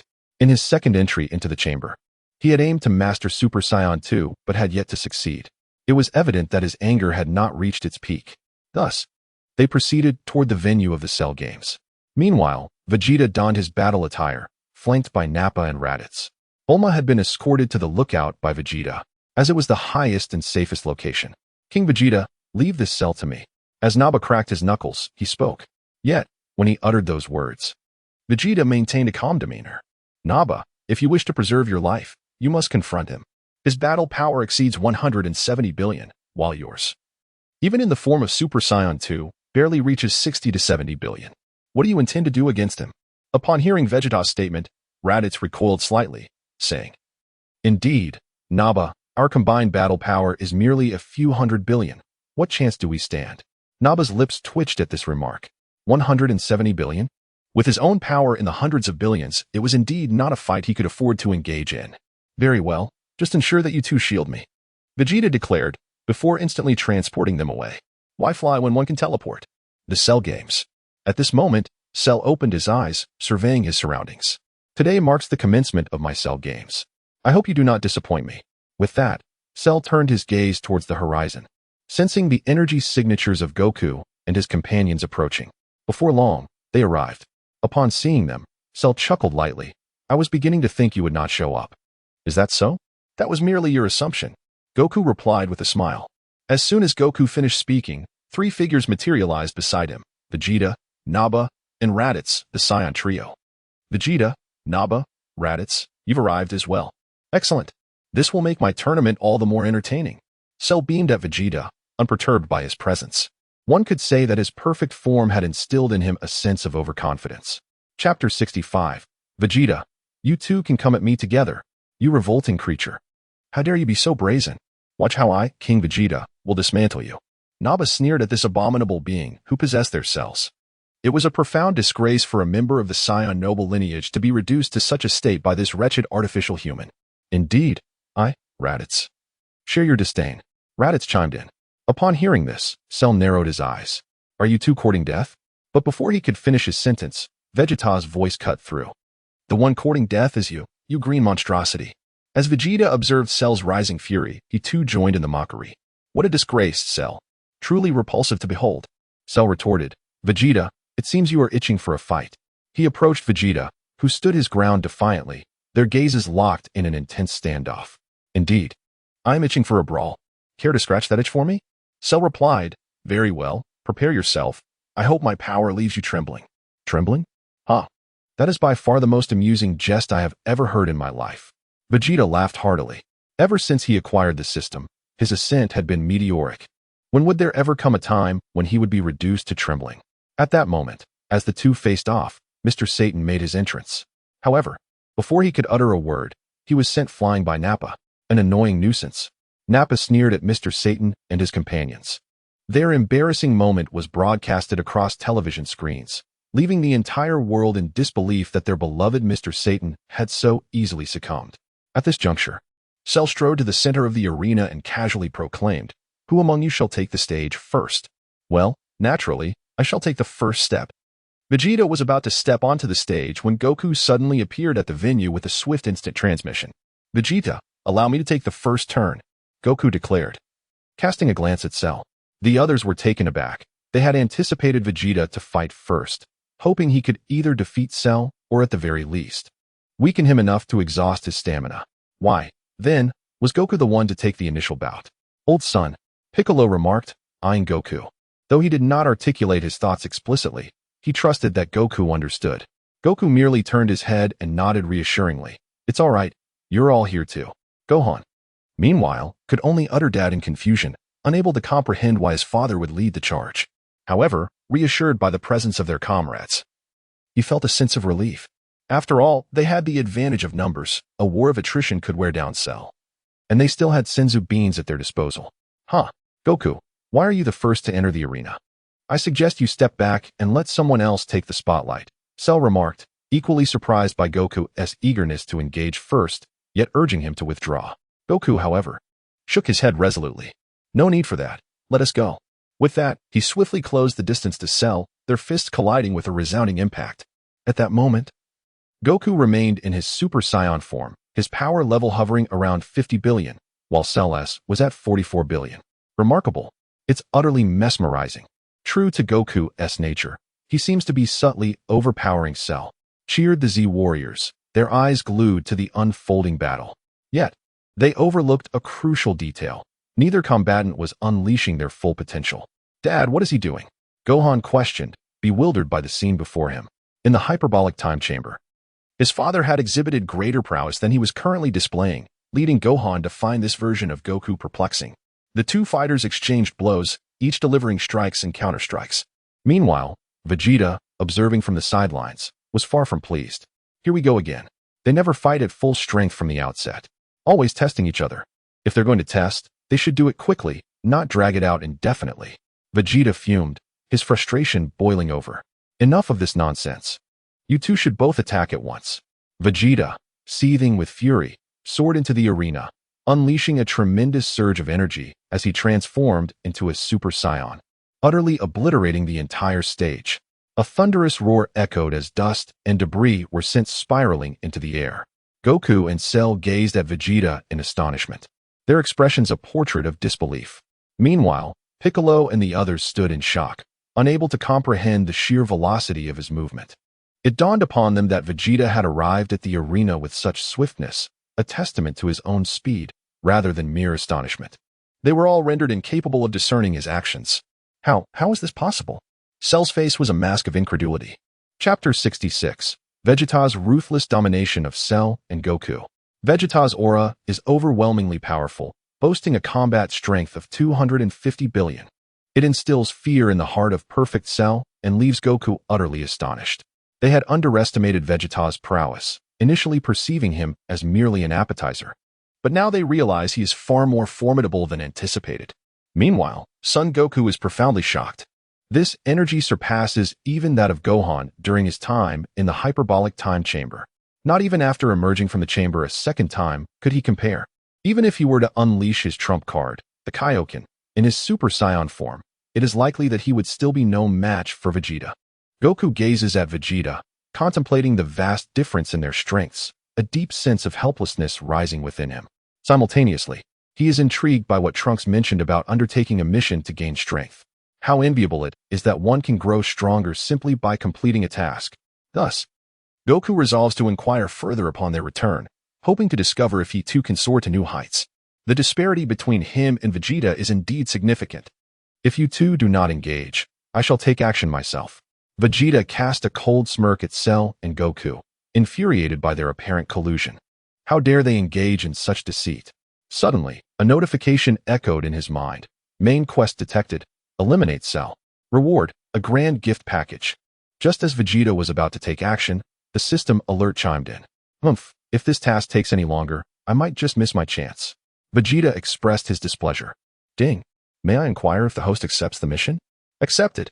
Vegeta promptly accepted the challenge, his impatience evident. Upon receiving the task, he unleashed a powerful energy fist, leaving a handprint embedded in Cell's chest, simultaneously propelling him thousands of meters away. What astonishing strength! Before Goku could fully comprehend the scene before him, he found Cell reappearing in front of him, clutching an energy sphere poised ominously against his abdomen. Kakarot, I have already taught you a lesson before, urging you not to hold back your power, yet you chose to ignore my warning. Thus, I have resolved to make you aware of the consequences. Vegeta's indifferent voice resonated. And in the next moment, Goku was sent flying by an energy sphere, a gaping hole torn in his abdomen. Witnessing this scene, the Z-Warriors swiftly produced Senzu beans and hurried towards Goku. Vegeta disregarded them, focusing instead on the distant horizon where Cell loomed, his face contorted with rage. Vegeta teleported directly before him, delivering a powerful punch that drove him several meters deep into the ground. Thud! Vegeta unleashed his royal combat technique, bombarding the ground without restraint. After all, Earth's defenses had been upgraded. At most, it would only result in a series of craters. Haha, truly the mighty Prince Vegeta, his strikes are unrelenting. Nappa exclaimed, stroking his bald head with excitement. Indeed, but why is the damage so minimal? Raditz chimed in, his earlier enthusiasm waning as he observed the meager impact. The reason was simple. With Vegeta's colossal battle power of 250 billion, one would expect devastating energy blasts to yield more than just a few shallow pits. Something felt amiss. The damage has diminished? No, it seems the ground has become more resilient. Nappa noted the anomaly and promptly launched an energy sphere at the Earth, which created a small dent, but nothing more. What? So solid? Nappa questioned in disbelief. An ultimate android? Is this truly their level? And you, Kakarot, have you merely trained in some time chamber to achieve this? Vegeta moved with astonishing speed, launching a flurry of punches and kicks at the two opponents. The surrounding air became increasingly heated, a testament to the fierce energy that Vegeta exuded. In the face of Vegeta's relentless assault, both Cell and Goku found themselves defenseless, unable to retaliate. Onlookers were left in utter shock. They could hardly believe that Cell and their champion, Goku, were being so thoroughly overwhelmed. Vegeta is incredibly formidable. If I don't unleash my full power, I fear I won't stand a chance. Goku exclaimed, swiftly employing instant transmission to reposition himself at a distance, where he began to gather his energy to enhance his combat strength. Meanwhile, Cell was left in a dire predicament, lamenting his inability to teleport, and thus could only endure the merciless onslaught from Vegeta. Regret washed over him as he wished fervently that he had unleashed all of his power earlier. Damn it, Vegeta. If you have the guts, let me get up, Cell shouted, having been knocked to the ground. Just as he attempted to rise, a devastating blow struck his back, rendering him unable to stand once more. Chapter 67. Vegeta, allow me to show you something extraordinary. Huh, get up? What do you think you can do if I let you rise? Cell's cries echoed in desperation. Upon hearing this, Vegeta smirked disdainfully and subsequently sent him flying into the distance. I shall grant you an opportunity. Vegeta, arms crossed and wearing a disdainful expression, spoke with an air of superiority. Meanwhile, Cell, having been sent flying, glared at Vegeta with a face full of rage. However, Vegeta paid him no mind, instead casting a cold smirk towards both Cell and Goku. Cell Games? Perhaps it should be renamed the Vegeta Games. Vegeta proclaimed, his aura surging once more. Boundless energy, infinite stamina, such is his unparalleled might. No matter how many of you come at me, I shall not falter. Vegeta gazed at the crowd with an air of arrogance, his presence causing the surrounding atmosphere to tremble. It could be said that his formidable energy fortified the Earth's defenses, significantly diminishing the potential for destruction. What could Vegeta possibly be planning? Isn't he supposed to confront Cell? Piccolo stared at the scene, beads of cold sweat trickling down his brow. I have no idea what has gotten into Vegeta. Could he be contemplating the annihilation of Earth? Yamcha and Tien also observed Vegeta with concern, while Gohan stood nearby, speechless, fixated on his father, Goku. At that moment, Goku had completed his energy accumulation, a crimson aura enveloping him, indicative of the full-powered Super Saiyan Kaioken technique. His battle power soared to an astonishing 200 billion. Witnessing Goku's fiery aura, Cell was left astounded. What? Goku is this powerful? He had previously anticipated Goku's late-game emergence, but if he unleashed such strength, how could he possibly contend? It was evident that Goku, having re-entered the time chamber, had surpassed even the perfect form of Cell. Not even Lightning Cell could stand against him. Nevertheless, Cell did not hesitate to unleash his own fury. Although Goku's energy was formidable, Cell could sense that he was no match for Vegeta. Hiss! Kakarot, is this strong? Nappa and Raditz stared wide-eyed at the unfolding spectacle. Is this truly a low-class warrior? Vegeta stood with his arms crossed, an expression of indifference on his face. Internally, he was somewhat astonished by Goku's surge in strength. How could he become this formidable after entering the time chamber? Nevertheless, he feigned disdain. Huh. If this is all the power you possess, then you are surely destined to lose, Kakarot. Vegeta, how would you know unless we fight? Goku retorted, charging towards him. However, as he neared, Vegeta effortlessly sent him flying with a single blow. How is this possible? The disparity is so vast, Goku exclaimed in surprise. He had anticipated a reduction in the gap, yet it remained significantly pronounced. What on earth was Vegeta's Super Saiyan transformation? Goku pondered. At that moment, Cell, having gathered his energy, swiftly moved behind Vegeta, only to find himself pinned down by Vegeta's hand, scraping his face against the ground. Is this all you've got? Vegeta scoffed. Vegeta wore a mocking expression, and with a swift kick, sent Cell flying. The force of the blow shattered Cell's body in half. Could a being of 100 billion power contend against Vegeta's 250 billion? It was an absurdity. Enraged, Cell roared in defiance, attempting to regenerate his severed limbs. His gaze fixed upon Vegeta, filled with fury. Huh, just like a gecko, how amusing. With no hesitation, the fully formed Cell soared into the atmosphere, unleashing a furious roar. A humiliation, an unimaginable humiliation. I am the perfect android, the ultimate Cell, he shouted, his face a mask of rage as he began to gather energy. Mimicking the iconic Kamehameha stance. Behold as I obliterate you along with this entire planet. Kamehameha. The onlookers were struck with fear at Cell's menacing display. Stop. Damn Cell, Goku. Intervene, cried the Z fighters in unison. It was apparent that Cell was no longer playing by the rules. Only Goku gazed at Cell, his expression one of anger. He had not anticipated that Cell would resort to such desperation. Just as he prepared to intervene, a figure appeared before him, and he lost consciousness. The assailant was none other than Vegeta, who, seeing Goku about to disrupt his plans, delivered a crushing blow, leaving him gravely injured before sending him crashing into the vicinity of Piccolo and the others. Vegeta gazed at the crowd with an air of nonchalance, his tone imbued with arrogance as he declared, "Is this meager strength enough to instill such fear within you? I believe it is time to unveil something truly extraordinary." Chapter 68. The Ultimate Radiance and the Transformation into Super Saiyan 3. To annihilate the Earth before me, Vegeta? I perceive that you have chosen the path of self-destruction. Vegeta clenched his fists and shouted with fervor, Huh? A more surging aura enveloped him, accompanied by flashes of lightning. Isn't this remarkable? I have named it Super Saiyan 2. Vegeta laughed heartily, his battle power soaring to an astonishing 500 billion. Without a moment's hesitation, under the astonished gazes of those around him, he raised both hands and shouted, Super Explosive Wave. Vegeta, with both hands positioned before him, harnessed the formidable energy of the Big Bang, channeling it forth akin to the Kamehameha technique. A formidable blue radiance surged forth, colliding head-on with Cell's Kamehameha.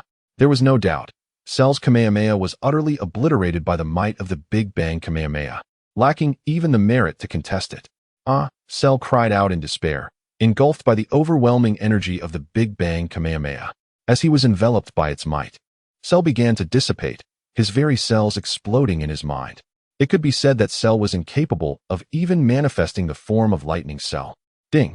Congratulations, host, for vanquishing Cell and receiving a treasure chest X1. Ding!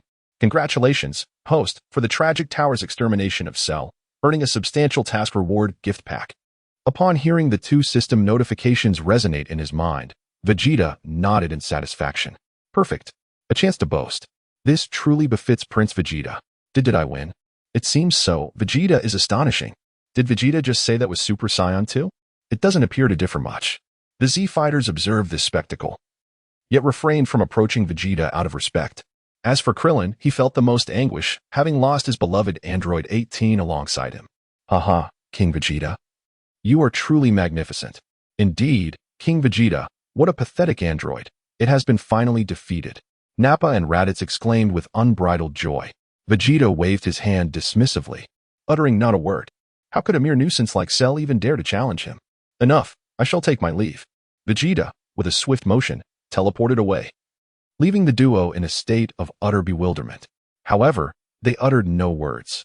After all, the distance was not great, and returning home by flight posed no challenge. Upon arriving home, Vegeta chose not to open the kill treasure chest, but instead opted to unveil the grand gift package. Unveil the grand gift package. Vegeta silently mused. Ding! Congratulations to the host, Vegeta, for unlocking the grand prize, acquiring 1 billion battle power, the ultimate Kamehameha, and the transformation into Super Saiyan 3. Upon hearing the system's notification, a smile spread across Vegeta's face. Naturally, he was enamored with the Super Saiyan 3. Super Saiyan 3? Hahaha, he truly adored it. Vegeta erupted into laughter, having fully embraced the transformation into Super Saiyan 3. Tragedy Tower, splendid. Though this transformation demands considerable stamina, its power is truly remarkable, boasting a 400-fold increase in base strength. Yang Tian's voice resonated, causing a shift in Vegeta's expression. A 400-fold increase in base form? Goodness gracious. My Super Saiyan 2 transformation only provides a mere 100-fold boost. This Super Saiyan 3 is astonishingly formidable. He exclaimed. Haha, splendid, splendid. I have truly fallen in love with this transformation.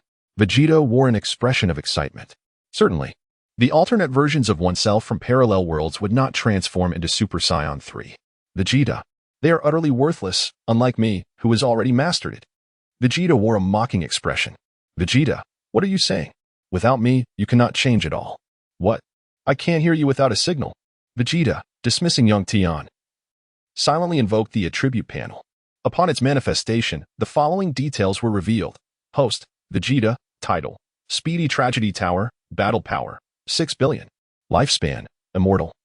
Transformations, power of the Great Ape, Super Saiyan transformations from stages 1 to 3, ultimate techniques, Gallic Gun, Dirty Fireworks, Sunray Cannon, Final Kamehameha, Ultimate Kamehameha.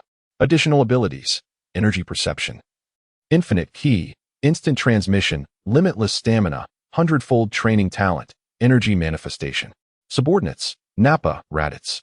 System Backpack, Senzu Beans X1050, System Comprehensive Evaluation. The host is invincible on Earth. Yet in the 7th universe of Dragon Ball, the host power is considerably weak. It is advisable to transform into Super Saiyan 4 or Super Saiyan God. Chapter 69, Vegeta. 3 years later, observing his attribute panel, Vegeta's face radiated with pride. The ultimate flash had been supplanted by the final Kamehameha. Vegeta, upon witnessing this, wore a displeased expression. Why must my ultimate technique be supplanted? For this final Kamehameha can be deemed the most formidable strike, the pinnacle of Vegeta's power. Vegeta? Who is he? Why does his name bear such resemblance to mine? Vegeta furrowed his brows. Yang Tian disregarded him and directly played a video. It showcased the moment from the Dragon Ball Z era when he fused with Kakarot, adorned with earrings. The battles against Bu during the Z era, the chaotic skirmishes against Broly, and the confrontations against Zamasu in the Super era were all presented for Vegeta's viewing. Vegeta felt his blood pressure rising. What? I am the esteemed prince of the Saiyans. How could I possibly fuse with a lower-class warrior? Absolutely impossible. What is there that is impossible? This is merely a normal occurrence, Yang Tian remarked casually. He then proceeded to reveal the details of the fusion. Observing Vegeta's expression of disbelief, it was clear that the situation was inconceivable to him. The need to fuse against Bu arose from the fact that his wife Bulma and others, including Trunks, had been absorbed by him, and given that he was unable to defeat Bu on his own, he reluctantly opted for fusion. In the battle against Samasu, the future had been ravaged beyond recognition, and upon hearing of Bulma's demise, coupled with the fact that the fusion only lasted an hour, he made the choice to merge. Damn it, those two scoundrels, I will tear them to shreds. Vegeta gazed intensely at the scene before him, gritting his teeth. Humph, this Super Saiyan 3 is quite remarkable. I dare say, there is no one on Earth who could stand against me. Vegeta laughed heartily, while on the other side, the recently awakened Goku surveyed his surroundings with a grimace of discomfort. How infuriating. He never anticipated Vegeta would be this formidable. By the way, what of Cell? Goku recalled Cell's strength and longed to continue their battle, believing that Cell could potentially become a better being. Old man, Cell has already been dealt with by Vegeta. However, with Vegeta's overwhelming power, it seems we may never surpass him. Piccolo stood nearby, wearing a look of melancholy. They had spent 2 additional years in the hyperbolic time chamber compared to Vegeta, yet their battle prowess had barely improved, while Vegeta had surged ahead. How could this not astonish them? I refuse to give up. All right, everyone, let us return to the Grand Kai's temple and revive those who have perished, Goku declared, intent on resurrecting the fallen warriors slain by Cell. Upon hearing this, Krillin's face lit up with joy. Goku, can we modify this wish? Modify? What do you mean? Goku inquired, looking at his close friend in confusion. Ahem, I mean, let us make it so that everyone who died at the hands of Cell, including the villains, is revived. Krillin expressed his desire to resurrect androids 17 and 18. Why would you want that? Goku asked, perplexed. At this, Piccolo scoffed. He must have taken a liking to that woman. With that, Piccolo soared towards the Grand Kai's temple. The others watched him depart, leaving Krillin feeling rather awkward, having been so openly exposed by Piccolo. Yet, he said nothing further, as it was indeed true. Consequently, the group flew directly towards the Grand Kai's temple. Upon their arrival, they summoned the Eternal Dragon. Goku, adhering to Krillin's suggestion, resurrected all those who had fallen in this encounter. Indeed, androids 17 and 18 were brought back to life. However, upon realizing they stood no chance against Goku, they refrained from embarrassing themselves and sought out other pursuits. Android 17 took up the role of a park ranger, while 16 shared his passion for nature, leading them to work together. As for Android 18, she, true to the original narrative, found an opportunity to be with Krillin. Trunks, today you shall return. I have prepared everything for you, Bulma advised Trunks, as the Z fighters gathered to bid him farewell. Vegeta observed from a distance as Nappa and Raditz bid farewell. After all, he was Prince Vegeta. Watching Trunks depart, Vegeta returned to his training. As for the Super Saiyan 3 transformation, he had found an uninhabited star system to practice it. He acquired an intermediate version of instant transmission, which allowed him to traverse the 7th universe at will, comparable to the instant transmission of the Kaioshin's attendant, Jebek. 3 years passed. Trunks had trained alongside Vegeta, but he often relied on Nappa and Raditz for sparring partners. During these 3 years, Nappa and Raditz's combat power reached 1.5 billion. This was their norm. Meanwhile, Vegeta achieved a remarkable 7 billion. It could be said that over the course of 3 years, Vegeta had increased his base power by 1 billion. Chapter 70. Vegeta, I shall enlighten you on the distinction between a genius warrior and a lower-tier warrior. One day, Son Goku transformed into Super Saiyan 2 and visited Vegeta's residence, eager to engage in a friendly match. He had also reached this level. Throughout these 3 years, Goku had diligently sought methods to transcend Super Saiyan 2. However, Gohan had been sent by Chi-Chi to focus on his studies, resulting in minimal growth. Even when occasionally sparring with Goku, his progress was negligible. Over the 3 years, Goku's base power increased from 2 billion to 3 billion.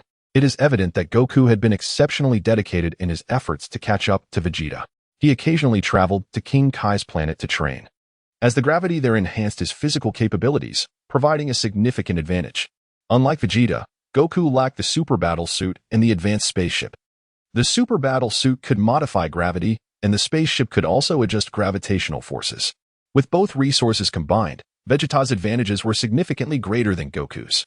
In these 3 years, Vegeta and Bulma welcomed a daughter named Bulla. Bulma idolized her father, Vegeta, and trained alongside him, making notable progress in her own strength. Hahaha, Kakarot, with such paltry power. You wish to spar with me?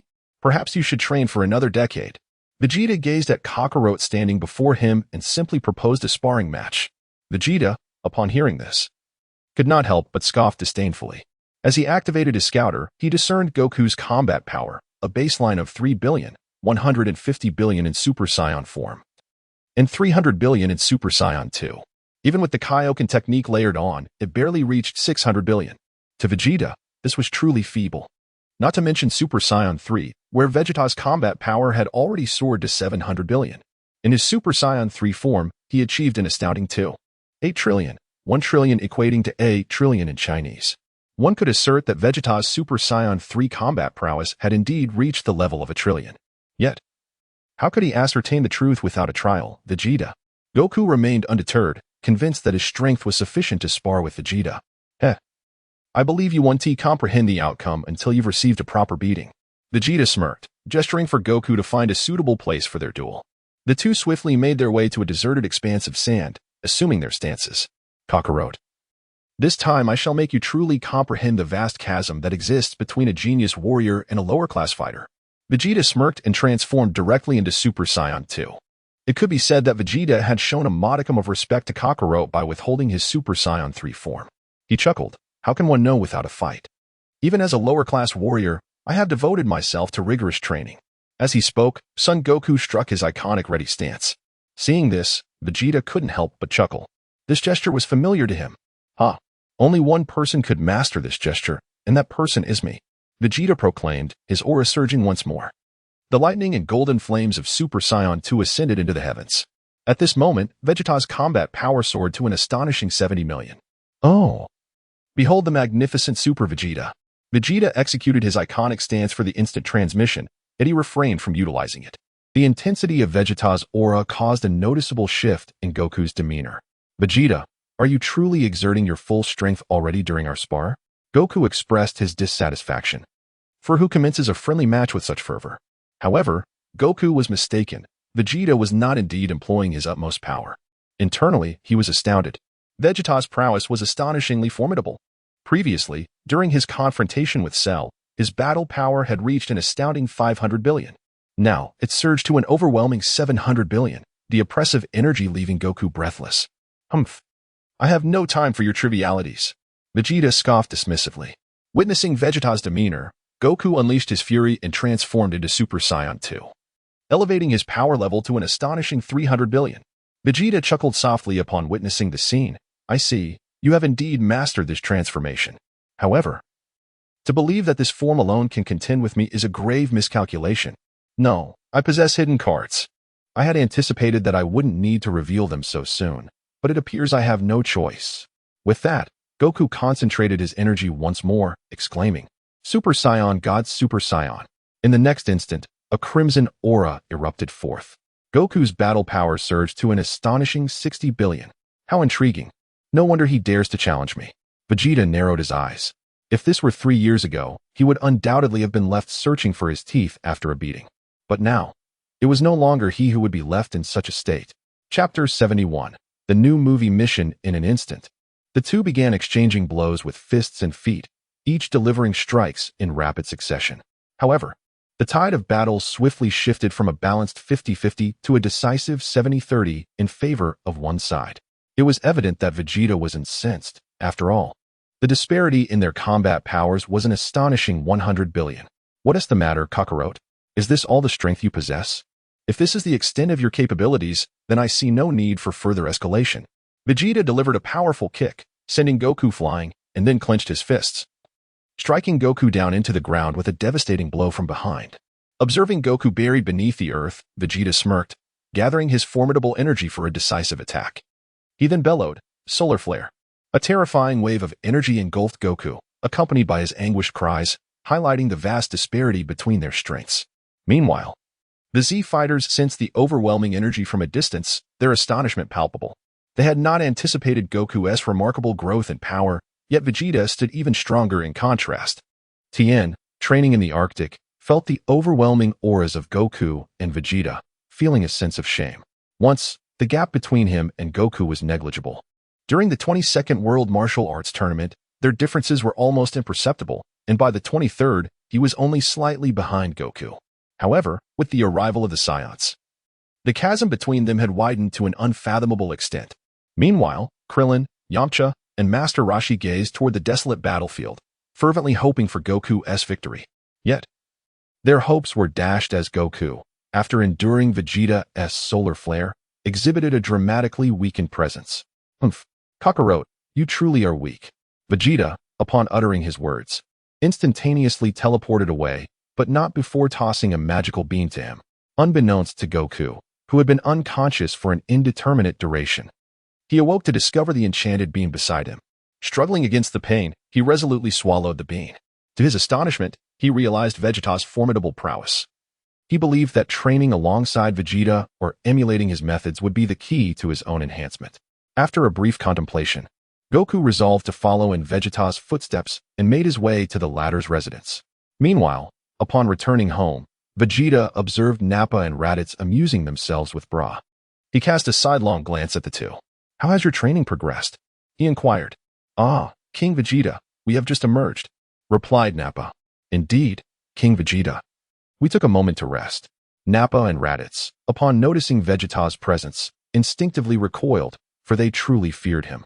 Vegeta, upon witnessing this, let out a cold snort. Kakarot has already achieved the transformation into Super Saiyan 2, and his base combat power has reached a staggering 3 billion. If you still wish to slack off, then by all means do so. How can you bear to be surpassed by a lower-class warrior? Vegeta harbored a certain disdain for the lack of progress in his comrades. Nappa and Raditz, both elite warriors, were merely complacent. The author had previously erred in stating that Raditz was an elite warrior, but it was deemed inconsequential to amend that earlier mistake. What? Kakarot has mastered Super Saiyan 2? Nappa exclaimed in disbelief. This low-class warrior is astonishingly formidable. Just when we thought King Vegeta was already exceptional, now emerges a low-class warrior. Kakarot, who is truly extraordinary. I never anticipated that my brother could possess such prowess. Raditz was equally taken aback, having remained idle with his battle power consistently at 1500. Had it not been for Vegeta's recognition of his superior warrior status, coupled with the fact that the Saiyan race had been decimated, he would have long since eliminated him. Ding! A crisis has been detected in the galaxy. The mission: eliminate Bojack and his subordinates. The reward for this mission is a substantial gift package. What is this new mission world? As Vegeta sought to find Bulma, a prompt echoed in his mind. This was an alternate reality, where Goku had brought Cell back to King Kai's planet, resulting in an explosion that claimed the life of North Kai and rendered the seal on Bojack and his cohorts ineffective. Yang Tian's voice resonated, prompting Vegeta to raise an eyebrow. It appeared that this event had not transpired on his side. No, after Cell's demise, he witnessed the actions of Kakarot and his son Goku, which were subsequently broadcasted to him, leading to the declaration that he would no longer engage in battle. Soon after, a new world martial arts tournament was announced, during which Bojack emerged with the intent to slay his son Trunks. In a bid to rescue his child, he intervened. Yet before long, he found himself sprawled on the floor. Yang Tian concluded by playing the video of these events. Vegeta experienced a cerebral hemorrhage. What in the world is this?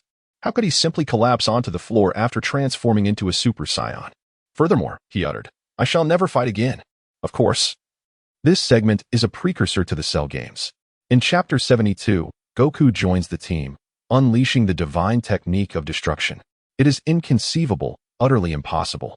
How could the Cell be so formidable? Vegeta wore an expression of incredulity, unable to fathom that he had declared he would never fight again over such a trivial matter. Ultimately, he found himself contradicting that very statement by engaging in battle once more, although it was for the sake of his son. The rapid turn of events was utterly absurd. The scene had been presented to you. No amount of argument could alter its reality. Yang Tian remarked with a hint of indifference. Upon hearing these words, Vegeta surveyed his surroundings with a look akin to that of someone who had just tasted excrement, desperately seeking an outlet for his frustration. In response, Nappa and Raditz fled the scene without hesitation. It was no jest. The expression on their king's face signified an impending fury. They felt as though they might shatter under the pressure. Ever since their arrival on Earth, the temperament of their King Vegeta had become increasingly inscrutable. Damn it, I shall ensure their blood spills not just 5 steps away, But 10. Vegeta spoke with a grim expression. Ding. May I inquire if the host accepts the tragedy? Accepted. Vegeta exclaimed fervently within his heart. He then turned his gaze towards Nappa and Raditz, who were observing from a distance. Vegeta, with a scowl, reprimanded, "You two, come over here. There is a new mission." No sooner had Vegeta uttered these words than Goku arrived in an instant. With a whoosh, a figure suddenly materialized before Vegeta and Nappa. Upon recognizing the newcomer, Vegeta let out a cold snort. "Kakarot, what brings you here? Do you wish to fight once more?" Vegeta stood with his arms crossed, an air of indifference enveloping him. In the parallel universe, he had surpassed another version of himself. Yet here, he would not allow Kakarot to surpass him. "Hey, Vegeta. I wish to train alongside you to grow stronger. Surely, you wouldn't want to feel lonely without a worthy rival, would you?" Goku chuckled, expressing his thoughts. Indeed. He yearned to train with Vegeta, for such companionship would yield the greatest enhancement. "Humph. Do you honestly believe that your words will sway me?" Vegeta replied, his gaze steady upon Goku. He had no intention of training with anyone. Furthermore, he found solitary training to be rather slow. Undertaking missions offered a far more expedient path to improvement. Indeed, you two desire a formidable opponent, do you not? Goku gazed earnestly at Vegeta. As Vegeta was about to decline, he suddenly heard the alert sound from the system resonate in his mind. Ding. Detection of the Saiyan Son Goku wishing to join the team. Task. Recruit Saiyan Kakarot Son Goku as a subordinate to undertake missions together. Task reward. Divine Technique. Destruction. Huh? Divine Technique? Destruction? What could that possibly mean? Vegeta pondered in confusion. Yang Tian, is this the reward? Destruction. Does that imply I am to engage in acts of ruin? What purpose could such a task serve? Vegeta contemplated within himself. This term destruction surely implied a grand scale of devastation. What kind of mission is this? If he wished to destroy, would it not be mere whim? Tragic Vegeta, you are overthinking. This is destruction. It is one of the divine techniques possessed by the god of destruction, who can obliterate objects without resorting to combat. The targets of destruction will vanish entirely from existence. According to the god of destruction Sidera from Universe 9, destruction can even eradicate the very essence of an entity. What? The god of destruction's skill? Is this the very technique employed by Beerus and his ilk? Indeed. How splendid. Vegeta's eyes gleamed with excitement. Meanwhile, Goku looked on in confusion, while Bardock and Raditz had grown accustomed to the situation and refrained from questioning. However, Goku remained unaware. He yearned to inquire but was silenced by Raditz's hand over his mouth. My foolish brother, this is not the moment for your inquiries. I know what you wish to ask, but some questions are best left unasked. Raditz exclaimed. Having lived on Earth for these years, he had developed a fondness for it. No longer did he harbor the hatred for Kakarot that he once did, nor did he speak of being assimilated by Earth. Now he cherished this life, particularly enjoying the company of the lovely cherry blossom girls. Hearing Raditz's words, Goku nodded in silence, standing still as he awaited Vegeta's response. By the way, Yang Tian, is this destruction not the most formidable of divine techniques? After all, it is called destruction. Vegeta mused to himself. Not quite. While destruction is powerful, it cannot erase the immortality granted by wishes made with the Super Dragon Balls. A higher level of obliteration is required to completely eradicate the immortality bestowed by the Eternal Dragon. Immortality, you say? It seems I am no longer so fixated on attaining that immortality. Vegeta, upon hearing the notion of immortality, found himself momentarily lost in thought. The narrative of the new tale had begun. Chapter 73, The Bojack Faction. Initially, his desire was to attain immortality and eternal life. However, at this juncture, he harbored no interest in immortality whatsoever. If he were to be overwhelmed by foes, subjected to relentless torment, then life would be worse than death. In such a case, the prospect of eternal life would indeed be far more appealing. Thus, Vegeta now perceived that only eternal life was truly advantageous, at least from his perspective. Ding. May I inquire if the host, Vegeta, accepts the mission? The familiar sound of the system prompt resonated once more in his mind. Vegeta raised an eyebrow. Accepted. Upon accepting the task, Vegeta turned his gaze towards Kakarot, Son Goku. It is not impossible for you to train alongside me, and I would not mind taking you on missions as well. However, Vegeta fixed his eyes on Goku, emphasizing his final words with greater intensity. If you wish to train with me, you must join my team and become my subordinate. Upon Vegeta's declaration, Nappa and Raditz expressed their indifference, asserting that it was entirely customary for Saiyans to revere Vegeta as their king. for Goku to associate with them. It was only logical that he would align himself with Vegeta. However, Goku vehemently refused, exclaiming, "What? You want me to join you in acts of violence and arson?" Absolutely not. Just as he voiced his protest, Raditz unexpectedly delivered a knee strike, sending Goku flying through the air. "Oh, foolish brother, when have we engaged in such barbarity?" Raditz remarked darkly. The current Scions were far removed from their former selves. Since the demise of Frieza and their establishment on Earth, they had long abandoned such practices. Ouch. Ouch, ouch. Raditz, what was that for? Goku groaned while clutching his abdomen. Humph. King Vegeta has extended an olive branch to you. You should feel honored and elated to join us. Nappa chimed in supportively. Goku, rising to his feet while still holding his stomach, retorted, I am not Kakarot. I am Goku, a Scion raised on Earth. I do not care where you were raised. This is how it is. If you agree, we shall undertake missions together to grow stronger. Otherwise, do not expect anything. Vegeta gazed at Goku, and, upon hearing Vegeta's words, Goku fell silent, eager to grow stronger. He was equally intrigued by this task. Unable to resist, he turned to Vegeta and declared, Very well, I shall join you, but I will not partake in any killing. It was just as Goku's words faded into the air. A chime resonated in Vegeta's mind. Ding! Son Goku has joined the team, and the task reward, the divine technique of destruction, has been granted. In the next instant, information about destruction flashed through Vegeta's consciousness, and an aura of destruction enveloped him. In essence, it was merely the law of destruction. Only a god of destruction can comprehend and learn it. Yet, Vegeta had grasped it in advance. He then concentrated a sphere of purple energy in his hand. Although it was merely a few inches in diameter, Vegeta couldn't help but marvel at its potency. The destructive force was incomparable. Without hesitation, Vegeta instantaneously transported himself into the cosmos, shaping the destructive energy sphere into the form of a soccer ball before hurling it downwards. In the next moment, as the sphere made contact with the desolate planet, it disintegrated entirely, transforming into scattered starlight. Clearly, naught but remnants of destruction remained. Vegeta was utterly astonished upon witnessing the scene. What an extraordinary skill! He returned to his original position. Vegeta addressed Goku and Nappa, saying, Come. I shall take you on a mission. Ah, so soon? A mission? Goku exclaimed in surprise. We have only just arrived. How could there be a task already? This is truly splendid. Vegeta paid him no heed. In a flash of light, the Scion Quartet was transported to a world beset by a galactic crisis. What is this place? With the light dissipating, Goku beheld an entirely new scene. They had arrived at the venue of the world's greatest martial arts tournament. Now in the semifinals. This event was organized by the world's richest man, Qian Duo, in honor of his son. The successful contenders had the opportunity to face 4 so-called extraterrestrials invited by Qian Duo, with the ultimate victor earning the prestigious title of Challenger to Satan. Moreover, the champion would receive a grand prize of 100 million yuan and the chance to travel the world. Naturally, there were immense honor and rewards at stake, culminating in a showdown with the world champion, Satan.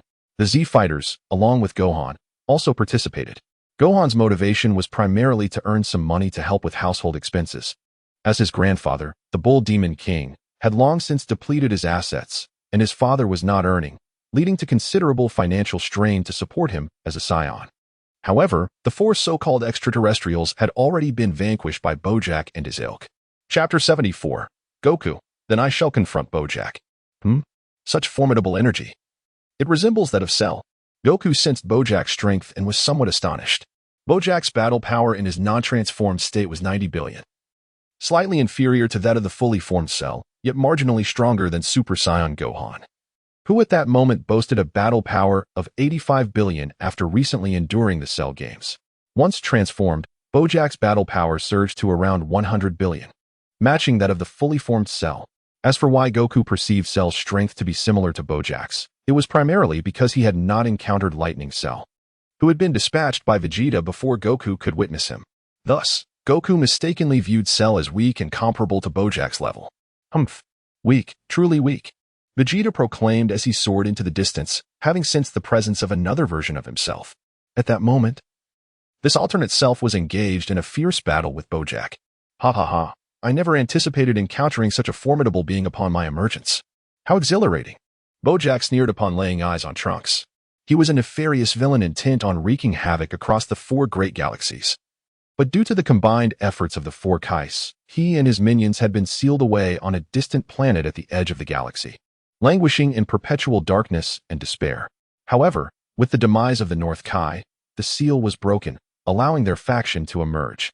Upon their release, they set their sights on a planet in the North Galaxy, intending to dominate it. Yet, upon encountering Gohan and his companions, their intentions swiftly turned to murder. Just moments ago, he had commanded his subordinate, Bujin, to ensnare Trunks with his psychic threads, rendering him immobile.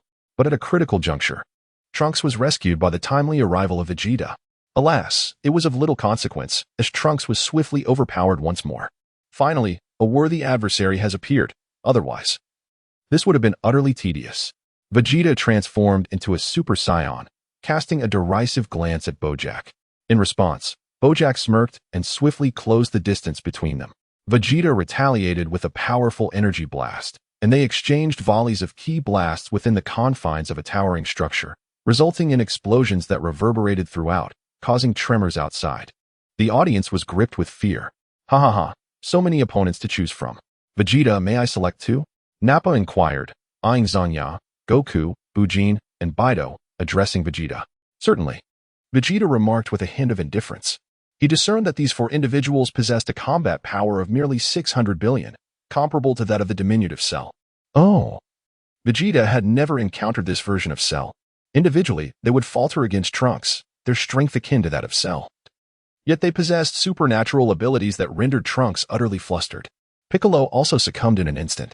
At Cell's level, Vegeta knew he could not intervene. In that case, I shall take on the blonde leader who fought Vegeta, Goku declared as he charged forward, intent on confronting Bojack directly.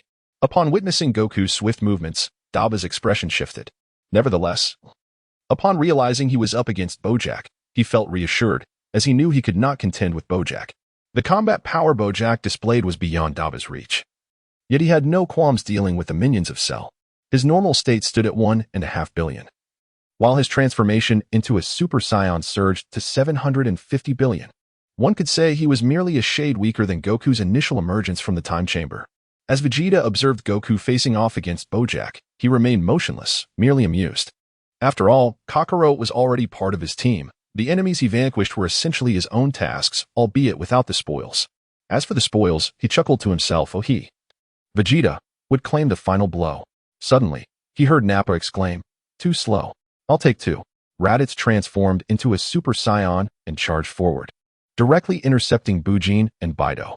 Meanwhile, Vegeta stood with his arms crossed, an expression of indifference on his face. On the other side, Goku's energy erupted, leaving the nearby Z warriors momentarily stunned. "Father?" Gohan looked up, disbelief etched on his face. His father had perished alongside Cell in a self-destructive explosion. How could his energy still be present? Old man Goku's aura. How could this be? Wasn't he supposed to remain dead? Piccolo struggled to rise to his feet. At that moment, far away in the North Kai-S realm, Kakarot was utterly astonished. "Is that me? What on earth is happening? And another Vegeta? Wait, that S. Nappa and Raditz." Goku, with a halo above his head, could hardly believe his eyes. Chapter 75, Two Gokus. Not only him, but even the North Kai was bewildered, his face a mask of confusion. What is going on? The North Kai-S glasses nearly slipped from his nose. "I must see this." Goku prepared to use instant transmission to depart, but the North Kai restrained him. "No, Goku. You are deceased." "Deceased? I recall you mentioned, Lord Kai, that one could request a day's leave from King Enma to return to the living. Please assist me with that. I must see." With that, Kakarot, halo aglow, instantaneously vanished. He could hardly contain his excitement. Simultaneously, he was eager to confront these unexpected arrivals. Upon witnessing Goku's departure, the North Kai sighed but nonetheless communicated with King Enma, requesting a day's leave for Goku. In the meantime, Super Trunks unleashed the prince's battle technique, bombarding Bojack relentlessly. Ineffectual. After his onslaught, Super Trunks laughed triumphantly. Yet, in the next moment, his laughter was abruptly silenced as he spotted a figure emerging from the smoke. "What are you laughing at?" Bojack sneered, then swiftly closed the distance between them. Super Trunks, taken aback, launched a punch. However, at that moment, his stamina was waning. It was evident that the prince's technique had drained a significant amount of his energy, and this transformation was far from his full power. After a brief exchange of blows, Tragedy Tower succumbed. With a resounding thud, Bojack delivered a powerful punch to Tragedy Tower's abdomen, sending him flying. Yet, in the end, Trunks managed to catch him. "Father, get away." Tragedy Tower gritted his teeth against the excruciating pain and retaliated with a fierce strike aimed at Trunks. He yearned to break free, but he sensed the presence of Sun Wukong. "What? Kakarot? Wait, what are those other energies?" As Tragedy Tower spoke, he glanced into the distance, for Sun Wukong was approaching. Upon landing, Sun Wukong greeted Tragedy Tower and the others with a cheerful, "Hey, Tragedy Tower." "Humph, Kakarot, didn't you say you wouldn't be resurrected? How is it that you have returned?" Tragedy Tower retorted with a cold scoff. Has the version of me in this world perished?" Sun Wukong scratched his head in confusion. He had already learned about parallel worlds and missions, thanks to Raditz's explanations. After all, Sun Wukong was his brother. Should he expect King Vegeta to clarify things for him? Nonsense. Tragedy Tower was displeased. Sun Wukong, however, paid him no mind, as he found this version of Tragedy Tower to be rather weak. He turned his attention to Trunks, greeting him with a smile. "Hi, Trunks, it's been a while." For Sun Wukong, it had been 3 years since he last saw Trunks. Thus, describing it as long time no see was entirely appropriate. In this particular timeline of the movie, it was shortly after the Cell Games, and Goten had yet to be born. Chi-Chi, observing Gohan's constant studying, had hoped to encourage him to relax. Meanwhile, the Sun Wukong before them was from 3 years later, when Goten had indeed been born, arriving alongside Bra. It could be said that Bra was born a little earlier due to certain circumstances. "Mr. Wukong, your resurrection is truly wonderful," Trunks exclaimed, filled with joy. With Wukong around, the threat of Bojack and his ilk was no longer a concern. This was a significant aspect of Trunks' delight. Sun Wukong merely scratched his head, once again hearing this familiar sentiment. Just then, Gohan and Piccolo flew in, their excitement palpable upon seeing Sun Wukong. "Gohan, why have you shrunk so much? And Piccolo, why have you grown weaker?" Sun Wukong inquired, perplexed. 3 years later, Gohan had gained a bit of height, after all. Seeing him daily made it easy to forget that he had been shorter 3 years ago. As for Piccolo, he was not as formidable as his counterpart from another timeline. The efforts exerted by that Piccolo were distinctly different from those here, resulting in a disparity in strength. "You, after dying once, you dare to speak so arrogantly." Piccolo's expression turned green with irritation. Is that even a sensible thing to say? As a few were still contemplating their next words. The distant Bojack and his faction stood together. "Have you finished your chatter? I am growing impatient." Bojack's voice was frigid as he spoke. He had refrained from interrupting them, merely observing the situation, but after a prolonged period, he realized they were merely engaged in idle conversation. It was utterly absurd. "Humph, let us continue to fight," declared Tragedy Tower, preparing to fly towards Bojack, only to be halted by Sun Wukong. "Hey, leave this to me," Sun Wukong said, twisting his neck before transforming into a Super Saiyan. Chapter 76. Sun Wukong's fierce assault on Bojack as Sun Wukong transformed into a Super Saiyan. A terrifying battle aura of 150 billion surged forth, enveloping the surroundings. Those who felt this immense power changed their expressions instantly. Goodness. This energy is only slightly weaker than that of Lightning Cell. How long has it been since the Cell Games? Were you concealing your true strength back then? Tragedy Tower seethed with indignation, having been struck down once more. Kakarot. Tragedy Tower growled through gritted teeth. Piccolo frowned at the sight. "Old son, that's rather unscrupulous of you. With such strength, why did you not simply eliminate Cell back then? Did you allow Gohan to take a beating just to nurture him?" Piccolo was deeply dissatisfied. When it came to Gohan's well-being, he would claim the second position. Only Chi-Chi would dare to claim the first. "Huh? No, Piccolo.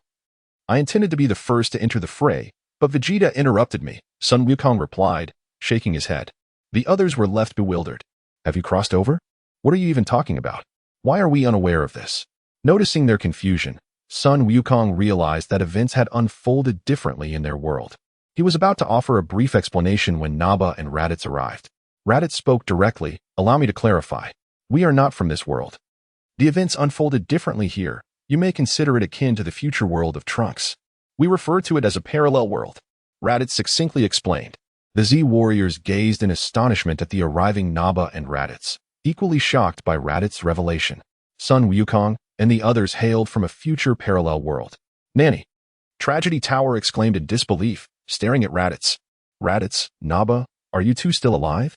Naba and Raditz exchanged glances, clearly aware that their counterparts in this world had met their demise. Enough of this nonsense, fight me. Bojack bellowed in fury, commanding his underlings to attack. In response, Naba and Raditz transformed into Super Scions, unleashing a powerful aura that surpassed even that of Tragedy Tower and Trunks. Directly, the tragedy of Supa is that he is both crispy on the outside and tender on the inside. No, it cannot be. Has Naba and Raditz already surpassed me? Supa exclaimed in disbelief. Yet, the reality is undeniable. Naba, leave these two to me, Raditz declared as he charged out, confronting Bujin and Baido alone.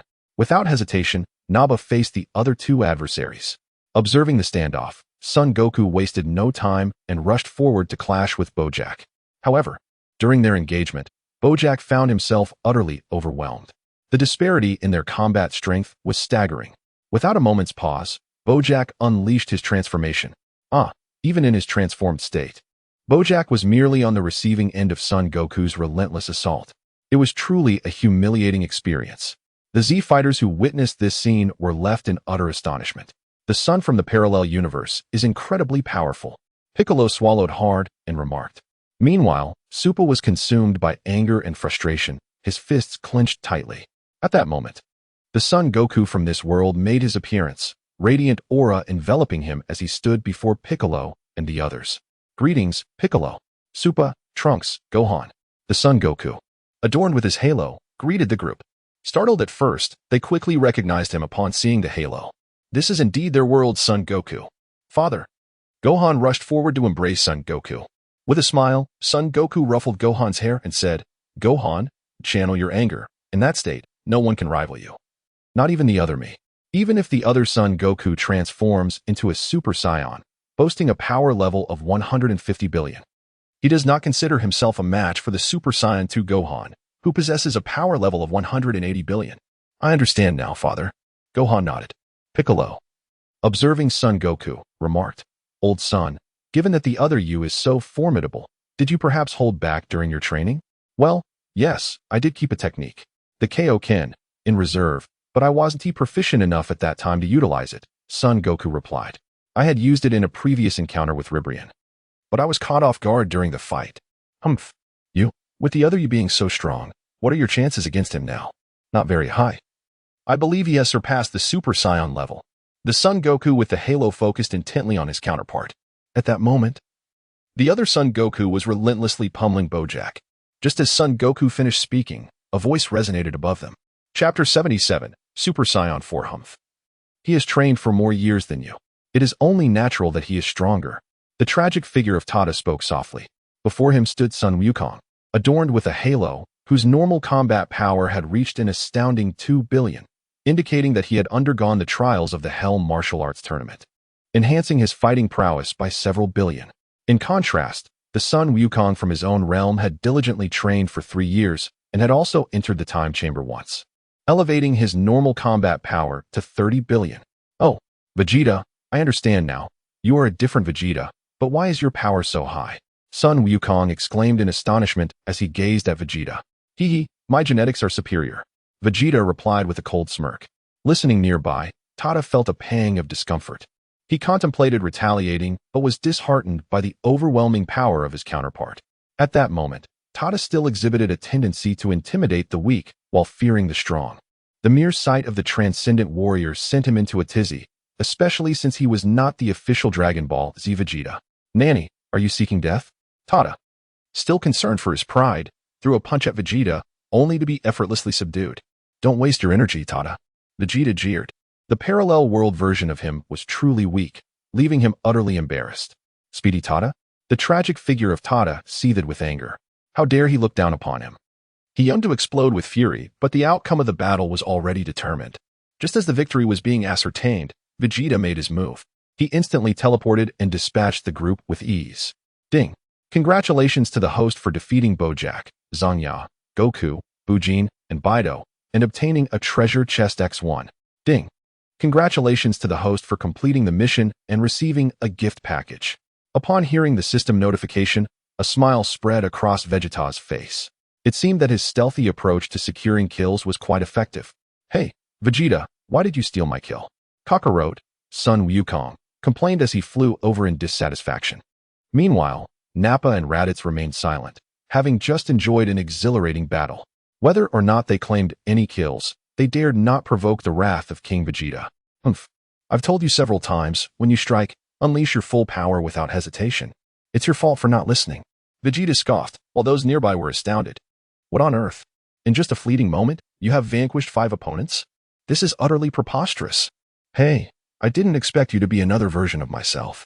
Greetings. How did you meet your demise, and why don't you use the Dragon Balls to resurrect? Goku inquired curiously, gazing at the other self adorned with a halo. Ah, I have no desire to return. The afterlife is quite pleasant. I can cultivate under Lord Kai and spar with the formidable denizens of the underworld. The haloed Goku explained with a smile. Listening intently, Goku's face lit up with envy. Really? I must pay a visit. By the way, may I challenge you to a sparring match? The haloed Goku gestured imploringly. It was evident that this Goku was already on the path toward the Super Saiyan transformation. Goku, upon hearing this, nodded enthusiastically. I would be delighted. They promptly assumed fighting stances. Goku transformed once more into a Super Saiyan. The haloed Goku remarked, "No wonder your years of training surpass mine. Your strength is indeed unparalleled. By the way, have you transcended that bottleneck? Are you referring to Super Saiyan 2? Heh, I broke through that barrier not long ago." Goku replied, scratching his nose and adopting a combat posture. The other Goku, without hesitation, also transformed into a Super Saiyan. Thus, the two engaged in battle. It was evident that the haloed Goku was merely on the receiving end of the assault. This is troubling. Even though I possess the same power as Perfect Cell, I am still no match for Goku, who is approaching his return to power. The haloed Piccolo observed. Witnessing his counterpart's arduous struggle, the haloed Goku maintained a base power of 2 billion, and in his transformed state, he reached only 100 billion. In contrast, the other Goku boasted a staggering 150 billion, rendering them incomparable. Wow, both Gokus are incredibly strong. It hasn't been long since we last met, and yet they have grown so formidable. Trunks exclaimed in astonishment. Meanwhile, Vegeta remained silent, his frustration boiling within him, but no one paid him any heed. Vegeta observed their brawl with an expression of utter calm. How mundane. As he uttered these words, he proceeded to open the large gift package for himself. After all, the teleportation had yet to commence. He unveiled the grand package. Vegeta silently recited to himself, "Ding! Congratulations to the host, Vegeta, for opening the treasure chest and acquiring 1 billion battle power, 100 Senzu beans, and the transformation into Super Saiyan 4. Chapter 78, Super Saiyan 4 Vegeta. Upon hearing the delightful news of the grand gift, a smile of joy graced Vegeta's face. Super Saiyan 4? However, when Vegeta received the transformation into Super Saiyan 4, he was momentarily taken aback. How extraordinarily powerful! Previously, Super Saiyan 3 was exceedingly draining on energy and stamina, yet he believed it was manageable due to his limitless reserves. But this Super Saiyan 4 was an even more superior transformation. A significant distinction between Super Saiyan 4 and Super Saiyan 3 lies in their energy manifestation. Super Saiyan 3 expends a vast amount of energy outwardly, resulting in extreme energy consumption. In contrast, Super Saiyan 4 is a form that conserves energy relative to Super Saiyan 3, though it is still not suitable for prolonged battles. In Super Saiyan 4, energy only slightly overflows, and during combat, it is fully unleashed, allowing true power to be revealed. Haha, I never imagined that I, Vegeta, could transform into Super Saiyan 4. Yang Tian, did you not mention something about harnessing the power of the Great Ape? Vegeta was overjoyed. The power of the Great Ape is cumulative with battle strength. Even without achieving the Super Saiyan 4 transformation, one could attempt to harness the Great Ape's power to attain Super Saiyan 4. Wait, are you implying that the reward for Super Saiyan 4 is a mere illusion? I previously possessed the power of the Great Ape, so I could transform, couldn't I? Indeed, that is the case, yet you never inquired. Vegeta, at this moment, Vegeta is filled with rage. When considering this, it seems he has suffered a loss. As a Super Saiyan, is it possible for me to amplify the power of the Great Ape? Vegeta pondered deeply within himself. A tenfold enhancement, indeed. This implies that Super Saiyan 4 is a staggering 4,000 times the base form, and when compounded with the tenfold power of the Great Ape, the sheer magnitude is terrifying. Presently, Vegeta's base power is 8 billion. Upon transforming into a Super Saiyan, It escalates to 400 billion as a Super Saiyan 2. It reaches 800 billion, and as a Super Saiyan 3, it soars to 2 trillion. When he ascends to Super Saiyan 4, it culminates at an astonishing 32 trillion. Super Saiyan 4 represents a tenfold increase over Super Saiyan 3. And when this 32 trillion is further amplified by the tenfold Great Ape power, it results in an unfathomable 320 trillion. The thought alone is utterly daunting. Yes, haha, I, Vegeta, am invincible. Upon hearing Yang Tian's response, Vegeta erupted into laughter. However, Yang Tian's subsequent words struck a chord within Vegeta. What are you so proud of? GT Goku began with a base power of 2 trillion.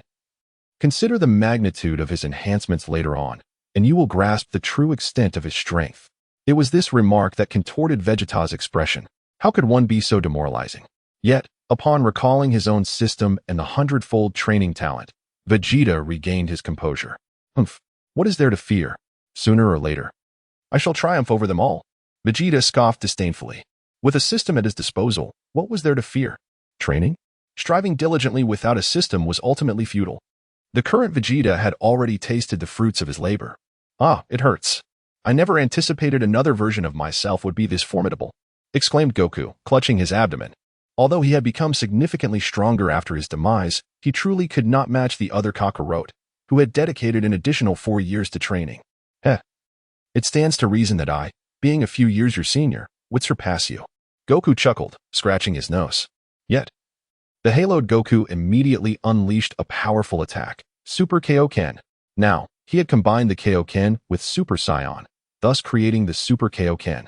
His battle power surged from 100 billion to 200 billion, effectively leveling him with Goku, who had emerged from the Room of Spirit in time for the second time. Oh, I didn't expect you to master the Super Saiyan Kaioken as well, Goku remarked in astonishment. It was Piccolo who had informed him of Vegeta's overwhelming strength, prompting his desire to re-enter the Room of Spirit and Time. Let us battle. With the Super Kaioken activated, Kakarot charged forward, sending Goku flying. Before Goku could react, he was struck and hurled into the audience. At that moment, the spectators finally got a clear view of the scene. That is Sun Quan, Bulma, with keen eyes, recognized Goku being launched away. What? Goku? He has resurrected? Chi-Chi exclaimed in astonishment.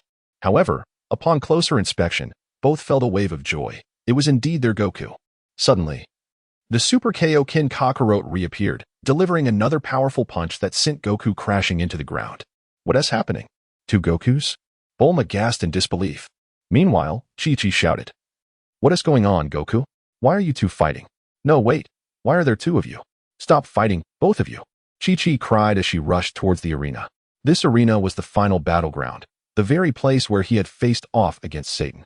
Chapter 79. Nappa and Raditz transform into Super Saiyan 2. Chi-Chi arrived at the arena and spotted the haloed Goku. It was then she realized that this was indeed her Goku. Chi-Chi, what are you doing here? He asked. I should be the one asking you. Weren't you dead? How are you here instead of in the afterlife?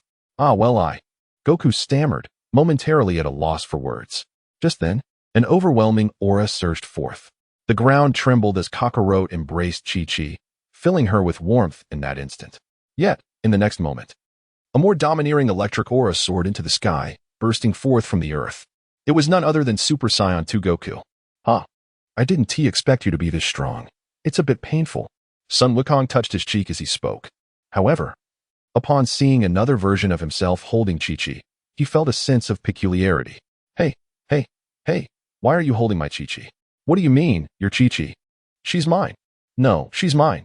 Watching the 2 of them, Chi-Chi was bewildered. How could there be 2 identical figures? Just a moment ago, she thought one of them must be an imposter. But upon observing their voices, tones, and gazes, she realized they were indeed the same person. Wait, stop arguing, Chi-Chi shouted. The 2 immediately ceased their bickering. However, Sun Wukong interjected, You're right. This is not my world. Well then, let us resume our battle. As he spoke, his aura surged once more. Kakarot utilized instant transmission to bring Chi-Chi to the audience seats before reappearing beside Wukong. Boom. Kakarot did not lag behind, unleashing his Super Kaioken once again. Yet this time, Wukong's power overshadowed Kakarot's. There was no denying it. Super Saiyan 2 Wukong possessed a battle power of 300 billion. outmatching Kakarot's Kaioken by a staggering 100 billion, an inconceivable disparity. Impressive, but I shall not concede. Let us settle this with one decisive move, Kakarot declared, forming his hands into a blossom shape, channeling his signature technique, the Kamehameha. All right, I shall respond in kind, Wukong exclaimed, also executing the Kamehameha. The two azure waves collided, sending a shockwave that uprooted the entire arena. However, the Kamehameha from Super Saiyan 2 Wukong was overwhelmingly dominant. Meanwhile, Wukong, having exhausted his stamina from the Super Kaioken, was beginning to falter. The Super Kaioken inherently drained vast amounts of energy and inflicted physical damage, making it unsuitable for prolonged combat. Even at full power, sustaining the Kaioken for an extended period was impossible.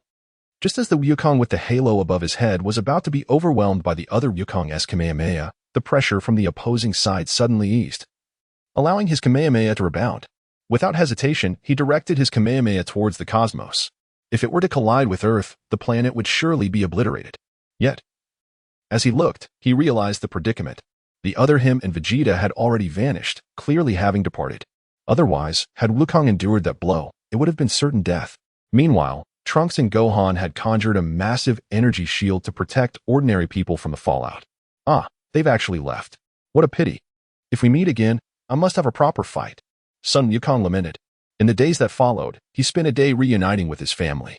After all, since he had transformed into Super Saiyan 3 to shorten the time, he still had a full day to enjoy. However, upon witnessing Kakarot with a full day, the hapless Supreme Kai promptly challenged him, only to suffer the humiliation of being thoroughly outmatched. Wukong, what is the matter with the other you? In the evening, Chi-Chi inquired of Son Wukong. Haha, according to Gohan, they have come to undertake a mission, just like Trunks who traversed through time. Oh, but how did they depart so swiftly? I cannot say, yet the other me is indeed formidable. Humph, all you ever do is cultivate. Why have you yet to be revived? On the other side, Vegeta and his companions have returned, and the system notification sound resonated above their heads. Ding! Congratulations to Nappa and Raditz for assisting Vegeta in completing the mission and receiving the reward, Super Saiyan 2. In the next instant, Nappa and Raditz grasped the essence of transformation. Without hesitation, they both shouted, Ha! 2 bolts of golden lightning enveloped them, and they transformed into Super Saiyan 2. Ah! My hair is standing on end. It's so unappealing. Raditz lamented as he gazed at his upright hair, his expression sour. Oh, I want my hair back. No, I cannot go bald. I must keep my hair, Nappa exclaimed. Chapter 80, 7 years. Nappa is certainly not bald. He has hair. Unlike Krillin, who simply shaved it all off. Then I shall just cut it short. It's troublesome in battle, Raditz declared, returning to his normal state and staring at his hair with a hint of resignation. Meanwhile, Son Goku was astonished. Is this what it means to surpass the Super Saiyan transformation? Could this be too absurd? They achieved it this easily? It took me years to master, he mused. It's outrageous that they completed a task and transformed so effortlessly. Heh, following King Vegeta yields no rewards. Raditz chimed in. Indeed, Kakarot. Focus on fulfilling the duties of a subordinate. Ding. Congratulations to Son Goku for assisting Vegeta in completing the mission and receiving Super Saiyan 3. Upon hearing Nappa and Raditz's remarks, Goku was about to respond when he felt the surge of his reward. In an instant, a radiant light enveloped him, and he comprehended the transformation into Super Saiyan 3. Meanwhile, Nappa and Raditz were left dumbfounded. No way. We undertook the same task, yet you achieved Super Saiyan 3? Nappa exclaimed incredulously. Could it be that Kakarot has already mastered Super Saiyan 2? Raditz speculated calmly. Perhaps I was simply quicker to learn Super Saiyan 2 than you. Goku chuckled before shouting, huh? In the blink of an eye, he transformed into Super Saiyan 3. It can be said that the system's reward was a reflection of his proficiency. There was no need for prolonged shouting. Wow, that is terrifying, Nappa admitted, impressed by this lower-class warrior. Is this truly Super Saiyan 3? Goku marveled at his own form. At that moment, the surroundings trembled. It must be noted that after the Earth reinforced its defenses, it was not so easily destructible. In his normal state, Goku's power level was 3 billion. Upon transforming into Super Saiyan 3, it soared to an astonishing 1.2 trillion. He truly matched the power level of GT's initial Goku in his normal state against Z's Super Saiyan 3. Incredible, though his stamina and energy deplete at an alarming rate. Son Wukong sensed the energy within his body and remarked. At that moment, Vegeta casually stated, That is only natural. Super Saiyan 3 is a flawed transformation. It is Super Saiyan 4 that represents the pinnacle. Vegeta, did you just mention Super Saiyan 4? Have you truly mastered it? Indeed. I could even master Super Saiyan 5 in the future. Vegeta remarked casually, stating that Goku's Super Saiyan 3 form was merely 2 million, which to him felt utterly feeble. In contrast, his own full power surged to an astonishing 320 million. Upon hearing Vegeta's words, Goku felt a surge of excitement. He had not anticipated Vegeta's formidable strength. I never expected you to be this powerful, Vegeta. Let us battle again next time. With that, Goku instantaneously teleported away. Eager to solidify his mastery of Super Saiyan 3, Vegeta expressed his dissatisfaction with his shortcomings, contemplating whether he could rectify the issue. Upon witnessing Goku's departure, Vegeta scoffed and resumed his training. Thus, time flowed inexorably onward. For years later, Trunks had reached the age of 8, while Bra was 7. The two youngsters had forged a strong bond with Goten from the Sun family. Due to Vegeta's influence, Bra had already transcended into a Super Saiyan. It could be said that Bra had a penchant for martial arts, while Trunks did not share the same enthusiasm. Nevertheless, both Bra and Trunks were capable of transforming into Super Saiyans, with Bra exhibiting greater prowess. Father, when will you take me to the amusement park? Bra inquired as she trained alongside Vegeta in the gravity chamber. She yearned to experience the amusement park, having heard her brother Trunks speak of it with great excitement. As soon as you manage to touch me, I shall take you, Vegeta replied with a smile, though he had little desire to visit an amusement park. Using it as a goal for Bra was a clever strategy. All right, no backing out. No backing out. However, during the ensuing training sessions, Bra never had the opportunity to lay a finger on Vegeta, leaving her aspirations unfulfilled. For years had passed. Vegeta's base combat power has reached an astounding 10 billion. It can only be said that in just 4 years, he has improved by 2 billion. This remarkable enhancement is largely attributed to his extraordinary training aptitude. Without it, such rapid progress would have been unattainable. In the original narrative, Vegeta took 7 years to achieve mere hundreds of millions in base power, simultaneously mastering Super Saiyan 2 while sparring with Trunks. The disparity between the two is indeed significant.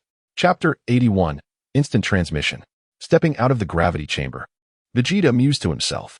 Open the attribute panel. Host, Vegeta title, Speedy Tragedy Tower Combat Power, 10 billion. Lifespan, Immortal Transformations, Grade 8 Power. Super Saiyan forms 1 through 4 signature moves, Gallic Gun, Dirty Fireworks, Solar Flare, Final Kamehameha, Ultimate Kamehameha. Other abilities, Ki Sensing, Infinite Ki, Instant Transmission, Boundless Stamina. Hundredfold Training Talent, Energy Manifestation Allies, Goku, Nappa, Raditz. System Inventory, 1, 100 Sensabine System Evaluation, the host is invincible on Earth. Yet in the 12 universes of Dragon Ball, he cannot even withstand a mere glance from Jiren. Damn it, Yang Tian, who is this Jiren? He can eliminate me with just a gaze? Vegeta felt a surge of irritation upon reading the final words. After all, he is Super Vegeta, a being far superior to mere legends. Are you suggesting that he cannot contend with a mere glance? This prompted him to question whether the Saiyan warrior race was genuinely powerful or merely an illusion of strength. When it comes to combat prowess, they are said to surpass even the gods of destruction. How formidable must that strength be? Now you realize it is premature. You still have the potential to grow stronger, Vegeta. Until you reach a power level in the trillions, do not even entertain thoughts of battling Jiren, or you will be defeated in an instant. Upon hearing Yang Tian's words, Vegeta's anger intensified. Must one possess a trillion in their base form to compete? How utterly absurd. Vegeta severed his connection with Yang Tian and made his way directly to the living room, where he discovered Bulma and Bra playing together. Vegeta, you've come out, Bulma exclaimed. Is there something you need? He inquired. Indeed, Bulma responded with a smile. Sun Wukong came by early this morning to discuss the revival of the World Martial Arts Tournament and asked if you would participate. Upon hearing this, Vegeta felt a sense of tedium wash over him. Just as his words faded, a voice echoed in his mind. Ding. Mission, participate in the World Martial Arts Tournament. Mission reward, instantaneous movement. Instantaneous movement? What might that be? Vegeta was taken aback. He had just turned down Bulma, and now a mission had arrived. Wasn't this a contradiction? Nevertheless, he was curious about the nature of this time skip technique. If it proved to be subpar, he would simply dismiss it.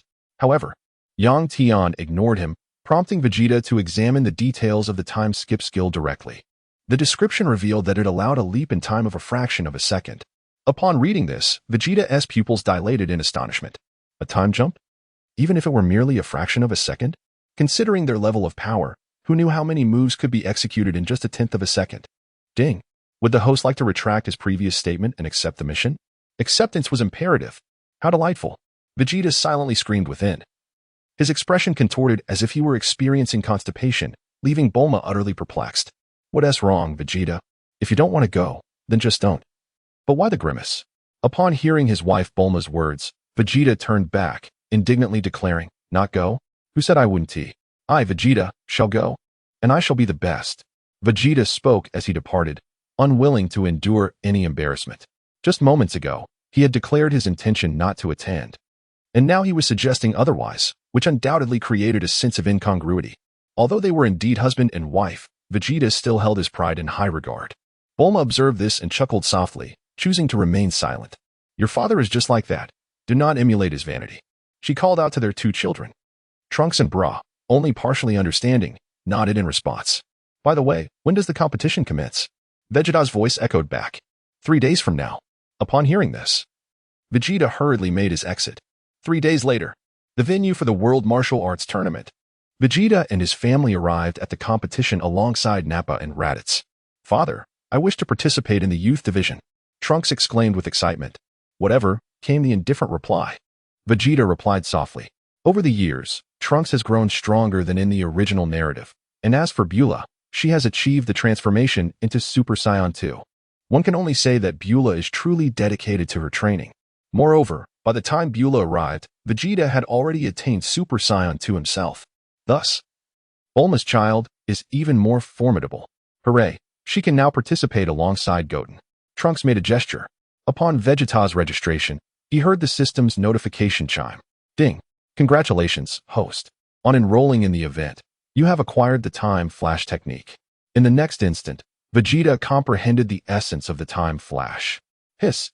A leap of merely 0.1 seconds? Although it is just 0.1 seconds, it suffices. With my innate talent.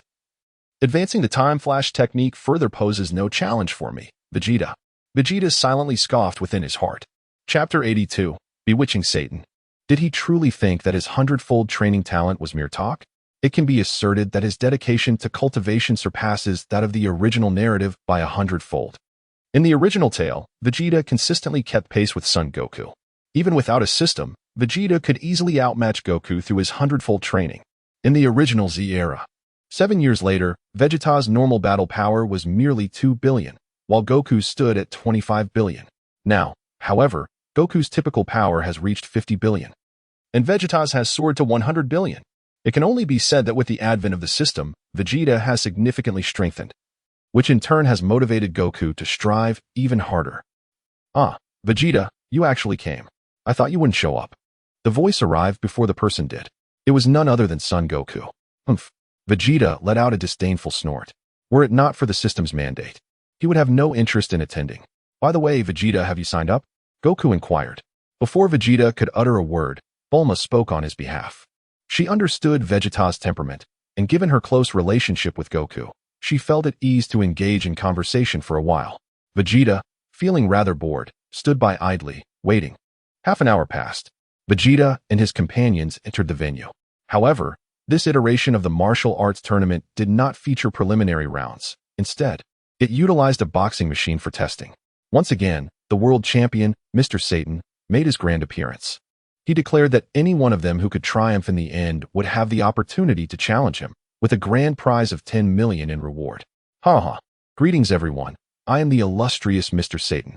Draped in a cape and adorned with a gold medal, he was greeted by a chorus of enthusiastic shouts. Satan, Satan, Satan. The fervor and admiration for Mr. Satan were palpable. It is worth recalling that during the Cell Games, he had inadvertently made a fool of himself. However, due to a malfunctioning camera at that time, and with Cell subsequently defeated, Satan boldly claimed that it was he who had exploited a flaw in Cell's defense, thereby vanquishing him. Moreover, with Goku and the others remaining silent and refraining from clarifying the matter, the title of Cell's vanquisher fell squarely upon Satan's shoulders. Yashioshi. Witnessing your enthusiasm fills me with great joy. Now, let me elucidate the selection criteria for participation in the competition. Mr. Satan chuckled heartily at the crowd's exuberance. Goku. Do you think this guy is out of his mind? Krillin whispered to Goku. Well, he might just be that way. Goku nonchalantly waved his hand, indifferent to the title. Subsequently, footage of the Cell games was projected, albeit this time the scenes were fabricated. After all, the audience had not witnessed the young boy selling lunchboxes, or rather, they had not seen the battles involving Vegeta and Goku. Thus, the narrative was entirely dictated by Mr. Satan.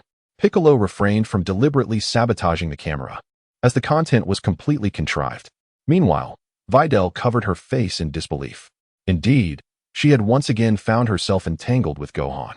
Regardless, Vegeta's influence was insufficient to sway the overall perception. I never imagined my father would stoop to such levels, claiming your accomplishments as his own, Videl admitted, feeling embarrassed. Oh, it's nothing. We're not seeking the spotlight, Gohan reassured her. Indeed, it doesn't bother us at all, Krillin and the others chimed in, expressing their indifference. As for the trio of Vegeta, they were certainly not concerned with such superficial accolades. At that moment, a boxing testing machine was brought forth. Mr. Satan stepped forward, exclaiming, Ladies and gentlemen, I shall demonstrate my boxing prowess. Only those who achieve a score of 100 shall be eligible for selection. With that, he took a deep breath and unleashed a powerful punch upon the boxing machine. The numbers on the machine surged erratically, finally stabilizing at an impressive score of 137. The host shouted in astonishment, Remarkable! Mr. Satan has achieved a score of 137. Let us applaud. As the host, adorned in sunglasses, concluded his remarks. A fervent applause erupted throughout the venue. Satan! Satan! A throng of voices chanted once more. Satan raised his hand, erupting into hearty laughter. All right, I shall await you backstage. With that, he departed. Observing Satan's exit, the host continued. Now, let us invite the contestants to take the stage for their assessments. One by one, the participants approached to demonstrate their prowess. When it was Vegeta's turn, he nonchalantly struck the power testing machine, causing it to shatter. What a farce, he thought, dismissing the act as trivial. Chapter 83. The Elite Eight. The audience gasped in astonishment at Vegeta's display of strength. What in the world is this prodigious power? This device is supposed to register a maximum of 9,999 pounds. How much force did he just unleash? It must be a malfunction. We need to bring out a replacement immediately, the host exclaimed, instructing the staff to procure a new machine. Meanwhile, Goku and the others approached the task with caution. However, Goku still managed to register several hundred pounds, startling the host once more. They feared the machine had malfunctioned again, but upon further testing, it proved to be functional, leaving them in disbelief. Is it possible for each of them to effortlessly register around 800 pounds? This is absurd. Are they even stronger than Mr. Satan? Surely, this cannot be genuine. Nevertheless, the host allowed them to proceed, as the data was undeniable. Meanwhile, Bidley found herself in a state of shock. Goodness, they are all extraordinary, she exclaimed. Haha, my father and uncles are indeed formidable, Gohan explained to Bidley, who nodded in a daze. Thus, the 8 elite contestants were ultimately selected. Vegeta versus Jebet, Son Goku versus Spabovich, Piccolo versus Nappa, Android 18 versus Raditz. This time, Gohan did not participate. His father was present, occasionally stepping out to earn a living. Unlike in the original narrative where he spent 7 years in the underworld, allowing Gohan to compete. It can be said that with Goku around, Gohan has been meticulously nurtured by Chi-Chi to become a scholar. This has resulted in Gohan not yet mastering the transformation into Super Saiyan 2. And even his Super Saiyan 1 form pales in comparison to his prowess during his time in the hyperbolic time chamber. Splendid! Everyone has entered the arena. Krillin, upon seeing familiar faces, smiled cheerfully. He chose not to participate, acknowledging the vast disparity in strength. Is Jebet capable of defeating Vegeta? Bulma inquired from the side. Of course. Who can possibly stand against Vegeta now? Krillin asserted with confidence. Bulma observed quietly. Meanwhile, the children's division was about to commence. Son Goku and the others went to take a look, as the adult matches had yet to begin. The children's competitors included Goten, Bra, and Trunks, prompting their interest. However, upon arrival, they witnessed Goten and Trunks engaged in a sparring match. Humph, what is that fool Trunks doing? Instead of training diligently, he is slacking off, Vegeta exclaimed, visibly irritated by Trunks' performance. Oh, Vegeta, we weren't this strong when we were their age, These kids are already impressive, Goku remarked nonchalantly. Just as Goku finished speaking, Goten was knocked out of the ring by Trunks. Observing this scene, Vegeta burst into laughter. Hahaha. It seems my lineage is indeed more illustrious. Vegeta expressed his utmost satisfaction. Alas, Goten has succumbed so swiftly. Goku was somewhat taken aback, as the loss came too hastily. It can only be said that Goten is not yet proficient in the art of flight. The subsequent match features Trunks facing off against Bra. However, within mere moments of the match commencing, Trunks was eliminated by Bra. It is evident that Bra, having been trained under Vegeta's watchful eye, possesses formidable strength. At this juncture, the 7-year-old Bra is nearing the ability to transform into a Super Saiyan 2. Well done, Bra, Vegeta shouted, and nearby, Nappa and Raditz exchanged glances, clearly amused. It seems King Vegeta holds Princess Vegeta in high regard, remarked Raditz. No, it's not Princess Vegeta, it's Princess Bulma. She is not a Vegeta, Nappa corrected him. Despite his imposing stature, he was surprisingly attentive. Gohan, these children are formidable. You haven't been hiding your true abilities from me, have you? Midili expressed her disbelief. What she witnessed was utterly astonishing. All right, father, the adult group is about to start over there, Gohan reminded them. Upon hearing this, Sun Wukong and the others nodded and headed towards the other competition area. However, upon reaching the contestants' waiting area, Piccolo looked on in sheer horror at the East Supreme Kai, Shin, who sported a distinctive mohawk hairstyle. Their eyes met, and Piccolo was filled with trepidation. This was the pressure of divine authority, unrelated to mere strength. What's wrong? Piccolo, is he bullying you? Should I settle the score with him? Sun Wukong inquired, assuming Piccolo was being victimized. This was unacceptable. After all, Piccolo was not only a future caretaker for the Sun family, but also his son's godfather. How could he allow anyone to mistreat him? Did they truly think the Super Saiyan Sun Wukong lacked temperament? No, old man son, he is. Piccolo attempted to explain but struggled to find the words. At that moment, Supreme Kai Shin spoke up, wearing a villainous smile. Greetings, I am Shin, the Supreme Kai of this universe. Supreme Kai? What is that? Are you very strong? Sun Wukong asked, puzzled. Meanwhile, far away on the Kai planet, North Kai was scolding Sun Wukong vehemently. Wukong, be quiet. The Supreme Kai is the most revered and esteemed deity in the universe, even more so than the Grand Kai. North Kai communicated telepathically, hoping to silence him. However, Sun Wukong scratched his head, entirely unfazed. The Grand Kai on the other side nearly stumbled in disbelief. He had not anticipated that the Supreme Kai would venture into the desolate North Kai's territory. This was a significant matter. Good heavens. How did the Supreme Kai end up there? The Grand Kai said, staggering, feeling unworthy to even glance at Shin. At that moment, Shin's attendant interjected, how dare you? The Supreme Kai is the most esteemed and noble being in the universe, and you, a mere mortal, should not speak so. Jebet exclaimed, preparing to take action, but was swiftly stopped by Shin. Fortunately, his intervention came just in time, otherwise, a confrontation would have ensued. Jebet, do not cause trouble. Yes, Supreme Kai. Jebet stood respectfully to the side. Just as the Supreme Kai was about to speak, a voice resonated from outside. The 24th World Martial Arts Tournament for the adult category is about to commence. Please welcome the first group, Vegeta and Jebet, to the stage. Upon hearing the announcer's call, Vegeta stepped outside, followed closely by Jebet.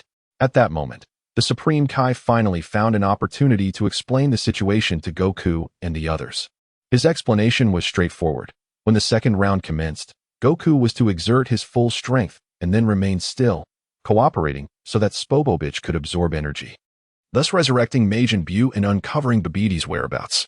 The Supreme Kai had discerned a clue from the symbol on Spobobich's head, otherwise he would have remained oblivious. Furthermore, upon realizing that these two were gathering energy elsewhere for Babidi, he devised this cunning plan. He intended to utilize their moment of energy absorption to trail them and ascertain their location. Only Goku and his companions possessed the strength to fill that vessel. Ordinary individuals would be inadequate. Initially, Goku was reluctant, but upon hearing the voice of the North Kai echoing in his mind, he reluctantly acquiesced. All right, the match begins, the announcer proclaimed loudly. Vegeta cast a disdainful glance at his opponent, remaining motionless. Observing Vegeta's demeanor, Jebet arrogantly declared, make your move, or you'll miss your chance. He held no belief that Vegeta could prevail against him. After all, he was a master, an elite among elites, dispatched to serve as the attendant of the Supreme Kai. And his strength was undeniably formidable. Yet, scarcely had he uttered these words when Vegeta unleashed a powerful punch that sent him soaring out of the arena. Jebbet was eliminated. Vegeta emerged victorious. The host was momentarily taken aback. Was that it? Humph. Such trash, yet so boastful. Vegeta scoffed in derision before striding backstage. As Jebbet exited the stage, the Supreme Kai stood in stunned silence. So swift? He mused. Haha, brah, your father has won. Bulma exclaimed joyfully as she embraced brah. Meanwhile, Trunks looked on, his face filled with admiration. Father is truly remarkable, he marveled. Of course, just look at who our father is, king of the Saiyans. You are quite strong, Jebbet remarked gravely as he regarded Vegeta. Heh, if that is your level, it's certainly 1T be enough to challenge me. Vegeta let out a light chuckle. This Jebbet possesses a mere combat power of 16 billion. The official narrative suggests that a regular Gohan would find himself in a fierce struggle. Currently, Gohan's base form stands at 17 billion, reminiscent of his strength when he first emerged from the hyperbolic time chamber. In the original storyline, he had become somewhat complacent but returned to rigorous training prior to the Tournament of Power.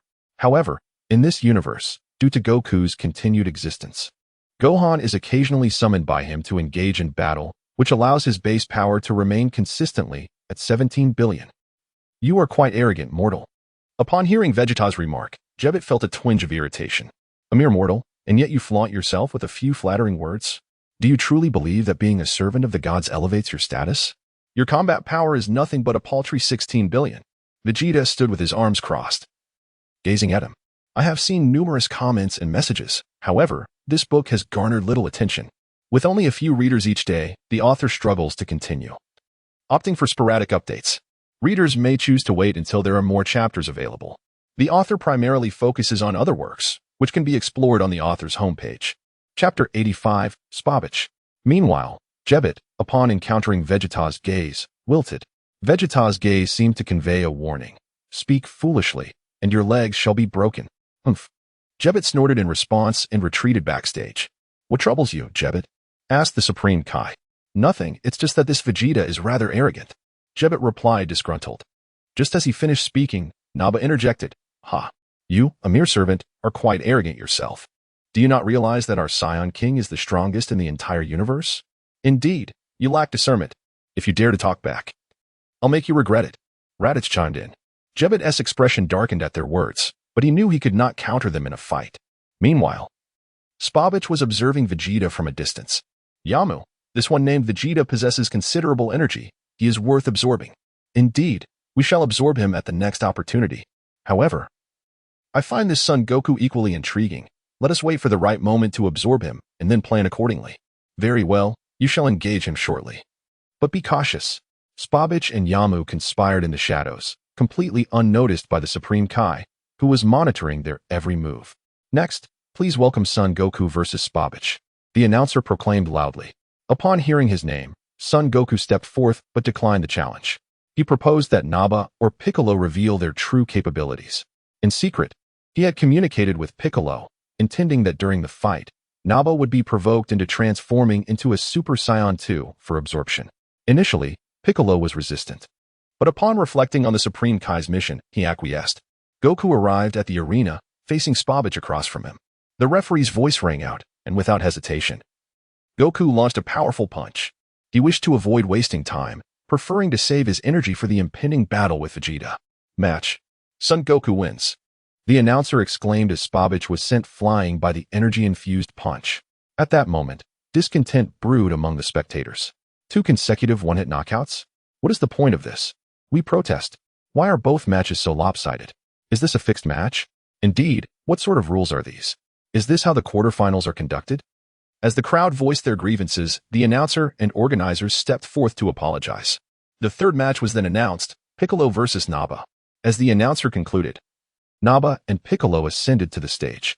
Originally, Videl was set to participate, but she was ousted from the lineup due to several competitors boasting immense power. Begin, the host shouted. Gazing at the arena, Piccolo swallowed hard and began to taunt. Hey, bald one, you fool. Do you even know if your strength has improved over the years? What? You Namekian, are you seeking death? How dare you speak of my esteemed Lord Nappa? Nappa was enraged. What was this Namekian babbling about? To insult him right from the start? What had he done to deserve such slander? Humph. Lord Nappa? I should have you licking my toes.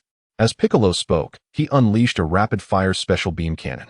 Nappa transformed into a Super Saiyan and swatted the beam away into the sky.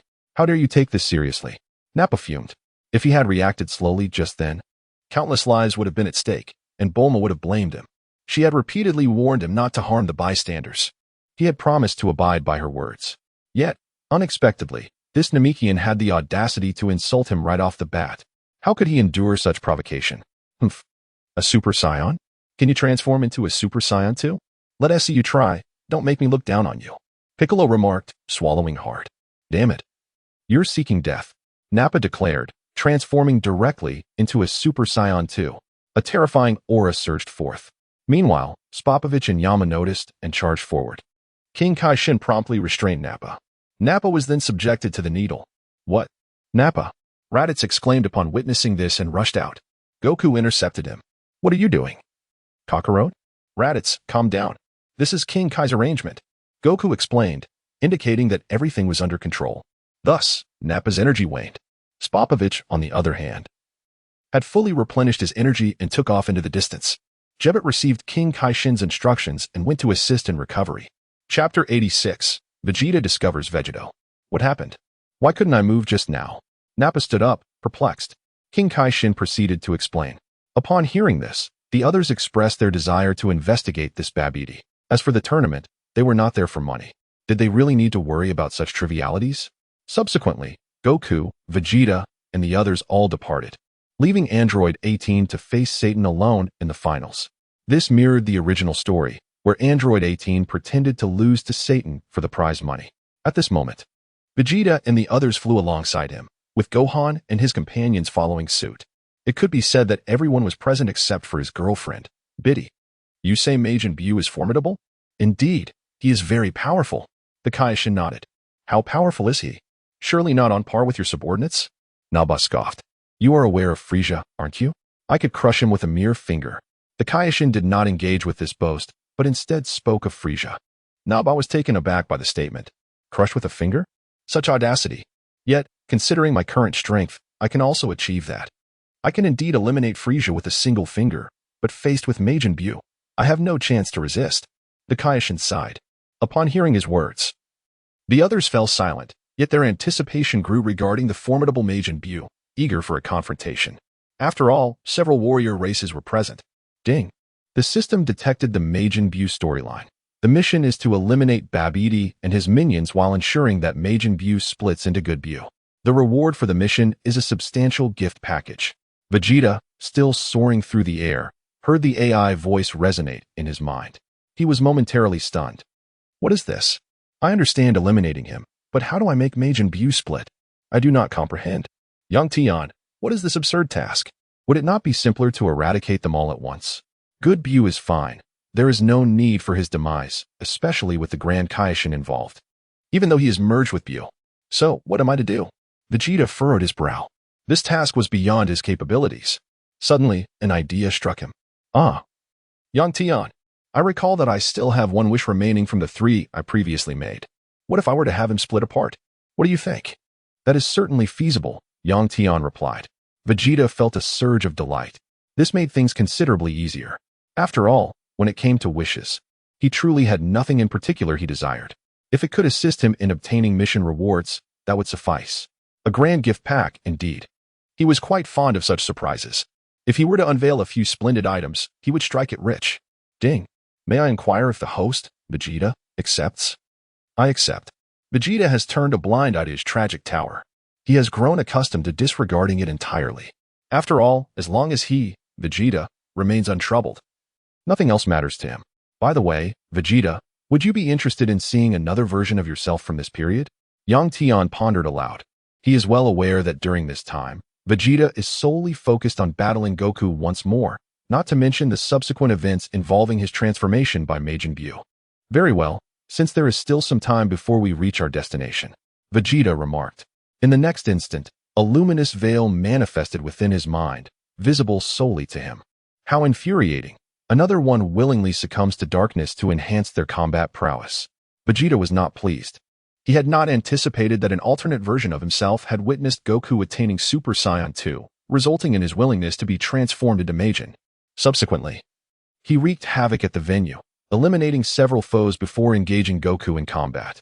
It would have been one thing if their battle had ended in a draw. But to his astonishment, this alternate Goku had concealed the power of Super Saiyan 3. This infuriated Vegeta to no end. Ultimately, when they fused into Vegito, his expression darkened considerably. How could he possibly merge with Kakarot? What a tragedy for Vegeta, for this Vegito's disposition leaned towards his own. Yet, what difference does it make? Observing him, he hardly seemed formidable. No, let me clarify. This Vegito possesses the ability to transform into Super Saiyan 3. Moreover, his battle power is the product of both your strengths combined. What? A product? Vegeta was taken aback. What does that even mean? This is no simple addition. It is multiplication. Vegeta, while you are indeed strong, surpassing the version seen in the videos, this Vegito's power begins at least at Super Saiyan 4. In his base form, he slightly exceeds Gohan and Buu, which implies that your Super Saiyan 4 can only match him in a back-and-forth struggle. This was what Yang Tian had stated. Vegeta fell silent.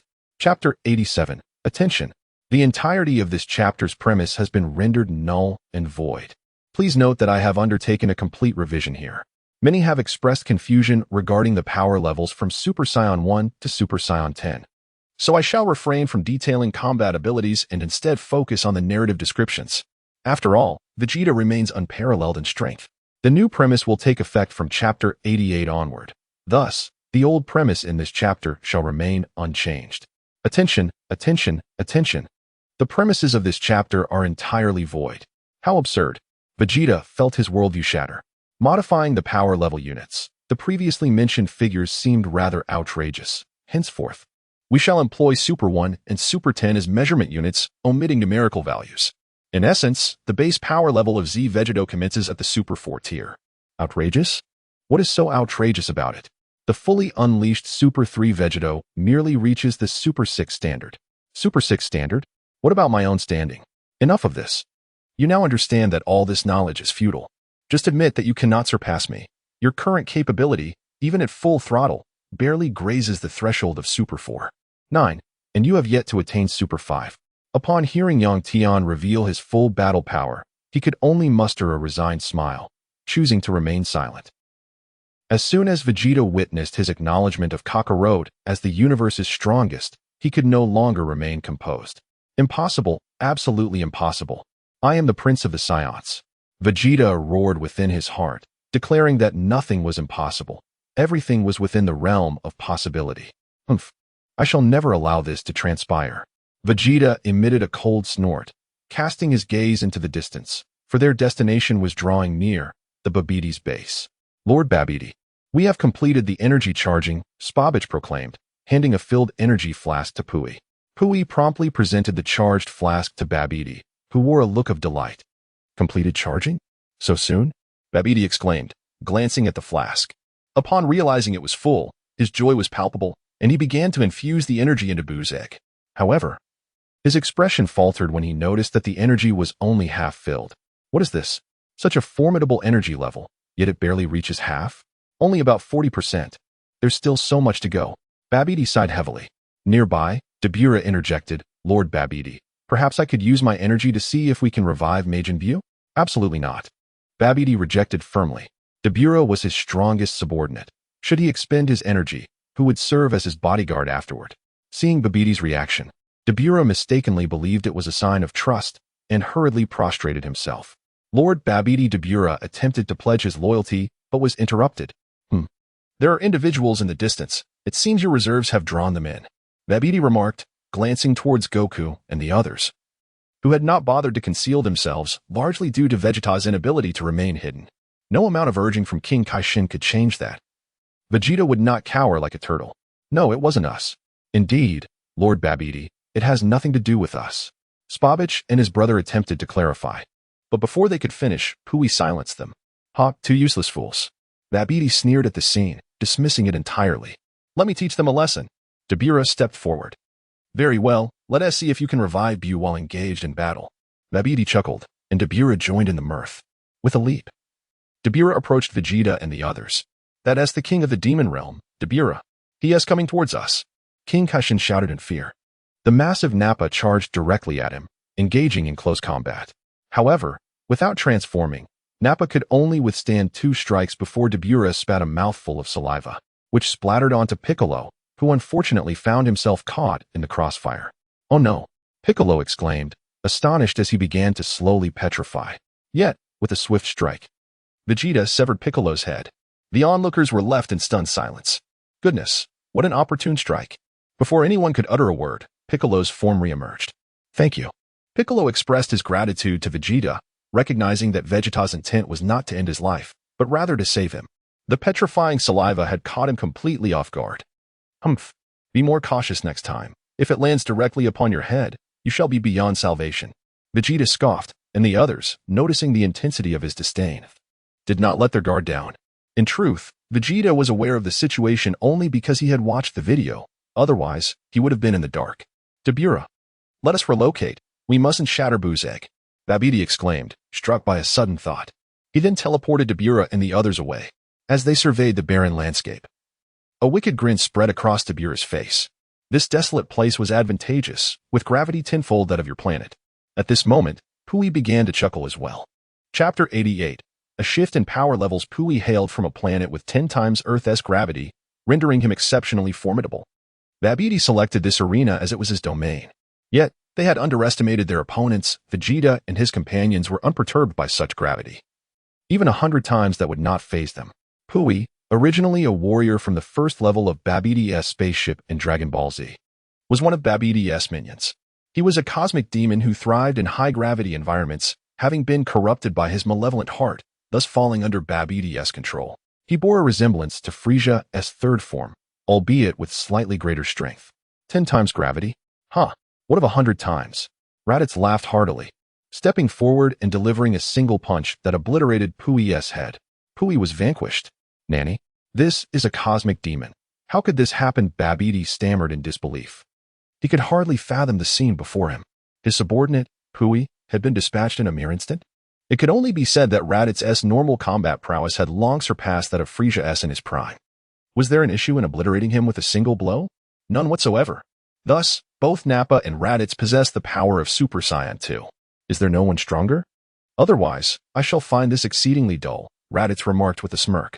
"Hey, Raditz, it's my turn now," Nappa stated as he stepped forward. "Very well. This time it is indeed your turn," Raditz replied, stepping aside. "How dare they underestimate me? They seek their demise," Babidi declared as he uttered an incantation, teleporting them to the Dark Planet, the territory of YG. What is happening? Vegeta and the others observed the surrounding scenery shift once more, yet they were not particularly astonished.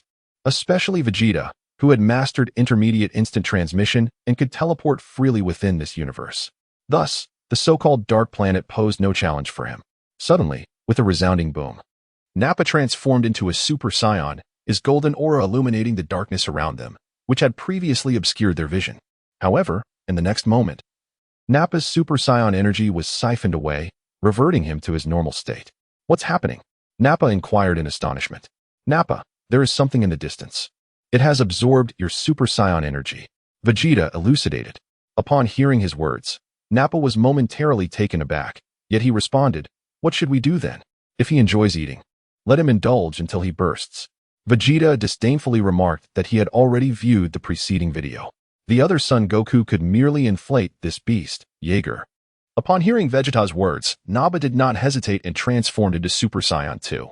The golden aura, interspersed with lightning, caused the surrounding atmosphere to become chaotic. This dark planet could scarcely withstand such formidable energy. Jaeger might be able to consume a portion, but his actual combat strength was lacking. "Haha, light. How I adore it.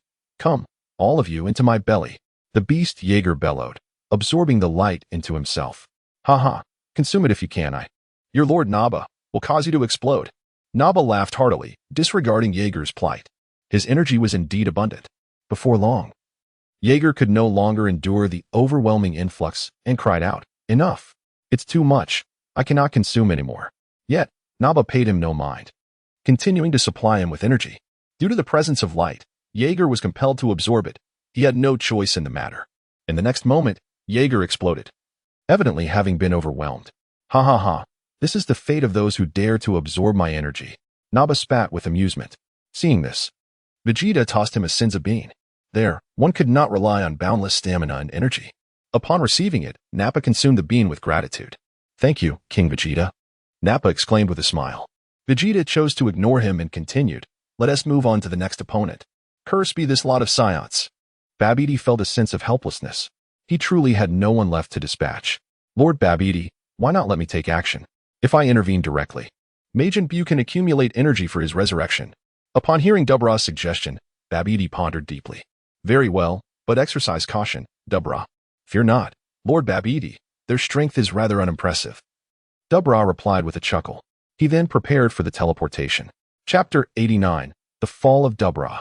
In the next moment, Dubra and Vegeta were transported to a desolate planet. Hee, is this the grave you've chosen? Raditz laughed. Just moments ago, this young man was quite arrogant, but now had fled in fear, clearly lacking courage. A grave? No. This is the grave I have chosen for you. Dubra laughed. Meanwhile, the Supreme Kai Shin and Kibito were visibly intimidated. They had not anticipated facing Kibito directly this time. This is Dubra, the king of the demon realm, reputed as its foremost expert. We are doomed, exclaimed Shin, clearly doubting Vegeta and his companion's chances of victory. Seeing Shin's cowardice, Babidi grew displeased. Hey, how can you be so certain when the battle hasn't even begun? Indeed, he's merely a nuisance. What kind of demon king is he? I've never even heard of him. We Scions are a warrior race. Raditz chimed in, evidently dismissing Dubra's prowess. Very well, I shall take the lead. Raditz stepped forward. But Goku intervened. This time, it's my turn, Goku declared, cracking his knuckles in anticipation. Raditz retreated at this, acknowledging that each should face their own opponent. Although Dubra was formidable, so what? They were Super Scions 2, significantly stronger than the adolescent Super Saiyan 2 Gohan from the original tale. Dubra, at best, matched the level of the adolescent Super Saiyan 2 Gohan, inferior to the likes of Perfect Cell. Hee, do you think you can manage alone? I suggest you all attack together, Dubra taunted. 1 against 1. How is that sufficient? Does he truly believe he is weak? Goku chuckled softly and began to gather energy. In an instant, he clenched his fists and transformed into Super Saiyan 2. Come forth. Goku gestured confidently. Dubra vanished from sight, engaging Goku in combat. Meanwhile, Vegeta watched from a distance, his face a mask of fury. Once again, you are withholding information. It is a waste of my time. Vegeta was somewhat irate. Observing his demeanor, Nappa and Raditz exchanged glances and promptly transformed into Super Saiyan 2, charging forward with determination. Clearly, they intended to bring this battle to an end. Watching Dubra, who was evenly matched with Goku, Nappa unleashed a beam of energy. What? Dubra exclaimed in astonishment, taken aback by the sheer magnitude of this individual's power. Without hesitation, he dodged the attack. However, just as he evaded, Raditz delivered a powerful kick, sending him crashing into the river. Hey, Nappa, Raditz, that is my opponent. Why did you interfere? Humph. Kakarot, your indecisiveness has made King Vegeta quite impatient. Indeed, Kakarot, I suggest you remain on the sidelines. After their remarks, Nappa and Raditz gathered an immense amount of energy, preparing to launch it into the river in an effort to obliterate Dubra. Ah, you two scoundrels are ambushing me. Dubra, still recovering from the impact of being thrown into the river, looked up to see 2 gigantic energy spheres descending from the sky. Without a moment's hesitation, he soared into the air. Yet, just as he ascended, the crust of this desolate planet shattered, signaling that there were only 3 minutes left before it would explode. Haha. With 3 minutes until detonation, are you ready to meet your demise? Nappa laughed heartily. Knowing that Vegeta could transport them away, they felt emboldened. You two are cursed. Dubra roared in fury, unleashing a fiery assault from his mouth. As the flames surged forth, Nappa grinned wickedly, opening his mouth to release a countering energy blast. The 2 attacks clashed. What? Dubra gasped in disbelief. He had not anticipated that his most formidable technique would be matched by Nappa's power. This was his full strength. After all, he was the king of the demon realm. In the next instant, he was engulfed by a barrage of energy blasts, for Raditz had joined the fray. He combined his energy with Nappa's, overwhelming Dubra completely. Dubra was defeated. Hey, Raditz, I didn't require your assistance. This weakling thought he could challenge me? Well, you too. Why did you hold back? Are you not afraid of inciting King Vegeta's wrath? Huh, true, I inadvertently overlooked that. I suppose I got a little carried away. Nappa chuckled awkwardly, rubbing his bald head. Vegeta disregarded them entirely, seizing them and utilizing instant transmission to return to Earth. He possesses an advanced version of instant transmission, allowing for unrestricted use within his universe. Chapter 90. Kicking Bu like a ball. They reappeared beside Babbidi's spaceship, where a colossal sphere materialized alongside it. This sphere was none other than Majin Buu's egg. Damn you. Babbidi attempted to utter more, but the Supreme Kai intervened. He employed his extraordinary powers to render Babbidi immobile. Observing this, Jebbit unleashed his full strength, obliterating Babbidi's head with a resounding explosion. The impact was catastrophic, and Babbidi met his demise swiftly. Regrettably, Buu's egg had only collected half of its energy, as the battle between Dabra and Son Goku had been entirely disrupted, thwarted by the interference of Nappa and Raditz. Yang Tian, have I not yet completed my mission? Vegeta disregarded them, turning his thoughts instead to Yang Tian. However, Yang Tian's reply took him by surprise. Aren't you going to check on your mission? With Yang Tian's suggestion, Vegeta began to examine the task.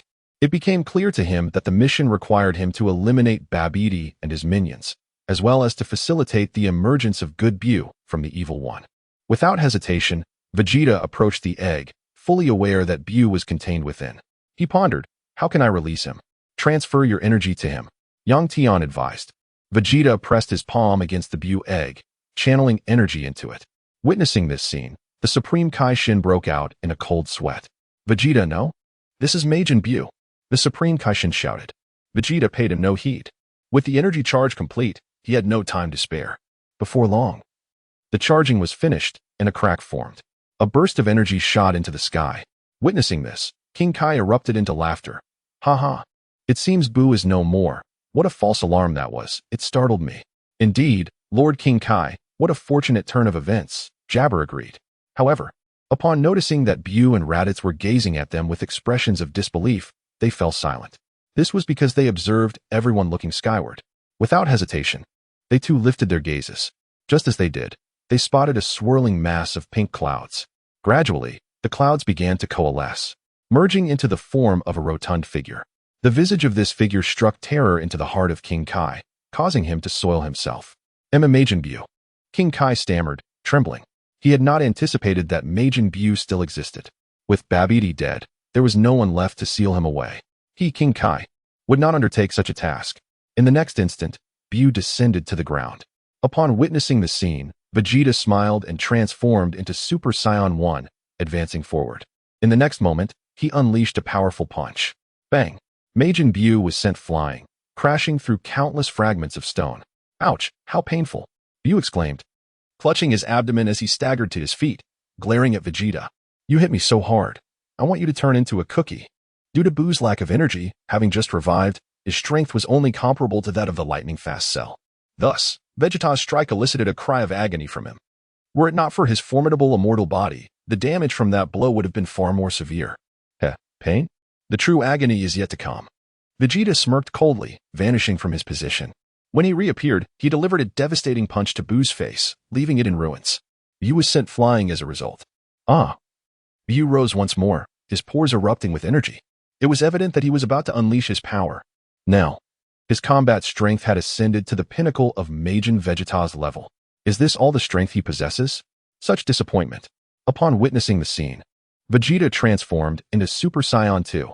As Bu vanished from his position, he swiftly soared into the air. Clearly, Vegeta possessed superior speed. With such a physique, you are ill-suited for battle, you corpulent swine. Vegeta recalled something and provoked, aware that after the split, Bu had transformed into the Slender Bu. The Slender Bu, upon absorbing Mr. Bu, had become the formidable Majin Bu, whose physique was exceptionally suited for combat. Fat pig, you dare call me a fat pig? I shall bring about your demise. I will turn you into chocolate, Bu declared, as he unleashed a beam of light from the tendrils atop his head. Vegeta had anticipated this, vanishing from his position and once again sending Bu flying, treating him as though he were a mere ball. Clearly, he regarded Bu with utter disdain. What on earth is happening with King Vegeta, relentlessly striking the rotund fiend? Babbidi inquired incredulously. He had spoken of being decisive and ruthless, yet here he was, seemingly toying with his opponent. Chapter 91. A Grand Gift, the Super Saiyan God. This is utterly absurd. They too wished to engage in play, yet dared not do so, for Vegeta would not permit it. However, Witnessing Vegeta's demeanor left them feeling helpless. At that moment, Majin Buu was covered in bruises and marks from the relentless assault, evidently in a pitiable state. In stark contrast, Vegeta appeared utterly at ease and content. Such a disgrace. I suggest you reconsider your approach, Majin Buu. Vegeta's scornful taunts provoked Buu, causing him to unleash a torrent of energy.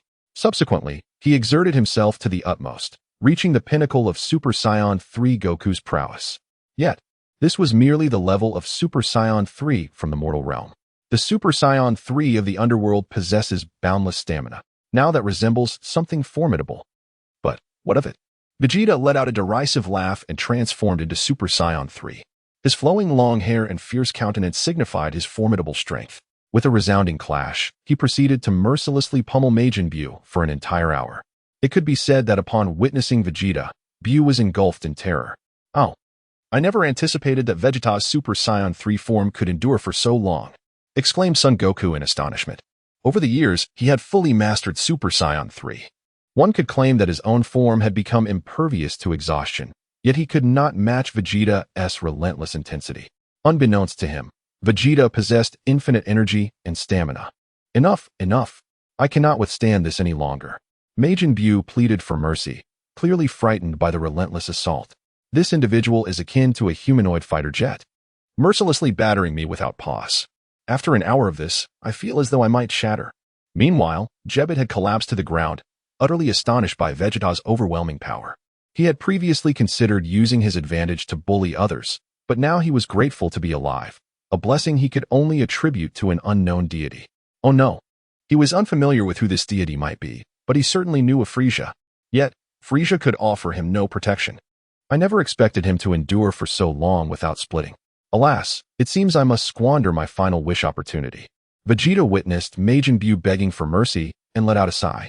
Initially, he had no intention of wasting his wishes, but given the current circumstances, he realized he had no choice. Without a moment's hesitation, he articulated his third wish, compelling Majin Buu to separate into his good and evil halves. The instant the evil Buu emerged, he was obliterated by Vegeta's energy wave, leaving not a trace behind. Ding! Congratulations to Vegeta for completing the task. He has been rewarded with a grand gift package. Upon hearing the system's notification of his accomplishment, Vegeta's face lit up with astonishment. He then silently chanted, "Open the grand gift." In the next instant, the grand gift was unveiled. Ding! Congratulations, host, on opening the grand gift. You have received 3 wishes from the Super Dragon: the ability to pause time and the transformation into Super Saiyan God. The voice echoed within his mind. Vegeta was taken aback. The notion of 3 wishes from the Eternal Dragon? He distinctly recalled Yang Tian mentioning that it could grant the wish for true immortality. However, the ability to halt time left him perplexed. Yet soon, he grasped its essence. The ability to pause time, just like what Goku had. Combined with the instant transmission technique, would I not become invincible? Vegeta burst into hearty laughter, prompting a look of confusion among the others who observed him. In the distance, Mr. Buu trembled at the sound. Goodness, that laughter is truly terrifying, he exclaimed. The god of Super Saiyans? How intriguing. Boom. In the next moment, Vegeta has transformed into a Super Saiyan god. His once long hair has been shorn to a shorter style, emanating a radiant crimson aura. And even his muscles have diminished in size, resulting in a more slender physique. It is evident that he has indeed attained the form of a Super Saiyan god. I can no longer sense his energy. Son Goku's expression shifted dramatically. He does not perceive Vegeta as suppressing his power. Rather, he senses that this form of Vegeta is extraordinarily formidable, unbelievably so.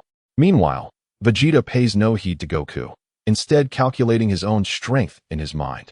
It appears that this Super Saiyan God form is on par with Super Saiyan 4. Vegeta's assertion is not without merit, for he has yet to attain the Limit Breaker Super Saiyan 4. The Limit Breaker Super Saiyan 4 is comparable to the Super Saiyan Blue. What a tragedy it would be if this divine Super Saiyan were to fuse with Super Saiyan 4, as it could yield unforeseen consequences. Oh, what kind of consequences? It would render your Super Saiyan 4 aura null and transform your hair to a blue hue. Yang Tian, while speaking, showcased the appearance to Vegeta.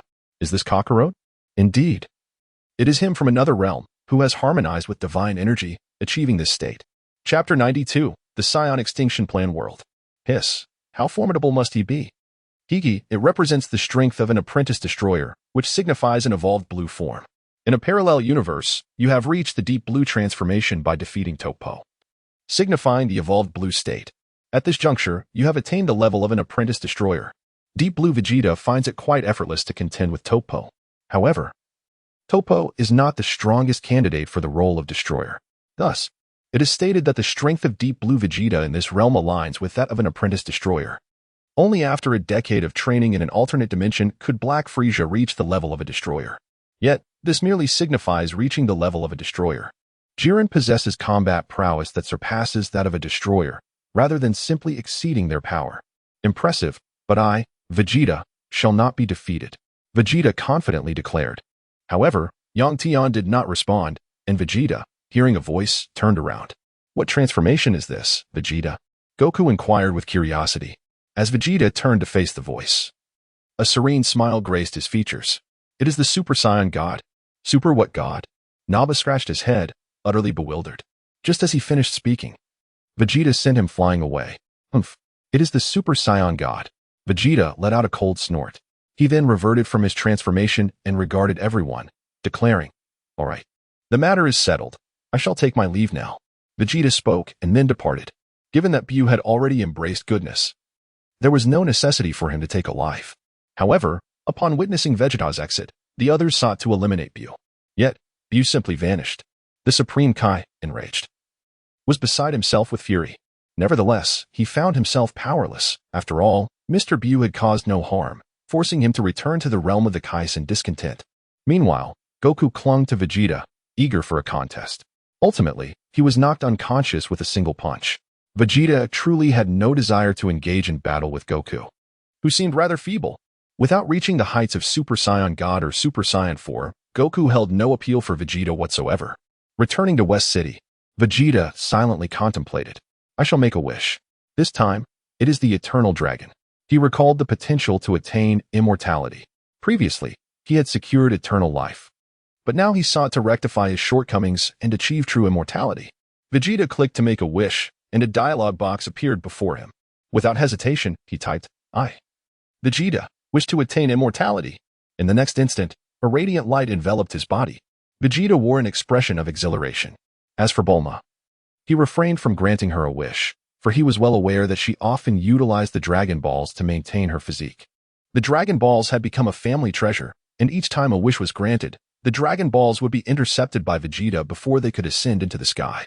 Each year, when Shenron emerged, he would encounter familiar faces, his expression adorned with a myriad of questions. Days passed once more.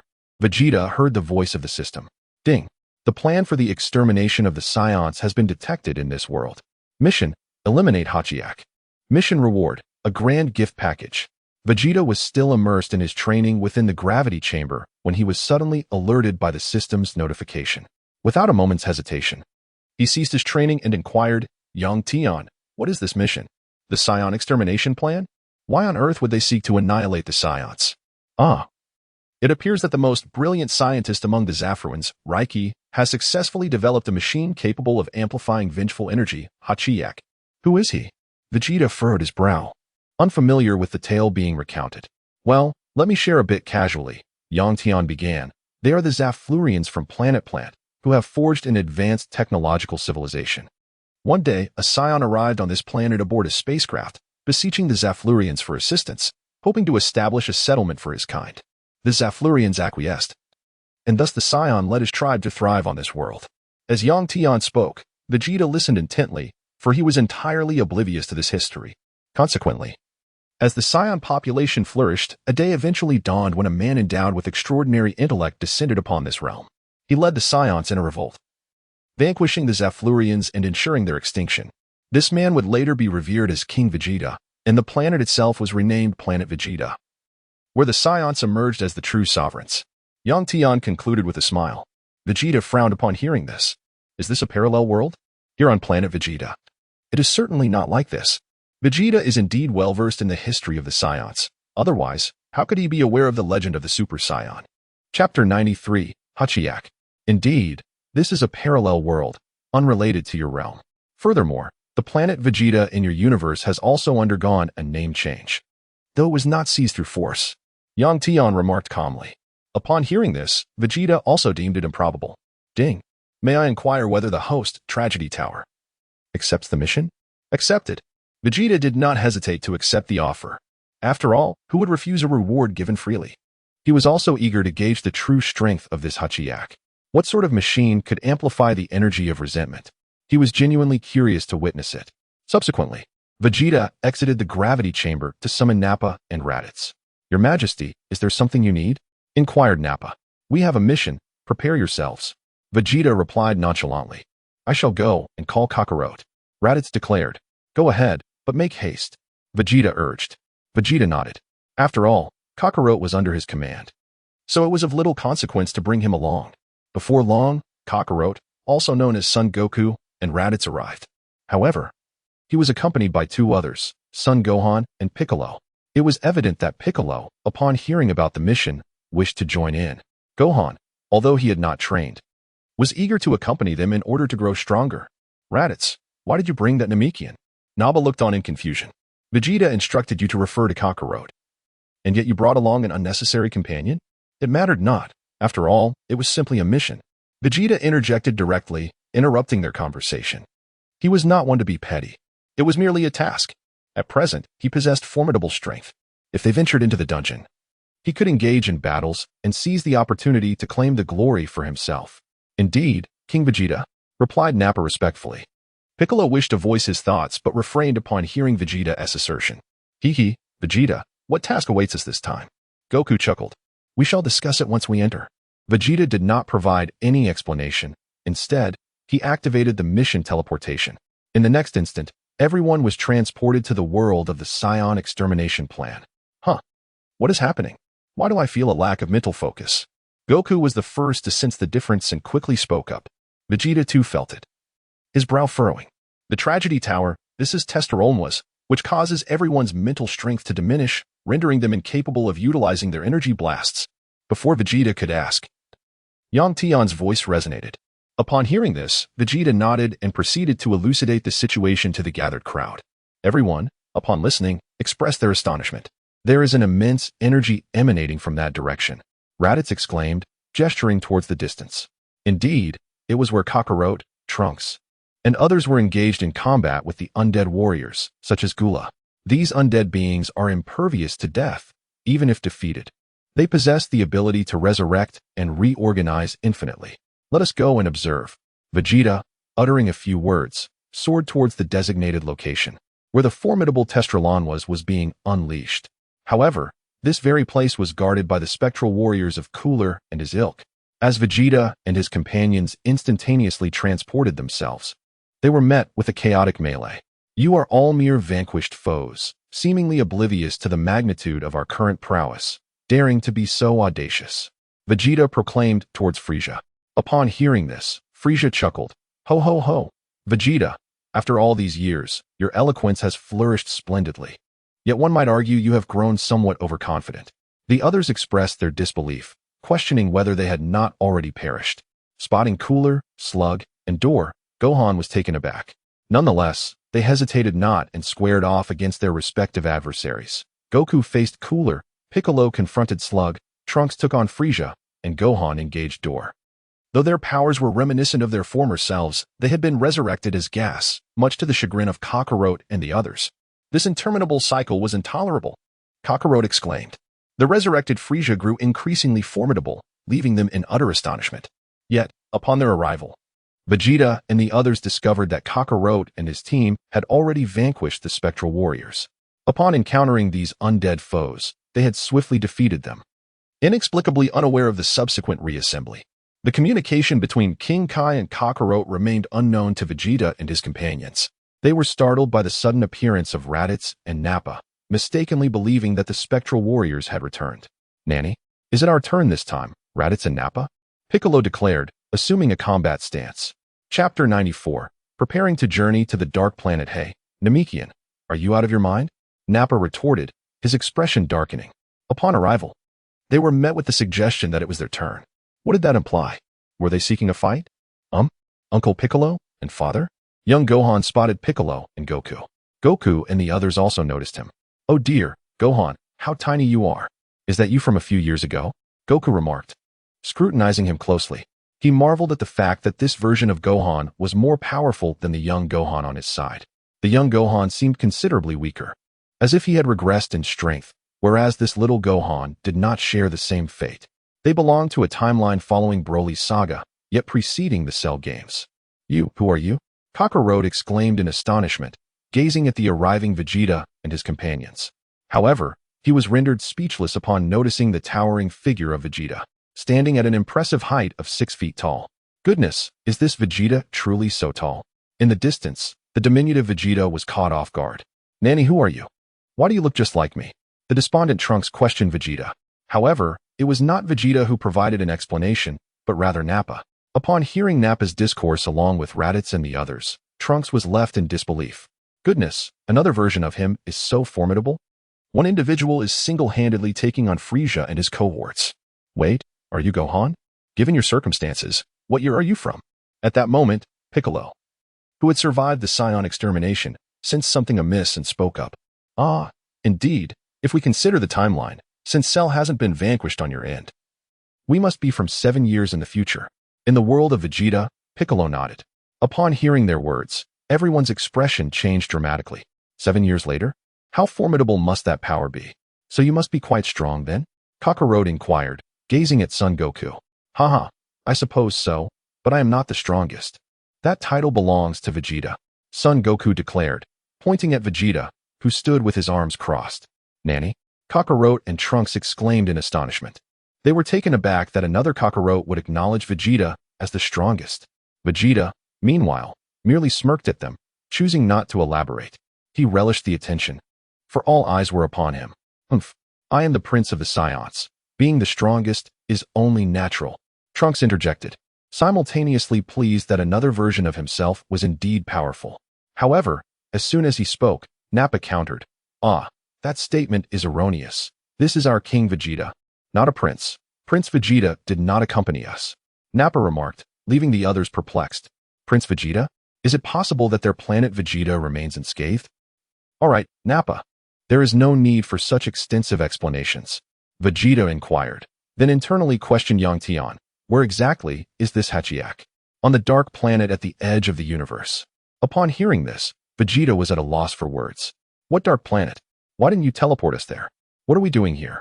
You possess instant transmission. You could have transported yourself. Yang Tian elucidated. Upon hearing this, Vegeta said no more and addressed Nappa and the others. Let us proceed to the dark planet. Huh, Vegeta, you are also aware of the dark planet? Kakarot inquired with curiosity. The notion of the dark planet had only recently been imparted to him by King Kai. Otherwise, he would have remained oblivious. Humph, I am here on a mission. How could I possibly be unaware of our destination? Vegeta let out a cold snort as Nappa and the others clasped hands, resting them upon his shoulders. Observing this, Goku joined them, grasping their hands as well. The individuals opposite Kakarot hastily followed suit. However, before they could initiate their instant transmission, a familiar energy surged towards them. As Vegeta and the others turned around, they were greeted by a familiar face, Cell. At this point, the Cell games had yet to commence. Sensing an unusual energy, he had come to investigate. Upon landing, Cell beheld a group of recognizable figures. Two Gokus, Vegeta, and Piccolo? Are you not from this world? Cell's quick wit told him they must hail from the future.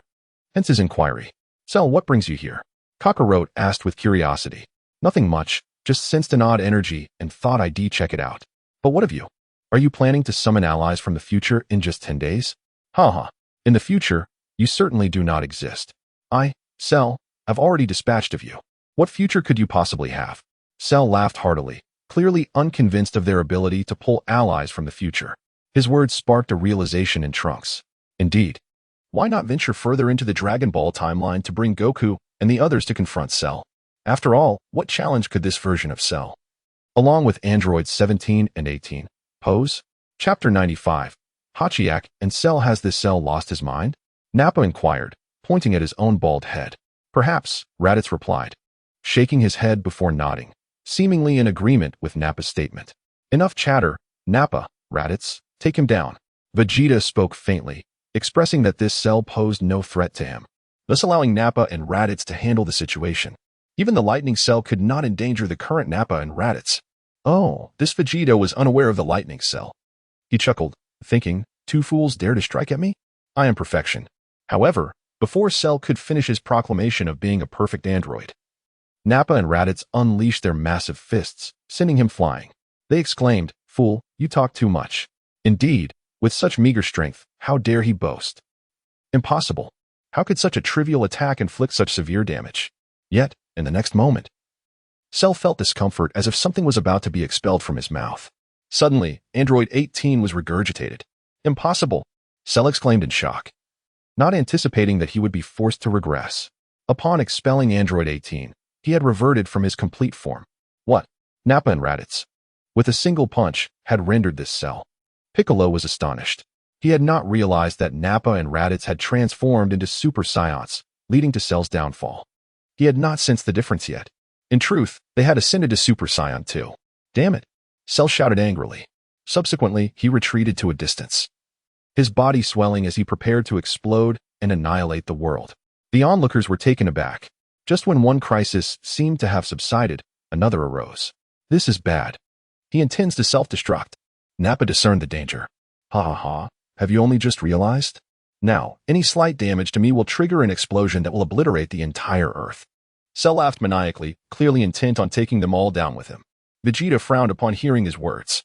You two are truly incompetent, allowing this garbage to resort to self-destruction? Vegeta hurled insults at Nappa and Raditz. He then placed a hand on Cell's body. Haha, Vegeta, what do you intend to do? Oh, nothing much. Just taking you to the explosion of the Dark Planet. Vegeta spoke softly and then executed instant transmission, appearing directly on the Dark Planet. The sight astonished King Kai, as well as Cell himself. No, he could no longer contain himself and erupted in a violent explosion, obliterating half of the Dark Planet. It can only be said that Hachiak absorbed the majority of the blast. As for Vegeta, he had already returned to Earth. Vegeta, what have you done? Goku inquired with curiosity. Nothing much, just took a trip to the Dark Planet, was Vegeta's nonchalant reply. Vegeta remarked lightly, his brow furrowing. What is it, Yang Tian? Did the Dark Planet not explode?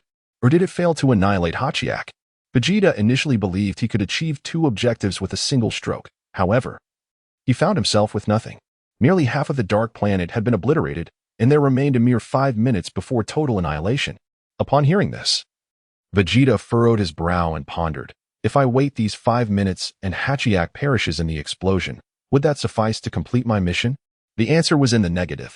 Moreover, Hachiak would not meet his demise. Instead, he would drift aimlessly through the cosmos alongside Cell. Cell? He has not perished? No. He has transformed into Lightning Cell and is currently facing Hachiak on the Dark Planet. The instant transmission was activated. Vegeta and his companions had just arrived at the Dark Planet. Upon their sudden arrival, Kakarot was taken aback. Oh, Vegeta, I didn't expect you to master instant transmission, but how can your instant transmission be so precise? Ignoring Kakarot's inquiry, Vegeta remained uninterested in providing an explanation, as he found his incessant questions tiresome. Noticing Vegeta's indifference, Kakarot muttered in dissatisfaction. Goku, witnessing this, chuckled and remarked, Vegeta's instant transmission can traverse the entire universe. Wherever he wishes to go, he can go. Really? That's impressive. How did you learn it? Can you teach me? Kakarot gazed at Goku in astonishment, as it was the first time he had heard of such an instant transmission. His own version required sensing energy. Without that, it was impossible. I can't do it. I wish I could learn, but it's far too difficult. Goku scratched his head awkwardly, having attempted to learn it in secret, but made little progress. Chapter 96. Tragic Lightning Cell. At this moment, the Lightning Cell was observing Hachiak with a furrowed brow. He had originally intended to use instant transmission to return to Earth and settle the score with Goku and Vegeta, but he sensed Hachiak's malevolent aura, which compelled him to pause and assess the situation. However, as he drew nearer, he found Hachiak fixated on him, ready to attack. Due to the Saiyan cells within him, Hachiak regarded Cell as an adversary. I never expected this planet to harbor such a being. You truly surprise me. Had it been the old me, I might have struggled against you. Lightning Cell declared with arrogance. Hachiak's power surpassed that of Broly in their previous battle, easily overpowering the complete form of Cell. When Cell referred to the old me, he meant when he was still in his complete form. He was aware of his own strength. Recognizing that he fell short in comparison to Hachiak, who was designed to dominate all characters that appeared. At that moment, during Cell's game, he was far from being able to match Lightning Cell. Roaring, Hachiyak unleashed a terrifying wave of malevolent energy that radiated in all directions. As Shara raised an eyebrow, poised to act, he suddenly beheld the arrival of Vegeta and his companions.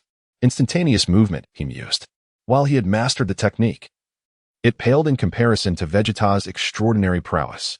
Unlike Goku, who relied on sensing energy, Sharu had his own limitations. Sharu, Kakarot exclaimed, his gaze fixed on the formidable figure before him, the crackling electricity surrounding Shara sending a chill down his spine. Ah, Goku, you've arrived. Shara scoffed, eyeing Kakarot with disdain. However, he remained silent upon noticing the presence of two Gokus. How have you grown so powerful? Kakarot inquired, astonished. He had not anticipated that Shara's energy would have significantly intensified. Doubt began to creep into his mind. Could Gohan's explosive power overcome this newfound strength? He was uncertain. Thus he placed his hopes on Vegeta and the others. Now, Nappa, Raditz, deal with this Hachiyak. Vegeta's icy voice resonated through the air. Nappa and Raditz nodded in response, transforming into Super Saiyan 2 before soaring towards Hachiyak. Upon witnessing this, Hachiyak erupted in fury, engaging in battle with Nappa and Raditz. With power surpassing that of Lightning Cell, Nappa and Raditz delivered blows that left Hachiyak utterly disoriented. Meanwhile, Lightning Cell was taken aback. What? Is that Nappa and Raditz? They must have taken a wrong turn. How can they be so formidable? He was astonished to see their Super Saiyan 2 forms. Questioning whether these were the same Nappa and Raditz recorded in his database. Weren't they mere weaklings, eliminated on Earth? How had they transformed into Super Saiyans? And even surpassed him in strength? Hey, Cell, how about we have a match? At that moment, Goku, who was on the verge of transforming into Super Saiyan 3. I'd Cell. Observing Nappa and Raditz engaged with Hachiyak, he yearned for an opponent. Otherwise, the boredom would be unbearable. A match? Are you certain? Lightning Cell regarded him with a look of disbelief. What kind of energy do you possess? You're merely Lightning Cell. Your power is on par with Teen Gohan as Super Saiyan 2. What audacity allows you to even consider a contest against me? Relax, it's just a friendly spar. Goku assured, making an okay gesture. Cell wished to decline, but before he could react, Goku had swiftly appeared before him. Without hesitation, Cell raised his arms to block, only to be sent flying moments later. An energy blast engulfed him, yet he remained unscathed, his core intact. In the next instant, Cell reformed, his energy surging once more, reaching the level of Majin Vegeta from the original Dragon Ball Z. Hahaha, thank you for enhancing my power. I no longer require your assistance. Lightning Cell cackled with arrogance. This energy amplification was indeed formidable. He felt confident enough to challenge Super Saiyan 3 Goku, though it was merely an illusion of heightened power. Just as his laughter subsided, he was sent flying again. Chapter 97. Mission complete. Hachiyak and Cell are defeated. Not to dwell on how Goku mercilessly pummeled Cell, let us consider Hachiyak. He had ceased his roaring, reduced to questioning his very existence under the relentless assault from Nappa and Raditz. Why was he not the strongest? Had he not absorbed sufficient negativity? Yet here he was, reduced to a pitiful state, a disgraceful retreat. Nappa taunted him mercilessly, leaving his face flushed with humiliation. But there was nothing he could do. He could not land a hit on Nappa. Ah, pathetic. Watch as I, the great Nappa, dispose of you. As Nappa spoke, he opened his mouth. A terrifying surge of energy erupted from his lips, striking Hachiyak head-on. Raditz followed up with a ki blast. Ding. Congratulations to the host for completing the mission of the Tragic Tower, earning a substantial gift package. Would you like to open it? No. Vegeta decisively declined. This was certainly not the moment for grand gestures. The Dark Planet was mere minutes away from annihilation. Gasp. Goku was astonishingly formidable, effortlessly overpowering Cell, while Nappa and Raditz appeared unrecognizable. The Piccolo of this world gazed on in disbelief. He never imagined that even someone as powerful as Cell could be reduced to such a state. Just moments ago, the self-destructed Cell had transformed into a lightning form, his aura sending shivers down their spines. Such was the unmatched might. Yet, in the next instant, Super Saiyan 3 Goku dominated the arena. With a single punch, he sent Cell flying, forcing him to reassemble. This subsequently led to Cell's further augmentation in strength. However, even at a level akin to Majin Vegeta, Cell was no match for Super Saiyan 3. It could be said that Goku dealt with the lightning form of Cell with the same relentless ferocity that Fat Bu had displayed against Majin Vegeta. Remarkable. Another father figure of immense strength. Gohan too was astonished. He had not anticipated his other father's overwhelming power, as Cell was steadily pushed back. Of course, he had 7 additional years of training. A disheartened Trunks remarked bitterly, feeling overshadowed by those above him. Such a blow to his confidence. Indeed, an additional 7 years made a significant difference. Future Trunks nodded in agreement. Cell, what was that you just said? You don't need my assistance? Goku relentlessly struck the lightning form of Cell, who howled in humiliation. What a disgrace. Cell, reduced to such a pitiful state. Yet, every time he attempted to retaliate, Goku effortlessly evaded. Each of Goku's blows landed with undeniable force upon him. The disparity was far too vast. Hurry up and resolve this. The countdown to explosion was now at 1.5 minutes. Vegeta's voice resounded with urgency. Nappa and Raditz had been dealt with, yet Goku seemed intent on toying with Cell, rather than addressing the dire situation at hand. The two exchanged glances, their expressions tinged with exasperation. For they had long since come to terms with Kakarot's unpredictable nature. In light of the impending catastrophe, as the dark planet teetered on the brink of destruction due to Cell's self-detonation, Vegeta had already proclaimed that only 1.5 minutes remained. Yet here was Goku, still eager to engage Cell in a game. Damn that Kakarot. Vegeta was enraged. He had already stated the need for a resolution. Yet Goku persisted in their back-and-forth exchanges of blows, driving Vegeta to the brink of a cardiac episode. In an instant, an explosion erupted. Vegeta transforms directly into Super Saiyan 3, his flowing long hair cascading down his back. Vegeta did not hesitate. In an instant, he teleported behind Goku and delivered a powerful punch to the back of his neck, rendering him unconscious. Consequently, Goku reverted from his Super Saiyan 3 transformation. Vegeta did not hesitate. He instantly teleported before Cell, pressing one hand against his abdomen, declaring, "Die." In the next moment, his ultimate technique, the Big Bang attack, erupted from his right hand. The lightning-fast assault completely engulfed Cell. Boom.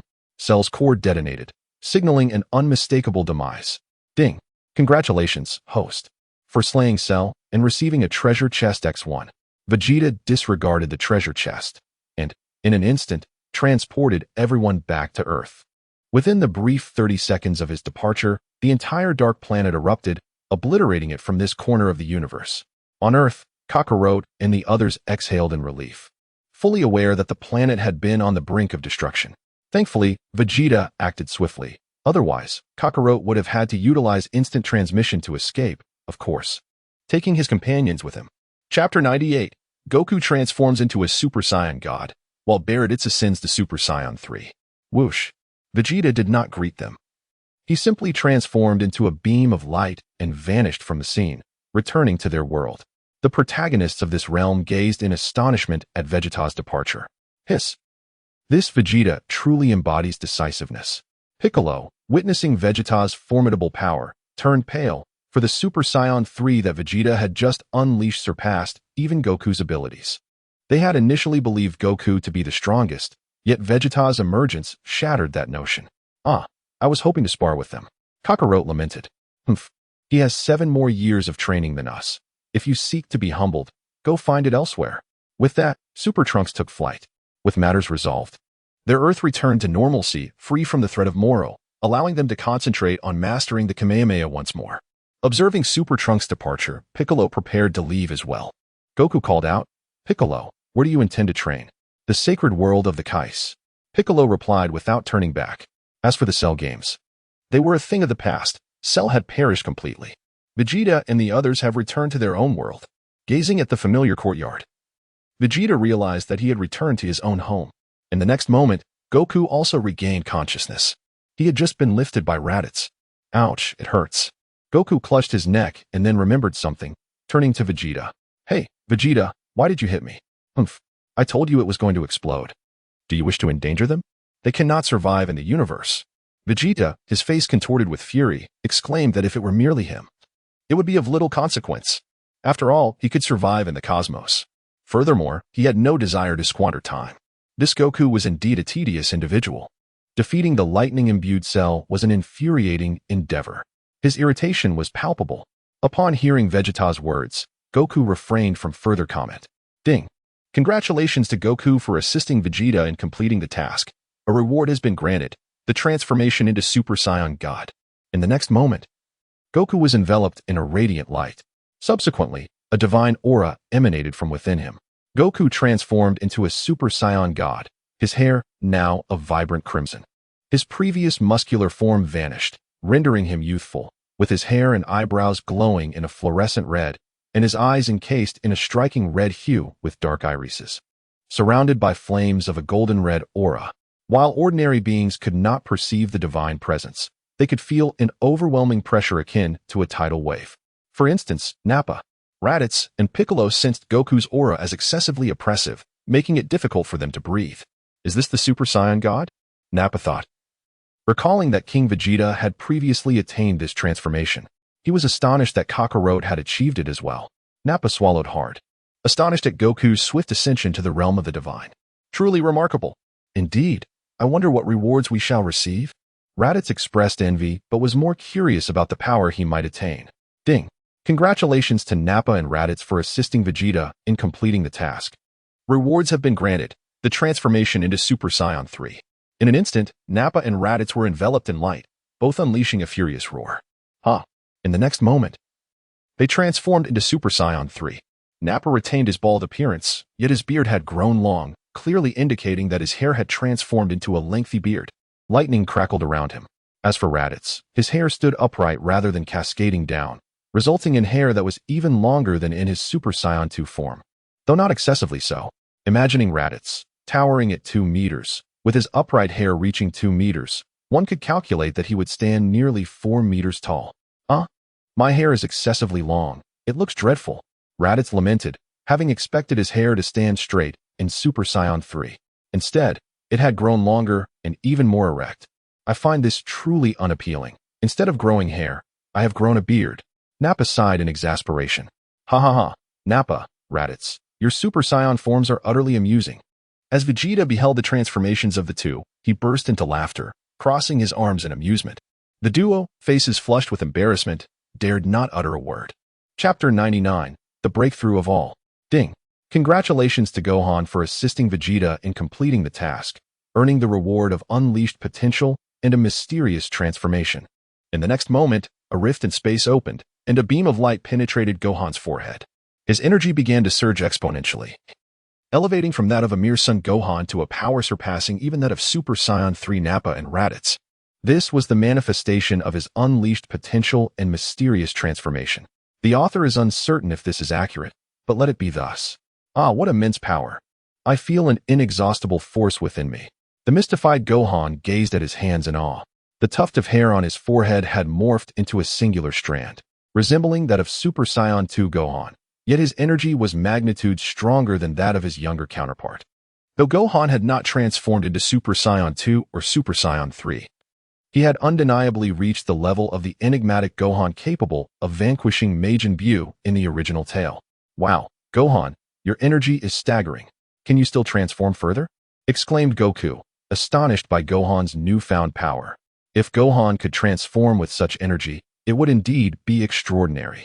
Presently, Gohan's energy matched that of his Super Saiyan 3 form, something previously deemed impossible. In the original Z timeline, Super Saiyan 3 Goku had only recently mastered this transformation. At this point in time, Goku had achieved Super Saiyan 3 several years prior, spending additional years solidifying the technique to eliminate its drawbacks, enhancing its duration. If Super Saiyan 3 Goku in the original Z timeline could maintain his transformation for 10 minutes, then the current Goku could sustain it for an astounding 3 hours. It could be said that Goku's power had ascended to a level comparable to that of the gods, rivaling even the god of destruction, Beerus. Indeed, Gohan, your energy is truly immense, Piccolo remarked in astonishment. He had not anticipated such a remarkable reward for Gohan. Furthermore, considering Gohan as his surrogate son, his ascendance in power was undoubtedly a boon. Not at all, Uncle Piccolo. However, Father, in this form, I have already transformed and cannot stack Super Saiyan on top. Gohan scratched his head as he addressed Piccolo, then turned to Goku to clarify his earlier concern. He too had attempted to layer Super Saiyan on this mysterious form, but it was an impossible feat. Otherwise, it would be utterly outrageous. I see. With such terrifying strength. Gohan, let us spar sometime. Goku made an okay gesture. Gohan nodded, understanding his father's nature, while Piccolo snorted softly, feeling somewhat inferior as he was the weakest among them. Ding! Congratulations to Piccolo for assisting Vegeta in completing the task and reaping the reward of assimilating 100 combat-type Namekians. In the next moment, a spatial rift manifested 100 battle-ready Namekians. Upon seeing them, Piccolo frowned. He had no desire to assimilate them. However, upon realizing their lack of consciousness, he was relieved. His reluctance to merge stemmed from a wish to avoid blending with others' personalities, especially those of his own kin, whom he would rather send back to Namek than absorb. But upon closer inspection, he exhaled in relief, for these 100 Namekians were entirely devoid of awareness. They possessed mere combat forms, lacking souls, just raw material for his fusion. With this thought, Piccolo pressed his hand forward, initiating the assimilation process. A moment later, Piccolo's aura surged dramatically, rivaling that of Super Saiyan God Goku. Wow, Piccolo, your power has increased tremendously. Shall we spar? Goku exclaimed, turning to Gohan. Gohan, you should join us too. Goku added, as Gohan also possessed formidable strength. The enigmatic Gohan, even stronger than his Super Saiyan 3 form.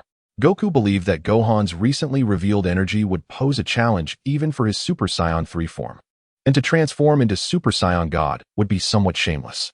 Hearing this, Piccolo nodded. Let us go. Thus, Piccolo and Goku ventured off to spar. They found a secluded area to commence their battle. Gohan followed suit, as there was little for him to do here, and besides, Earth had already been enhanced by Vegeta. Their attacks could not possibly devastate the planet, alleviating any concerns, and they therefore held nothing back. You all can go about your business, Piccolo remarked. Vegeta waved his hand dismissively. Upon hearing this, the two nodded in agreement. Raditz declared, I shall go observe their sparring. Me too. Nappa chimed in, following suit. Thus, the five of them commenced a chaotic brawl. Vegeta did not participate. In Chapter 100, Super Saiyan Blue, the focus shifts to Whis. Even when combined, the five of them are insufficient to match Vegeta in battle. Why watch a trivial conflict? It holds no interest. Unwrap the grand gift. Vegeta shouted internally. Ding. Congratulations to Tragic Tower for unlocking the grand gift package, enhancing his instant transmission by 0.3 seconds, granting him invincibility, and transforming him into Super Saiyan Blue. In the next moment, a beam of light penetrated Vegeta's forehead.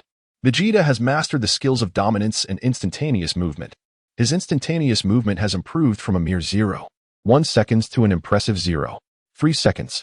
One must understand that at their level, 0.1 seconds could yield an innumerable flurry of punches.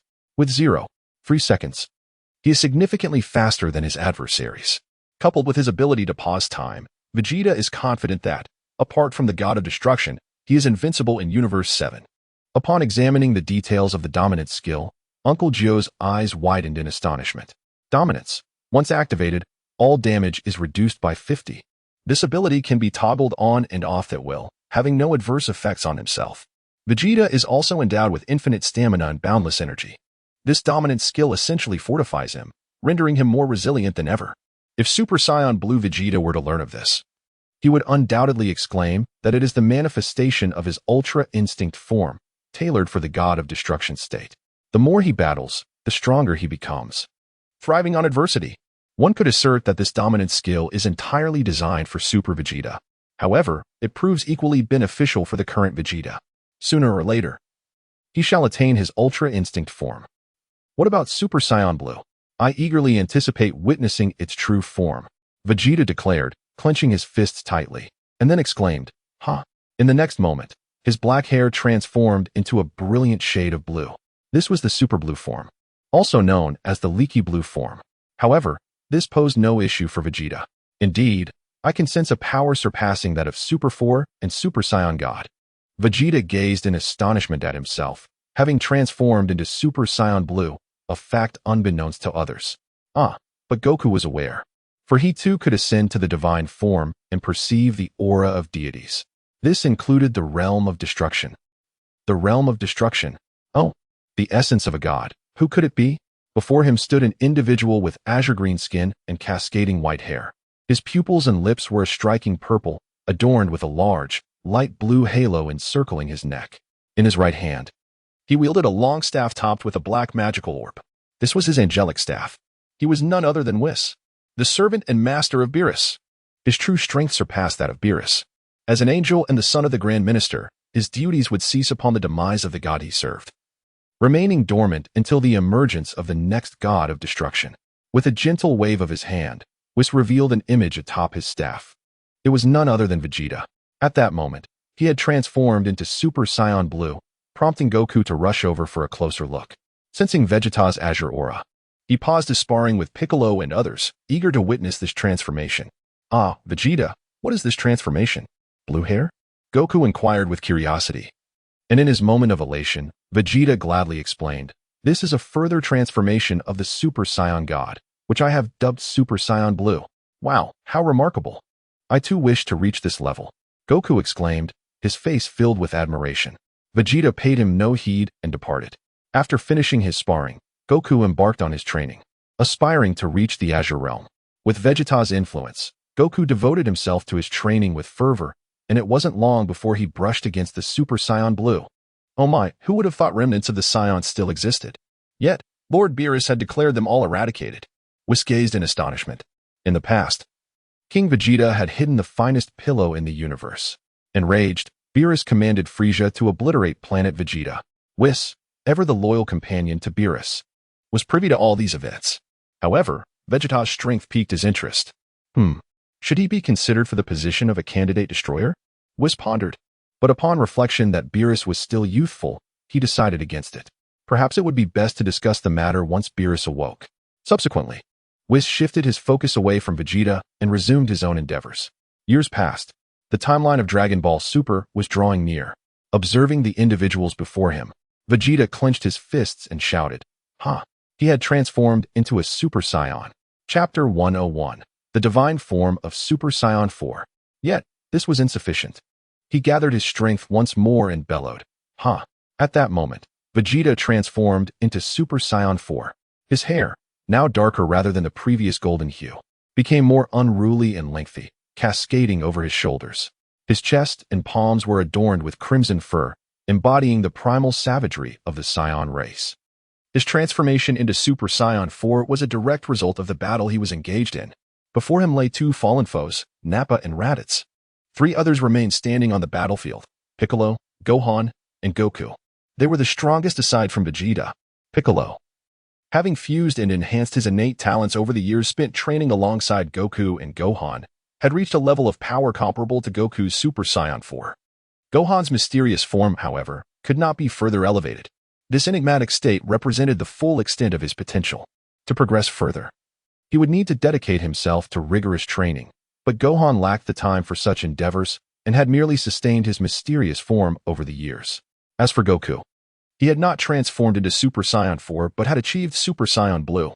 He had not received that particular reward, nor did he possess a tail. Even if he had a tail, he could not control the Grade 8 transformation. As a lower-class warrior, he would lose his rationality in that form. Previously, he had transformed into Super Saiyan God, but in the intervening years, he had surpassed that state, attaining blue ahead of time. Though it was a diluted blue, it was more than sufficient.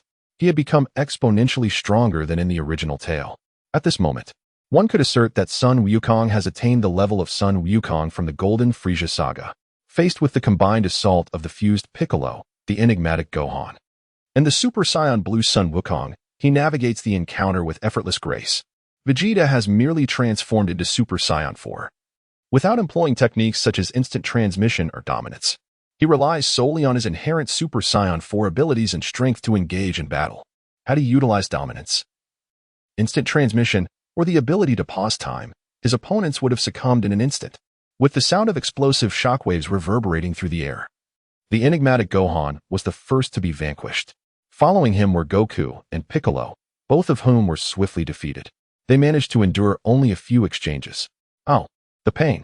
Goku clutched his abdomen, exclaiming that he had just been grievously injured by Vegeta's strike. Who would have anticipated that King Vegeta possessed such terrifying power? Even Nappa was left in astonishment. Super Saiyan 4 had effortlessly dispatched the three adversaries, forcing them to flee in disarray after just a few exchanges.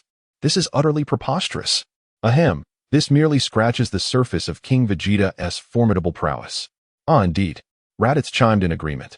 If you were to inquire whether Vegeta has made any advancements over the years, the answer is a resounding yes. Vegeta has attained a new transformation. known as Super Saiyan 4 augmented with the divine aura. He has aptly named this form the Ultra 4 divine state, which stands as his most formidable manifestation to date. This is approximately the essence of it, is it not? Furthermore, the subsequent Super Saiyan 5 will also incorporate this hue. It is anticipated that Goku will eventually reach this transformation as well. I shall cease fighting. It is utterly futile, Piccolo remarked, rubbing the back of his head in disbelief. He had not anticipated Vegeta's strength to be so astonishingly overwhelming. He found himself nearly on par with Goku's Super Saiyan Blue form. Yet after merely a few rounds of collaboration, he was swiftly dispatched by Vegeta's Ultra 4. Truly, it is preposterous. One can only commend Vegeta's extraordinary talent for training, which has transcended the original narrative by an unfathomable degree. Humph, how dull. Vegeta let out a cold snort and instantly teleported away. He had not anticipated that these individuals were so feeble, insufficient for him to engage in a meaningful spar. They were utterly incapable of showcasing any real prowess. He longed for an exhilarating battle. Yet, there was no one who could match him in such a contest. With this thought in mind, Vegeta scoffed softly. He opened the attribute panel. Vegeta remarked softly, noting that he had not examined his status panel in quite some time. Host, Vegeta title, Tragic Speedster Lifespan, Immortal Talent, Hundredfold Training Aptitude Transformations, Great Ape Form, Super Saiyan Levels 1 to 4, Super Saiyan God, Blue, Ultra Instinct. Signature moves, Gallic Gun, Dirty Fireworks, Solar Flare, Ultimate Kamehameha, Big Bang Kamehameha. Other attributes, Ki Perception, Infinite Ki, Boundless Stamina, Energy Manifestation. 2 wishes from the Eternal Dragon skills, Instant Transmission, Destruction, Time Manipulation. Allies, Son Goku, Nappa. Raditz System Inventory, 1100 Senzu Beans. System Comprehensive Evaluation. The host's power reaches a level comparable to an average Destroyer God, yet when faced with the top 3 Destroyer Gods, he would still succumb in an instant. Chapter 102. Jiren, Vegeta. Upon observing this system evaluation, Vegeta's expression shifted dramatically. What the hell? Achieving the level of a mere Destroyer God, to face the top 3 Destroyer Gods, and be instantly defeated? Is that even a sensible statement? Yang Tian, have you made a mistake? Is the disparity among the Destroyer Gods truly that vast? I've reached the standard of a Destroyer God, yet against the top 3, I would still fall in an instant? Vegeta, filled with disbelief, inquired. It is no mistake that the disparity in strength among the gods of destruction is vast. The weakest among them cannot even withstand a single blow from the mightiest. And you, Vegeta, in your current form of Super Saiyan 4, have merely attained the level of a god of destruction. Moreover, it is only due to your boundless energy and infinite stamina that you are able to bridge this gap. Without such infinite resources, you would not even come close to reaching the standard of a god of destruction, Yang Tian remarked nonchalantly. Vegeta furrowed his brow upon hearing this. You mentioned Jiren, a being who surpasses the gods of destruction. How do I compare to him? Vegeta recalled what Yang Tian had told him about a being from another universe named Jiren, whose power eclipsed that of the gods of destruction. Of course, that was merely in terms of raw strength. If a god of destruction utilized their divine aura and the power of destruction, Jiren would undoubtedly be brought to his knees in an instant. You are stronger than him. He merely operates at full power as a Super Saiyan Blue, having achieved an unprecedented mastery over his energy. Vegeta contemplated this. So, I possess the advantage of infinite energy and stamina? No, Yang Tian replied. You possess a skill advantage. Techniques such as body dominance, instant transmission, and time stop. Employing these, Jiren would find himself in quite a predicament. At the very least, he would be unable to counter the time stop, particularly given that your power levels are closely matched. In such a scenario, Jiren would be unable to break free from the time stop. Vegeta nodded in response. Indeed, his abilities were remarkably overpowered.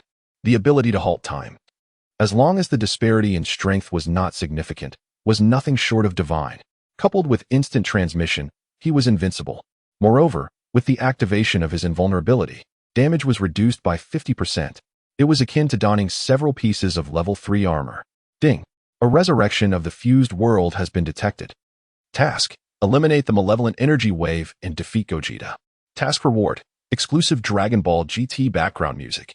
Upon activation of the background music, the host's power will surge tenfold across all dimensions. Hiss. Upon witnessing this reward, Vegeta gasped in astonishment. A tenfold increase in strength across the board? That was utterly formidable. Goodness gracious, what a remarkable prospect. Ding. May I inquire if the host, Vegeta, accepts the task? Accept, I must accept. Vegeta shouted. He must accept that although he is unaware of the nature of this BGM, it has the potential to enhance his power tenfold. He has already envisioned himself utilizing this BGM in his Ultra Instinct transformation. At that moment, it would not be impossible to challenge even the mightiest of gods of destruction. Vegeta approached Nappa and Raditz, declaring, "It is time to prepare for our mission." Without hesitation, Raditz soared into the sky, eager to summon Kakarot. The prospect of undertaking a mission and growing stronger was too enticing to resist. They now resided on Earth, reveling in the splendid life it offered, and had developed a profound affection for this remarkable planet.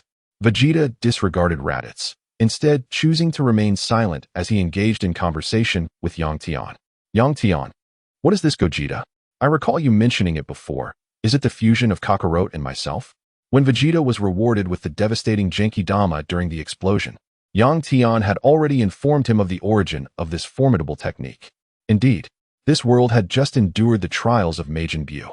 You, Vegeta, had perished, while Son Goku had also met his end, yet you were dispatched to hell, whereas Goku remained unaffected, adorned merely with a halo. What? Is he receiving preferential treatment? Vegeta found it hard to believe. What on earth is this? Do not wear that expression. Consider the countless lives you have taken, the myriad planets you have ravaged.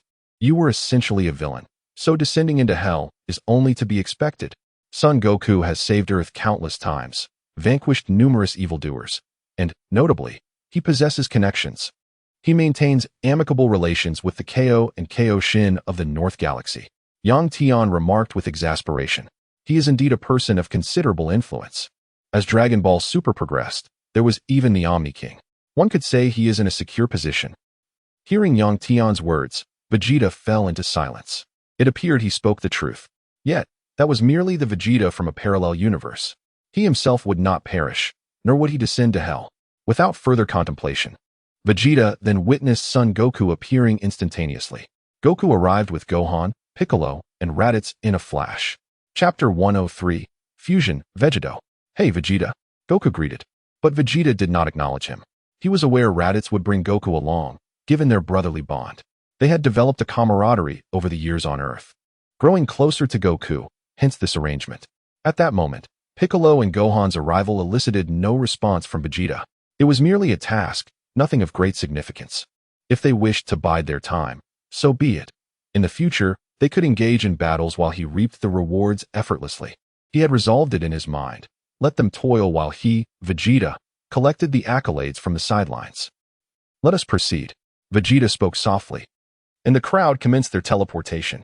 However, upon opening their eyes, they were greeted by a scene of chaos in the streets, with traces of energy blasts visible in the distance. It was evident that the malevolent waves had emerged, summoning the spirits from the underworld and even resurrecting the deceased. A phenomenon commonly referred to as rising from the dead. What on earth is happening? Gohan was taken aback, unable to fathom the state of this planet, unaware that he was now in an alternate parallel world. What a bunch of fools. Vegeta scoffed, regarding these insignificant beings as unworthy of his attention as he sought the true protagonist of this affair. Yet, after scouring the entire planet, he found no trace of his mission target. Yang Tian, what is going on? Where is he? In the underworld. Damn it. Why didn't you just send me directly to the underworld? Vegeta found himself at a loss for words, once again expected to utilize instant transmission on his own. Nevertheless, without hesitation, he prepared to depart using the technique. However, before he could act, a ki blast was unleashed from a distance. Nappa, quick-witted as ever, deflected it effortlessly and turned his gaze towards the assailant. To his astonishment, he realized that it was none other than another version of himself. Raditz, Vegeta stated coolly. Yes, Vegeta, Raditz replied. Kill him, Vegeta commanded with an icy demeanor. What audacity this Nappa had, to dare strike against him. Meanwhile, the other Nappa stood frozen in shock, having failed to perceive the imminent threat until it was too late. He was confronted by an alternate version of himself, along with Raditz and others. Before he could utter a word, he was swiftly dealt with. At that moment, Nappa recounted the details of their current mission. Goku and the others quickly grasped the purpose of their presence in this realm. Since Raditz had sought out Goku, Vegeta succinctly summarized their objective. Who would have thought this was an alternate universe? Let us proceed, Goku remarked, slightly taken aback, yet ready to move forward. They indeed sensed the presence of another Gohan. At this juncture, Gohan still retained the enigmatic aura of his previous self, as it had been less than a year since the defeat of Majin Buu, and his powers had not yet fully waned. Vegeta utilized instant transmission, bringing them all to the underworld. Upon their arrival, they were met with a distorted landscape, and nearby, Goku and the tragic Taka were engaged in a fusion attempt. "I shall never fuse with you," Taka exclaimed, unleashing a torrent of insults at Goku. He was taken aback by Goku's blatant disregard for fairness, as he had concealed his mastery of Super Saiyan 3rd level during their sparring. This revelation wounded Taka's confidence. In this parallel universe, Kakarot, witnessing that the fusion of Goten and Trunks could not vanquish Buu, had urged the old Kai to develop Gohan's potential. Gohan, however, proved to be formidable, swiftly defeating the great Buu from the outset, thus negating any narrative involving the old Kai extending Goku's lifespan. "Vegeta, this is not the time for such discussions. Surely, you do not wish for us all to perish." Kakarot interjected. "What concern is that of mine? I am already dead." Vegeta retorted, anger flaring within him as he imagined that grotesque creature atop his beloved Bulma. "Hurry, teach me the fusion technique," Vegeta shouted. Driven by the need to exterminate the threat, Goku began instructing Vegeta, yet their initial attempts ended in failure, one emerging too slender while the other too corpulent, enduring a thorough beating throughout the process. On the third attempt, however, they succeeded in merging into a new warrior, Gogeta. "I am neither Goku nor Vegeta. My name is Gogeta," he declared, a chilling smirk adorning his face as he faced the evil spirit bomb. Just as he finished speaking, he noticed Vegeta and the others arriving via instant transmission. Chapter 104, Super Saiyan 3 Goku vs. Evil Spirit Bomb. Such formidable energy. Goku was the first to react, turning his gaze towards Gogeta and the evil spirit bomb. At that moment, Gogeta was transformed into Super Saiyan 1, his power level matching that of GT Super Saiyan 4 Vegeta and comparable to his Super Saiyan Blue form. This was Goku's immediate impression, as he could sense Gogeta's soaring fighting spirit. As for the malevolent energy wave, he did not concern himself with it. It was on par with the enigmatic Gohan. This form of the malevolent energy wave, in its corpulent state, was inferior to the Super Saiyan 3. However, it had transformed into a second form. In this second form, it resembled a demon, with a grotesque visage, double horns covered in a purple shell atop its head, orange skin clad in purple armor, and a robust, long tail. Its temperament was fierce, relishing in destruction. Its power was formidable, capable of altering the laws of life and death to summon the deceased and spirits to the mortal realm. And it was adept in spatial magic. Furthermore, it possessed a variety of bizarre abilities, one of which allowed it to disassemble its form during battle and reconstitute itself at will, as well as create voids for teleportation to redirect its opponent's energy attacks. It could even transform fragmented objects into weapons for combat. This second form overwhelmingly surpassed the Super Saiyan 3.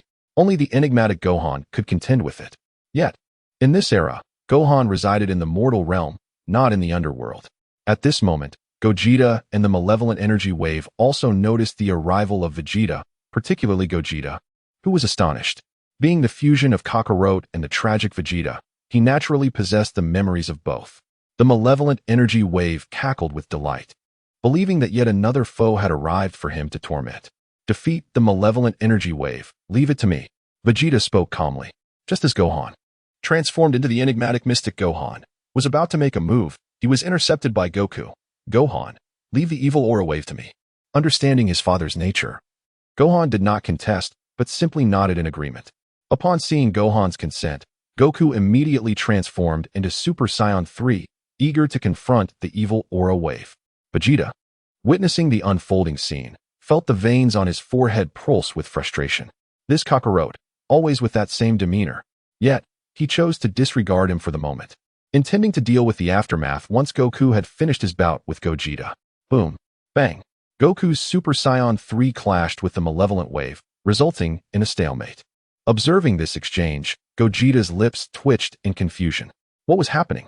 Why was it that when he was Goku, in his Super Saiyan 3 form, he could only endure the onslaught of the malevolent wave in its second form? Yet, now that it was his turn, he could hold his ground? The reasoning eluded him. Just then, a figure stood not far from him. It was none other than the protagonist, Vegeta. "Hey, stop daydreaming. You have only half an hour. Let us engage in combat." Vegeta let out a light chuckle and transformed into Super Saiyan 4. Witnessing this scene, Gogeta's expression turned serious, sensing a palpable threat. His Super Saiyan blue aura was overshadowed. Gazing at the wild, crimson-haired Vegeta, Gogeta spoke, "Though I am uncertain how you have manifested, do you wish to engage in battle with me?" "Indeed," Vegeta replied nonchalantly, gathering an energy wave in his hands. Observing this, Gogeta narrowed his eyes. "Although I am unfamiliar with the nature of your transformation, do not underestimate me." However, as soon as he finished speaking, Vegeta's energy blast surged toward him. Gogeta crossed his arms in defense, bracing for impact. Upon witnessing this, Vegeta commenced his royal combat technique, unleashing a myriad of energy blasts as if they were of no consequence. Vegeta shouted at the top of his lungs, his energy surging to its zenith. He sensed that Gogeta was still under attack, relentlessly bombarding him with energy blasts. In the distance, everyone felt the tremors and gazed in astonishment at the spectacle before them. They had not anticipated the sheer magnitude of Vegeta's power when unleashing his full strength as a Super Saiyan 4. Previously, they had been unable to compel even half of his might. "Uncle Vegeta is incredibly strong," Gohan exclaimed, his mouth agape.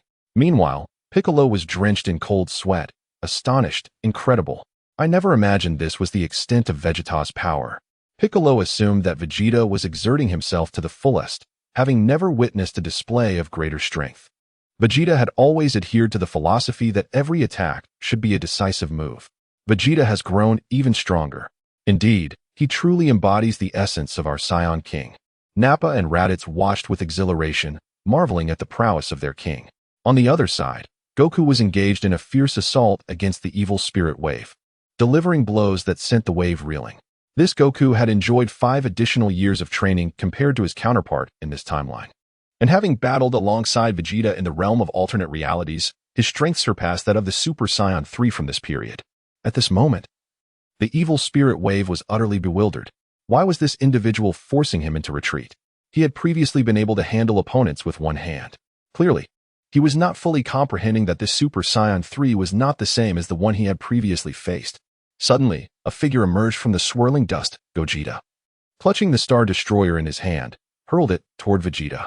Gogeta appeared somewhat disheveled, struggling to breathe under the pressure exerted by Super Saiyan 4 Vegeta. As the Star Destroyer neared Vegeta, he extended a hand and calmly pronounced, "Destruction." "What?" Gogeta exclaimed in shock. As the Star Destroyer approached Vegeta, it began to dissipate before his very eyes. Vegeta did not merely lose a destructive sphere. Rather, he is the quintessential harbinger of celestial annihilation. In but a brief moment, Gogeta observed Vegeta standing resolutely in place, a sinister grin plastered across his face. With a taunting voice, he declared, "If this is all the strength you possess, then you have thoroughly disappointed me, Fusion Warrior." Vegeta wore a derisive expression. "Is this the extent of your abilities after merging?" "Nanny." Goku's calm demeanor shifted slightly. He was taken aback by Vegeta's audacity. Did he not realize that he was facing a Fusion Warrior? His other half was none other than the formidable Gogeta. "The other half of my being is you, Vegeta. Although I am uncertain how you managed to negate my attack, rest assured, I shall soon reveal to you the terrifying depths of my power." Goku articulated each word with a chilling intensity. Unlike Gogeta, who exuded an air of invincible confidence, he radiated nothing but an icy resolve. Upon hearing his words, Vegeta crossed his arms and burst into hearty laughter. "Haha, the greatest joke I have ever heard in my lifetime is the one you just told." Boom. As Vegeta's words echoed in the air, the figure of Gogeta opposite him erupted with intensity, instantly transforming into a Super Saiyan of the 3rd grade. His flowing, long hair cascaded elegantly, a striking contrast to the Super Saiyan 4 Vegeta. Prepare to meet your end. In this state, I am akin to the deceased, and for the deceased, the concept of insufficient energy is non-existent. Thus, my Super Saiyan 3rd grade possesses boundless energy. A chill permeated the atmosphere around Gogeta, as crackling bolts of lightning surged around him. This was a stark divergence from the subdued aura of Super Saiyan 4. A mere fade. This so-called boundless energy. As Vegeta was about to mock, a figure suddenly appeared before him and swiftly struck him away with a powerful blow. Boom. Vegeta was abruptly struck down to the depths of hell with a single punch, blood gushing from the corner of his mouth. "What? A sneak attack? Truly careless of me." Rising to his feet, he wiped the blood from his lips, his expression icy. I have bled. This is unforgivable. How dare you make the noble Saiyan King bleed? You shall not be forgiven. Vegeta, upon noticing the blood at the corner of his mouth, erupted in fury. The last time he was made to bleed was at the hands of Broly, whom he had since vanquished. Now, with Gogeta before him, he resolved to make him pay dearly, a heavy price indeed. Ha!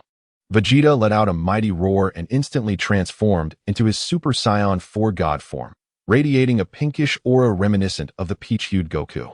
However, the current Vegeta was more than capable of overwhelming the peach-hued Goku, and even the fused Zamasu stood no chance against him. This Super Saiyan 4 God form was a pinnacle of transcendence, not merely a combination of Super Saiyan 4 and divine energy. It represented Vegeta's ascendance into the realm of the gods of destruction, especially as he wielded the power to defy destruction itself. Suddenly, he noticed an absence of energy. Gogeta furrowed his brow. Just as he muttered this under his breath, the very fabric of space around him solidified. What? The space itself is being affected? Gogeta gasped in astonishment. No sooner had he uttered these words than a figure from afar launched a powerful punch toward him, sending Gogeta hurtling through the air, crashing into countless structures. Even though the system's mission had vanished, I, Vegeta, shall ensure your demise. Vegeta swiftly materialized before Gogeta and unleashed a powerful punch. Gogeta hastily attempted to block with his left hand. However, to his dismay, Vegeta's fist shattered his hand with the same precision that the sword god had effortlessly severed Tien's. A cry of agony escaped Gogeta's lips. Chapter 106, Super Saiyan 4 Goku and Gohan. Vegeta gazed upon his masterpiece with a contemptuous expression. Big Bang. Kamehameha. Vegeta positioned his hands before him, palms opened and turned upwards at approximately a 90-degree angle. Subsequently, he conjured a colossal explosive attack, channeling a massive Kamehameha wave while simultaneously elevating his own energy to its zenith. He then released all of this power from his hands. Witnessing the immense Kamehameha, Gogeta was taken aback. Just as he was about to act, he transformed directly into Son Goku and Trunks. The latter was momentarily stunned, but Kakarot swiftly reacted, instantaneously teleporting away with Trunks. The devastating Kamehameha narrowly missed them, allowing both to survive. Phew, thankfully my hand is intact. Kakarot and Trunks examined their left hands. They had shared the memory of Gogeta's recent actions. Damn, why is this Vegeta so formidable? Trunks thought, briefly glancing at his left hand before fixating on the imposing figure of Vegeta, who stood at 6 feet tall. He paid little heed to Kakarot's words. Humph. At that moment, Vegeta, upon observing their disbandment, had no intention of continuing his assault. Their individual strength was lacking, and he was not inclined to take offense. Without hesitation, Vegeta vanished from sight. He then reappeared behind the evil aura wave, delivering a punch that pierced through its chest, followed by a finishing blow with the final flash that obliterated the evil aura wave instantly. Ding! Congratulations, host, for completing the task and receiving the exclusive Dragon Ball GT BGM. Ding! Congratulations, host Vegeta, for defeating the evil aura wave and earning a treasure chest X1. The 2 notifications indicated the task had been accomplished. Vegeta, you stole my kill, Son Goku complained. However, Vegeta paid him no mind, exiting his Super Saiyan 4 form and preparing to depart. Just as he was about to leave, Kakarot called out to him. Hey, Vegeta, you're quite strong. Care to spar with me? Kakarot gestured pleadingly. The previous attack was Gogeta's doing, with no relation to him. Boring. Besides your fused form, none of you stand a chance against me. Nanny, Trunks exclaimed, his face contorted in anger. Had he been mocked? What did it mean that they were not worthy of combat with him? Was Vegeta the only exceptional one? Soon after, Vegeta and the others departed, leaving Kakarot and Trunks staring at each other in bewilderment.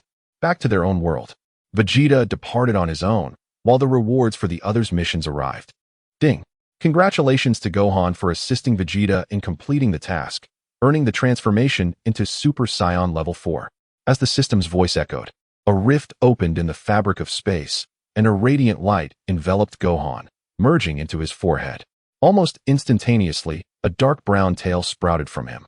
This, my tail, it has actually emerged? Gohan gazed in astonishment at his backside, taken aback by the swaying appendage. Since the events on Namek, he had not experienced such a transformation. Gohan, let us witness your Super Saiyan 4. Goku suggested, filled with envy as he lacked this transformation. possessing only Super Saiyan God and Super Saiyan Blue. All right, Father, Gohan replied, clenching his fists tightly and roaring, huh? The surrounding sand and gravel swirled violently. Had the earth not evolved, it would surely have erupted. Impressive. Such formidable energy, far surpassing your mysterious form. Piccolo remarked, perspiring profusely. Gohan's visage was wild. A tuft of hair at the front, his entire body adorned with crimson fur and muscles, signifying he was the mightiest of beings. I feel an unending surge of power within me, Gohan declared, tightening his fists. Well done, Gohan. Your strength has significantly increased. My Super Saiyan Blue might not even match your prowess. Goku exclaimed joyfully. It was indeed a good thing for his son to grow stronger. His own Super Saiyan Blue was somewhat lacking, unable to compete with Super Saiyan 4 unless he utilized full power without any leaks. To match the limits of Super Saiyan 4. Ding. Congratulations to Goku for assisting Vegeta in completing the task, earning the transformation into Super Saiyan 4. The AI voice resonated once more. A tail sprouted from Goku as well, and he bellowed, transforming into Super Saiyan 4. Chapter 107, The Awakening of Beerus. This form retains its energy far longer, Goku declared, delight evident on his face. Gohan, shall we spar a bit? He proposed. Gohan nodded. And Goku led him into the desert, leaving Nappa, Raditz, and Piccolo behind. Ding. Congratulations to Nappa and Raditz for assisting Vegeta in completing the task, earning the transformation into Super Saiyan 4. Now I too can achieve this transformation, Nappa exclaimed. Me as well, Raditz chimed in. As their rewards were revealed, they too received Super Saiyan 4. The two men jubilantly leapt into the air, as exuberant as children. Behold my Super Saiyan 4, Nappa shouted with glee. Naba shouted, transforming instantly. His tail, still intact unlike Raditz, did not need to regrow. Nanny? Why am I still devoid of hair? He gazed at his bald head, finding it somewhat difficult to accept. After all, he was no bald man. It was merely hair that had fallen out. But why had it fallen out and not grown back? It was truly vexing. My hair is still quite fine. About the right length. Raditz chuckled as he examined his own condition. Raditz, could you spare a bit of your hair for me?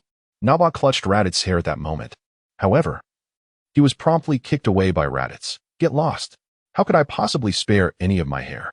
Raditz exclaimed before soaring away, with Naba following closely behind. As he watched everyone depart, Piccolo took a deep breath.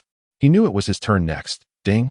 Congratulations to Piccolo for assisting Vegeta in completing the task. Unlocking full potential. Full potential? Do I still possess so much potential? Piccolo murmured to himself.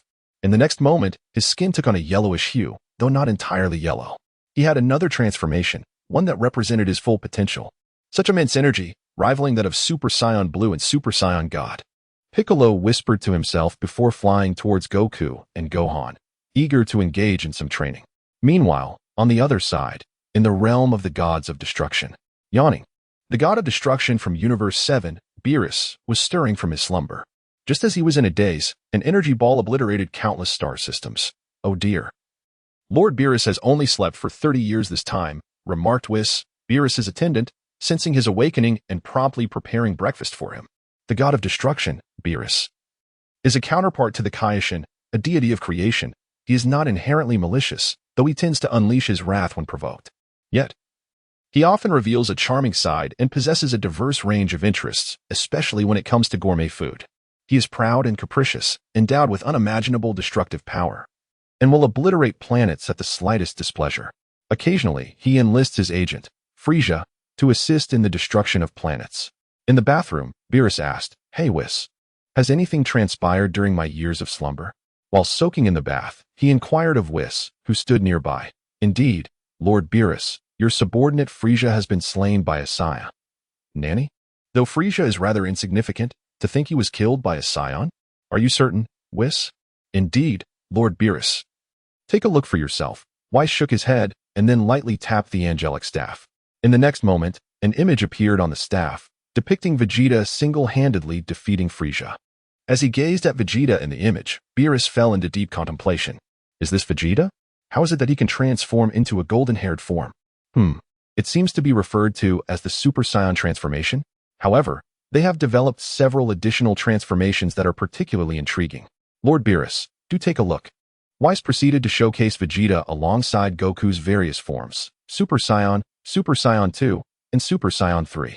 He even revealed the Super Saiyan Blue and Super Saiyan 4 forms.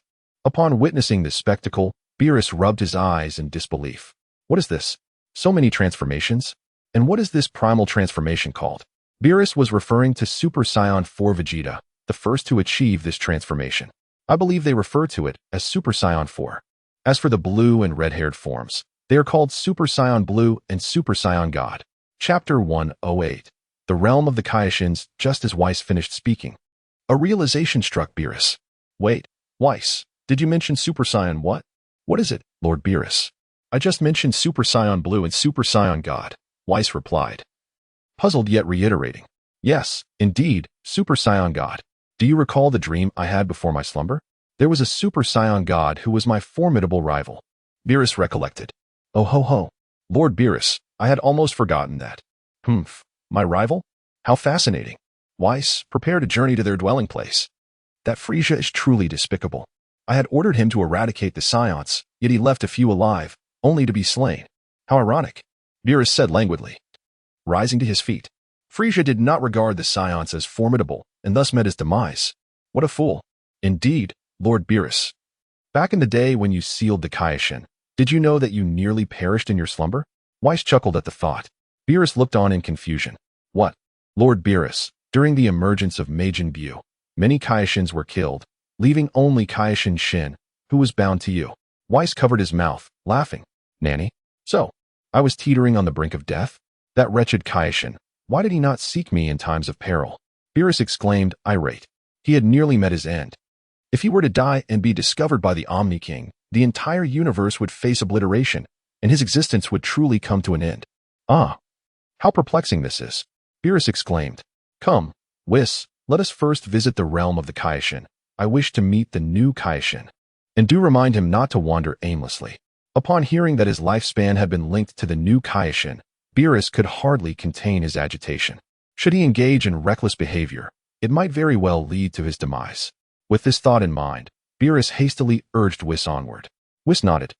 And with a flick of his staff, a radiant spectrum of light enveloped the two as they traversed towards the Kaishin realm. Beerus casually rested a hand on Whis' shoulder and feigned a yawn. He had slept for decades, yet it hardly sufficed. For beings of their extraordinary longevity, a mere 30 years felt akin to a brief nap. By the way, Whis, do remember to remind me about that sphere, Earth. Yes, Earth. I must seek out Vegeta and ascertain whether he is the Super Saiyan God I am destined to find in my dreams. Beerus mused. Time flowed swiftly, and soon the Kaishin realm lay in serene tranquility. With the absence of the former Kaishin, the new Kaishin, Shin, was oblivious to the presence of the god of destruction. He held an unwavering belief that he was the most exalted deity in the universe, a sentiment shared by his servant, Jebet. Is this truly the new Kaishin? Beerus's languid voice echoed throughout the Kaishin realm. Who dares to intrude? The Kaishin realm is not a place for just anyone. Jebet, the sycophantic servant of Kaishin Shin, immediately stepped forward and bellowed. Oh, you deem me a mere commoner? You must be the new Kaishin? No, I am but a servant of the Kaishin. How dare you speak to me in such a manner? Do you wish to be obliterated? Beerus replied with a steely gaze, his desire to destroy him palpable. Such audacity. Have you come to our Kaishin realm to play the fool? Great Kaishin, allow me to eliminate him. Jebet bowed and petitioned Kaishin Shin. Before Shin could respond, the god of destruction flicked him away, sending him soaring into the distance. Damn it, I mistook you for the Kaishin, thinking you were a mere lackey. Beerus erupted in expletives, then turned his attention to the new Kaishin, who sported a mohawk hairstyle. You are the Kaishin? Yes, and who might you be? Heh, did your elders never enlighten you about the god of destruction? Beerus squinted at him. Ah, a god of destruction? I was unaware. I only know that the Kaishin is the greatest. Who are you, and what is a god of destruction? The new Kaishin inquired, perplexed. Beerus sighed in exasperation but replied. Whis, where is that sword? Over there. Let us proceed. Beerus, without a moment's hesitation, strode away. Chapter 109. The Training of Kaishin Shin. This Kaishin, resembling a simpleton, was not inclined to engage in trivial chatter. It would be far more beneficial to summon the old Kaishin to elucidate matters to this new Kaishin. Very well, Lord Beerus, Whis proclaimed as he transported Beerus forthwith. The Kaishin also employed instant transmission to follow suit. The earlier assertion that the Kaishin could not utilize instant transmission was, in fact, erroneous. Kaishin Shin could. Upon his arrival, Kaioshin Shin's expression drastically shifted. What did he behold? He witnessed Beerus drawing forth the Kaioshin sword. Legend had it that by drawing this sword, one could attain unparalleled power. At that moment, he contemplated seizing it to eradicate Majin Buu, yet he found himself utterly incapable. Unable even to stir it a fraction. The Kaioshin sword? Was it truly drawn forth? Jebbet had also arrived via instant transmission, only to be met with this astonishing sight. Both Kaioshin Shin and Jebbet stood with their mouths agape, their faces reflecting sheer disbelief. However, in the next instant, they were rendered motionless. They watched in astonishment as Beerus flicked his finger, causing the Kaioshin sword to shatter into fragments. Ah, the Kaioshin sword has splintered? No. This is impossible. It is said that, disregarding their astonished gazes, Beerus regarded the remnants of the sword and remarked coolly, "Come forth. Old fool, do not presume I am unaware of your continued existence." With a disdainful snort, Beerus noted that the old Kaioshin, concealed within the sword, was evidently trembling at his presence. After all, it was he who had sealed him away for an eternity. There was no resentment, only fear. The god of destruction wields the power of annihilation, while the Kaioshin embodies creation. Together, they maintain the cosmic balance. Though the god of destruction is formidable, he would not eliminate the Kaioshin. Rather, he would leave him battered and bruised, perhaps even sealed once more. This fear is precisely why the old Kaioshin dared not harbor a shred of resentment. In the next moment, a figure materialized, none other than the Kaioshin from 15 generations past. Upon his arrival, he bowed respectfully to Beerus, addressing him as Lord Beerus. Yet within, he felt a sense of grievance. Being of equal divine status, he chafed at the need to show such deference. It was truly disheartening. He too aspired to the role of god of destruction. You old fool. Do you comprehend the events that have transpired over the years? Beerus glared coldly at the old Kaioshin. I do. Then why did you not speak? Do you realize I nearly perished? Had the Omni King intervened, we would have been obliterated. Beerus erupted in furious tirade, spittle flying as he raged at the old Kaioshin. It was abundantly clear that Beerus was incensed. Meanwhile, the onlooking Kaioshin Shin and Jebbet stood in stunned silence. What is this? An old man has emerged? Their conversation, why could they not comprehend each other? I have been sealed away, unable to convey my words. I initially believed that some King Kai would be able to release me, yet none have succeeded. The old King Kai lamented. He truly felt wronged. Striding directly before King Kaioshin and delivering a sharp slap. Ouch. Why do you strike me? Humph. Am I required to report to you? When I am the King Kai from 15 generations ago.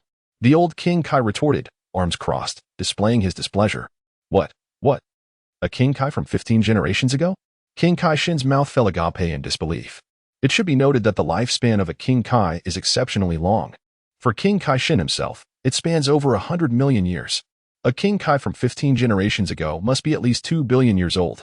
This revelation truly astonished him. It is akin to encountering an ancestor from 15 generations past. Wouldn't you be taken aback? Humph. You two need not be overly dramatic. Allow me to briefly elucidate the origins of these two individuals. The old King Kai scoffed, before explaining the background of the god of destruction, Beerus, as well as the existence of Whis. However, just as he concluded, he turned to find that Beerus had already vanished. Beerus had little interest in listening to his ramblings. He intended to head to Earth and seek out Vegeta and the others, eager to meet the Super Saiyan god.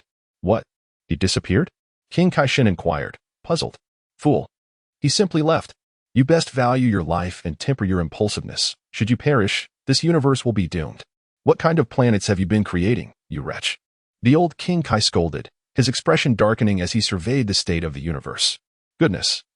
The condition of this universe is perilously close to being obliterated by Lord Zeno. Chapter 110. The arrival of Beerus. This is a far cry from how things were 15 generations ago. Back then, his universe ranked within the top 5. Now, it is second to last. Reflecting on this, the old King Kai felt a mix of frustration and urgency, fervently trying to impart the necessary knowledge to King Kaioshin. Thus began the lamentable existence of King Kaioshin. Meanwhile, the 4 great Kais sensed the presence of the god of destruction, trembling in fear. Yet, upon realizing he was headed towards the North Galaxy, they all breathed a sigh of relief. Haha, the North Kai is doomed. His planets were already reduced to mere fragments. Now they will likely be obliterated. The West Kai remarked with a wicked grin. The other Kais wore expressions of concern, anxious that the god of destruction might venture into their territories. This illustrates the terrifying reputation of the god of destruction. On Earth, it was Bulma's birthday. She had chartered a ship to celebrate the occasion, and Goku along with others had come to extend their congratulations. Hey, Bulma, I wonder how old you are today. Goku cheerfully approached her. The others looked on in trepidation, as they had arrived early and were the first to pose such a question, resulting in a swift reprimand. Son Goku, Bulma exclaimed, her face flushed with anger as she delivered a sharp slap. What are you doing, Bulma? Why do you ask? Goku replied, oblivious. Do you not know that one should never inquire about a woman's age? Bulma retorted, fuming. Yamcha and the others shifted awkwardly, while Krillin remained unfazed. Bulma, by the way, how old are you? Goku was almost 40, he remarked, only to receive a reprimanding glare from Bulma in return. In the distance, Vegeta remained indifferent, finding their inquiries trivial. He had previously asked Bulma if she desired the same immortality he possessed. Upon her affirmative response, he had wished for her to attain it through the Dragon Shinran. Open the attribute panel, Vegeta thought to himself as he munched on his meal. Host, Vegeta title, Speedy Tragedy Lifespan, Immortal Talent, 100-fold Training Talent Transformations, Grade 8 Power. Super Saiyan Levels 1 to 4, Super Saiyan God Blue, Super Saiyan 4. Ultimate Techniques, Gallic Gun, Dirty Fireworks, Sunlight Cannon, Ultimate Kamehameha, Big Bang Attack. Other abilities, Ki Perception, Infinite Ki. Infinite Stamina, Energy Manifestation, One Wish from Shinran, Dragon Ball GT exclusive BGM. Skills, Instant Transmission, Destruction, Time Possibility Subordinates, Son Goku, Nappa, Raditz. System Inventory, Senzu Bean's X1100 Comprehensive System Evaluation. The host's power is on par with the strongest god of destruction, and coupled with immortality, they are unrivaled. Encountering an angel would result in immediate submission. Upon reading the summary, Vegeta chose to disregard the latter half, focusing solely on the initial part. Subsequently, he continued to eat, originally having no intention of attending the birthday celebration, but ultimately relenting for the sake of his wife. Nappa and Raditz transformed into voracious eaters, indulging without concern for Bulma's age. Just then, Goku and Vegeta sensed an inexplicable aura. Having achieved the form of Super Saiyan God, they were attuned to divine energies. And the presence of Beerus, the god of destruction, was particularly oppressive. Ding! The god of destruction, Beerus, has descended, presenting the task of vanquishing him. The reward for this endeavor is the transformation into Super Saiyan Blue evolution. The god of destruction, Beerus? What brings him here? Vegeta squinted his eyes, surveying his surroundings. Upon noticing a person and a cat in the corner, a wave of unease washed over him. This sensation harked back to his youth, when the pressure exerted by Beerus loomed large. In those days, his father had hidden the finest pillow in the universe, only for it to be trampled under Beerus's foot. Terrified, he had cowered on the ground, paralyzed with fear. Ah, Vegeta, quite the quick reflexes you have, Beerus remarked with a smile as he regarded Vegeta, before continuing.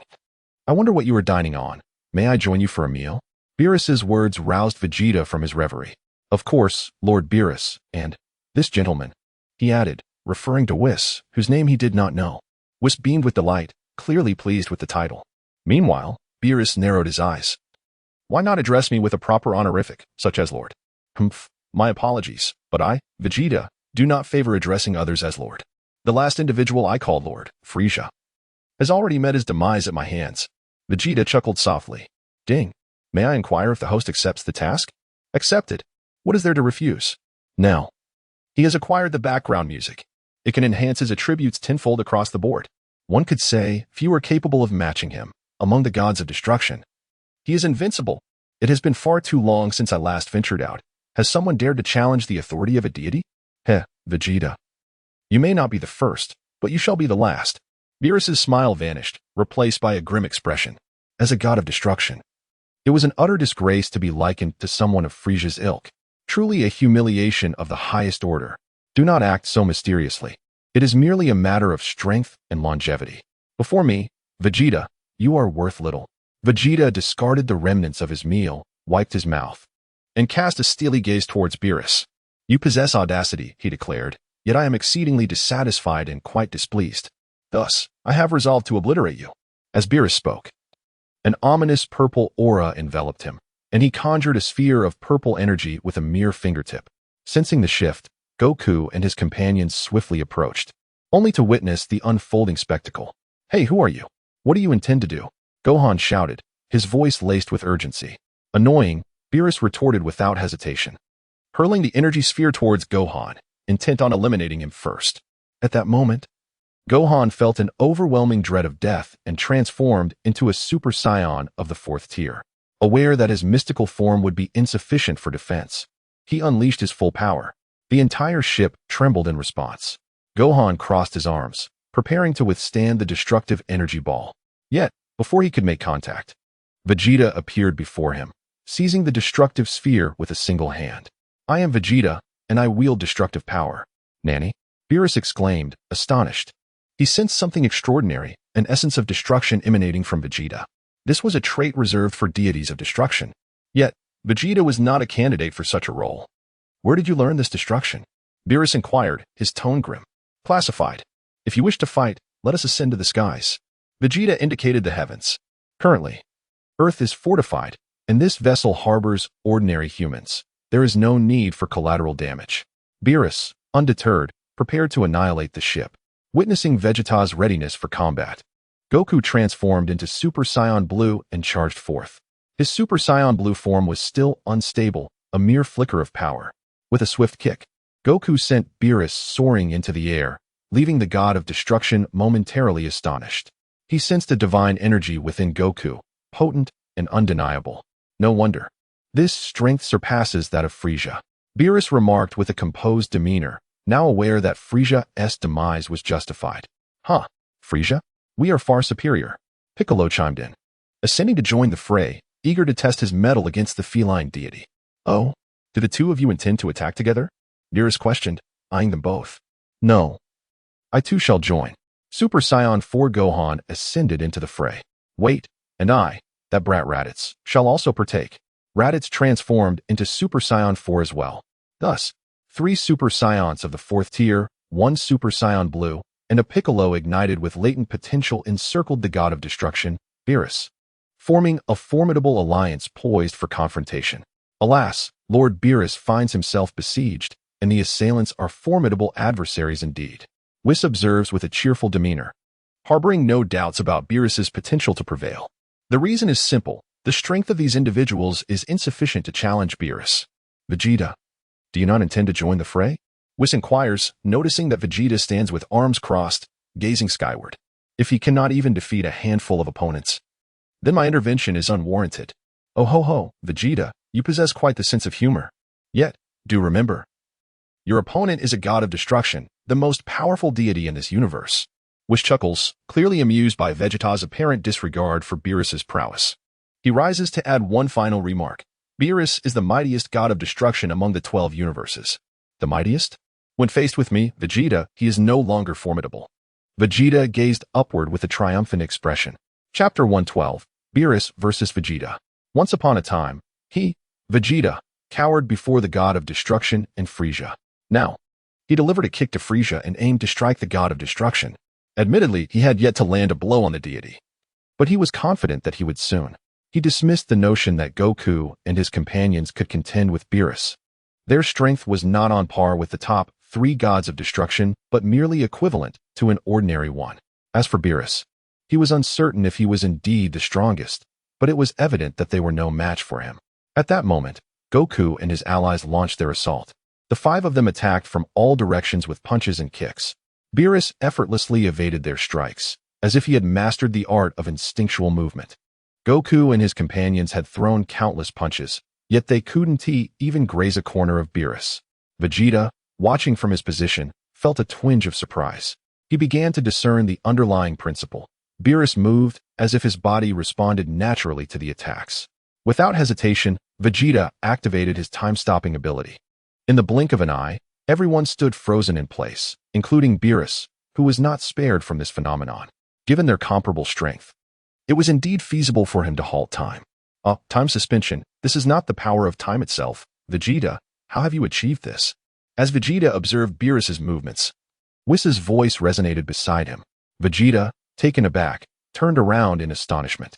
He never anticipated that Whis would be capable of movement.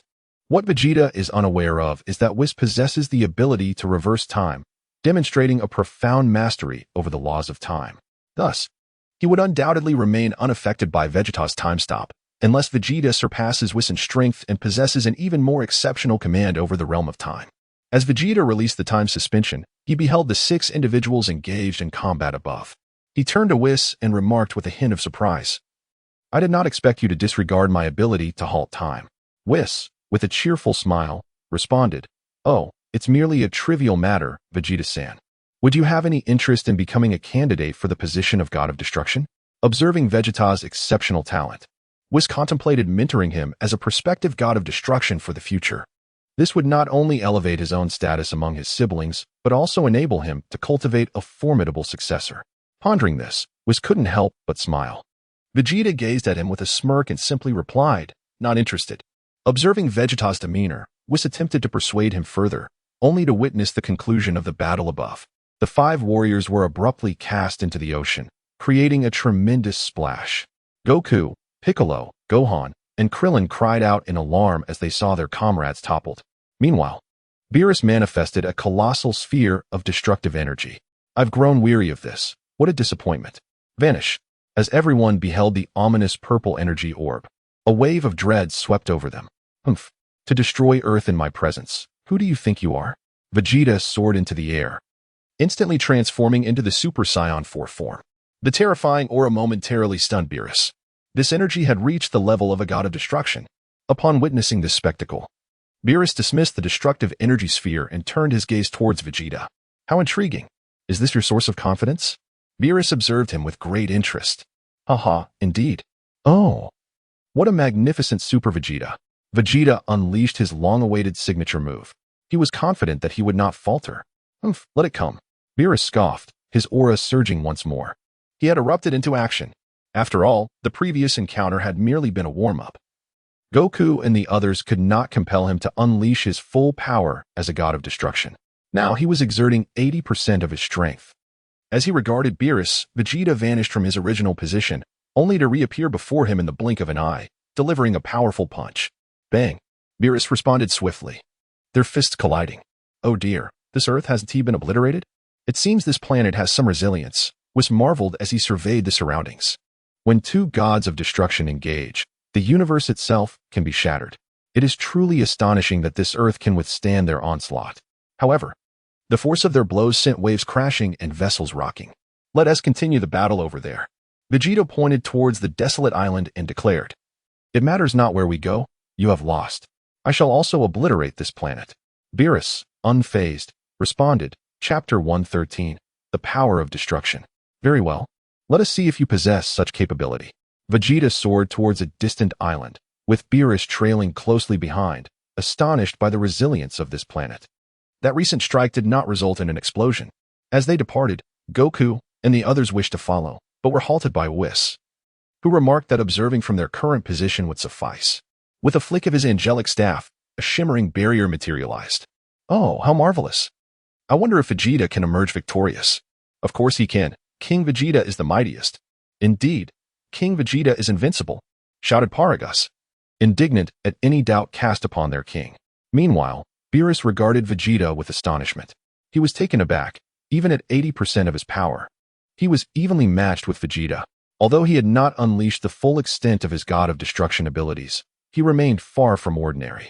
An 80% capacity could rival the gods of destruction from other universes, yet here he was, only able to contest evenly with Vegeta.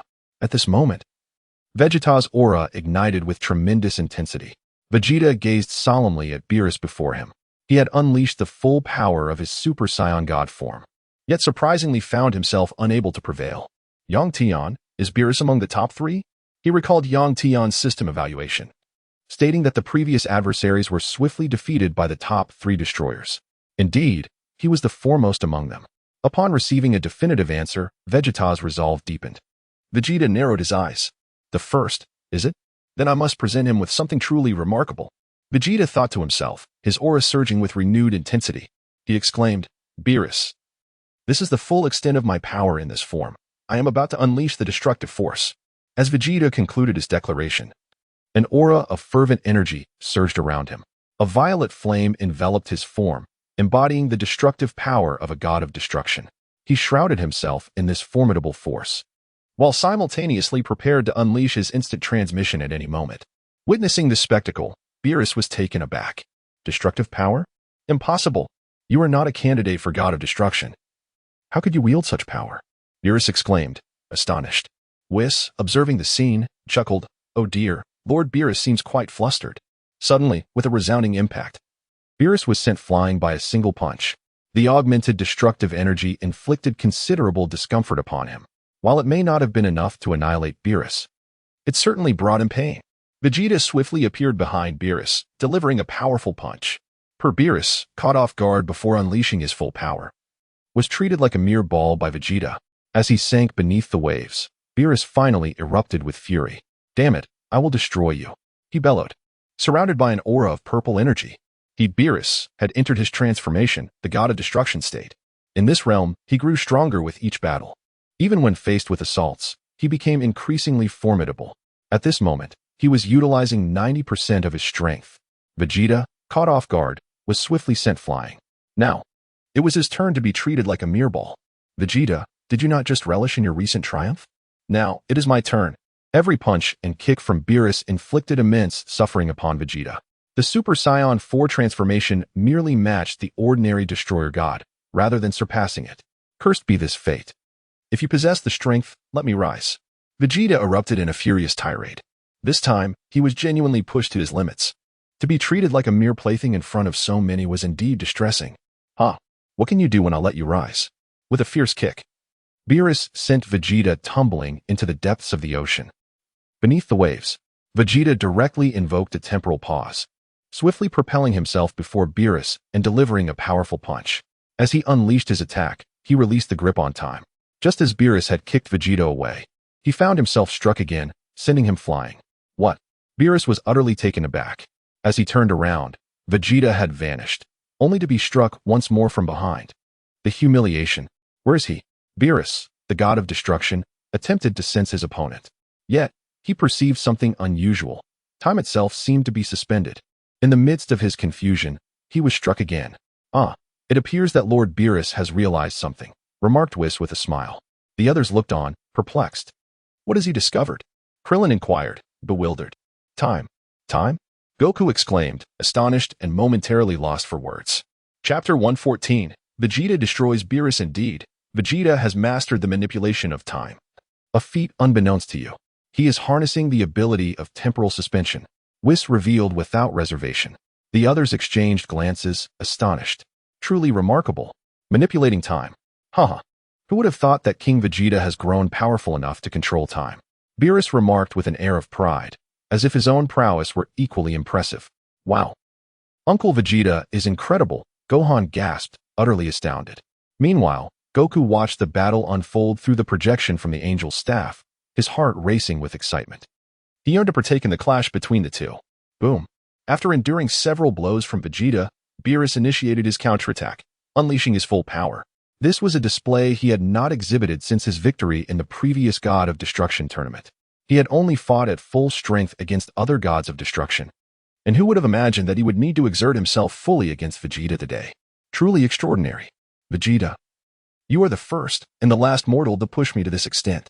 Beerus's voice, cold and resolute, fixed upon Vegeta. He resolved to annihilate Vegeta. If word got out that someone could compel Beerus to fight at full strength, it would be met with incredulity. After all, Jiren from Universe 11 merely surpassed the gods of destruction in combat power, but the disparity in realms is vast. Oh, you may certainly try. I shall remain right here and see if you can destroy me. Vegeta chuckled upon hearing his words, utterly unaware of the lofty heights of his own arrogance. Did he truly believe that Vegeta was a mere novice? Aside from the trepidation instilled by the Omni King's decree, Vegeta harbored no fear of destruction. After all, he possessed an immortal essence. Such hubris. Today, he shall come to understand the consequences of his audacity. Beerus sneered, swiftly materializing before Vegeta and raising a hand as he proclaimed, destruction. In the following moment, the power of ruin enveloped Vegeta.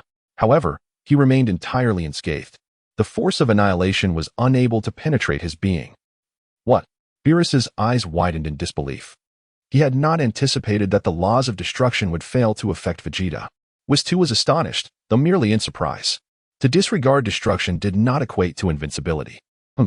Lord Beerus, it would be remiss not to reciprocate. Behold my own destruction. Vegeta raised his head and unleashed destruction upon Beerus. In the next instant, Beerus began to vanish in sheer terror. Witnessing this, Whis promptly appeared beside Vegeta. Mr. Vegeta, it is wise to exercise restraint. The god of destruction must not fall, he cautioned. As Beerus spoke, he pointed his staff and commenced a reverse time, reappearing shortly thereafter. Beerus, was not immune to destruction, after all. His prowess placed him among the pinnacle of gods of destruction. Who could possibly obliterate Beerus? Yet, astonishingly, today, Beerus was genuinely undone by Vegeta's destructive force. Moreover, Vegeta's destruction was not merely elementary, it was infused with the formidable power of advanced destructive rules bestowed by the system. As he observed Whis rewind time, Vegeta felt a profound shock. He was unable to perceive the rules governing Whis's actions, highlighting the vast chasm between him and the angels. Whis, what are you doing? Beerus inquired, perplexed. He had just intended to unleash destruction upon Vegeta, and yet Whis had appeared without warning. Oh my, Lord Beerus, I merely reversed time. Whis replied, reverse time? What do you mean? Beerus's expression shifted dramatically. Could it be that my impending act of destruction has failed? He asked in disbelief, his eyes wide with shock. Whis did not respond but replayed the earlier scene. After watching it, Beerus was taken aback. He had, indeed, been destroyed by Vegeta. Chapter 115. Beerus endures a beating from Vegeta. This revelation left him utterly astonished. He had not anticipated that Vegeta possessed the capacity for destruction, nor that his comprehension of destructive rules was so profound. Curse it! Beerus clenched his fists and declared to Whis, stand aside. I shall unleash my full power against him. This is a tremendous humiliation. Upon hearing this, Whis stepped back. In the following moments, a colossal purple aura emanated from Beerus, as the terrifying presence of the god of destruction swept forth in all directions. Yet, it failed to inflict significant damage upon Earth, merely shattering a portion of the floor. Oh dear, Lord Beerus is quite enraged. But why can this planet withstand his wrath? Whis pondered as he gazed at Earth, his face a mask of confusion. No one was there to enlighten him, so he was left to speculate. Meanwhile, Vegeta, observing Beerus unleash his full strength, showed no hesitation. He did not wish to resort to his time-stopping ability, for such a victory would feel unearned. He still possessed a secret weapon, the exclusive BGM from Dragon Ball GT. Yang Tian, please assist me in activating the exclusive background music for Dragon Ball GT. Vegeta's heart cried out, and Yang Tian responded to his call, aiding him in his ascent. In the next moment, the enchanting melody of Dan Dan began to resonate. It was more than mere background music. It was a song in its own right. Of course, this exclusive Dragon Ball GT soundtrack comprised more than just this single piece. Upon hearing the sound, everyone wore expressions of bewilderment. Who had activated the speakers? Yet they did not dwell on it for long. At that moment, Vegeta's aura surged once more, intensifying dramatically. In his Super Saiyan 4 form, Vegeta's combat power had increased tenfold. This was the effect of the Dragon Ball GT exclusive soundtrack. Nanny? Beerus sensed Vegeta's divine energy soaring and momentarily found himself at a loss. This was a comprehensive tenfold enhancement, akin to Goku unleashing his tenfold Kaioken. However, this transformation bore no side effects. Once the music ceased, the tenfold increase would vanish. It seemed that Lord Beerus had encountered a formidable opponent. Whis observed with a smile. Growing increasingly fond of Vegeta, this promising candidate piqued his interest as a potential successor to the role of God of Destruction. Yet he knew that Vegeta would hardly be amenable to such an idea. Without hesitation, he turned his gaze to the side at Goku. His qualifications were commendable as well. Perhaps he could also be considered as a candidate for God of Destruction? Whis mused internally, though it was merely a fleeting thought. The course of battle had already been determined. Just moments ago, Vegeta launched an attack, delivering a powerful kick that sent Beerus soaring. In a swift motion, he appeared behind Beerus, seizing his tail and spinning him with great force. He then hurled him towards a desolate island, instantly reappearing before him to press his head down into the ground, as if tilling the earth. Is the might of a god truly so insignificant? This revelation has left me, Vegeta, utterly disillusioned. Vegeta, with great ferocity, delivered a crushing blow to Beerus's midsection. Beerus let out a pained cry, exclaiming how many years had passed since he had been struck in such a manner. Today he found himself on Earth, utterly humiliated. Whis made no move to intervene. Should Beerus meet his demise, he could simply reverse time. As for the original narrative's mention of time reversal having limitations, It was merely a deception to prevent them from becoming overly reliant on Whis. The angel maintained a neutral stance, for any intervention could lead to his own obliteration. Observing Vegeta relentlessly pummeling Beerus, Whis could only chuckle in amusement. Vegeta possesses immense strength, surpassing all the gods of destruction, including those from the other 6 obliterated universes. Originally, there were 18 universes, and among them, Beerus was not the mightiest. The gods of destruction from the other 6 universes surpassed Beerus in power.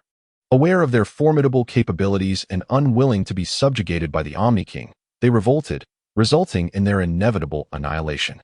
Consequently, Beerus emerged as the most powerful god of destruction among the 12 universes. Of course, this distinction is limited to the 12 universes alone. Boom. As Vegeta unleashed his mighty final flash, it struck Beerus, rendering him unconscious. Simultaneously, Whis reappeared, enveloping Beerus in a protective shield to ensure he could rest peacefully. The outcome was clear. Beerus had suffered a complete defeat. In terms of destruction, he was incapable of harming Vegeta, ultimately being subjected to counter-destruction himself. Regarding raw power, the Vegeta who activated his background music was tenfold stronger than Beerus. What was there left to compare? Chapter 116. Deep Blue Transformation. Vegeta-san, you have emerged victorious. Your strength is now the mightiest in the 12 universes. Whis remarked with a cheerful demeanor. He spoke the truth. At present, Vegeta stood as the most formidable. Excluding the angels from the equation, Vegeta currently could not even contend with an apprentice angel.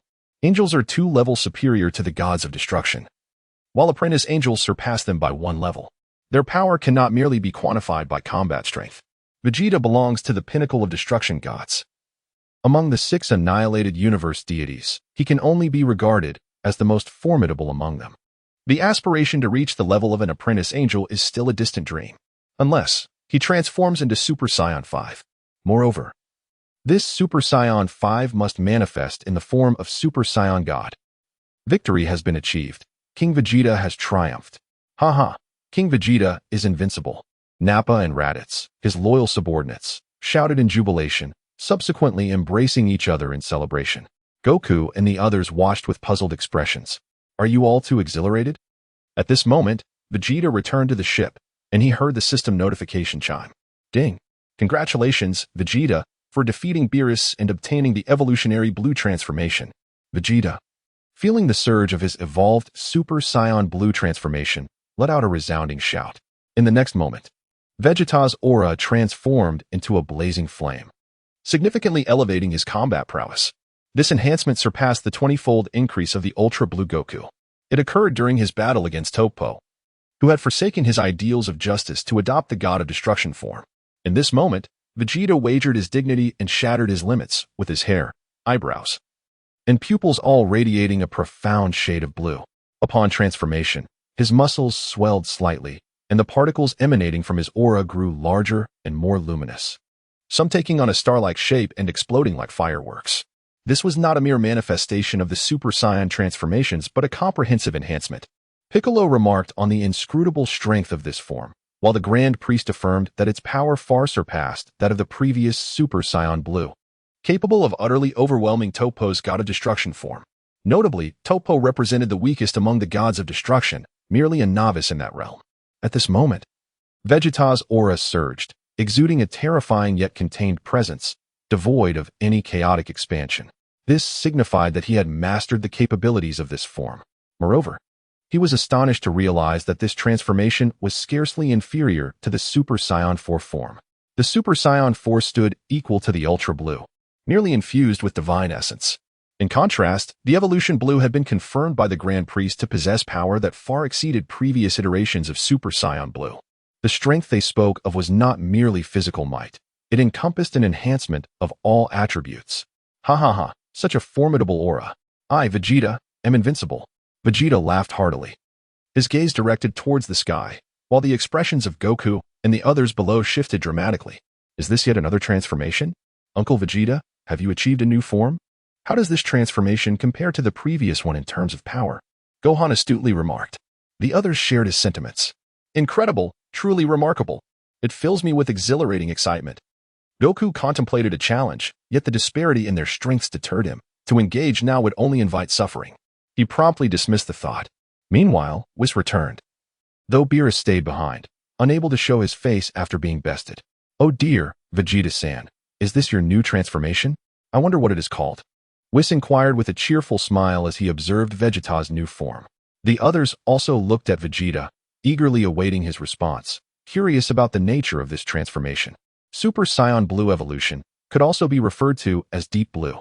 Vegeta gazed at his deep blue aura and spoke. Whis nodded in approval, finding it quite impressive. "Oh, splendid name. However, dear friends, until we meet again, may I inquire if I could take some of this exquisite cuisine with me?" Whis smiled warmly at the group. They all turned to Bulma, as it was her domain, and they had no authority over such matters. Bulma, seemingly unconcerned, nodded. "It's hardly worth much. There are plenty of ingredients. The chef will whip something up in no time." Meanwhile, Beerus, traversing the cosmos, wore a disgruntled expression. "Wasn't the Super Saiyan God supposed to be my formidable rival? Is this truly a rival? This feels more like a complete domination." "Oh dear, Lord Beerus, cheer up. Who's to blame for your years of slumber and idleness, neglecting your training?" Whis remarked with a hint of mischief. "Humph. Whis, spare me your sarcastic remarks. Given more time, this Vegeta would not be your match either." Beerus retorted indignantly. Nevertheless, he continued, "Whis, why does this Vegeta exude a divine aura? And how has he become so powerful in just a few decades?" Chapter 117. Zamasu. Lord Beerus, surpassing me is one thing, but remember, I'm not a combat-oriented angel." Whis replied nonchalantly, provoking Beerus further. However, Whis' subsequent statement made Beerus uneasy. "Lord Beerus, Vegeta's strength surpasses that of the 6 destroyed gods of destruction." "Nanny?" Beerus's eyes widened in disbelief. He was currently guiding Whis, traversing through a time portal, and they were light years away from the realm of the gods of destruction. Impossible. Stronger than those 6? Indeed, Vegeta's final burst of power was among the pinnacle of your gods of destruction. Whis stated candidly. Beerus fell silent, contemplating. Perhaps we should consider this lad as a candidate for god of destruction. Lord Beerus, I have already inquired. Whis said cheerfully. Beerus was taken aback. "When did this happen? How was I unaware?" "Nanny, when did this occur?" "During your battle with Goku and the others." "Humph, you rascal." Beerus scoffed, fully aware of Whis' intentions. Yet, he added, "To appoint him as a candidate for god of destruction is one thing, but I have no immediate plans to abdicate. Let him remain a candidate for several billion years." Beerus cleared his throat. However, Whis' words left him momentarily speechless. "Lord Beerus, he has no desire to be a candidate for god of destruction. Nanny, behold, this is the most esteemed deity of the universe. How could he possibly refuse? Is he unaware of what it means to embody the destroyer?" With a face full of ire, Beerus exclaimed. He had exerted tremendous effort to become a candidate for the position of destroyer. Now, this Vegeta has the audacity to decline? It is perplexing, indeed, remarked Whis as he hastened back to the realm of destruction. As they passed by various planets, he instructed Beerus to lay waste to them. After all, it had been many years since Frisia's demise, and these planets had remained untouched for far too long. While wreaking havoc, Beerus grumbled, "Damn it. Why are there so many planets? Enough of this, Whis. Find that son Goku and have him take my place as a candidate for destroyer to obliterate these planets." "Very well, Lord Beerus. I shall inquire again at a later time," Whis replied with a gentle smile. As for when that next opportunity might arise, it would depend on when they desired a sumptuous feast again. At this moment, everyone was preoccupied with their respective tasks. Meanwhile, the Grand Kai was imparting knowledge to the Kaioshin about the duties of the Supreme Kai. A notification chimed, detection of the fused Zamasu incident. Mission, assist Kakarot and Vegeta in vanquishing the fused Zamasu. Mission reward, 1 gift package. Fused Zamasu? What on earth is that? As Vegeta continued to kiss Bulma, a voice echoed in his mind. "What is it, Vegeta?" Bulma inquired, holding him closely with a hint of confusion. "What are you doing, interrupting our moment? Are you displeased with my age?" "No, it's just a mission." "Set the mission aside. Let us attend to our matters first." Ding. Does the host, Vegeta, accept the mission? Accepted. Vegeta, supporting himself with a hand on his waist, exited the room, mentally responding. Simultaneously, his hands were in motion, preparing everything as he instructed Nappa and Raditz to assemble. "Is there yet another mission, Your Highness?" Nappa inquired. It was early in the morning when they were summoned, undoubtedly indicating a task at hand. Otherwise, what reason would there be to call upon them? Indeed. Vegeta nodded. Raditz, adhering to tradition, went to summon his brother, son Goku. Vegeta remained indifferent, his hands clasped behind his back as he awaited further developments, pondering the nature of this mission. Yang Tian, what is the situation regarding this task? Assisting Kakarot and another version of myself in vanquishing Zamasu? Is it true that the alternate version of me is utterly lacking in merit? Vegeta was visibly distressed. He was essentially always in the role of helping others or being helped himself. It was truly a sign of weakness. Zamasu, originally the Kai of Universe 10, was chosen as the candidate for the position of Supreme Kai by the Supreme Kai Gaosu due to his exceptional strength. However, he possessed a distorted sense of good and evil and could not tolerate any wrongdoing as he defined it. Despite being a deity, he harbored prejudices against humanity, believing that humans would only misuse violence and incite wars. This led to a divergence of views with his master Gaosu regarding whether humanity was worthy of protection, ultimately resulting in the creation of the terrifying Humanity Zero plan that affected multiple parallel universes. Yang Tian remarked softly. Chapter 118, Black Goku. Vegeta, you are merely the appetizer. Vegeta frowned upon hearing this. Is such a personality truly suited to be the candidate for the god of destruction? What nonsense is this? Is he exceptionally powerful?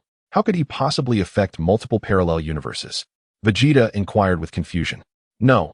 In the parallel universe, he exchanged bodies with Goku using the Super Shenron, while another wished for immortality, and together they fused to become fused Zamasu. Yang Tian elucidated. Vegeta furrowed his brows upon hearing this. Why should I exchange my body with Kakarot's? Is my body inferior to his? I'm a noble scion prince. Vegeta harbored a sense of dissatisfaction. He was perturbed by the fact that Zamasu chose to inhabit Goku's body instead of his own. Did he look down upon him? This decision was made because Zamasu had witnessed the Tournament of Power, which prompted him to covet Goku's physique. The Tournament of Power? What is that? It was a clandestine tournament held between the 6th and 7th universes to vie for delectable treats and the Super Dragon Balls. However, upon the arrival of the Omni King, it expanded into a grand melee involving a total of 80 warriors from 8 different universes, with the defeated universes facing erasure by the Omni King. Oh, that sounds intriguing. But isn't it rather frivolous that defeat results in annihilation? Vegeta was somewhat astonished. He had not anticipated such a turn of events. The notion that defeat necessitated obliteration was utterly preposterous. How could it be that you, Vegeta, would concern yourself with this? Certainly not. What I truly care about is whether there exists a martial tournament on my side. There will be. Seeing Yang Tian's unwavering confidence, Vegeta chose to remain silent. After all, it was only a matter of time before it occurred. If that is the case, I shall extend a grand welcome to this Zamasu, who now inhabits Kakarot's body. Upon the arrival of Sun Wukong and his companions, Vegeta could not help but harbor a cold smirk within. He intended to make this Zamasu aware that he had exchanged bodies in error. Vegeta, do we have another mission? Sun Wukong remarked as he and the others instantaneously teleported in, notably absent of Piccolo, but Gohan was present. Piccolo had suggested that Gohan take charge, as he would tend to the children, effectively rendering the Sun family a caretaker in this regard. The primary aim was to ensure Gohan's strength did not wane. Observing that everyone had gathered, Vegeta commenced the teleportation task.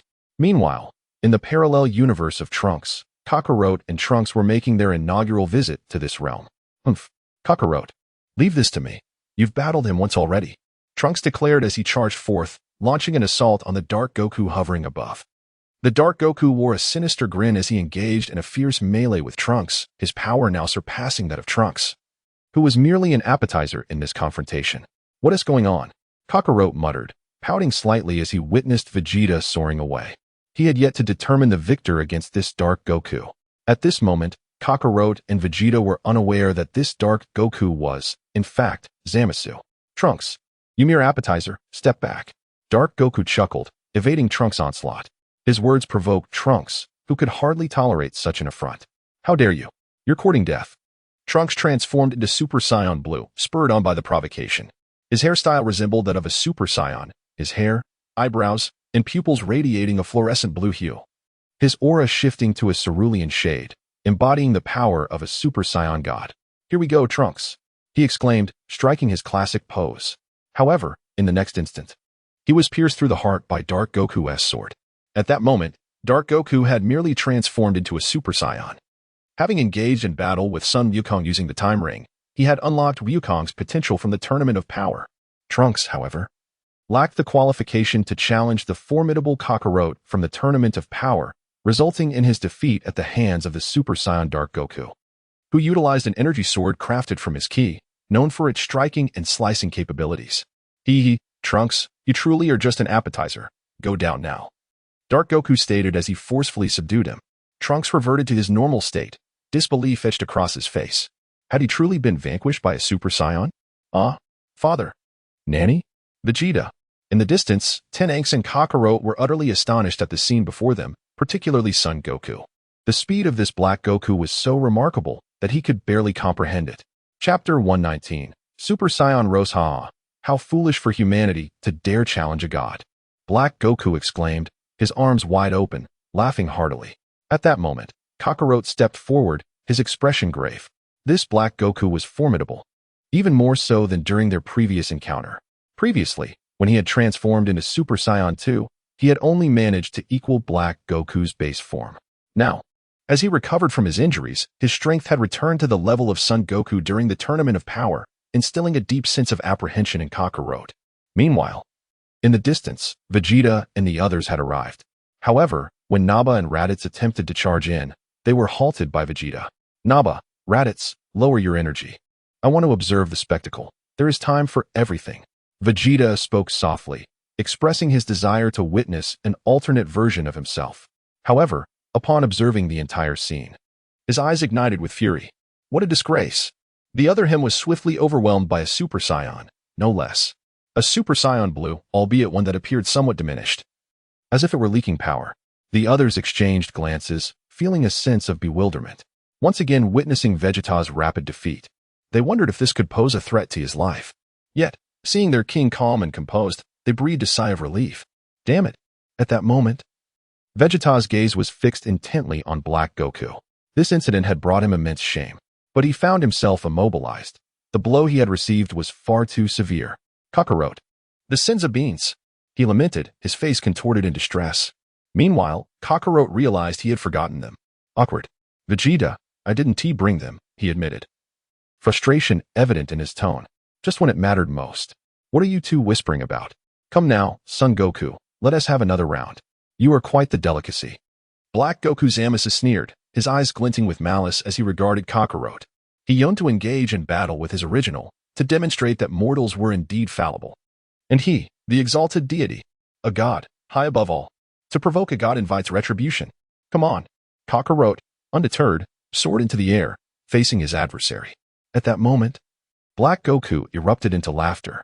Haha, allow me to showcase my form, the form of a god. As he spoke, he clenched his fists, unleashing an overwhelming aura. The terrifying energy surged, transforming from yellow to pink. This was the Super Saiyan Rose.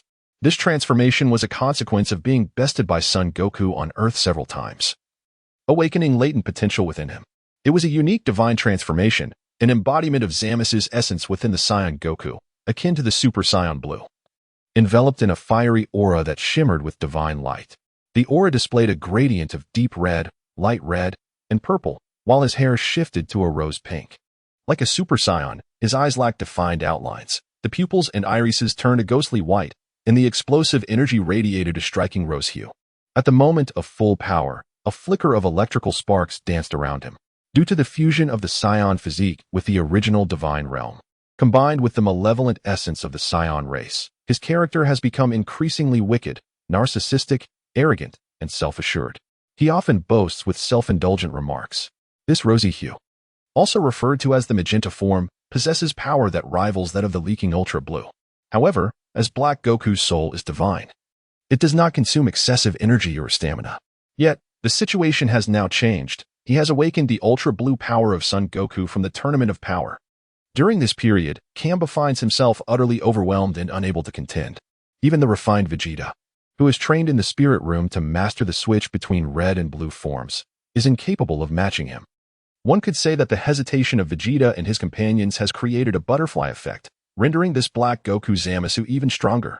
He chuckled, declaring, with your kind of transformation, I shall name it Super Saiyan Magenta, or perhaps Peach Pink. Yes, Super Saiyan Peach Pink. It suits my essence perfectly. As he spoke, he tossed his pink hair with a flamboyant flare. Upon hearing his words, Kakarot and Tai exchanged disdainful glances, while in the distance, Vegeta and others looked on with contempt. It is indeed Vegeta, Gohan, and Goku who find it utterly unworthy of their attention. There is no need to elaborate on Vegeta. His prowess is unequivocally unparalleled. Gohan and Goku have each ascended to the pinnacle of Super Saiyan 4, transcending their limits. In contrast, Nappa and Raditz remain stagnant, lacking the diligence to train, merely biding their time for opportunities to grow stronger. Unlike Goku, who relentlessly hones his skills, often bringing Gohan along during his training sessions, thereby ensuring Gohan does not fall behind. Coupled with Gohan's inherent talent, he too has achieved the breakthrough state of Super Saiyan 4. This state can rival the formidable power of Goku at the Tournament of Power. However, this dark incarnation of Goku is ultimately not his own body, thus lacking the mastery that Gohan and Goku possess. The Super Saiyan rose. Kakarot gazed with a grave expression, sensing the terrifying aura emanating from this formidable entity. Yet, excitement coursed through him. Engaging such a powerful being was undeniably exhilarating, igniting his fervor. "Come forth, Goku," the dark Goku declared, charging forward. Before Kakarot could transform, he was sent flying with a single punch, crashing into countless dilapidated structures. Pathetic. After all, mortals are merely mortals. The dark Goku laughed maniacally. Amidst the ruins, Kakarot, gasping for breath, transformed into Super Saiyan Blue, launching himself at the dark Goku once more. This encounter, however, was starkly different from the last. He was effortlessly repelled again. How is this possible? Kakarot gasped, blood spilling from his lips, disbelief etched across his face. Yet he urged Trunks, we must retreat and regroup for another attempt. They had not brought any Senzu beans, and the situation was dire. They needed to return to replenish their strength. Understanding Goku's intent, Trunks nodded vigorously. In an instant, Kakarot teleported away with Trunks and their companions, slipping away right beneath the dark Goku's nose. Enraged by this turn of events, the dark Goku soared into the sky, vowing to make them pay. "Come out, show yourselves," he bellowed, unleashing a barrage of energy blasts. He was aware that these individuals could suppress their energy signatures, rendering them undetectable, thus prompting his relentless assault to force them into the open. From a distance, Vegeta observed this scene and addressed his comrades. "Nappa, Raditz, can you handle this?" It appeared that the situation was precarious. Indeed, this being bears a striking resemblance to Kakarot and possesses immense power. Yet, what has driven Kakarot to such madness? His aura is decidedly sinister. Nappa and Raditz shook their heads, still unaware that this black Goku was not Kakarot. Only Vegeta possessed that knowledge. "Nappa, Raditz, this is not Kakarot. It is merely a jester who has exchanged bodies with Kakarot through the Dragon Balls." Vegeta, with a disdainful sneer, scorned the notion of a deity encased within a mere mortal form, deeming it rather unimpressive. Contemplating this, he prepared to emerge and vanquish the insolent foe. However, before he could make his entrance, another figure soared through the air. It was none other than Goku, eager and poised for action. He could not resist the opportunity to confront this formidable dark counterpart. That Kakarot, he muttered to himself, but then again, it's merely part of the mission. Vegeta uttered those words and paid no heed to Kakarot's actions, allowing him to proceed unfettered. "Father," Gohan exclaimed as he witnessed his father's sudden charge. Vegeta remarked, "You are well aware of Kakarot's character. If your father finds himself at a disadvantage, do not hesitate to step in and fight. When it comes to him, do not speak of martial ethics." Chapter 121, The Wrath of Gohan. Vegeta is not typically like this, however. The discontent arises from the fact that Zamasu has taken over Kakarot's body rather than his own. Were the roles reversed, Vegeta might not exhibit such anger. Consequently, he must compel Gohan to disregard principles of fair play. "Very well, Uncle Vegeta." Gohan nodded, turning his gaze towards the battlefield. "By the way, Uncle Vegeta, what exactly is the situation with this individual who bears an uncanny resemblance to my father? Why has he assumed my father's form?" Gohan inquired with curiosity. Vegeta snorted disdainfully. What does this Zamasu think? That Kakarot is superior to me? How absurd. I am the esteemed Saiyan King. Has this Zamasu lost his mind?" He mused as he absent-mindedly stroked his bald head. He believed Vegeta's strength surpassed that of Kakarot. This Zamasu was truly peculiar for not switching. However, Raditz interjected, "King Vegeta, this is from another world. Could such a situation arise on our side? My brother Kakarot wouldn't he be switched, would he?" Raditz spoke with evident concern. Upon hearing this, Gohan shuddered. He certainly did not want such a father. Vegeta narrowed his eyes, pondering. Yang Tian, could I be switched? What do you think? As Yang Tian responded. Vegeta squinted further. Zamasu, he thought with a cold smirk, I must eliminate you beforehand. He resolved that once this matter was settled, he would confront his counterpart Zamasu on that side. He declared, even a god of destruction would not impede my path. Meanwhile, the enraged Black Goku, hurling energy blasts, sensed Goku's energy and turned around in surprise. Haha, come to meet your demise? Black Goku laughed maniacally. He had assumed they had fled. Yet here they were again. However, he felt something was different about this Kakarot. Dismissing it, he swiftly appeared before Goku. Goku, in turn, positioned himself in the air a few meters away. Come to die? Heh, I see you are powerful. I wish to spar. Goku grinned foolishly. Yet at that moment, Gohan shouted, Father, it's not a spar. We must eliminate him. Just moments ago, he had comprehended Black Goku's situation. A switch. A switch with his father's body. Such a being he could not tolerate. Observing another arrival, Black Goku Zamasu narrowed his eyes. Gohan? Excellent. Gohan stood beside Goku, casting a cold glare at him. Hee, I have slain your father and your entire family. Black Goku Zamasu cackled wickedly. At that time, he had used the Super Dragon Balls to exchange bodies with Goku, subsequently killing the still-forming Goku and annihilating his entire family, culminating in the destruction of the Earth with a single energy blast. Then, utilizing the time ring, he sought a world devoid of Beerus. In that realm, the Supreme Kai Shin had perished while confronting Majin Buu, and the god of destruction Beerus had also met his end. Damn it! Gohan seethed with fury. He transformed directly into a Super Saiyan 4. With his crimson hair and a wild expression, he seemed to declare, You must die. It is essential to understand that his daughter, Xiaofang, has just been born, and yet the individual who has assumed his father's body claims to have murdered his kin. How can this not incite his wrath? Synopsis. Vegeta. What? System. Am I destined to be the eternal second? Vegeta. Hahaha. Behold. Super Vegeta. Kakarot. Vegeta. Let us grow stronger together. Raditz. I am grateful to Prince Vegeta for resurrecting me.